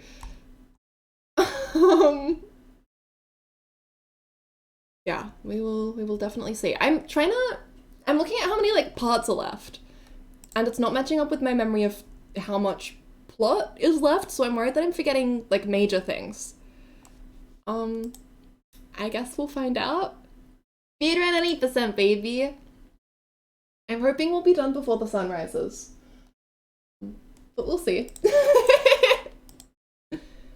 Yeah, only 2 parts left. And you know what? I'm looking at one of them and it actually doesn't look very long. There might be a lot of exposition, but that looks like half an hour at most, actually. The other one will probably be a bit longer. And then yeah, there's like the little ending portion and the credits and so on. Let's go! Let's get this bread. Okay, I'm awake. I'm good. Let's go.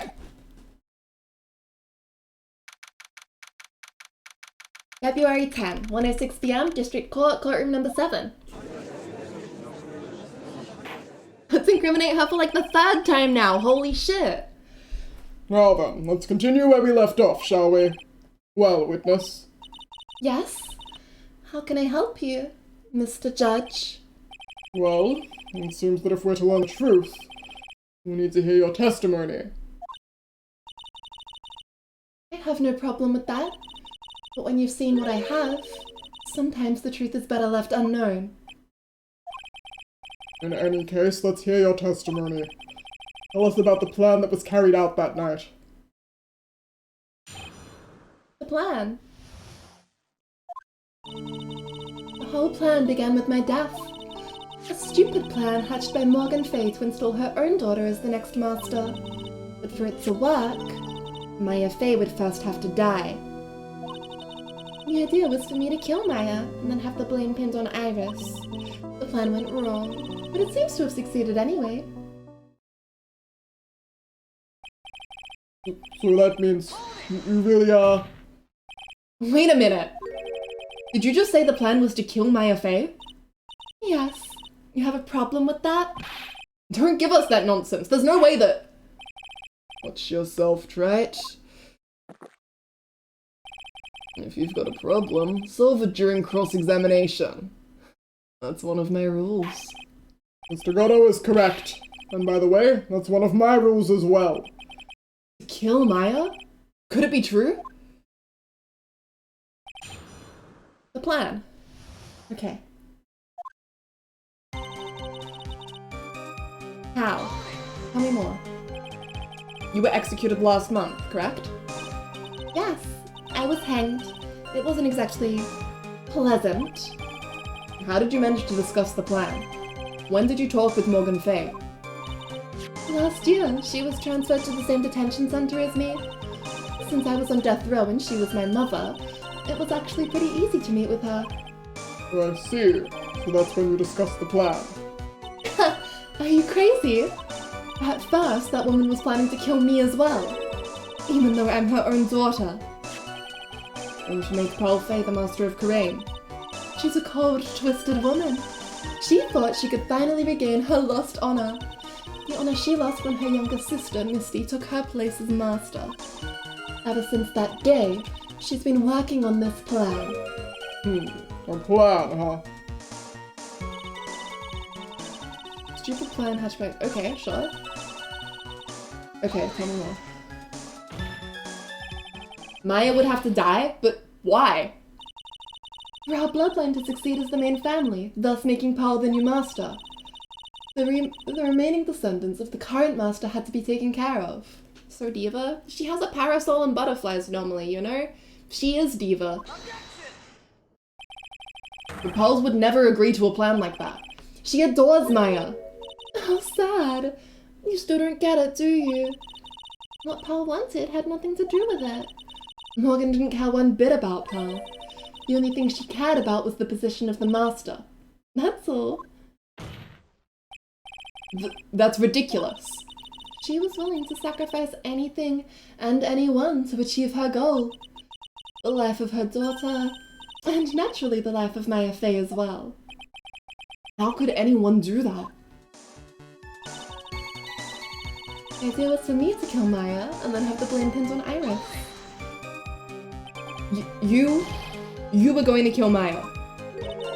Pearl didn't need to know anything about it. All she had to do was to follow the instructions in the letter and channel me. Then I would have simply used her body and finished the job. In any case, I'm already dead and there's nothing any of you can do to me. So the plan was to blame the crime on your younger twin. On Sister Iris of Hazakura Temple. She and I look absolutely identical. No one can tell us apart. If someone were to witness me killing Maya, naturally they would think it was Iris that had done it. And the witness in this case was the head nun, Sister Bikini. I never would have guessed she was going to return to Hazakura Temple that night, but she wound up seeing Iris's crime anyway. Why did you want to pin the murder on Iris in the first place? She's your twin sister, isn't she? Twin sister? Don't make me laugh. She's nothing but a backstabber.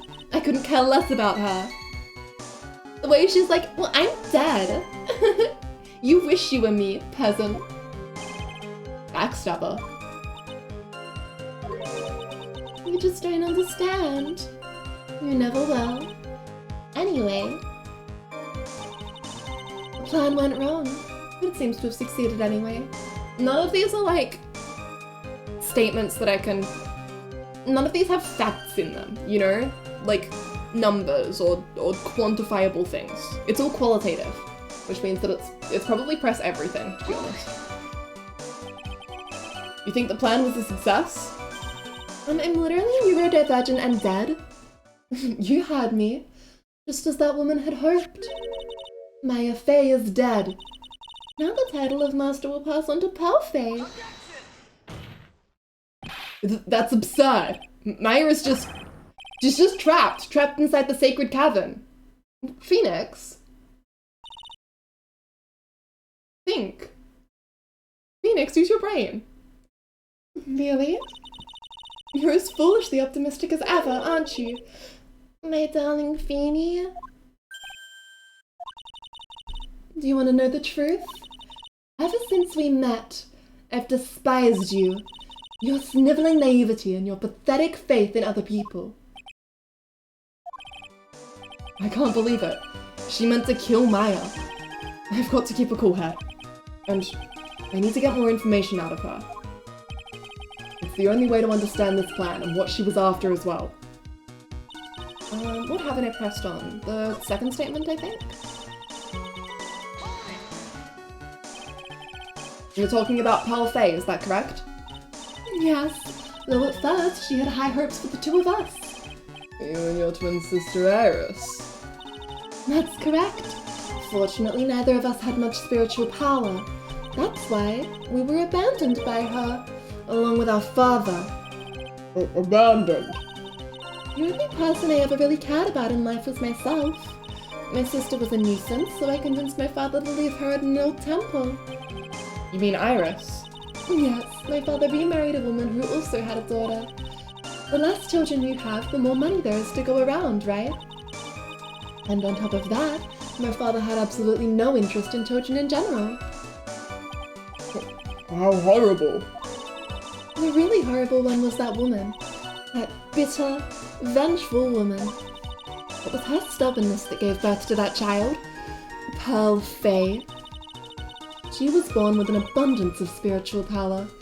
Unfortunately for her, Morgan Fey heaped all of her broken hopes and dreams onto that poor child's back. All because of her pathetic dreams of having her bloodline become the main family. I just want to know one thing. What did you personally think of Morgan Fey's plan? I told you already, didn't I? It was a stupid plan. It had no point, no value other than fulfilling her own greedy desires. Yes, it was certainly nothing to be proud of. If that's how you feel, why did you help her carry it out? Why would you do it? Why would you kill Maya? You may not understand it, being the kind and gentle soul that you are. You may not be able to appreciate why someone like me would help a woman like that. So then tell me, why? Isn't it obvious? I'm not like that woman. I only act in my own self-interest. The reason I helped her was for myself. For my own personal satisfaction. What did you say? Oh, so this woman, Dahlia Hawthorne, she had her own reason for wanting Maya dead? You understand why I would kill Maya Fey now? What my goal was?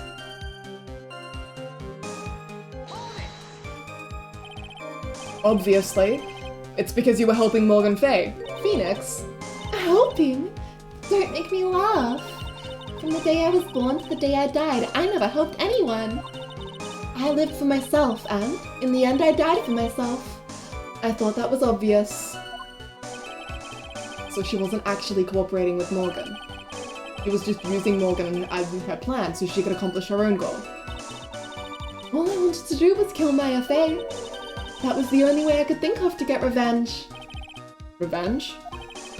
It looks like I have no choice but to present that piece of evidence.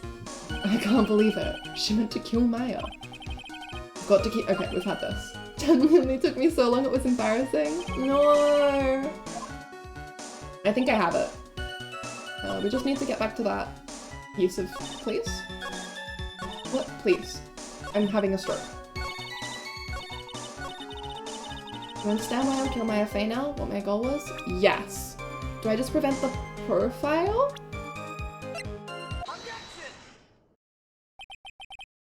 Could it be that your actual goal had nothing to do with Maya Fey herself? As I said, none of you have the power to punish me anymore. Because I'm already dead. Well, I had the same problem, you see. You can't punish the dead. And you can't take revenge against them either. You wanted to take revenge on someone. I was sentenced to die because of that woman. Mia Fey. I somehow knew this was it. I wanted to send her a message. It was at her hands that I suffered my first humiliation. I wanted her to feel the same pain she made me feel. Sadly, when I realized revenge was impossible, I gave up. And the reason it was impossible? Was it perhaps because Mia Fey had already died? Yes, and I realized there's only one way to take revenge against the dead. And how do you do that? Even when the body dies, the spirit, the ego, it lives on. Forever. I wanted to take away the person that Mia Fey loved most. I wanted to kill her with my own hands. That would be the one and only way I could take my revenge against Mia Fey. That was the reason I helped out with that woman's plans. Just for that. For that you would kill Maya. Your goal was no different than that of Morgan Fey. Wait, she doesn't know, does she? Everyone here is under the same misapprehension right now.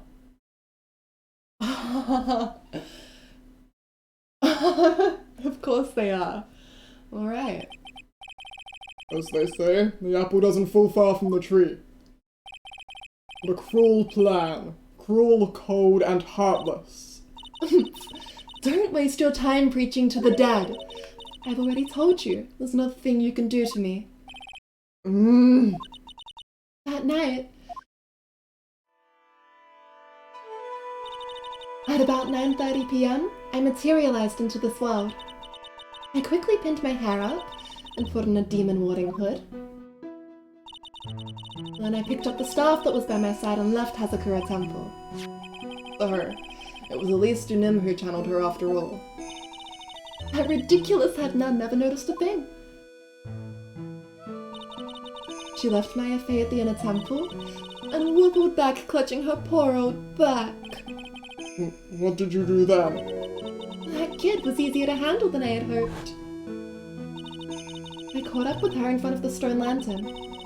Then I took out the dagger I got from the storeroom and...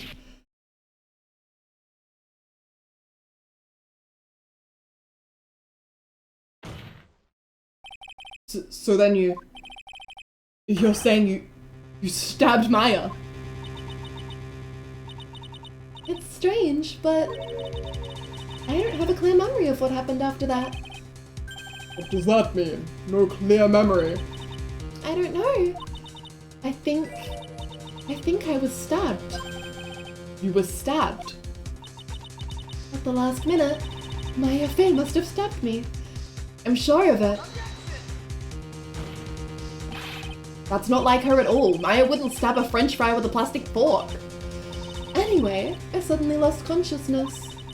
Before I did, I scrawled her name on the lantern. Just as I was passing out, I wrote Maya behind my back. I had hoped it would cast suspicion on her. I can't believe she was thinking of that until the bitter end. That's where my memory temporarily stops. It stops? Thank you, Dee.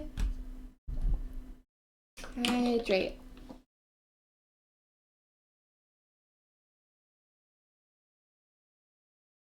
Hydrated. I don't have any memory of actually killing Maya Fey with my own two hands. My very last memory was Maya's terror-filled eyes. When I woke up after that, I was in the sacred cavern surrounded by darkness. You were in the sacred cavern. The entrance was sealed with one of those trick locks. Somehow I had been trapped in there. And how did you wind up in there?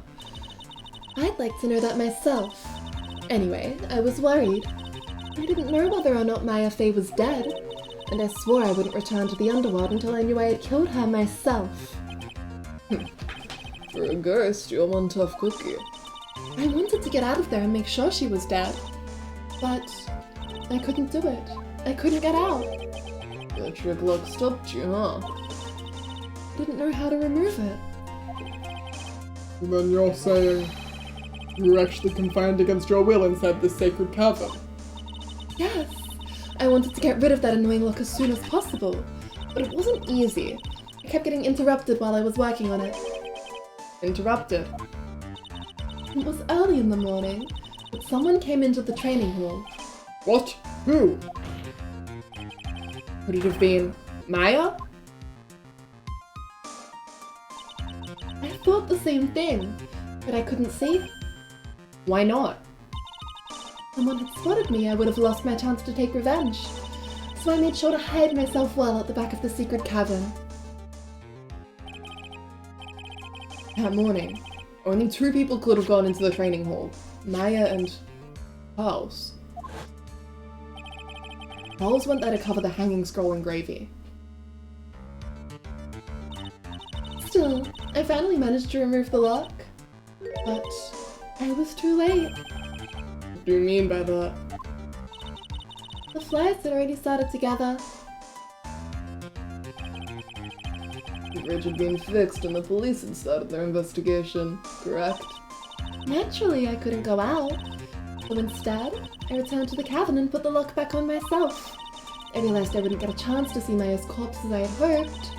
But just then, Lady Luck showed up. Lady Luck? After that big earthquake, she showed up all by herself.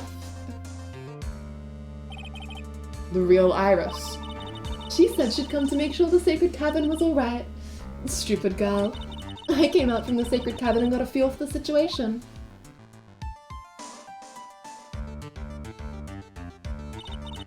And I locked her away in my place.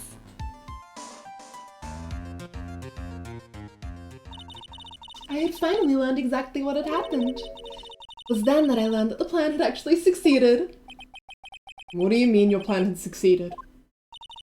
I had misunderstood one thing, you see. That night, the one that had summoned me, I had assumed that it was Palfey. Well, of course you would have assumed that. It was written in the instructions. But I was wrong. The person that had actually called my spirit back was Misty Fey, the picture book author. What? Well, that's really the only possibility, isn't it? After I lost consciousness in the garden, it was her body that was left lying there.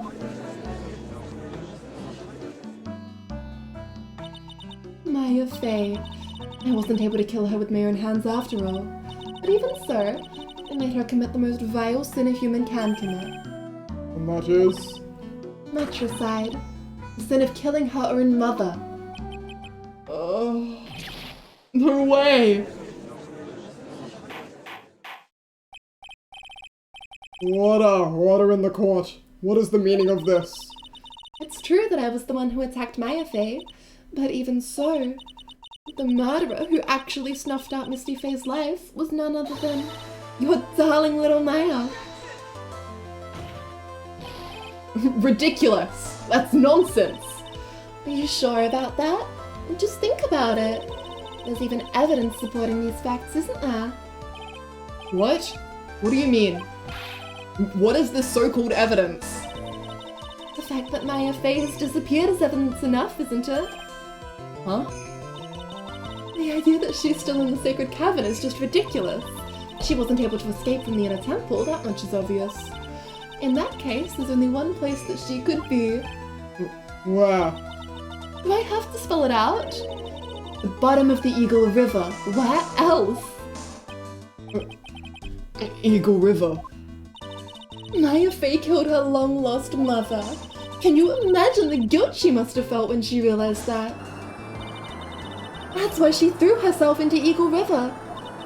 Most bodies that wind up in there are lost forever.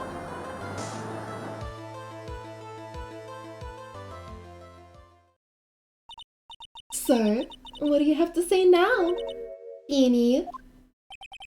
Oh. Ah.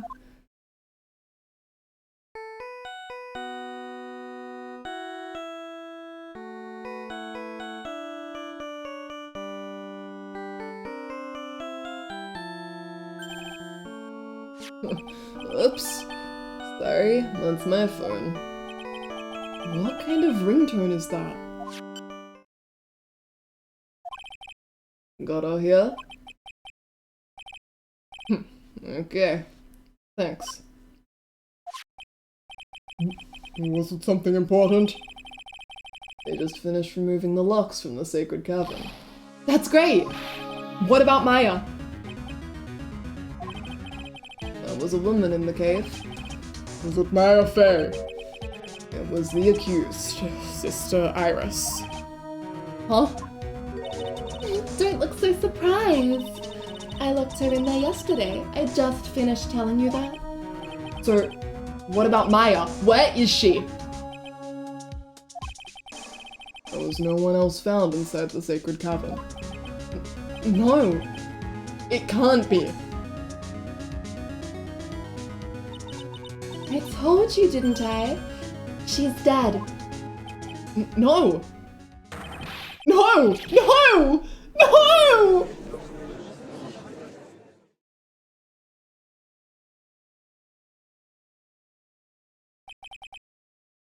It seems that this case has come to an end. A tragic end. Sadly, it appears the killer of Elise Dunim, also known as Misty Fey, was her own daughter, Maya Fey. That is a really good question, Simp, and everybody seems to have forgotten it. There were 3 people on the island who had spiritual powers. One of them was Misty Fey, who was dead. One of them was Pearl Fey, who we saw when Dahlia was being channeled. The last is Maya. Figure it out, Phoenix. It's not time to mourn yet. Overcome with guilt for what she had done, Maya Fey jumped to her death into the raging waters of the Eagle River. It can't be. But why would? Yeah, why indeed? I wonder. Right. You ever heard this one? Once you eliminate the impossible, whatever remains must be the truth. No matter how improbable it may seem. What is that supposed to mean, Prosecutor Goro? According to this witness, Maya Fey threw herself into the Eagle River. Do you believe God honors Harlock Shams, the book character? However, is that really the truth? Remember, this woman testified earlier that the bridge was already on fire when the murder was taking place in the garden. Which means if Maya had thrown herself into the river, it must have been from the inner temple side near the bridge. That's right. That's where she jumped from. There's rocks there. But that's impossible. It's impossible to jump into the river from there. What? Don't get your panties all twisted up, try it.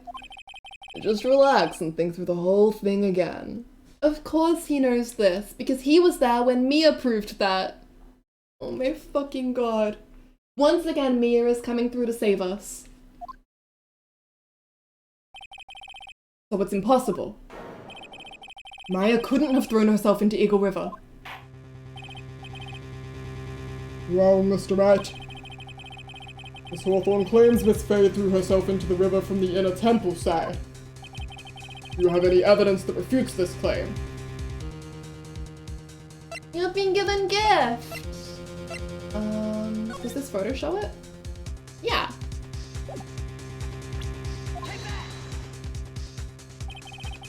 It's impossible to jump into the Eagle River from the inner temple side. No one knows that better than this witness. What did you say? 11 years ago, you jumped into the very same river. Just take a look at this overhead map. As you can see, below the cliff on the inner temple side is a big rock shelf. Whoa. Whoa. You're right. She wouldn't have reached the river if she had jumped off from there.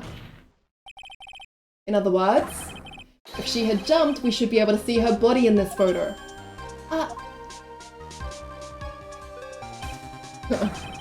So you finally figured it out. You... No! Order! Order! You're just playing with me. Maya Faye's body is at the bottom of the Eagle River. There's nowhere else she could possibly be hiding. Miss Hawthorne, have you ever heard this one before? Once you eliminate the impossible, whatever remains must be the truth. Yes, just a few minutes ago. Maya Faye wasn't inside the sacred cavern. We now know that she didn't throw herself into the Eagle River. Correct. That eliminates all the most likely possibilities. Now, although it seems improbable, there's still one other place she could still be. What? What is this one possibility you are talking about? That's obviously a bluff. So where is her dead body then? Now, is this Maya Faye in the room with us right now? Finally, I think the pieces are falling into place. Normally the living have no way to punish the dead. But I think there is a way to give Dahlia Hawthorne the ultimate punishment. Shall I tell you, Miss Hawthorne? Shall I tell you where Maya is this very instant? Maya Faye... Oh my god, Sherlock! Pug. Excellent timing. Thank you, Maisie. Maya Faye is in this very courtroom. There's only one possibility left. Namely, she's right here in this very courtroom. What? Maya Faye is here. You say she's here in my courtroom. Dahlia Hawthorne. I seem to recall that you said I had misunderstood one thing, you see. So what? But I think there's one more thing you misunderstood. What do you mean? Tell me something. At this very moment, who is channeling Dahlia Hawthorne? Why that's obvious. It's Pal Faye, that pathetic little sniveling runt. You're wrong. Pearl's tried, but she couldn't do it. I've never failed at channeling someone. This is the first time it's happened. Isn't there any explanation for why you couldn't channel a spirit? It could happen if someone else was already channeling the same spirit. Thank you, Dee. Someone called me before Pearl did. But who? Pearl's even tried again on the day after the crime. But she couldn't do it. What could that mean? I think the truth is becoming clearer to you right about now. Am I correct? It wasn't Pearls that channeled you. There was someone who called you before she could.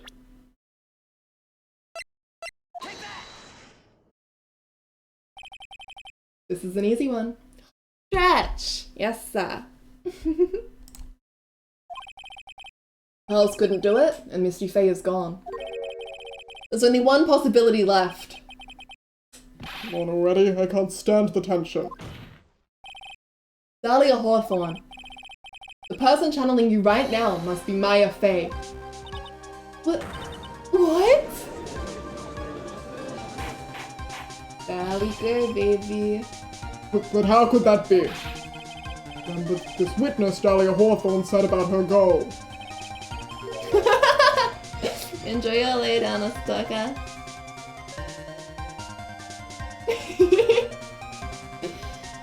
She said that her goal was to kill Maya Faye. Yes, that's right. But if Maya channeled the spirit of someone that was trying to kill her... Well, Gramps, what would happen?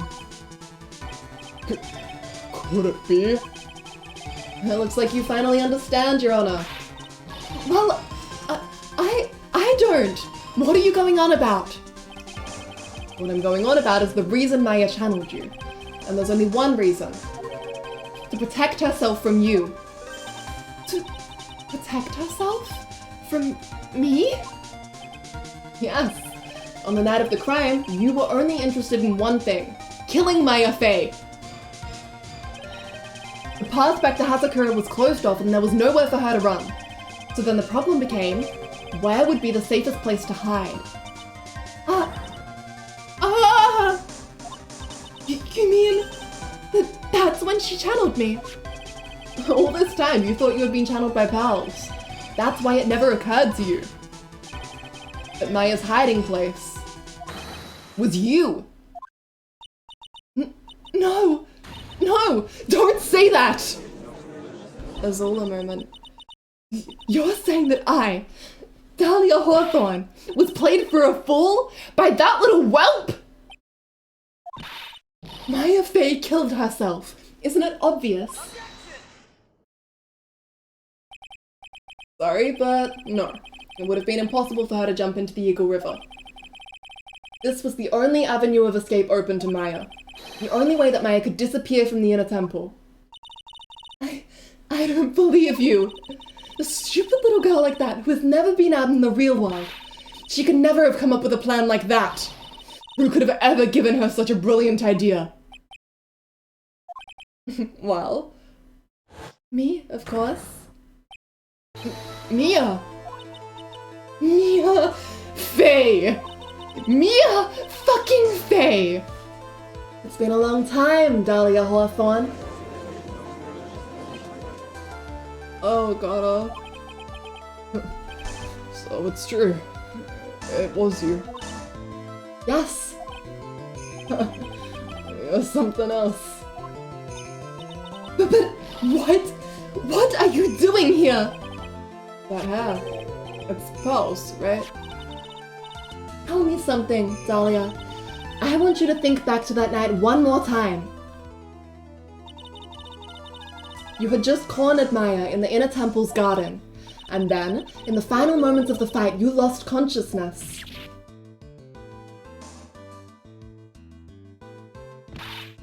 I was stabbed by Maya Fey! Actually, Maya lost consciousness at the same time as you. She did? Well, terribly surprising since she was about to be killed. When she woke up, she was in the training hall.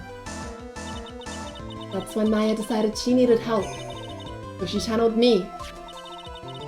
She explained in a memo the situation she was in. She asked me what I thought she should do. She did that! I can't believe it! Of course, I didn't have all the details, but one thing was perfectly clear. And that was? I knew that you couldn't be allowed to wander free. Free? What do you mean? It was a race against time, so I wrote down 2 things that Maya had to do. Channel Dahlia Hawthorne as soon as possible, and lock herself in the sacred cavern until help arrived. So it was Maya who put that lock on there. Yes, but why did you order her to do those 2 things? If she hadn't done it, Dahlia Hawthorne would have been channeled by someone else. By one Pearl Fey. Pearls? Yes, Pearl didn't properly understand the plan, so all she was trying to do was follow her mother, Morgan Fey's instructions. If she had succeeded in channeling Dahlia Hawthorne's spirit, things would have turned out very badly, to put it mildly. Yeah, my love. So that's how it was. Dahlia Hawthorne would have used the body of Pearl Fey to kill Maya at all costs. Yes, it suddenly sounds like that was the intent all along. How dare you! I won't forget this! Why not just admit it, Dahlia Hawthorne? Your little plan was nothing but a big failure. Yes, another failure to add to the pile of shame, wouldn't you say? What do you mean by another? Think about it, Dahlia. Remember all your past crimes? Not a single one of them was a success. They all ended in failure. What? How dare you! 11 years ago.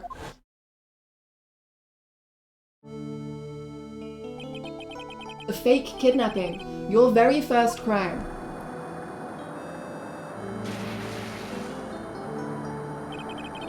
You got your hands on a $2 million diamond, but...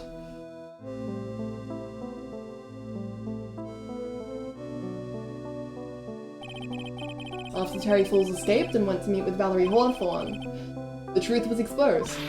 Shut your mouth! That wasn't my fault! It was because of that stupid oaf of a prisoner and that weakling of a policewoman.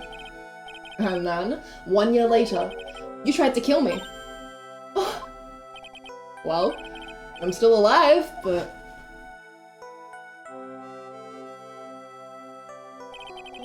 you wound up killing someone else.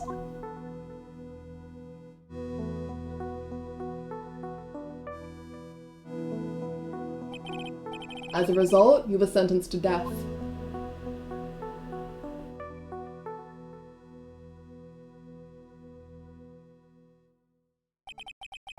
It's one stupid move after another for you, but it's no longer funny.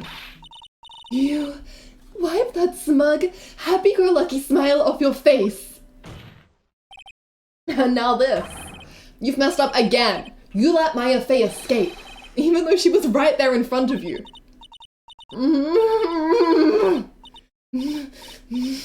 Mia Fey!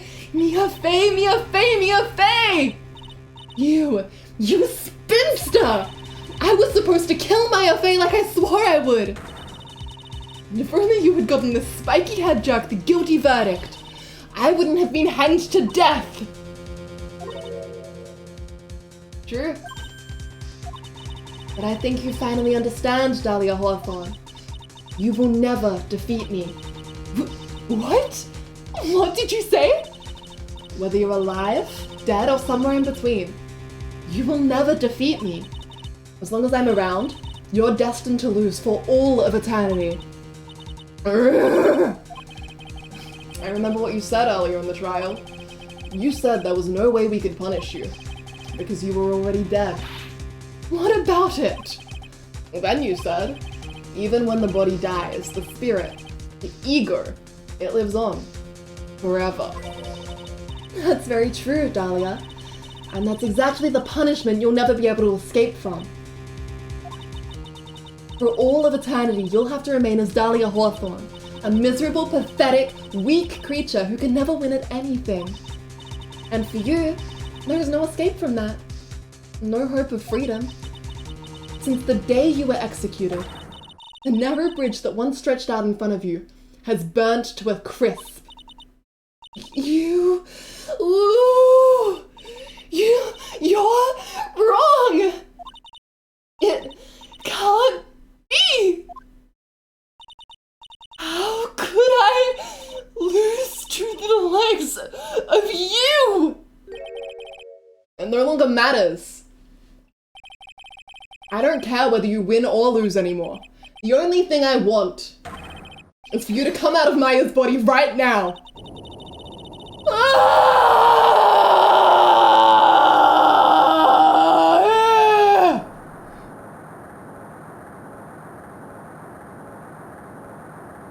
Oh my fucking god.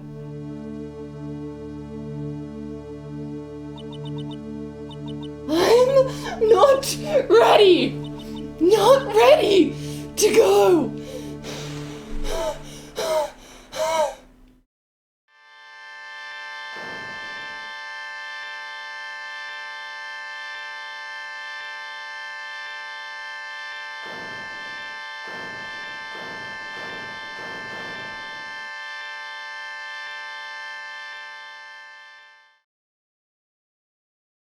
Maya! Maya!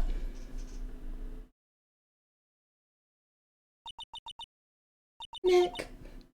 Sis. Maya.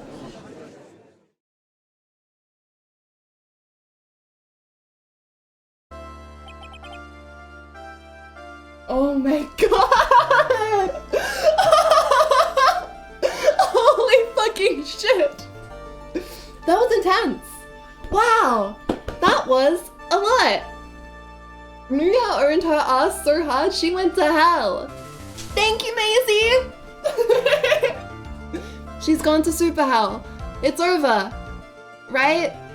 There's definitely nothing else going on here. End of the trial. Not guilty. Great.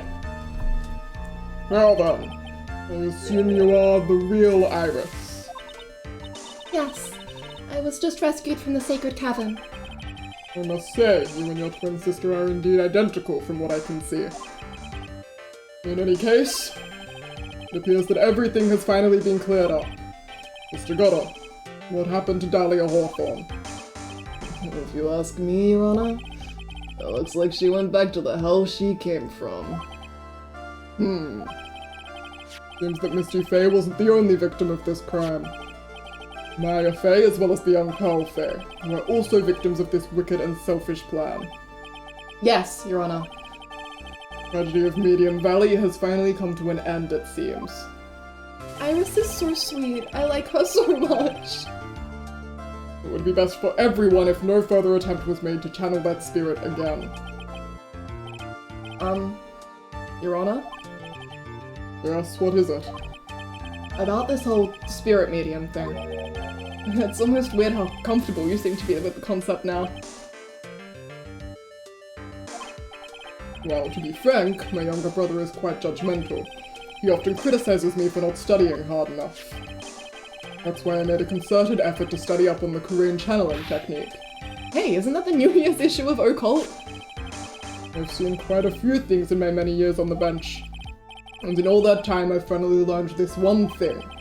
Each case is different, and takes place in its own world, if you will. In order to fully understand that world, first we have to immerse ourselves in it completely. And that's where my brother and I used to differ. Never thought of it that way. Judge redemption moment? At any rate, it is time to pass judgment in the case of Iris of Hazakura Temple. But, I really think things would be better if you just left it there. You're a little too fast with that gavel, Your Honor. What do you mean by that, Mr. Godot? This trial, it isn't over yet. That's what he means. What? Try it. Remember what Miss Evil Spirit said in her testimony? Huh? Dahlia's testimony? I caught up with her in front of the stone lantern. Then I took out the dagger I got from the storeroom and...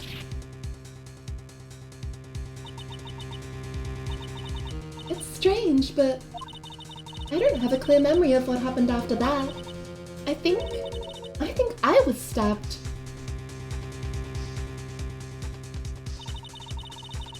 Just as Dahlia Hawthorne was about to attack Maya, she was stabbed and killed by someone. Yes, that's right. The person that was ultimately killed was the spirit medium that channeled Dahlia. Elise Dunem. No, Misty Faye. But who killed her? We still don't know who did it. This isn't over?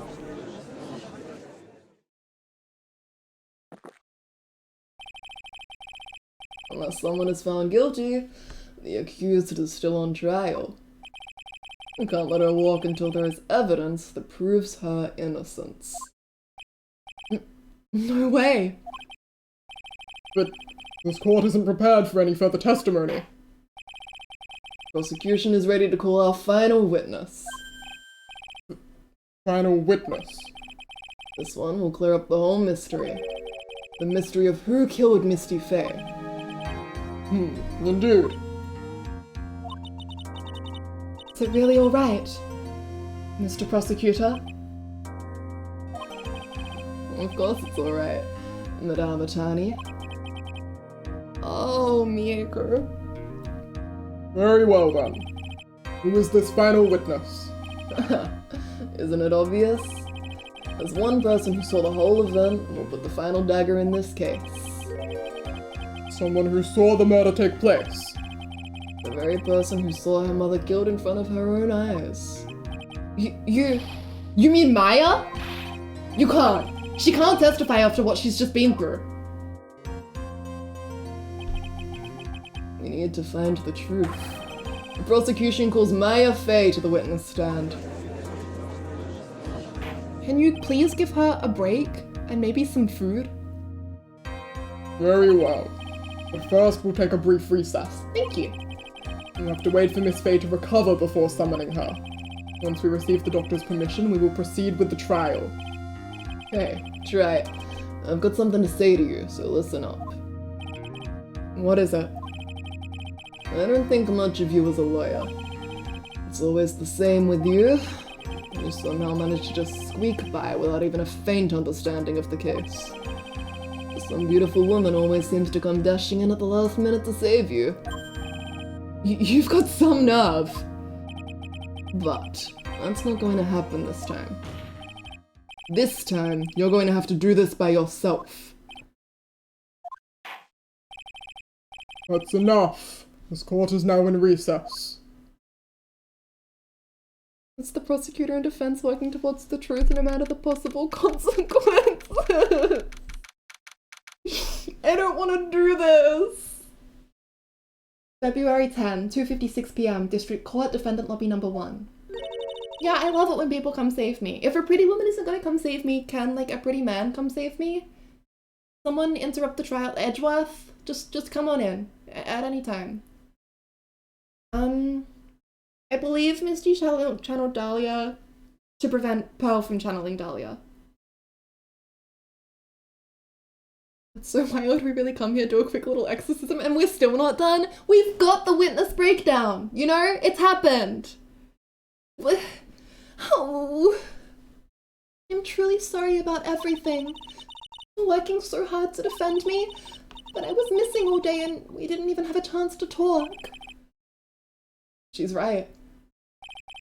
When I met Iris at the training hall yesterday, they had already switched places, and Iris was inside the sacred cavern. This case is so good. I wanted to at least be in the defendant's box today to root you on. Well, it wasn't your fault. You were locked up this whole time. There's something more important than that, though. I have to ask you. Why did you help your sister out as much as you did? Huh? If you had tried to get help at the Sacred Cavern yesterday, you wouldn't have spent an entire day locked up in there. My sister. I felt sorry for her. She was abandoned by her mother and never got any love from her father either. Yes, but it was the same for you too, wasn't it? Yes, but at least I had Sister Bikini, who was like a mother to me. If only Dahlia had come with me to Hazakura Temple. I always loved her. Dahlia was always so smart, so strong. She never complained about a thing. That's why I promised her that I would help her. Are you talking about the fake kidnapping case 11 years ago? Yes, I wanted to be useful to her in some way.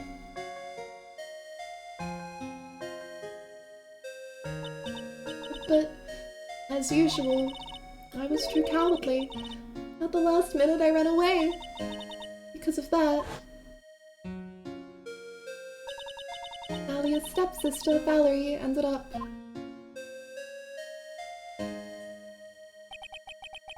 That was the case that wounded Mia so badly.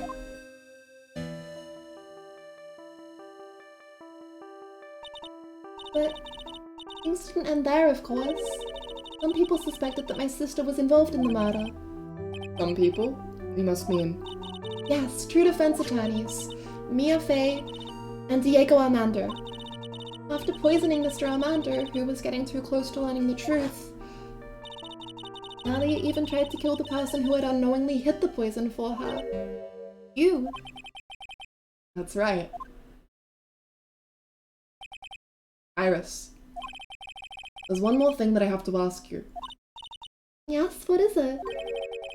On the night of the murder, the person that cleaned up the corpse of the victim, Elise Junim, was it really you?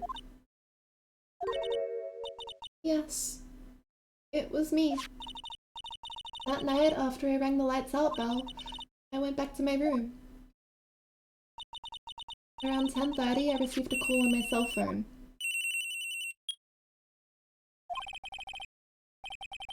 There's a problem. Come to the inner temple right away. I got on the snowmobile and headed for the inner temple. But The path to the inner temple was cut off, right? exactly. You can't just leave the okay. You can't just leave the body here. So, you've got to do this exactly as I say. Got it?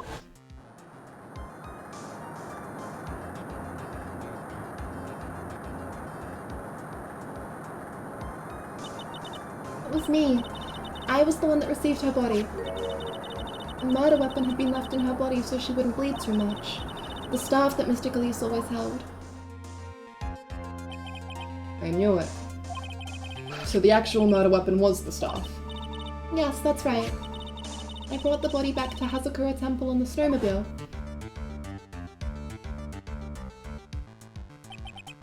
But why did you alter the body? I didn't want anyone to know that the staff was the murder weapon. I didn't want to leave anything that would lead back to Misty Faye. I dressed her in a robe and stabbed her with the shichishito. I wiped the blood off the staff's blade and left it next to her on the ground. Iris. Just tell me one last thing. Tell me the name of the person that called your cell phone. The real killer. I'm sorry, Mr. Wright. I can't do it. I can't say who did it. I see. Victim staff updated in the court record. The actual weapon used to murder the victim. Bandant, Yes? the judge is calling you. He wants to see you in his chambers. He has some questions about Dahlia Hawthorne. Alright. Well then. I'll see you later. There's something I want to tell you. Oh, okay. Something she wants to tell me?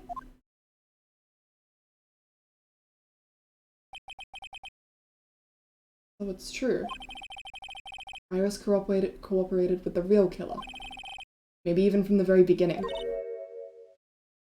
Phoenix. Mia! How is Maya doing? Physically, I'm not worried. She'll recover completely. But emotionally, she's been hurt very badly by this case. I see. Yeah, I remember struggling with that as well, Maisie. It's kind of nonsense physics. You don't mean she's learned who Elistunin really was? Yes. I went to the medical office and talked with her. I told her everything I knew. But why? Maya is stronger than you think. I knew she could take it. All of it. What do you mean by that? I want you to figure that answer out by yourself. The trial is about to restart. The real killer. Do you know who it is yet? Iris wouldn't tell me who called her, but still. I think that just maybe. I know who it was. That night, the victim was killed in the garden of the inner temple. And the criminal wasn't just there by accident. Which means that the killer knew of Dahlia's plan from the very beginning. And one more thing. The victim was moved to the Hazakura temple side by pendulum. Let us know when you figure it out, Sim.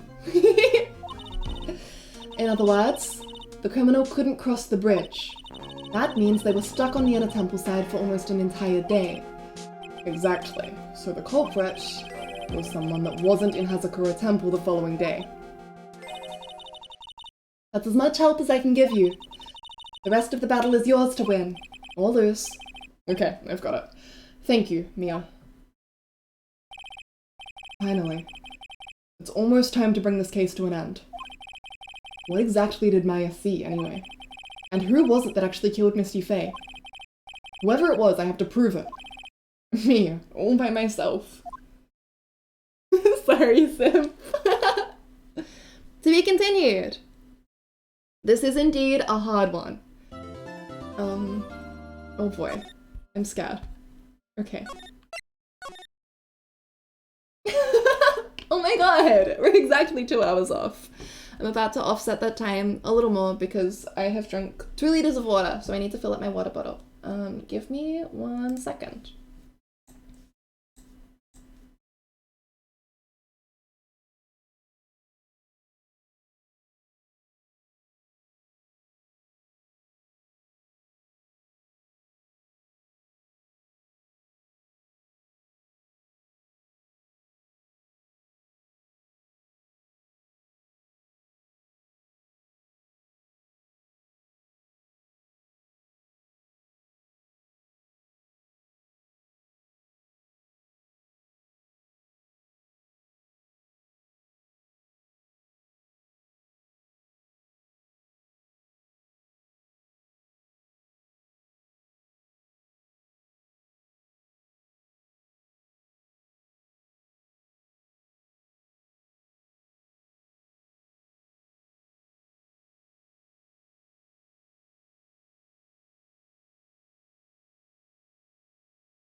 Okay, I just saw Sim's message about food and that actually sounds like a really good idea. I'm going to grab...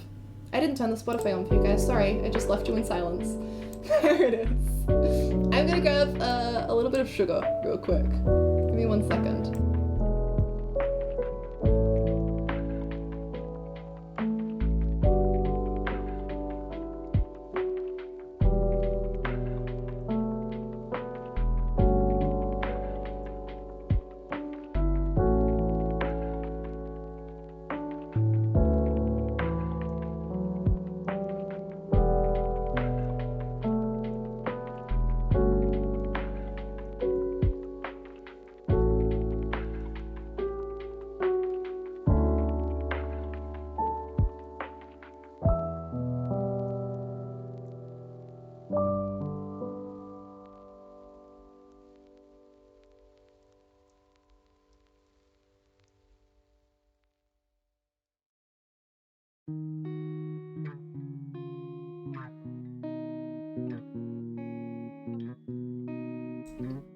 I'm alive. I'm good. Oh my god, Naramitsu week! I've been seeing all of the, hold on. Chocolate in my mouth. It's been... one of the recent days was the bridge prompt. So, just watching all of the, like, beautiful fan art of, like, the hospital scene and Phoenix and the bridge and everything. Only to know that I'm gonna play it. Crazy. Thank you, Will. It will stretch. 4:36 a.m. baby. 1 portion left. We are nearly there.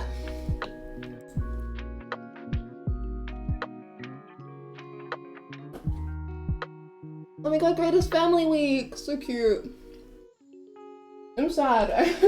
I won't have time to do anything for Naramitsu week because of the conventions, and I guess I won't have time for greatest family either. Oh well. That's okay. I can draw them when I am not constrained to a certain week.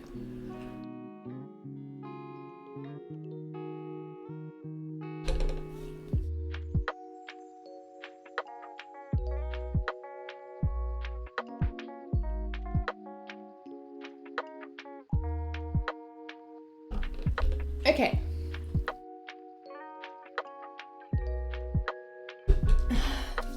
Had a little bit of chocolate, drank some more water. I'm feeling like a human being, mostly. Let's go.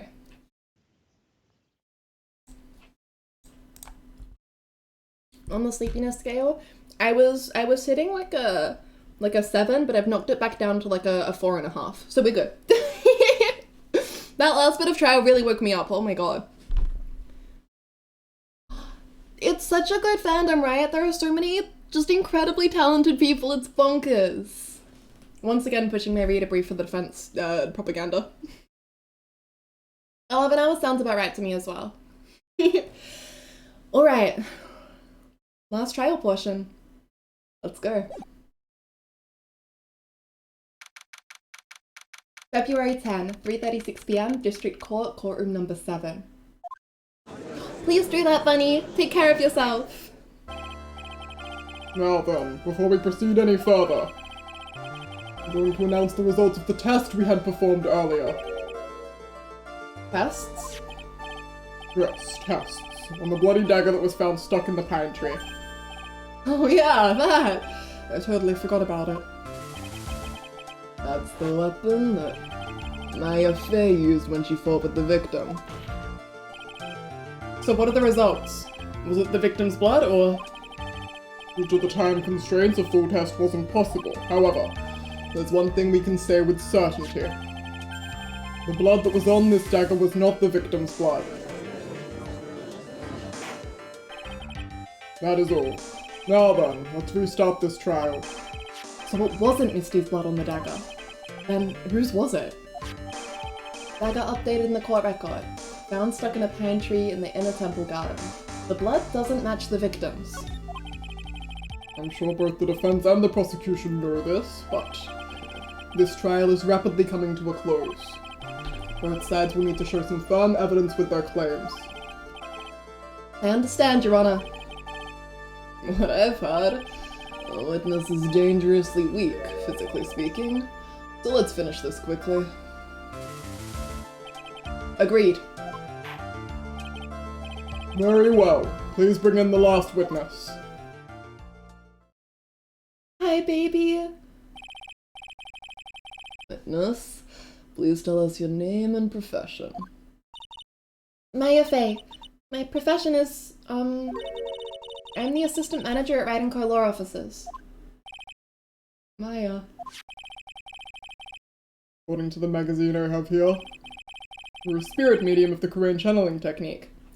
Timmy with the hydrate? Yes, sir, thank you.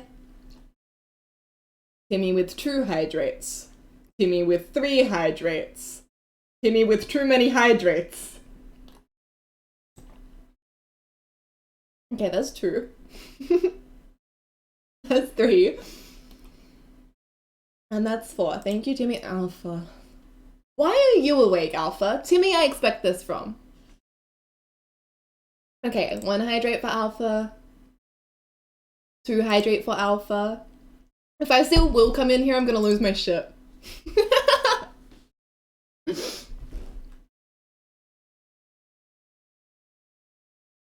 Good night, Alpha. Sleep well. You are all traitors. Will! Get out of here!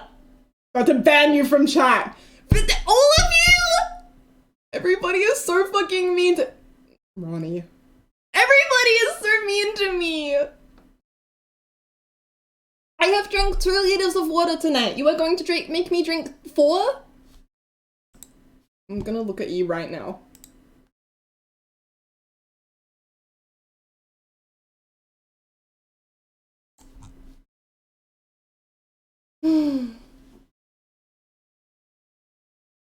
I'm losing count. Hydration is important, drowning is not. Piss girl. Pink dunks from a hydrate. No. Honestly, what is even the point of hydrate if it doesn't stay in your body? I've had to pause stream to go pee so many times. What the hell? Vivian. For the stepladder.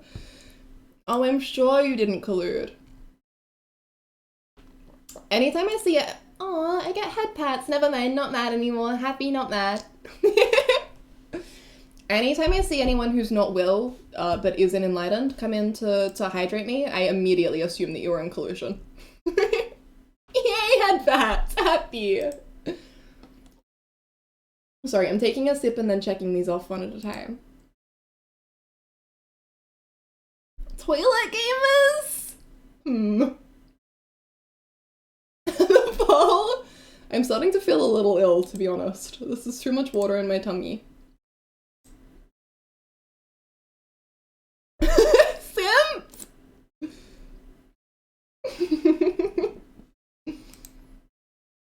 Okay, that's all of them. I lived. I survived. Am I allowed to play the video? Oh, my tummy. It is so full of liquid. I am sloshy. Okay. Video game? I'm allowed to play the video game now? Nearly 10 hours.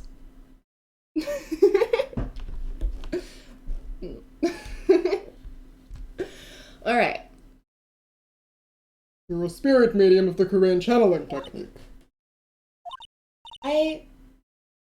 I'm frightened. The Fae clan, I don't want any more to do with it. Oh, Maya. The pain the Fae bloodline causes must be unbearable. Very well. Now then, Miss Faye. When the event occurred, you were in the garden of the inner temple. And you witnessed the moment of Miss Elise Dunham's murder. Is this correct? I didn't see anything. Straighten up this instant, young lady. Shrimp check! Huh? Pick your head up and speak clearly. Always time for crying later. But Your mother was killed right in front of your eyes. There's nothing you can do to change that fact. There's something you can do. You can finish this.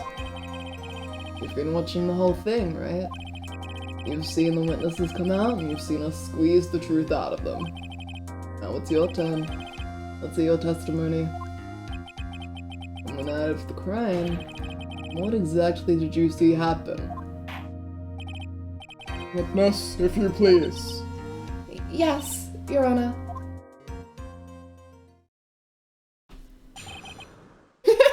Not mad. Yeah. At the inner temple. I was passing through the garden on my way to a spare prep room when it happened. Suddenly someone struck me over the head. I stumbled and ended up against the stone lantern. I think I screamed, "Help me!" Then something warm splashed over me. That's when I lost consciousness. BRB drowning. Goodbye, stream over.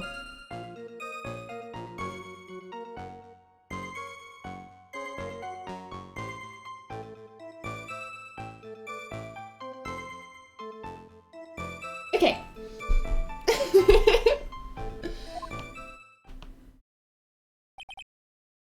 So you were struck on the head. I suppose it must have been this staff. Maya, the person who hit you. It was Dahlia Hawthorne, wasn't it? I'm sorry, Nick. I couldn't see. I don't know who it was. Maya, think hard. Sorry, Nick, but I really couldn't. Can't say it was an especially good night for young ladies to be walking around alone. It seems that it would be hard to determine the criminal through testimony alone. Very well then, Mr. Wright. Please begin your cross-examination. Maya, hang in there.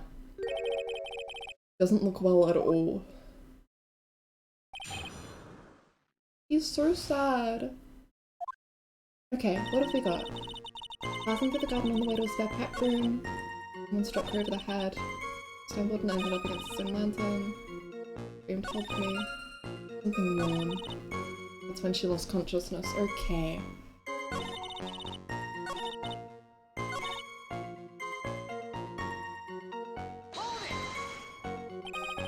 What happened afterwards? My attacker was in front of me, blocking off my escape. I think. You think? Well, after getting hit like that, I was in a state of panic. There were only two things rolling around in my mind at the time. Well now, this is beginning to get interesting. So what were the two things rolling around in your mind? My name is Maya Faye. 1 + 1 = 2. You see, for some crazy reason, I was afraid I was going to lose my memory. I know it's odd considering my life was in danger, but that's how it was. That's not odd at all. Your actions are understandable, given the circumstances. So, what did you do then? think I screamed help me. You think you screamed, but you're not sure? Listen, I was a complete wreck. It was dark and I couldn't see my attacker. Was it a man, a woman, an adult, a child? I had no idea. I was scared out of my wits. Believe me, my dear, I'm certain I would have soiled my robes. I thought this person might attack me, so I... Anyway, I'm pretty sure I screamed. I thought that it was my last hope. Wow, it sounds like poor little Maya really was out of her mind. I wonder what she meant by last hope. What do I do? Do I press her for more details?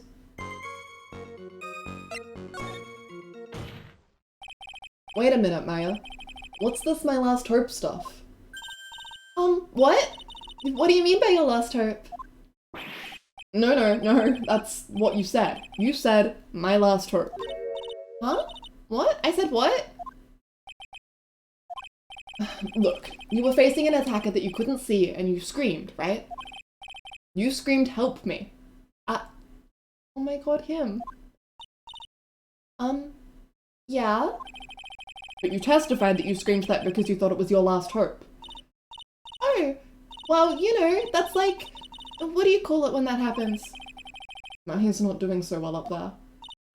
Oh yeah, Oh, that's right! I remember now. I was facing my attacker, but that's not who I was screaming at. What did you just say? Yeah, that's right. It was the person behind my attacker that I was yelling at. That's who I was screaming to for help. Ah! What is it now? I messed up. I didn't mean to let that slip out. Huh? Witness, are you absolutely sure of what you're saying? Behind the attacker there was another person. I meant to keep that part a secret. Oh, what have I done? It takes a ton of pressure to make a diamond. That's what I always say. Ton of pressure? You're in a court of law here. You can't make things up or try to hide things in this chamber. Witness, the information you just presented is vital to the case. I want you to add it to your testimony. I could see a man behind my attacker by the light of the stone lantern. Yeah. What are feelings?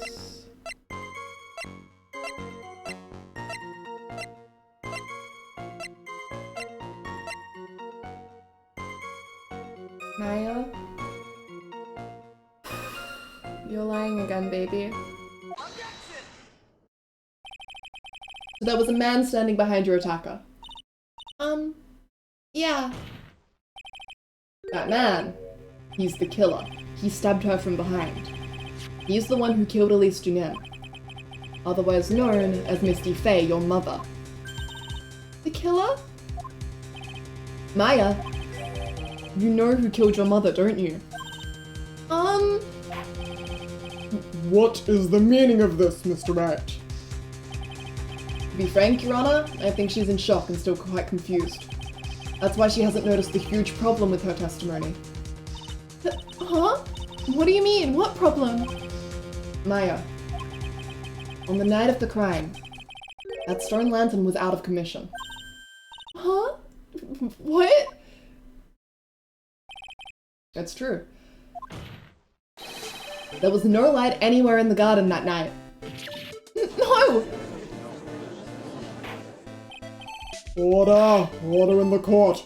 Mr. Goro, explain this. Add the pureness of milk to the perfect clear darkness of coffee. Ah. That is the state of the witness's mind right now. A cup of cafe au lait. This case is so cool. It lets you experience every single emotion at once. Totally rewires your brain chemistry. Were you already a fully formed person before you played this case? Great! Now you're a different fully formed person. Have fun. Cafe au lait. Is that even legal? Mr. Shart's words, the milk, and you are the spoon. Your Honor. Oh, I'm a spoon. I'm no spoony bard, I'll have you know. You must have noticed it too, right? This witness's mental state is highly unstable right now. It's not hard to understand why she would make a little mistake like that. Sorry, but that's not going to cut it. What did you say? If there truly was no light in the garden, then there's a fatal contradiction in the witness's last bit of testimony. Nick? May I? Recall the witness's statement about her attacker. She said that she didn't know if it was a man or a woman, an adult or a child. And yet, the witness could describe a person that was standing behind her attacker, and she quite clearly described him as a man. In other words, that would have to mean that Maya actually saw our mystery person, despite it being so dark that she couldn't see the face of her own attacker. No! Order! What in the world does this all mean, Mr. Wright? You're saying this face saw the real killer under pitch black conditions? Try. Do you have any idea what you're proposing? How could she have seen in the dark? There's no other light source at the scene. There are some things that you can only see in the dark, Mr. Goddard. Boy. I don't want to do this. Maya, you did see who the killer was in the dark. And now, you're trying to cover for him. Cover? The man that killed her mother. There's only one conclusion I can draw from this. You know who this man is. Do you have it, Simp? Please. Nick. I don't know anything. Please. I'm begging you. You talk a good game, try it. Let's see if you can walk the walk. It was pitch black. But what could the witness see? I'm calling your bluff. No, Nick, don't. Please, stop. Maya is dead set on protecting this guy. The man who murdered Maya's long-lost mother. But I can't let him get away with it. I'm a lawyer, an officer of the court. I'm here to find the truth. Alright, Mr. Wright. Time to show us what you've got. Who was this person that you say Miss Faye saw in the darkness? Do you want to tell us, Simp? It's time to present. I think you've got it. Would you like to say who it is? Oh my god.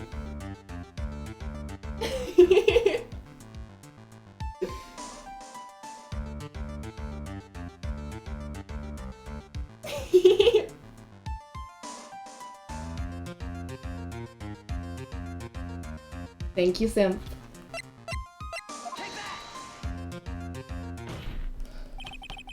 Because it was pitch black, Miss Faye was able to recognize the killer easily.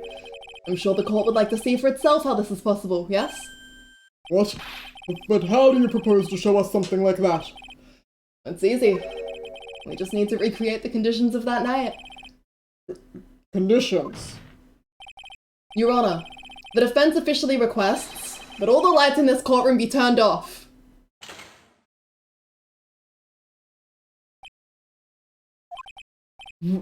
What? This is... But it can't be.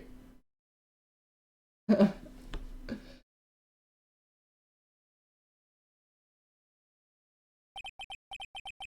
was a nice bit of deduction. Right.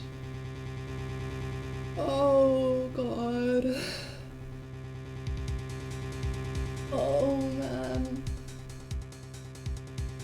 Yeah, he's literally trying to help us. He's the one who pushed this. You know why, Z. Why do Ace Attorney men do anything? Self-punishment due to guilt.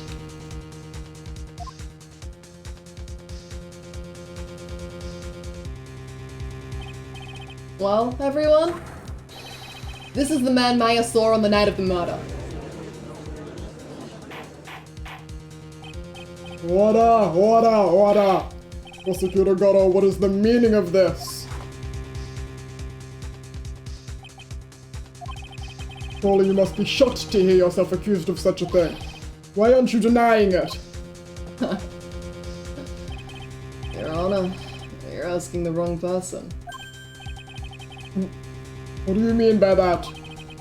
If you've got a question, ask the witness. That's one of my rules. Well, Maya, how about it? What you saw that night? Was it 3 glowing red lights? Well, a witness, answer the question.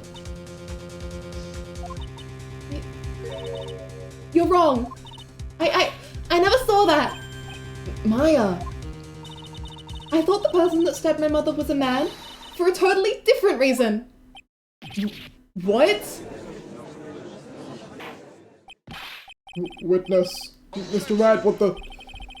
Stop your chattering, Your Honor. Chattering? If it's worth asking, ask the witness. That's one of my rules. Right. Well then, let's continue with the testimony. Please tell us how you knew the killer was a man. Yes, Your Honor. I didn't realize it until after I woke up, but...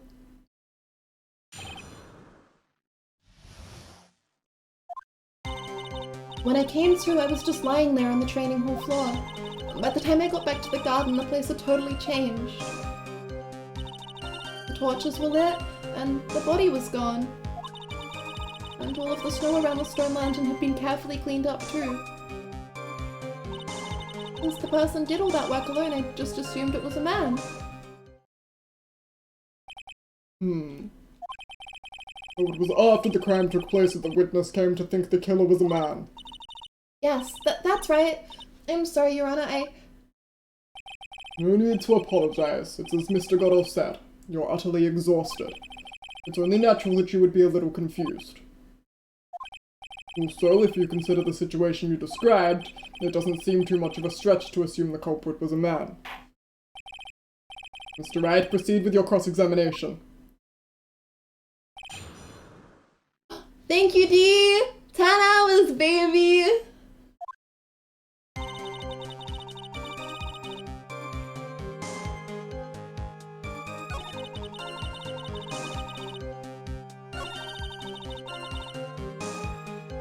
Why?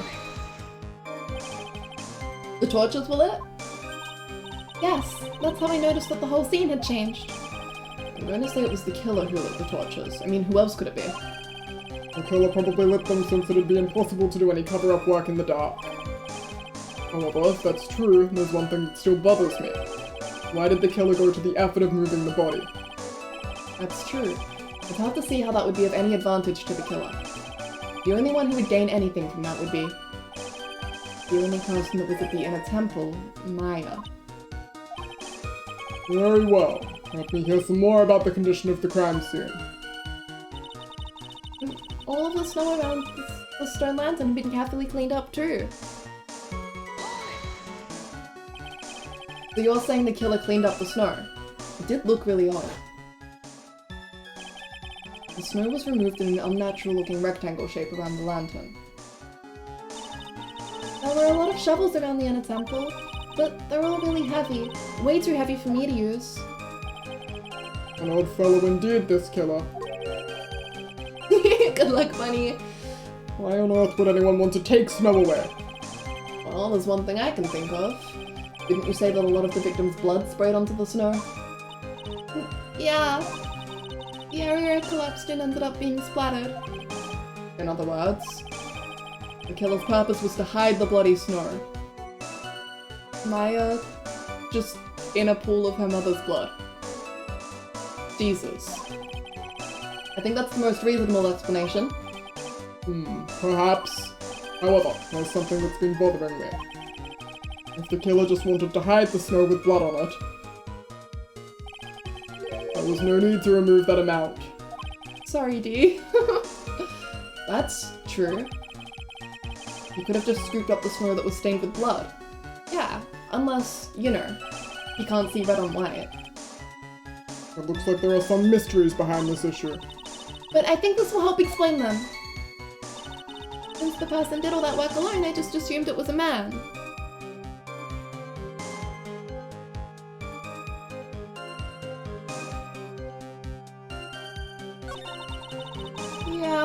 she's been through so much already. What have we got here?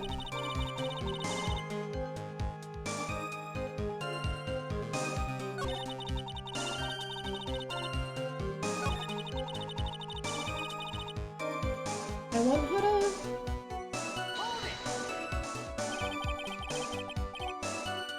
Naturally, the killer must have done it, right? Yes, I think so. But why would the killer tamper with the crime scene like that? There must have been something that the killer desperately wanted to hide. Hi, Marangale. That's okay. Thank you so much for dropping by. The truth is, when I saw the crime scene, I felt something. You did? Yes, I felt like the killer was hiding the evidence for me. For my sake. Yeah! We're nearly done, Pog. Combate indeed. What? Hiding it for you? Everyone knew that I was the only one at the inner temple that night. If Sister Bikini had come back and looked at the garden... You may have thought that you had done it. No, she definitely would have thought so. And you're saying that's why the killer leaned up to the crime scene to make it look like nothing had happened? Yes, I'm sure of it. Well, that's certainly an important piece of information. I want you to add that to your testimony. We have a sleepless night, so I can't get too tired with scream flashes. Aww. I hope that you're wrong. No offense, and that your night is very restful. I hope you're able to get a good sleep. This does match up, Simp. Yes. Phoenix and Maya have gone through every single bad thing that could ever happen. Yeah. Gone so far. Yes, Your Honor. I think it was for my sake that the killer cleaned up the evidence of what had happened. Perfect. This is the one that I was looking for. I want the lantern where they left her name on it. The body of Elise Junim was carried all the way to Hazakura Temple's courtyard. Then at the garden, the real scene of the crime. The snow that we suspect was covered in blood was scooped up and removed. It's reasonable to believe all this was done in an attempt to hide the true crime scene. However, there's still one matter that seems somewhat odd. Oh, and what would that be? You must have figured it out by now, Mr. Goddard. It's the message written in blood on the lantern.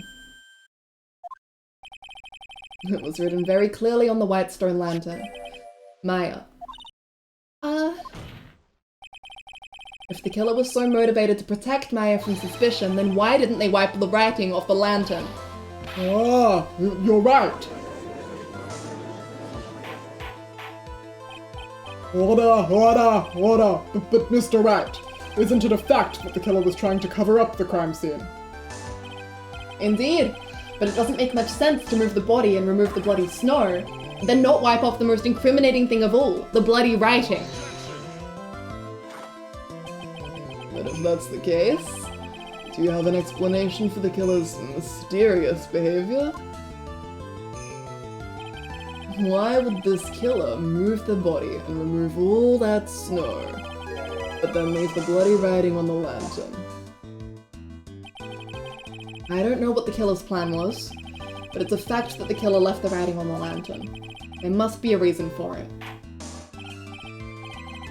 Well then, Mr. Wright, let's hear your opinion. Why did the killer leave the message written in blood on the lantern? Prosecutor Goddard, earlier in this trial you gave me some good advice. Once you eliminate the impossible, whatever remains must be the truth. Maybe you're not as dumb as I thought. The real killer wanted to disguise the fact that a crime had occurred there.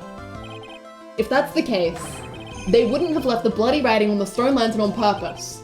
Therefore, it must mean that they didn't notice it. But that doesn't make any sense. The torches were all lit and everything. There's no way any normal person would miss something as glaring as that. For real, Viv.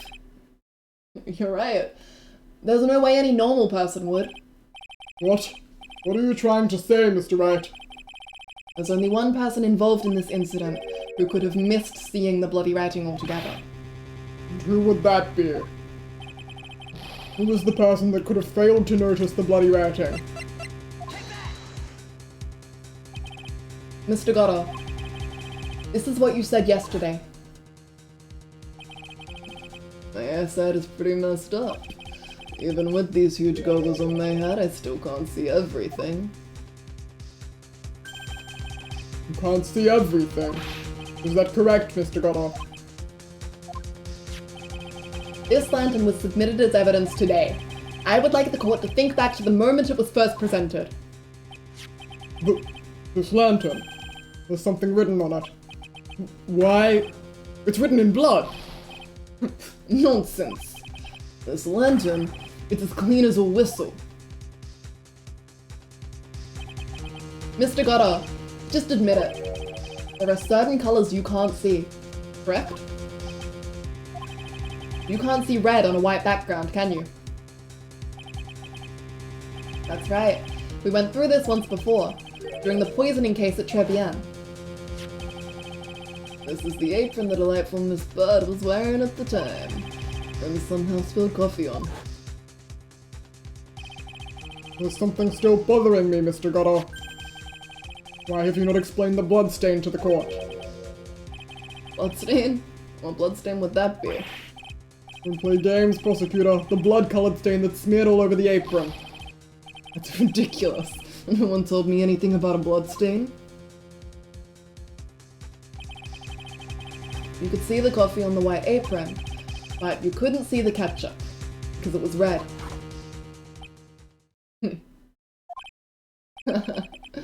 It's strange.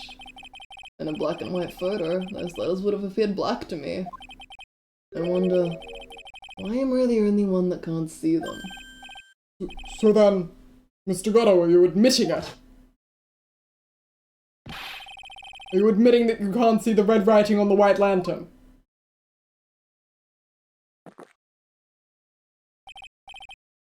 Hey Gramps, didn't you know?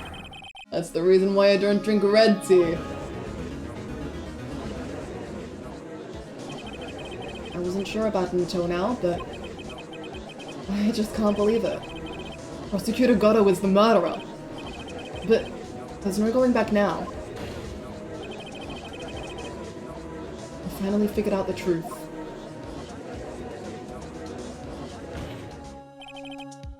Mr. Goddard, the defense at this time formally accuses you. You are the murderer of Miss Elise Dunyan, also known as Miss Misty Fey. It's hard to believe this may be true. However, once again, Mr. Wright has brought up a disquieting fact about you. Just make sure you don't fill out the indictment in red ink, Gramps. Come on. How does a little graffiti make me into the killer? Besides, it's not like it's my name that's written there. I'm certain that the killer wasn't able to see the color red.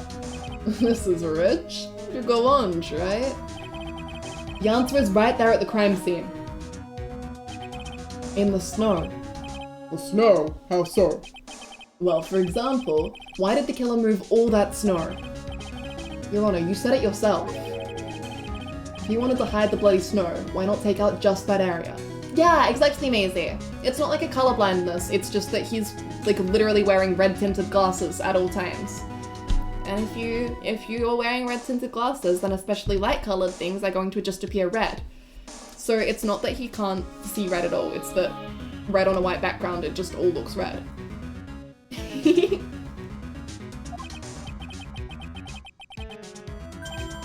Yes, why didn't he take just that area? Could it be? This is so sad, what the hell? Misery. Can't see group 69. Yes, the killer couldn't see the red blood that had seeped into the snow, and so he had to remove all of the snow. He couldn't be sure of where the blood had landed, so he removed the whole area. Isn't it more likely that the killer couldn't see the blood because it was dark? You lit the torches. Not a chance. The torches were all lit. He would have been able to see just fine. It seems. Once again, this trial has taken an unexpected turn, to say the least. Can you explain this, Mr. Goddard? Oh my god, Maisie, yeah, exactly. He only sees group 69. It's all boob 69 to him. What? Wait just a minute. Maya? What is it, witness? Mr. Goddard isn't the killer. After all, he didn't even come to the inner temple until 2 days after the murder took place. He didn't show up until after that old bridge got fixed up. Maya. You can't testify to something like that. Why? What do you mean? I may not look it, but I'm... After the murder happened, you didn't even exist. You didn't. I'm afraid I don't follow. You senile, old man. We established this just a little while ago. After the murder, this witness was unconscious for a long time. Because she was channeling Dahlia Hawthorne. Oh, well, that's right. Please, Your Honor, let me add to my testimony. Nick, please listen to me. Maya. You plan to cover for Godot no matter what the cost? If that's the case, then I've got no choice. Your Honor, let's hear her testimony. If it means we're going to hear the whole truth, I say we should not silence her. Nicely done, Trey. Very well. Let's hear the witness's testimony. Please tell us what happened at the inner temple after the murder. Yes, sir. After I woke up, I began channeling, and my spirit left me, as it were. But little Pearlie was there at the inner temple too. After the incident, Pearlie was also stuck on the inner temple side that night. The next morning, she looked around, but couldn't find anyone. The next day, when the bridge was finally fixed, she was in the spare prep room. That's when Mr. Godot arrived at the inner temple for the first time. He found Pearlie first and cheered her right up. Who is this Pearlie? It's my little cousin, Palfay. So when did you hear about this? Oh, just a while ago, when I was in the medical office. I'm terribly sorry. But what you heard from someone else is simply not admissible as testimony. What? Come on! Pearlie would never tell a lie. She's a way more honest person than I'll ever be. You're smart, Maya. You always know the best things to say when you're under oath.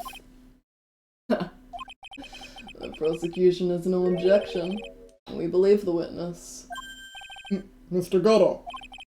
Let's just move on to the cross-examination, if the defense has no objections.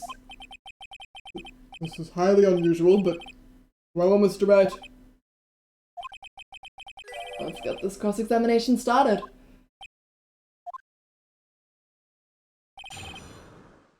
Okay.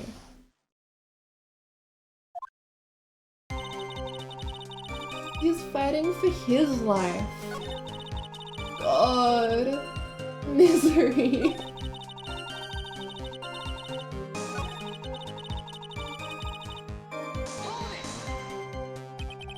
So it was your first time on the inner temple side, Mr. Godot?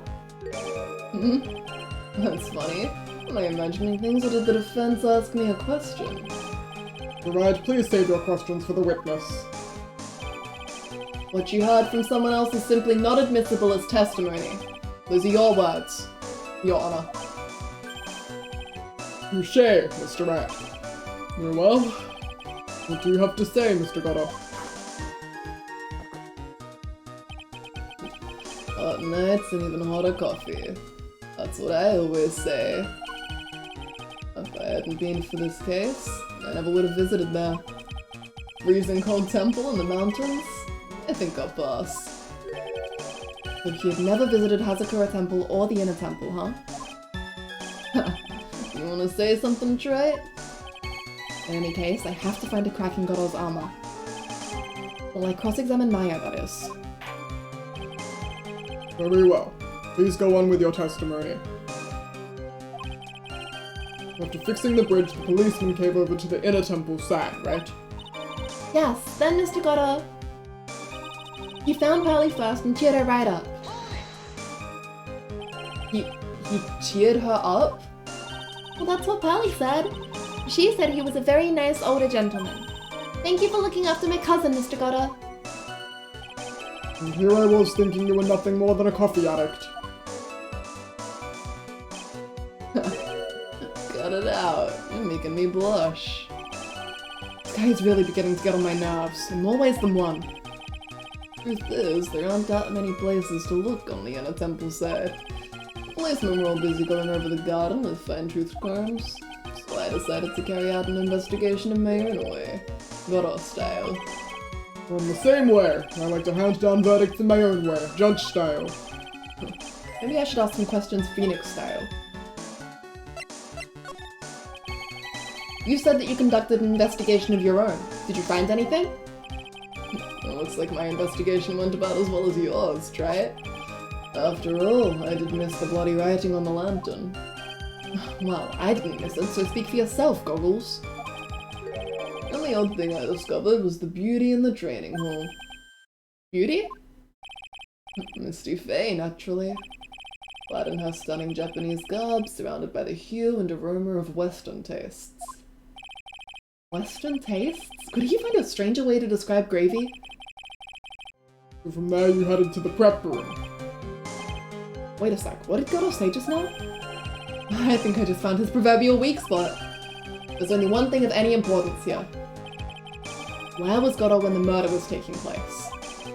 He must have already been at the inner temple when it happened. Otherwise, he couldn't have killed Elise Jungin. Okay. Well, he was also stuck on the inner temple side that night. Okay, so he just said, can I go back, please? Oh wait, not at the start. Okay.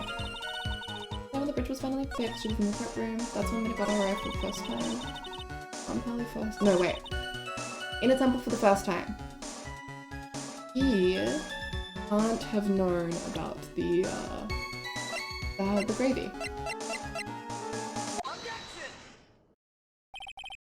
Mr. Goro! The first time you crossed Dusky Bridge and went into the inner temple was long before the murder took place.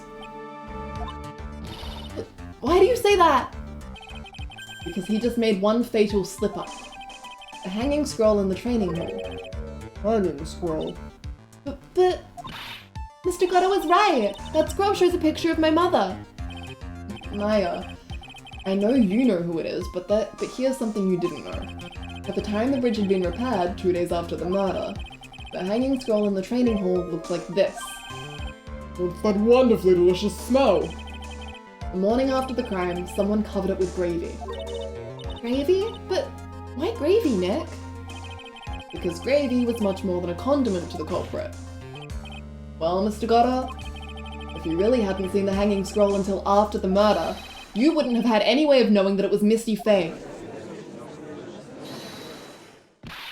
Wait a minute, Nick. Yes? Take another look at the hanging scroll. Look, at the top. There's a crest there. That. It's the mark of the master, correct? Exactly. So if you know the meaning of the mark... Then you could guess that it was a picture of Mr. Faye on there. True, but Mr. Goro described what was underneath like this. Clad in her stunning Japanese garb, surrounded by the hue and aroma of Western tastes. Oh... Yes, it's possible that he knew what the crest meant. However, he couldn't have known that she was wearing Japanese clothing. Mr. Goro, on the day of the murder, you were hiding at the inner temple long before the crime took place.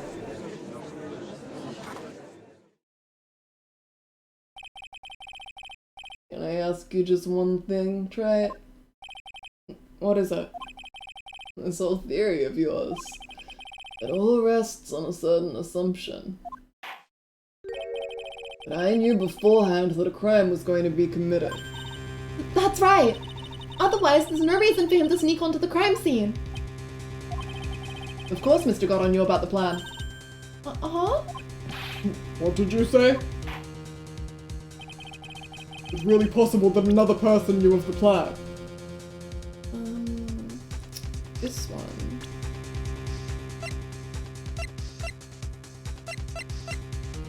Opened once before. This crime was actually planned over a year ago. Morgan Fay authored the plan for her daughter's future, and these instructions were hidden somewhere in the Fay Manor for a year. However, by the time little Pearls found these instructions, they had already been unsealed. Unsealed. Yes, the killer had read these instructions long before Pearls ever found them. That's how he knew the crime was to take place at the Inner Temple. And you still insist this crafty killer is me. You bet I do. But you just said that the instructions were hidden. That's right. Mr. Gatto couldn't have known where the instructions were hidden. If he really wanted to know, he had one great chance to find out. Yes, and when was that? During a visit. A visit? Morgan Fay told her daughter, Pearl, about where the instructions were hidden. During one of her visits to the detention center. That would be the only time for someone to have learned where they were hidden. Eavesdropping on a visit at the detention center? Yes, it could be arranged if you were someone with easy access in and out of there. Like, for example, a prosecutor such as Mr. Goddard.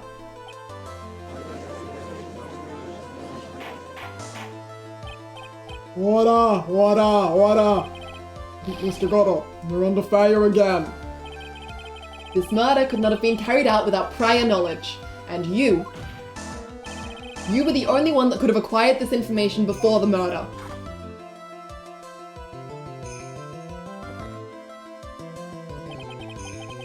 Humans are afraid of the dark, and yet, at the same time, we're fascinated and bewitched by it.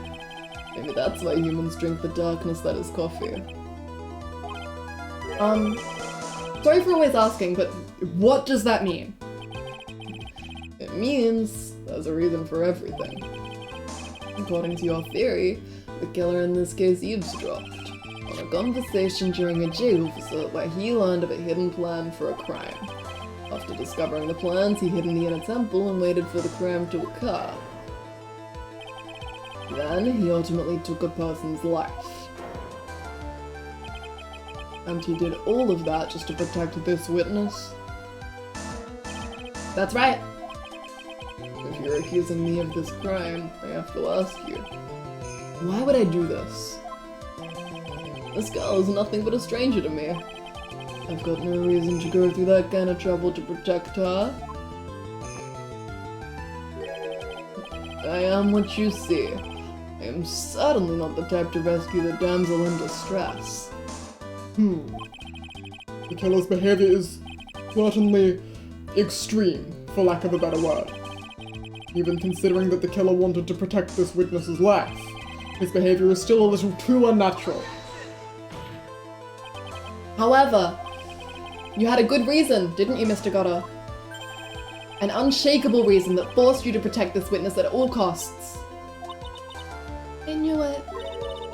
You figured it out, haven't you, Nick?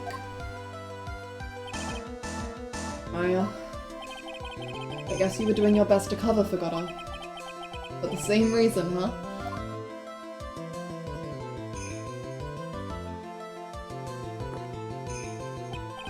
Okay, try it. Liz, let's hear it. It's very simple. Maya Fey is a lot more than just a stranger to you. What's this?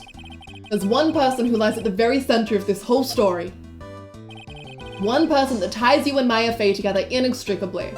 It all started with her. It's always been about her. It's a very good reason why Maya Fey's life is so precious to you.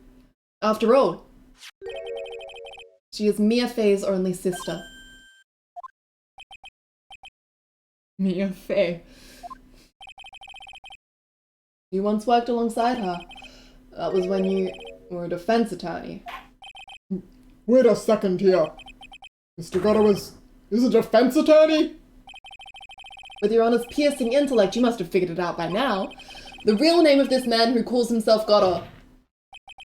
His real name is Diego Armando. Isn't that right?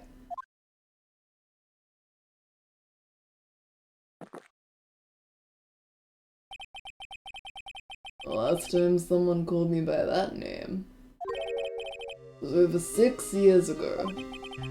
Diego Armando. That name rings a bell. It should, Your Honor. All of this is related to a single case. A case in which a convict named Terry Falls killed himself. Mia Fey's first time in court. The tragic outcome left a deep wound in her heart.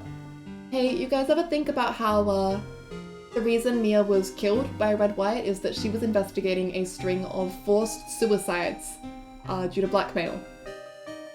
You ever think this might have something to do with their motivations there? She knew that behind it all was a heartless, scheming demoness in disguise. But in the end, Mia couldn't tear off that disguise.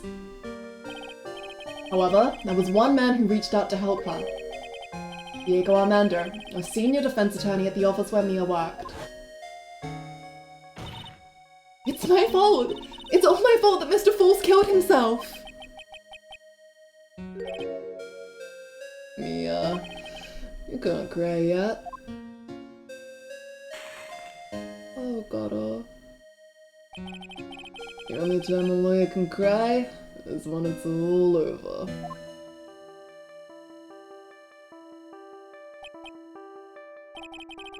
I was moved by her. And the way she put all her faith in her clients. That pure, sweet heart of hers.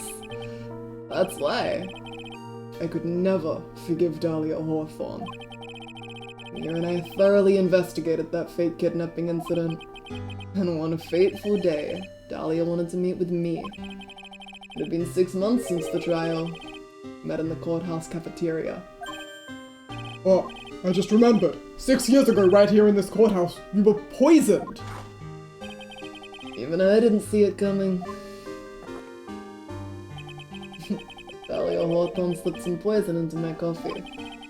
Some newspapers at the time called it a murder, but very little information about the case was released to the press. But you weren't dead at all. No official reports ever actually called it a murder. I was just in a deep, deep coma. I see. My body shut down and my life became nothing but a long, deep sleep. That woman's poison did a real number on my central nervous system. I lost my sight, and all of my hair turned white due to the damage it caused. That's terrible! Apparently it was a miracle that I ever regained consciousness. 5 years had passed since I drank that poisoned brew. And one morning, my eyes flew open. From the smell of a doctor's cup of coffee. 5 years. You were asleep for 5 years. The worst possible news was waiting for me.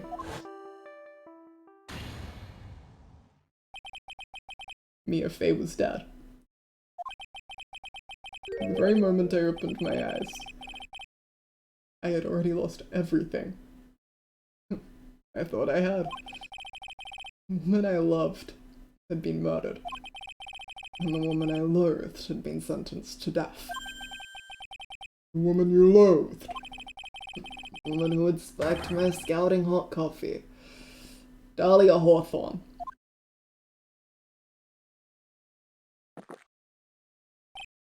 Good old Mia. She didn't let me down.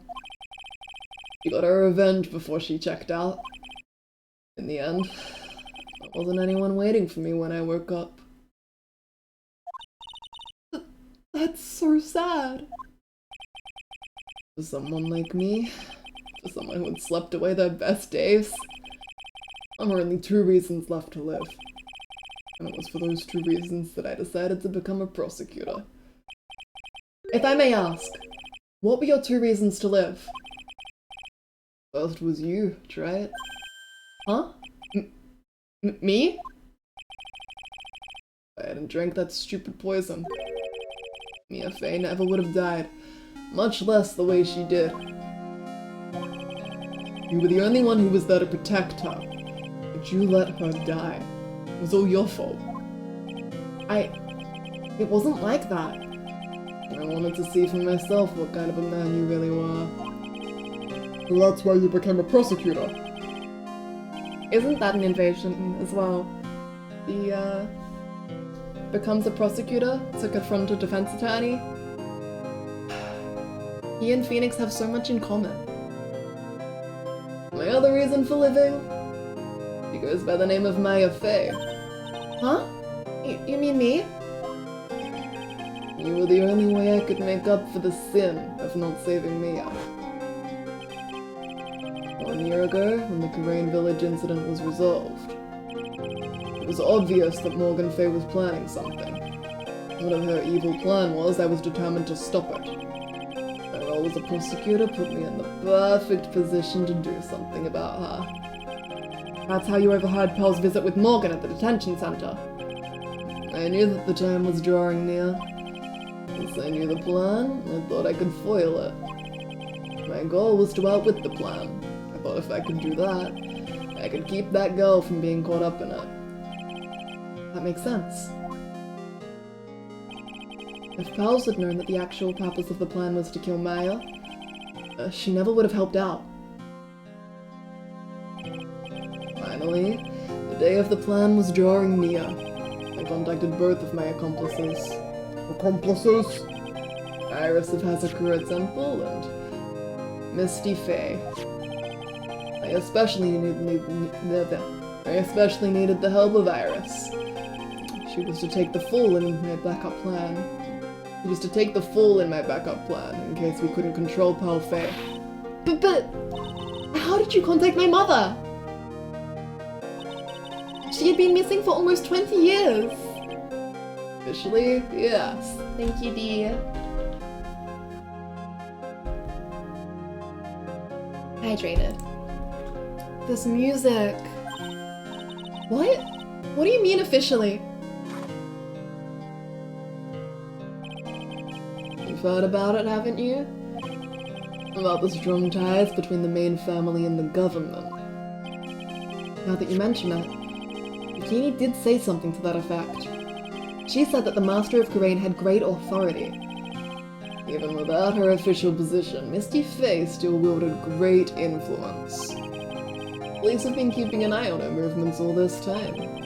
That's how I was able to contact her. Again, because of my position as a prosecutor. So my mother was cooperating with you?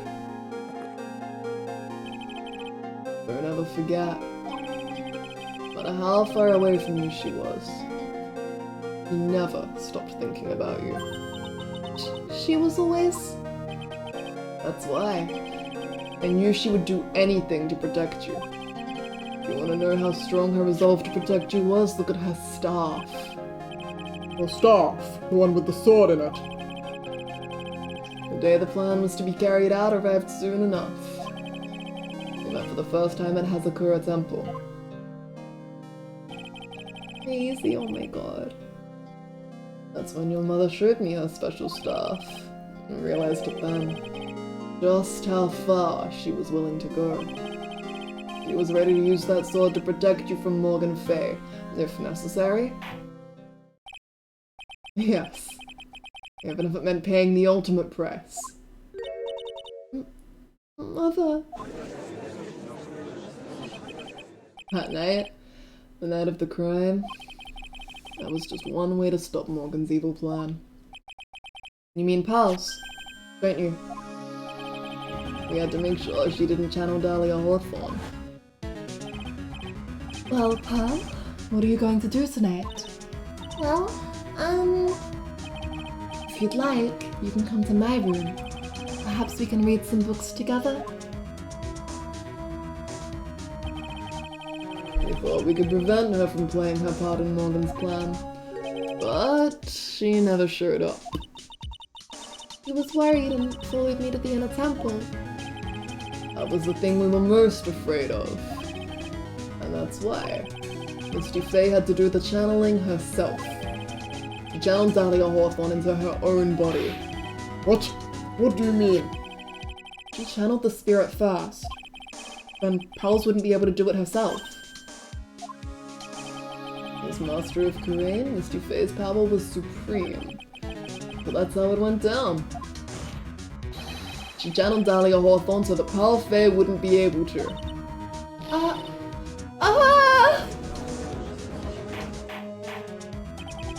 What? Is this true? My role in the plan was to make sure no one was going to hurt Maya Fey. That's why I hid myself at the inner temple. Just in case you needed to be saved from Dahlia Hawthorne. Sorta. Anyway, that's all I'm gonna admit to. Right. Huh? There's no doubt about it. You're a great defense attorney. But you're gonna have to do the rest yourself. Background leading up to the incident has been laid bare. There's just one question remaining, Mr. Wright. Who killed the victim? There are only two possible suspects right now. Maya Fey, and I'm sad to say, you, Mr. Goddard.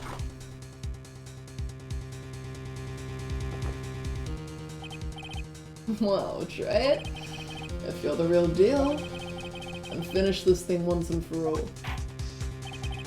Show us beyond a shadow of a doubt that you can finish this on your own. No, Nick! Please don't. Maya.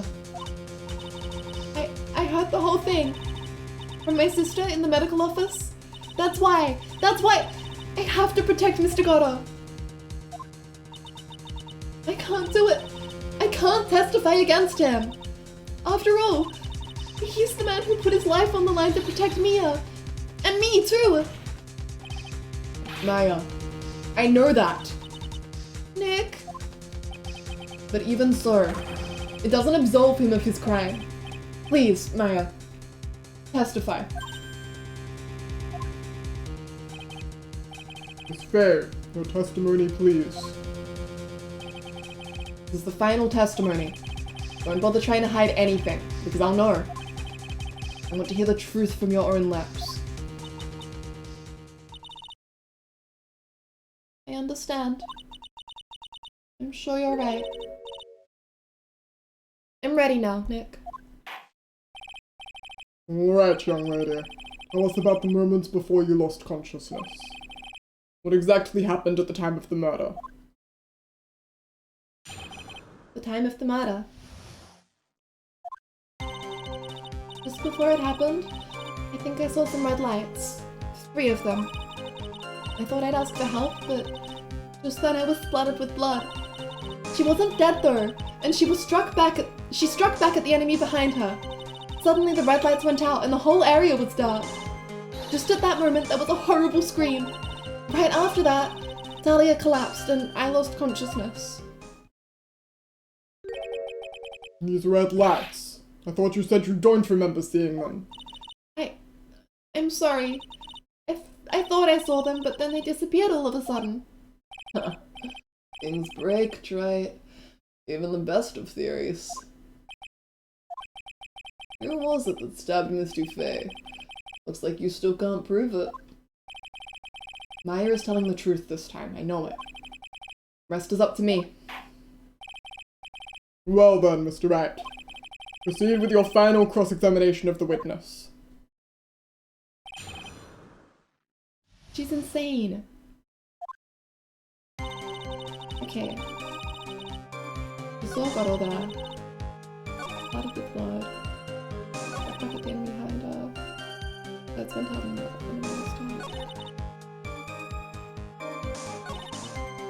This is the one that jumps out to me. The rest is sort of self-explanatory. It's not clear who screamed. What do you mean by just at that moment? You mean the moment when the red lights went out? Yes, that's right. The scream that you heard then, was it Dahlia Hawthorne? I don't think so. I'm pretty sure it was a man's voice. What? So then that scream came from the killer. That's got to be it. I think Dahlia Hawthorne must have taken the blade and attacked the killer with it. And then the killer let out a scream of pain, huh? After that, the killer stole the blade back and delivered the final blow. I guess. Well, Mr. Wright, it seems to make sense to me.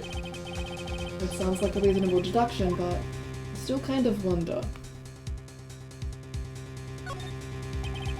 I'm sorry to say this, but that interpretation would create an enormous contradiction. That makes sense. After all, my deductions are almost certainly never correct. Remember the testimony she just gave. Before the killer let out a scream, Maya said she had already been splattered by the victim's blood.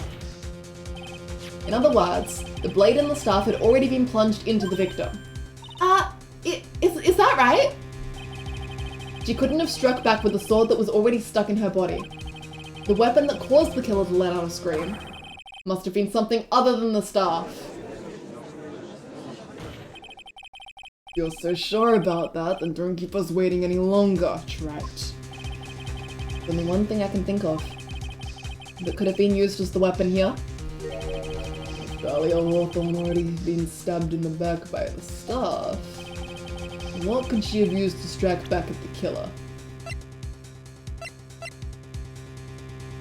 The blood doesn't match the victim's.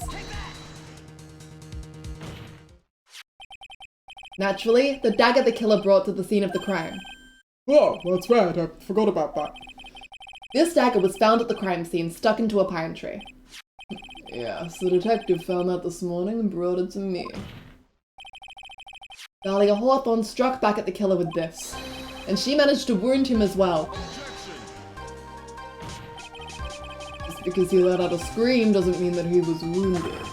For all we know, the blood on the dagger could have been from the victim. Come on, Ghana. Have you forgotten that the blood has already been tested? Since we learned it wasn't the victim's blood, it must be the killer's blood. The killer must have a wound somewhere on his body. What is it with prosecutors and having a remnant of a fight that allows you to prove that they were the killer? You're saying the blood on this dagger belongs to the killer. Exactly. A DNA analysis of the blood would prove it beyond a shadow of a doubt. And yes, Mr. Goddard, it would prove that it's your blood. Nice theory, right? Order in the court. Is this the end? Have I done it? Even he won't be able to change the results of a scientific test. If I had a nickel for every time a prosecutor came into court with a wound that connected them to a crime, I would have 2 nickels, which isn't a lot, but it's really weird that it happened twice. Let me ask you something, Trey. Let's just say that it turned out that I was the killer. Do you really think I would be stupid enough to leave evidence like that? What? Just think for a second. This dagger was found this morning by a detective and brought to me. There was already blood on it, correct? But even so, I was the one who brought this dagger here to this courtroom. Yes, what does that prove? Well, if I really were the killer, I could have washed the blade off and then planted another person's blood on it. It can't be. In any case, there's one thing I can guarantee, Trey. That blood, it doesn't belong to me. Not a chance. What? In any event, it seems to be established that the killer was wounded. Alright then, witness, continue your testimony. Well, wait a minute. What's the problem? I know I probably shouldn't say this, but there's a big contradiction in Nick's explanation. Maya? This dagger, you said that it wounded the killer. That's right. But,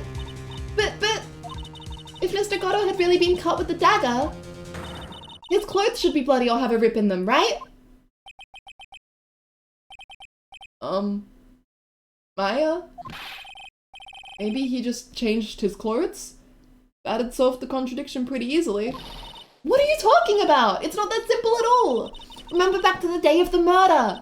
Everyone that was on the inner temple side got trapped there. Oh, that's right! And once the bridge was fixed and the police headed for the inner temple...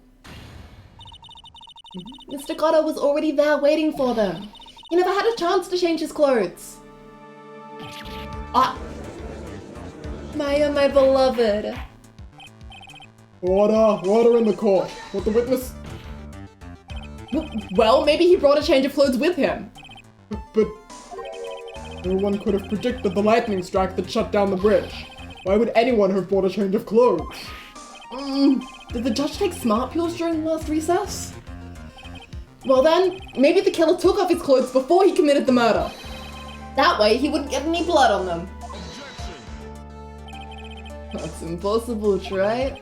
You know how Carter gets up there late at night? After a few minutes with no clothes on, you'd be frozen solid. Ah!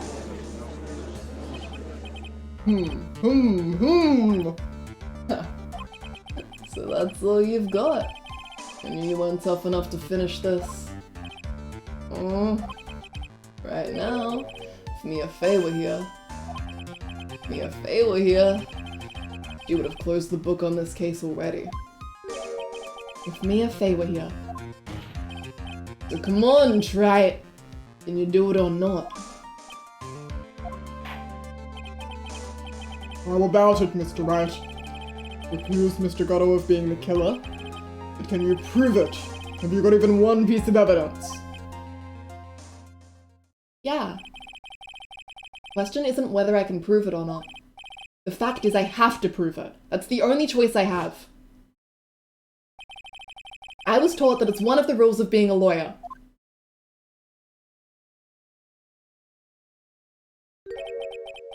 I can prove it. I'm going to bring your magnificent vengeance to fruition, just as you want it.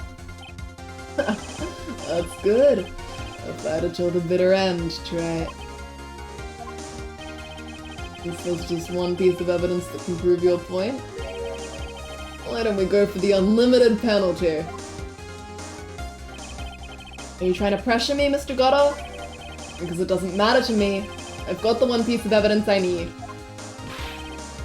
Give me a break. You've got nothing, Trey. What do I do at a time like this? It's simple. I've got to think outside the box and approach this from a different angle. Alright then, Mr. Wright. Let's hear what you've got. There's one thing I've demonstrated in the previous cross-examination. The killer was wounded. That was proven by the blood on the dagger. But... You decided it was impossible for him to have hidden such a wound. No save scum, we die like defense attorneys. If he had been cut by a dagger, there should have been a bloodstain on his clothing. That's one place. One place the killer could have hidden his wound. What did you say? Hidden? This is it. My last stand. I need to think about this from a different angle. I don't need to think about why there were no bloodstains on his clothing. I need to show how he hid the wound. We choose death! It's the end of the line. The final stop, right? Let's see what you've got. Where's this location where you say the killer hid his wound?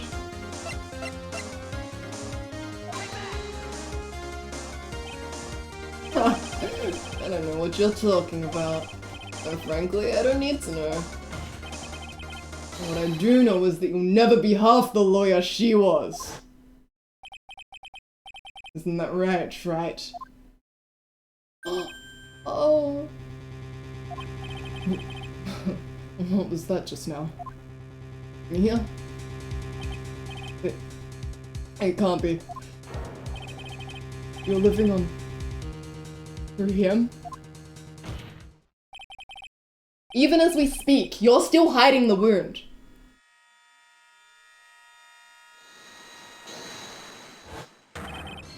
It's beneath your mask. During the fight, the red lights given off by the killer suddenly disappeared. Seconds later, the killer let out a scream. That's right, your mask went flying off your face. Mr. Gatto, would you mind removing your mask? If you have a dagger wound under there somewhere, then I'd say this whole case is solved.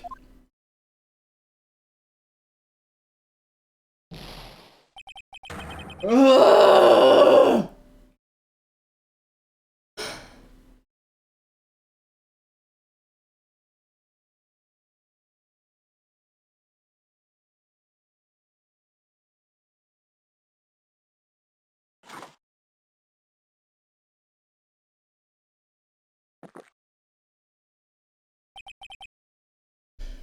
Just now. I saw a spirit in you. Huh?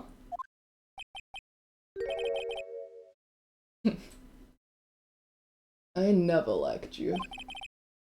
6 years ago, you helped the woman who put me to sleep by hiding her bottle of poison. And then, while I was sleeping, you let Mia die. But you didn't care. You just kept living your pathetic, happy-go-lucky life. You even had the nerve to follow in her footsteps as a lawyer. I could never forgive you. That's what I thought. Mr. Glitter? What? I was wrong about you. I knew it from the very beginning. The truth is, the only person I could never find it in my heart to forgive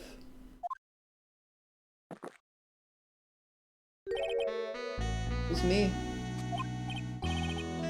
You, yourself. I was the one that failed to protect Mia. Me and no one else. I tried to avert my eyes from the truth, to escape from the harshness of reality. I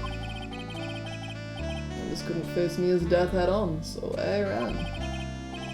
I hid behind a mask, I threw away my true name. I couldn't even deal with being a defense attorney anymore, so I quit. But you saved Maya! Yeah, that was my plan. Up until just now, anyway. What do you mean? Are you listening, Maya? If I'd really wanted to save you, and there's one person that I should have gone and talked to right away. Who would that be? Are you talking about Nick? But I didn't do it. I tried to get the help of Iris and your mother, but I closed my eyes to the most important man involved. You know why? Real reason? No. Why? I suppose I wasn't really interested in saving you at all. Huh? I think I was just trying to salvage what's left of my own broken soul. I was trying to make up for the fact that I couldn't save Mia. Nothing more. That's why I let you walk right into a situation that I knew was dangerous. Forgive me. You're wrong! You put your life on the line to save Maya! Was it really for Maya's sake? Even I'm not really sure. What do you mean by that? That night, in the darkness of the garden, when I saw her silhouette, part of me must have known the truth. The truth that it wasn't really Dahlia Hawthorne standing there in front of me. It could have been Misty Faye, or even that little girl. I still picked up the blade. It was like I was dreaming.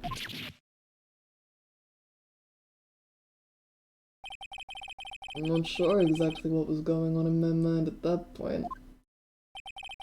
Was I really motivated by the pure desire to protect Maya Faye? Or was it something else?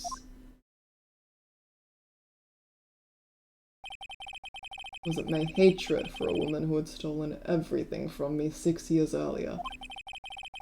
Would it have been simply a desire for revenge? And now? I don't know anything anymore. I did learn something today, however. Finally realized that I was the arrogant one. I was just chasing an illusion, a fantasy. A stupid fantasy of defeating you in the courtroom. You were the one who made me realize my folly. You never ran away from Mia's death. Instead, you picked up where she left off, as a true defender of the people. In that one moment, I understood everything. Mr. Gotta,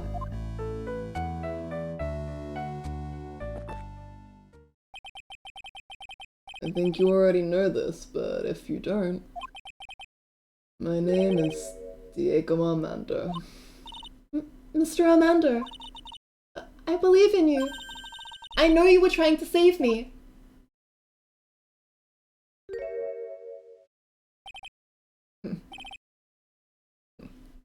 Thanks.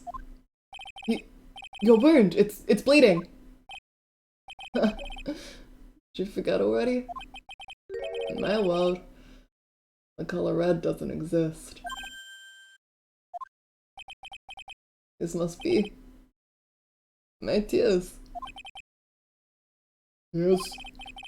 Ever since I woke up from my coma, I think I've been waiting for this very moment. Mr. Armando?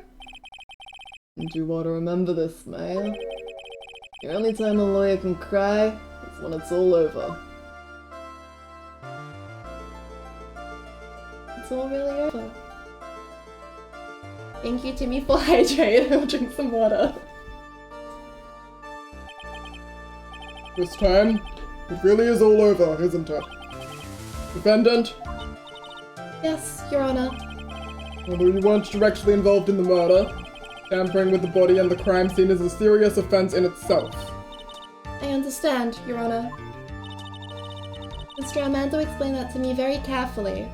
Ah, money. Yes, sir. More water, Pog.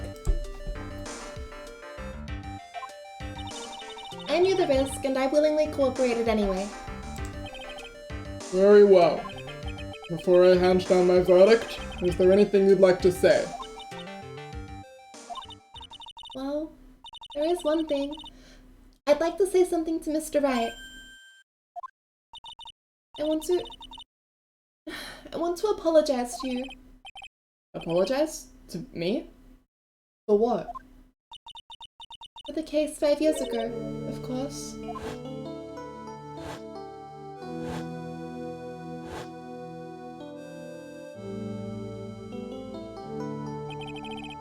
I just remembered. Weren't you poisoned by your own lover? Not exactly, but yeah, something like that. Even now, 5 years later, I can hardly believe it. She was going to do it. She was planning to kill me. Not all that surprising. Two of you hardly knew each other. Huh? What do you mean? You and my sister. You only met twice. Huh? We only met twice? The first time you met was on that fateful day. The day she poisoned Mr. Armando in the cafeteria of this very courthouse. The next time you met her was 8 months later. You met her again on the day that she stole your cold medicine. And Doug Swallow was killed. No way, it can't be true. I mean, during our whole relationship, we were...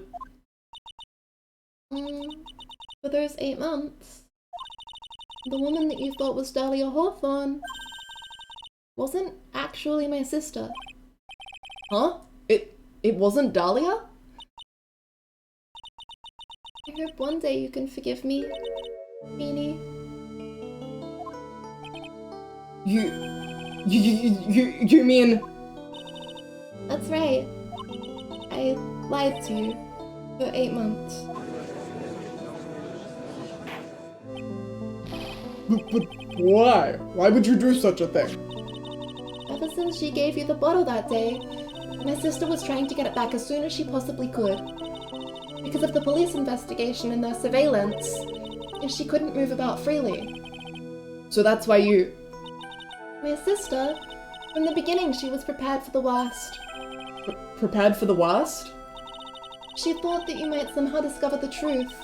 That's why she was always ready to deal with you at a moment's notice.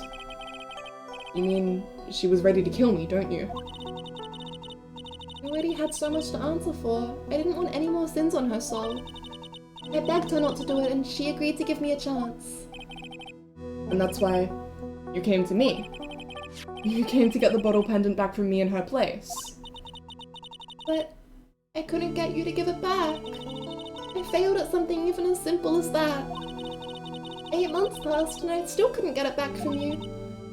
Finally, my sister couldn't wait any longer. You didn't consult me about our plans for you that day. It was the first time that had ever happened. That was a bit strange, wasn't it? Up until that day, you two were partners in crime, and she would confer with you. I think she must have noticed. Noticed what? My feelings for you. If I had found out she was planning to kill you, I would have done whatever was necessary to stop her. Even if it meant her life. Or mine. Iris! After spending those 8 months by your side, my feelings towards you, they changed. I have something to say to you two. Yes? You really are the person I always thought you were. Even after Dahlia Hawthorne was found guilty, I still believed in you.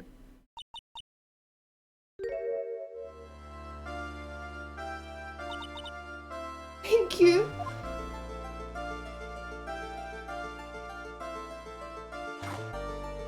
Oh my god! This case makes me crazy! I feel insane! God! Playing through, The first Phoenix case, the little baby Feeny case. Oh my god, playing through 3-1 for the second time on stream and seeing Phoenix after the case be like, what? Well, that can't be right. That wasn't the Dahlia I knew. Like, that, she wouldn't do that. It's like, okay, you were right, I guess. This makes me feel insane. It's the way that he believes in everyone wholeheartedly, you know? Oh, he was so convinced it wasn't Copium. The same part of him that refused to give up on Miles, refused to give up on Dahlia, and he was right. Both times. Good for him. Ah. How many cups of darkness have I drank over the years? Even I don't know. I'll tell you though. Right now, this one here is the greatest cup I think I've ever had. Don't you think so? Phoenix, right? acknowledgement. Oh my god. Yeah, I think you're right. The purpose of this trial was to rule on the murder of the victim, at least you know. At some point, I expect you will be tried for your role as an accomplice in this case. I understand, Your Honor. Very well. On the charge of murder, I hereby find the defendant not guilty. Court is now adjourned.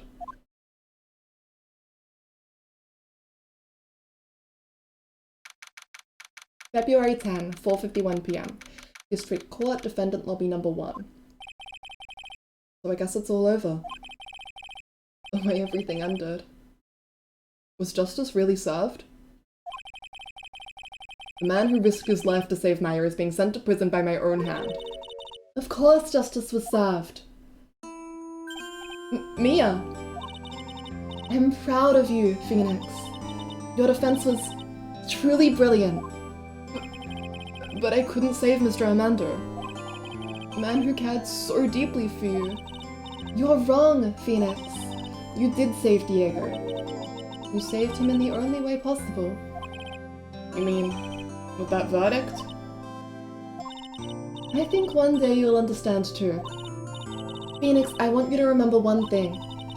You were as good out there today as any defense attorney could ever hope to be. There's nothing more you can learn from me. Mia, you've accomplished something I wasn't able to. I owe you a great deal. Thank you.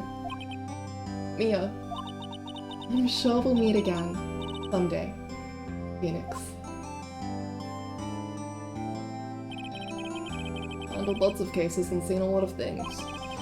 And along this journey, I've found myself asking just one question. What does it really mean to defend someone? I suppose today's case produced one possible answer. Nick, Maya! I guess it's just like my sis said. Mia? What did she say? That night, when I channeled Mia to get her advice on what to do, this is what she wrote back in my notebook. Don't worry. Phoenix will save everyone in the end. But... Come on, cut it out with all that gloomy face. Can't you see? Me, sis, and I'm sure Iris too. We owe you for everything you've done for us, Nick. Maya... How? How can you be so bright and chipper after all that's happened? You were brutally attacked. You even saw your mother murdered. Ouch! Franziska? Still a softie as always, Phoenix, right? Excellent work, right? Huh? Mr. Edgeworth? When did you get back? Oh, that's right. I guess no one filled her in on that. Edgeworth and Franziska have actually been helping me. Helping you? If these two hadn't been here on the first day of the trial, the defense wouldn't have gotten anywhere. Wow. But where were you, Nick? I heard he fell into a river and caught a nasty cold which forced him to sleep all day. Yes, he laid in bed shivering from his fever with Iris's hood pulled over his head. Oh, ouch. Talk about embarrassing, Nick. You definitely need more training. Anyway, thank you, Mr. Edgeworth. And you too. Franziska? Who's here? I don't suppose... Oh, fuck. God damn it. There's room for me in this group hug, is there? Oh, Larry. What's with the, longer than usual face? I realized something when I was reborn. I realized that Larry was never of anyone use to anyone. Not even once. That's not true. Right, Nick? What? You're asking me? Well, Nick, is it true? I've got a place in this world, right? Huh? Oh, yeah, of course. I knew it. Everyone would be better off if I were gone for good. No, oh yeah, those portraits you painted, they were really good. Isn't that right, Edgeworth? What? Me? Why are you making that face, huh, Edgy? Oh, well, yes, indeed. I certainly can't say they lack resemblance. You really mean it? What about you, Francie? Did I draw you well too? Ah, my beauty can't possibly be captured by a mere crayon. Nevertheless, I recognize the effort you put into it, and that's worth something. So then you'll do it like you promised? You got a model for my next picture book, Francie's Whippity Whip Trip? Ah! Don't get carried away.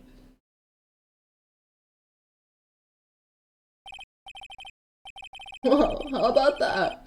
I guess painting portraits is the only thing I'm good at. Painting a fell was pretty darn good too, if you ask me. Huh? Now that you mention it, I haven't seen her around. House, why could she have gone? Normally she would have made a beeline for Maya.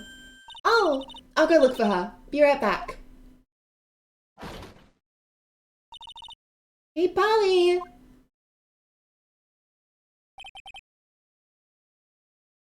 Right. You seem to be uncharacteristically puzzled. I suspect you are wondering how Maya can be so cheerful despite all that has happened. Yeah. To be honest, I can't understand it either. Franziska. That's right. She lost her father fairly recently as well. I think I understand how she feels. Maya is a much wiser person than she appears, and I think she realizes something. Now is exactly the time when she needs to be as strong as she can. What do you mean by now is exactly the time? Maya wasn't the only one that was badly wounded by this incident. In fact, there was someone that was hurt far more deeply than she. I believe it's for that person that Maya is trying her best not to cry. Someone who was hurt more deeply than Maya? Edgeworth? I think I'm starting to understand too. Ow! Then tell me, Phoenix Wright! Who is Maya Fey being strong for? Pearl Fey. Poor kid. After all, the reason she worked so hard to follow the instructions was because she loved and believed in her mother, Morgan. It's for the good of the Fey clan. I'm sure she believed in every last word. She thought she was doing it for Maya. That's why she was so happy. It shows how truly devoted she is to Maya.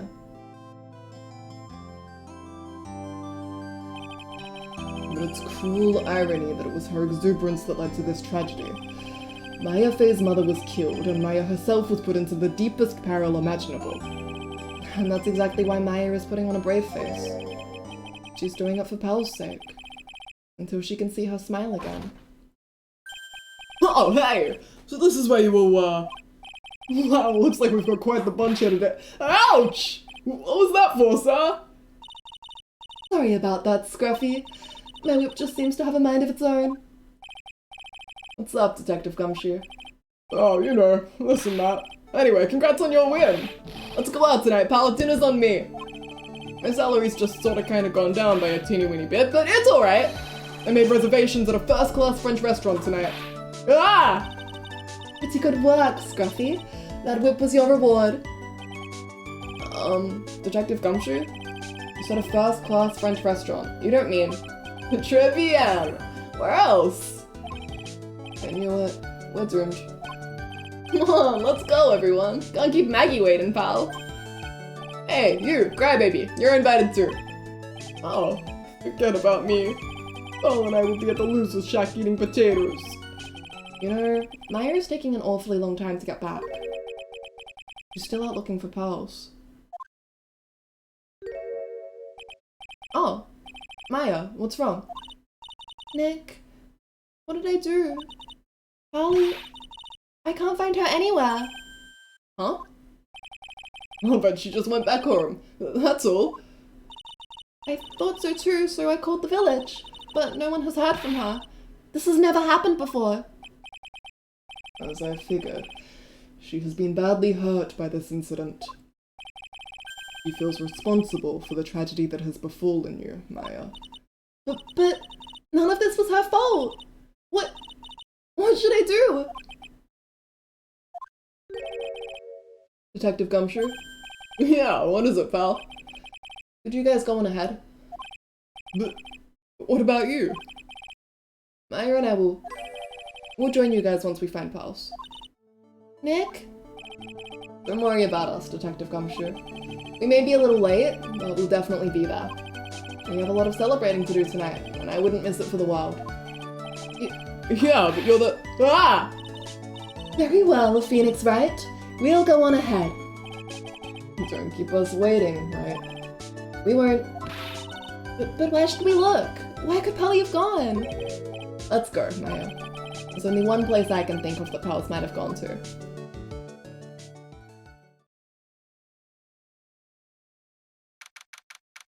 February 10, Hazakura Temple, main gate. Hazakura Temple? For Pals, I bet this is a very important place. After all, it's where this whole incident started. Sis, you're back again so soon? Sister Bikini? I thought we'd be eating mashed potatoes alone tonight. So she's here? Pally is here? She's in the training hall. Why don't you hurry along and go see her? Okay.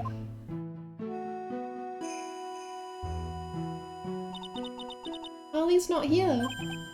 Ah, Maya, the hanging scroll. Ah! Someone cleaned it off? It's got to be Pals. Ah! Mystic Maya! Pally! Why did you just leave like that? Mystic Maya! Mystic Maya!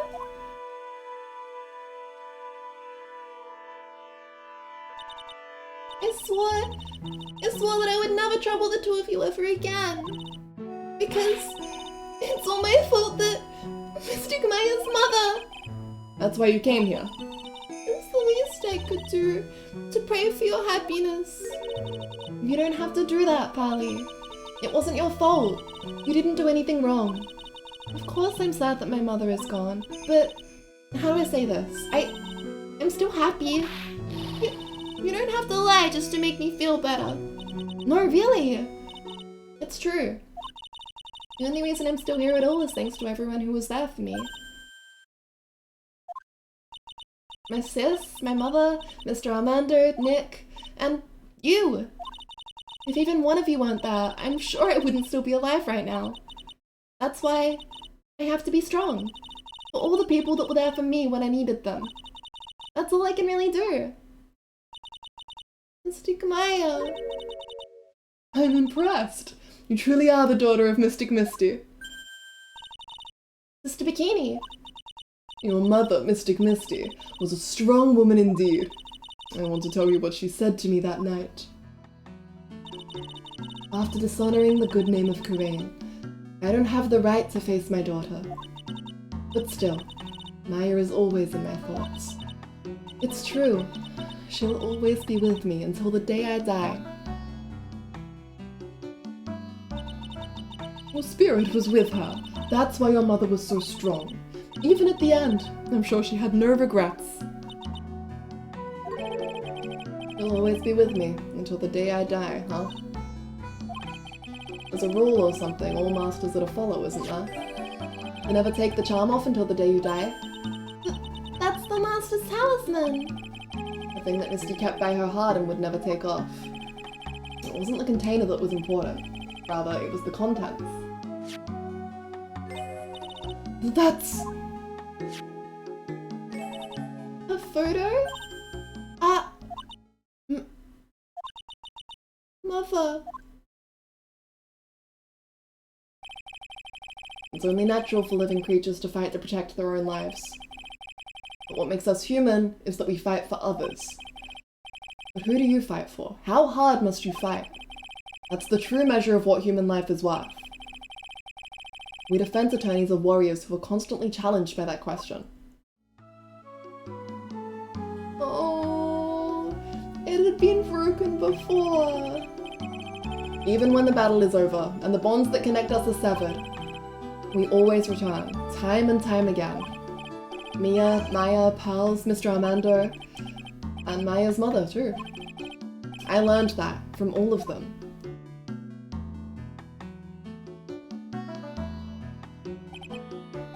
Well, should we get going? Everyone is waiting.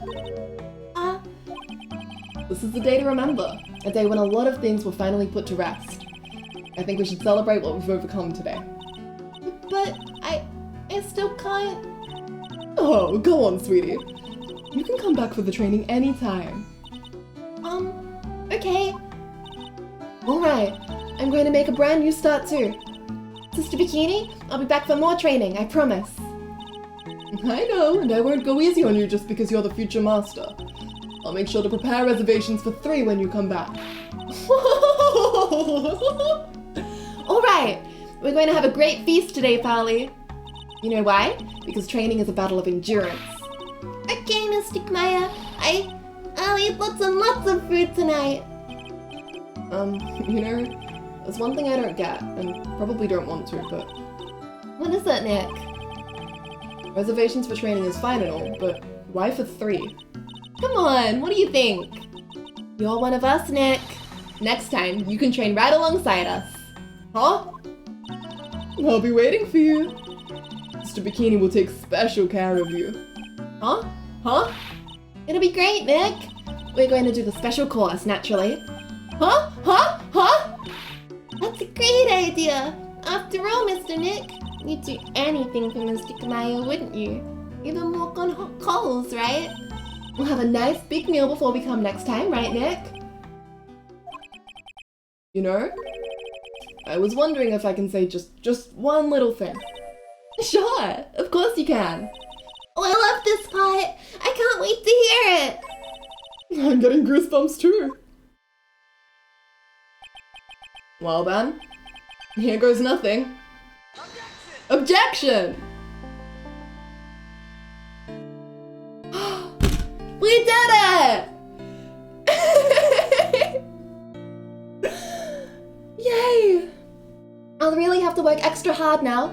Master of Karain and the office manager of Writing Co law officers. And I have to be a good big sister to Pally and Nick too. Well, as long as I'm not locked up or captured or something like that.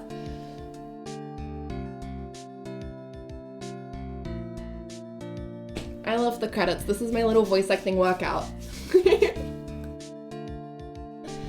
So it's true. Mr. Nick really is Mystic Maya's knight in shining armor. He went through with the special course all the way to the end. Actually, I heard there's a legendary extra special ultra course here too. I think I'll surprise the two of them by making them a secret reservation. She did the Franziska thing! Her little brother Nick. Grandma Ariel. Oh my god, the card. You bought me a brand new card as a present, pal. I feel 10 years younger. I'll never take it off. Yes, but somehow you just don't seem the same. I guess a dirty, shabby old overcoat is just more detective-like, sir. Don't worry about it. In the name of love, a man will soil himself silly. Nice skirt, pal. I'm excited to see it a bunch in investigations.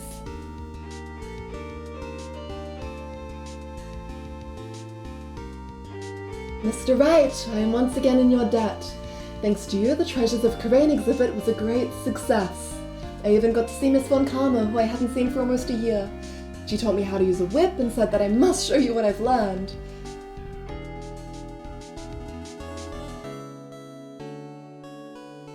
And about sisters. Desi and I started a company called Mask to Mask Consulting. We're dedicated to stopping the evil plans of all the criminals in the city. Our motto is cut it out, please! Pretty cute, huh? Well, we also sell plans to the criminals as a kind of side business. I wonder if that's okay. Sometimes I think maybe we're the worst criminals. They are so cute.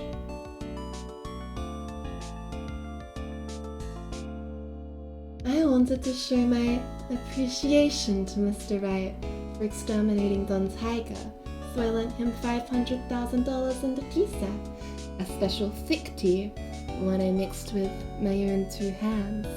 I bet he's drinking it now. Win through compromise.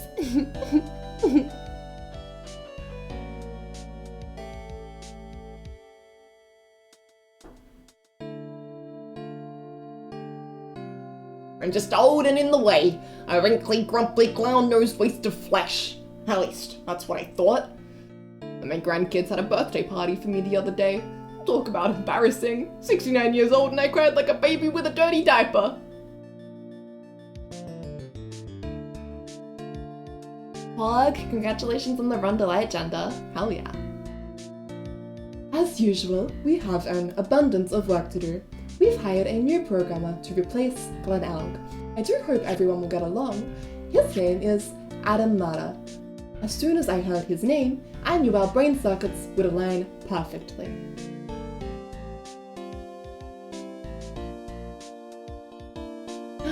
Hi, Witchy Witch! My, more reporters. Since the murder, we've made so much money, I hardly know what to do. I think the magazines like us because I provide such a nice visual, especially in spring. I can hardly wait for Iris to come back.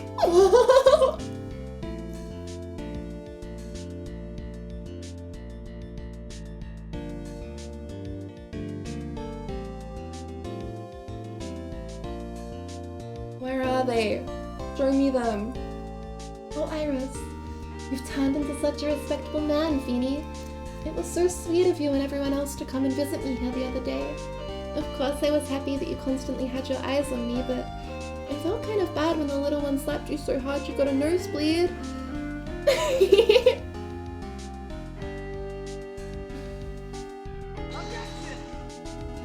Oh my god, them!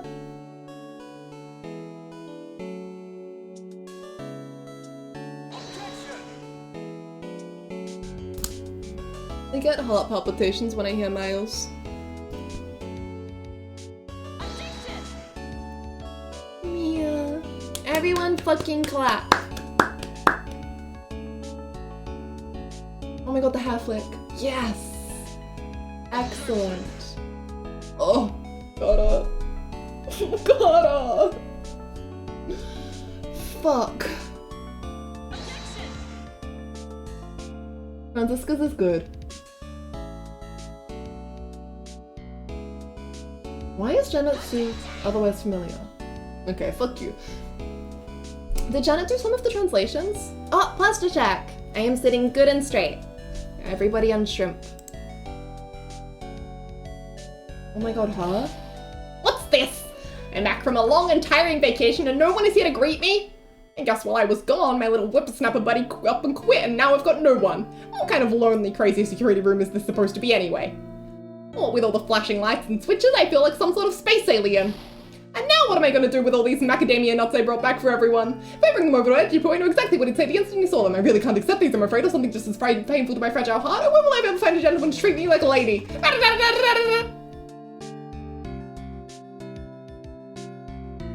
I got it.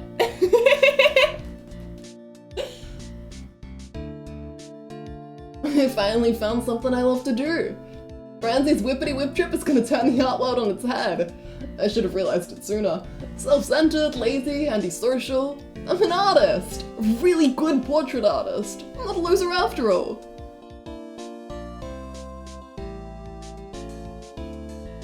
Show me the siblings. Show me the siblings. Oh!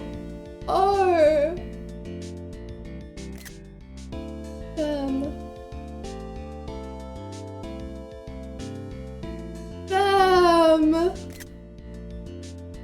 Oh. Gotta.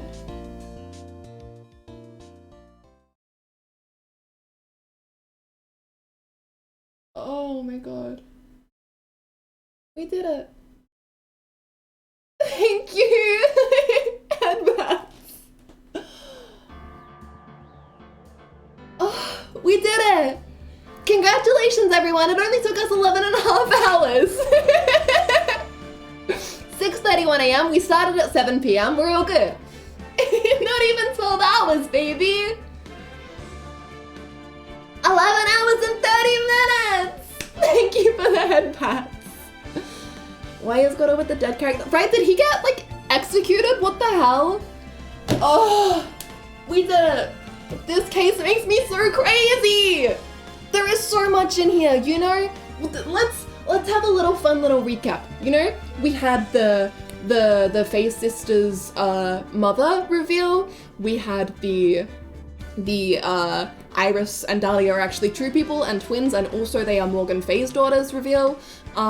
We had the Zgoda reveal. We had the everything happened so much. We had the Phoenix actually was dating Iris the whole time. Thank you for the hydrate, Timmy. Liquid baby. 11 and a half. And I only cried a little bit, and it was at portions where the characters could reasonably be considered to be crying, so it didn't mess things up too bad. Yahoo!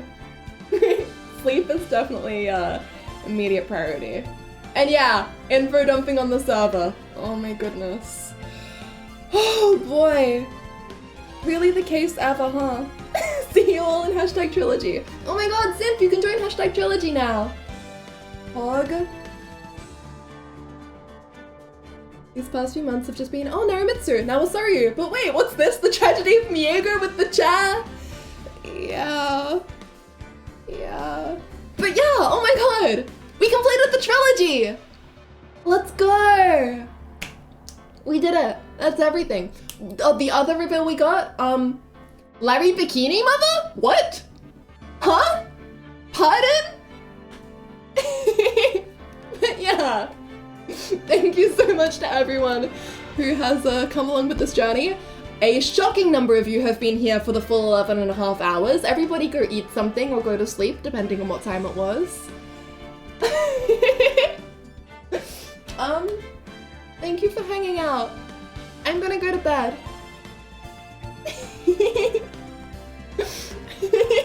Yeah, I need to sleep. But hey, you know what? The sun is not up yet. It's good. Dee, you're so sweet. You know you don't have to. I love having you around and you are such a blessing. But you are never under any obligation. Okay. Good night, everyone. Thank you so much for hanging around. That was so fun. Let's get some rest. Goodbye!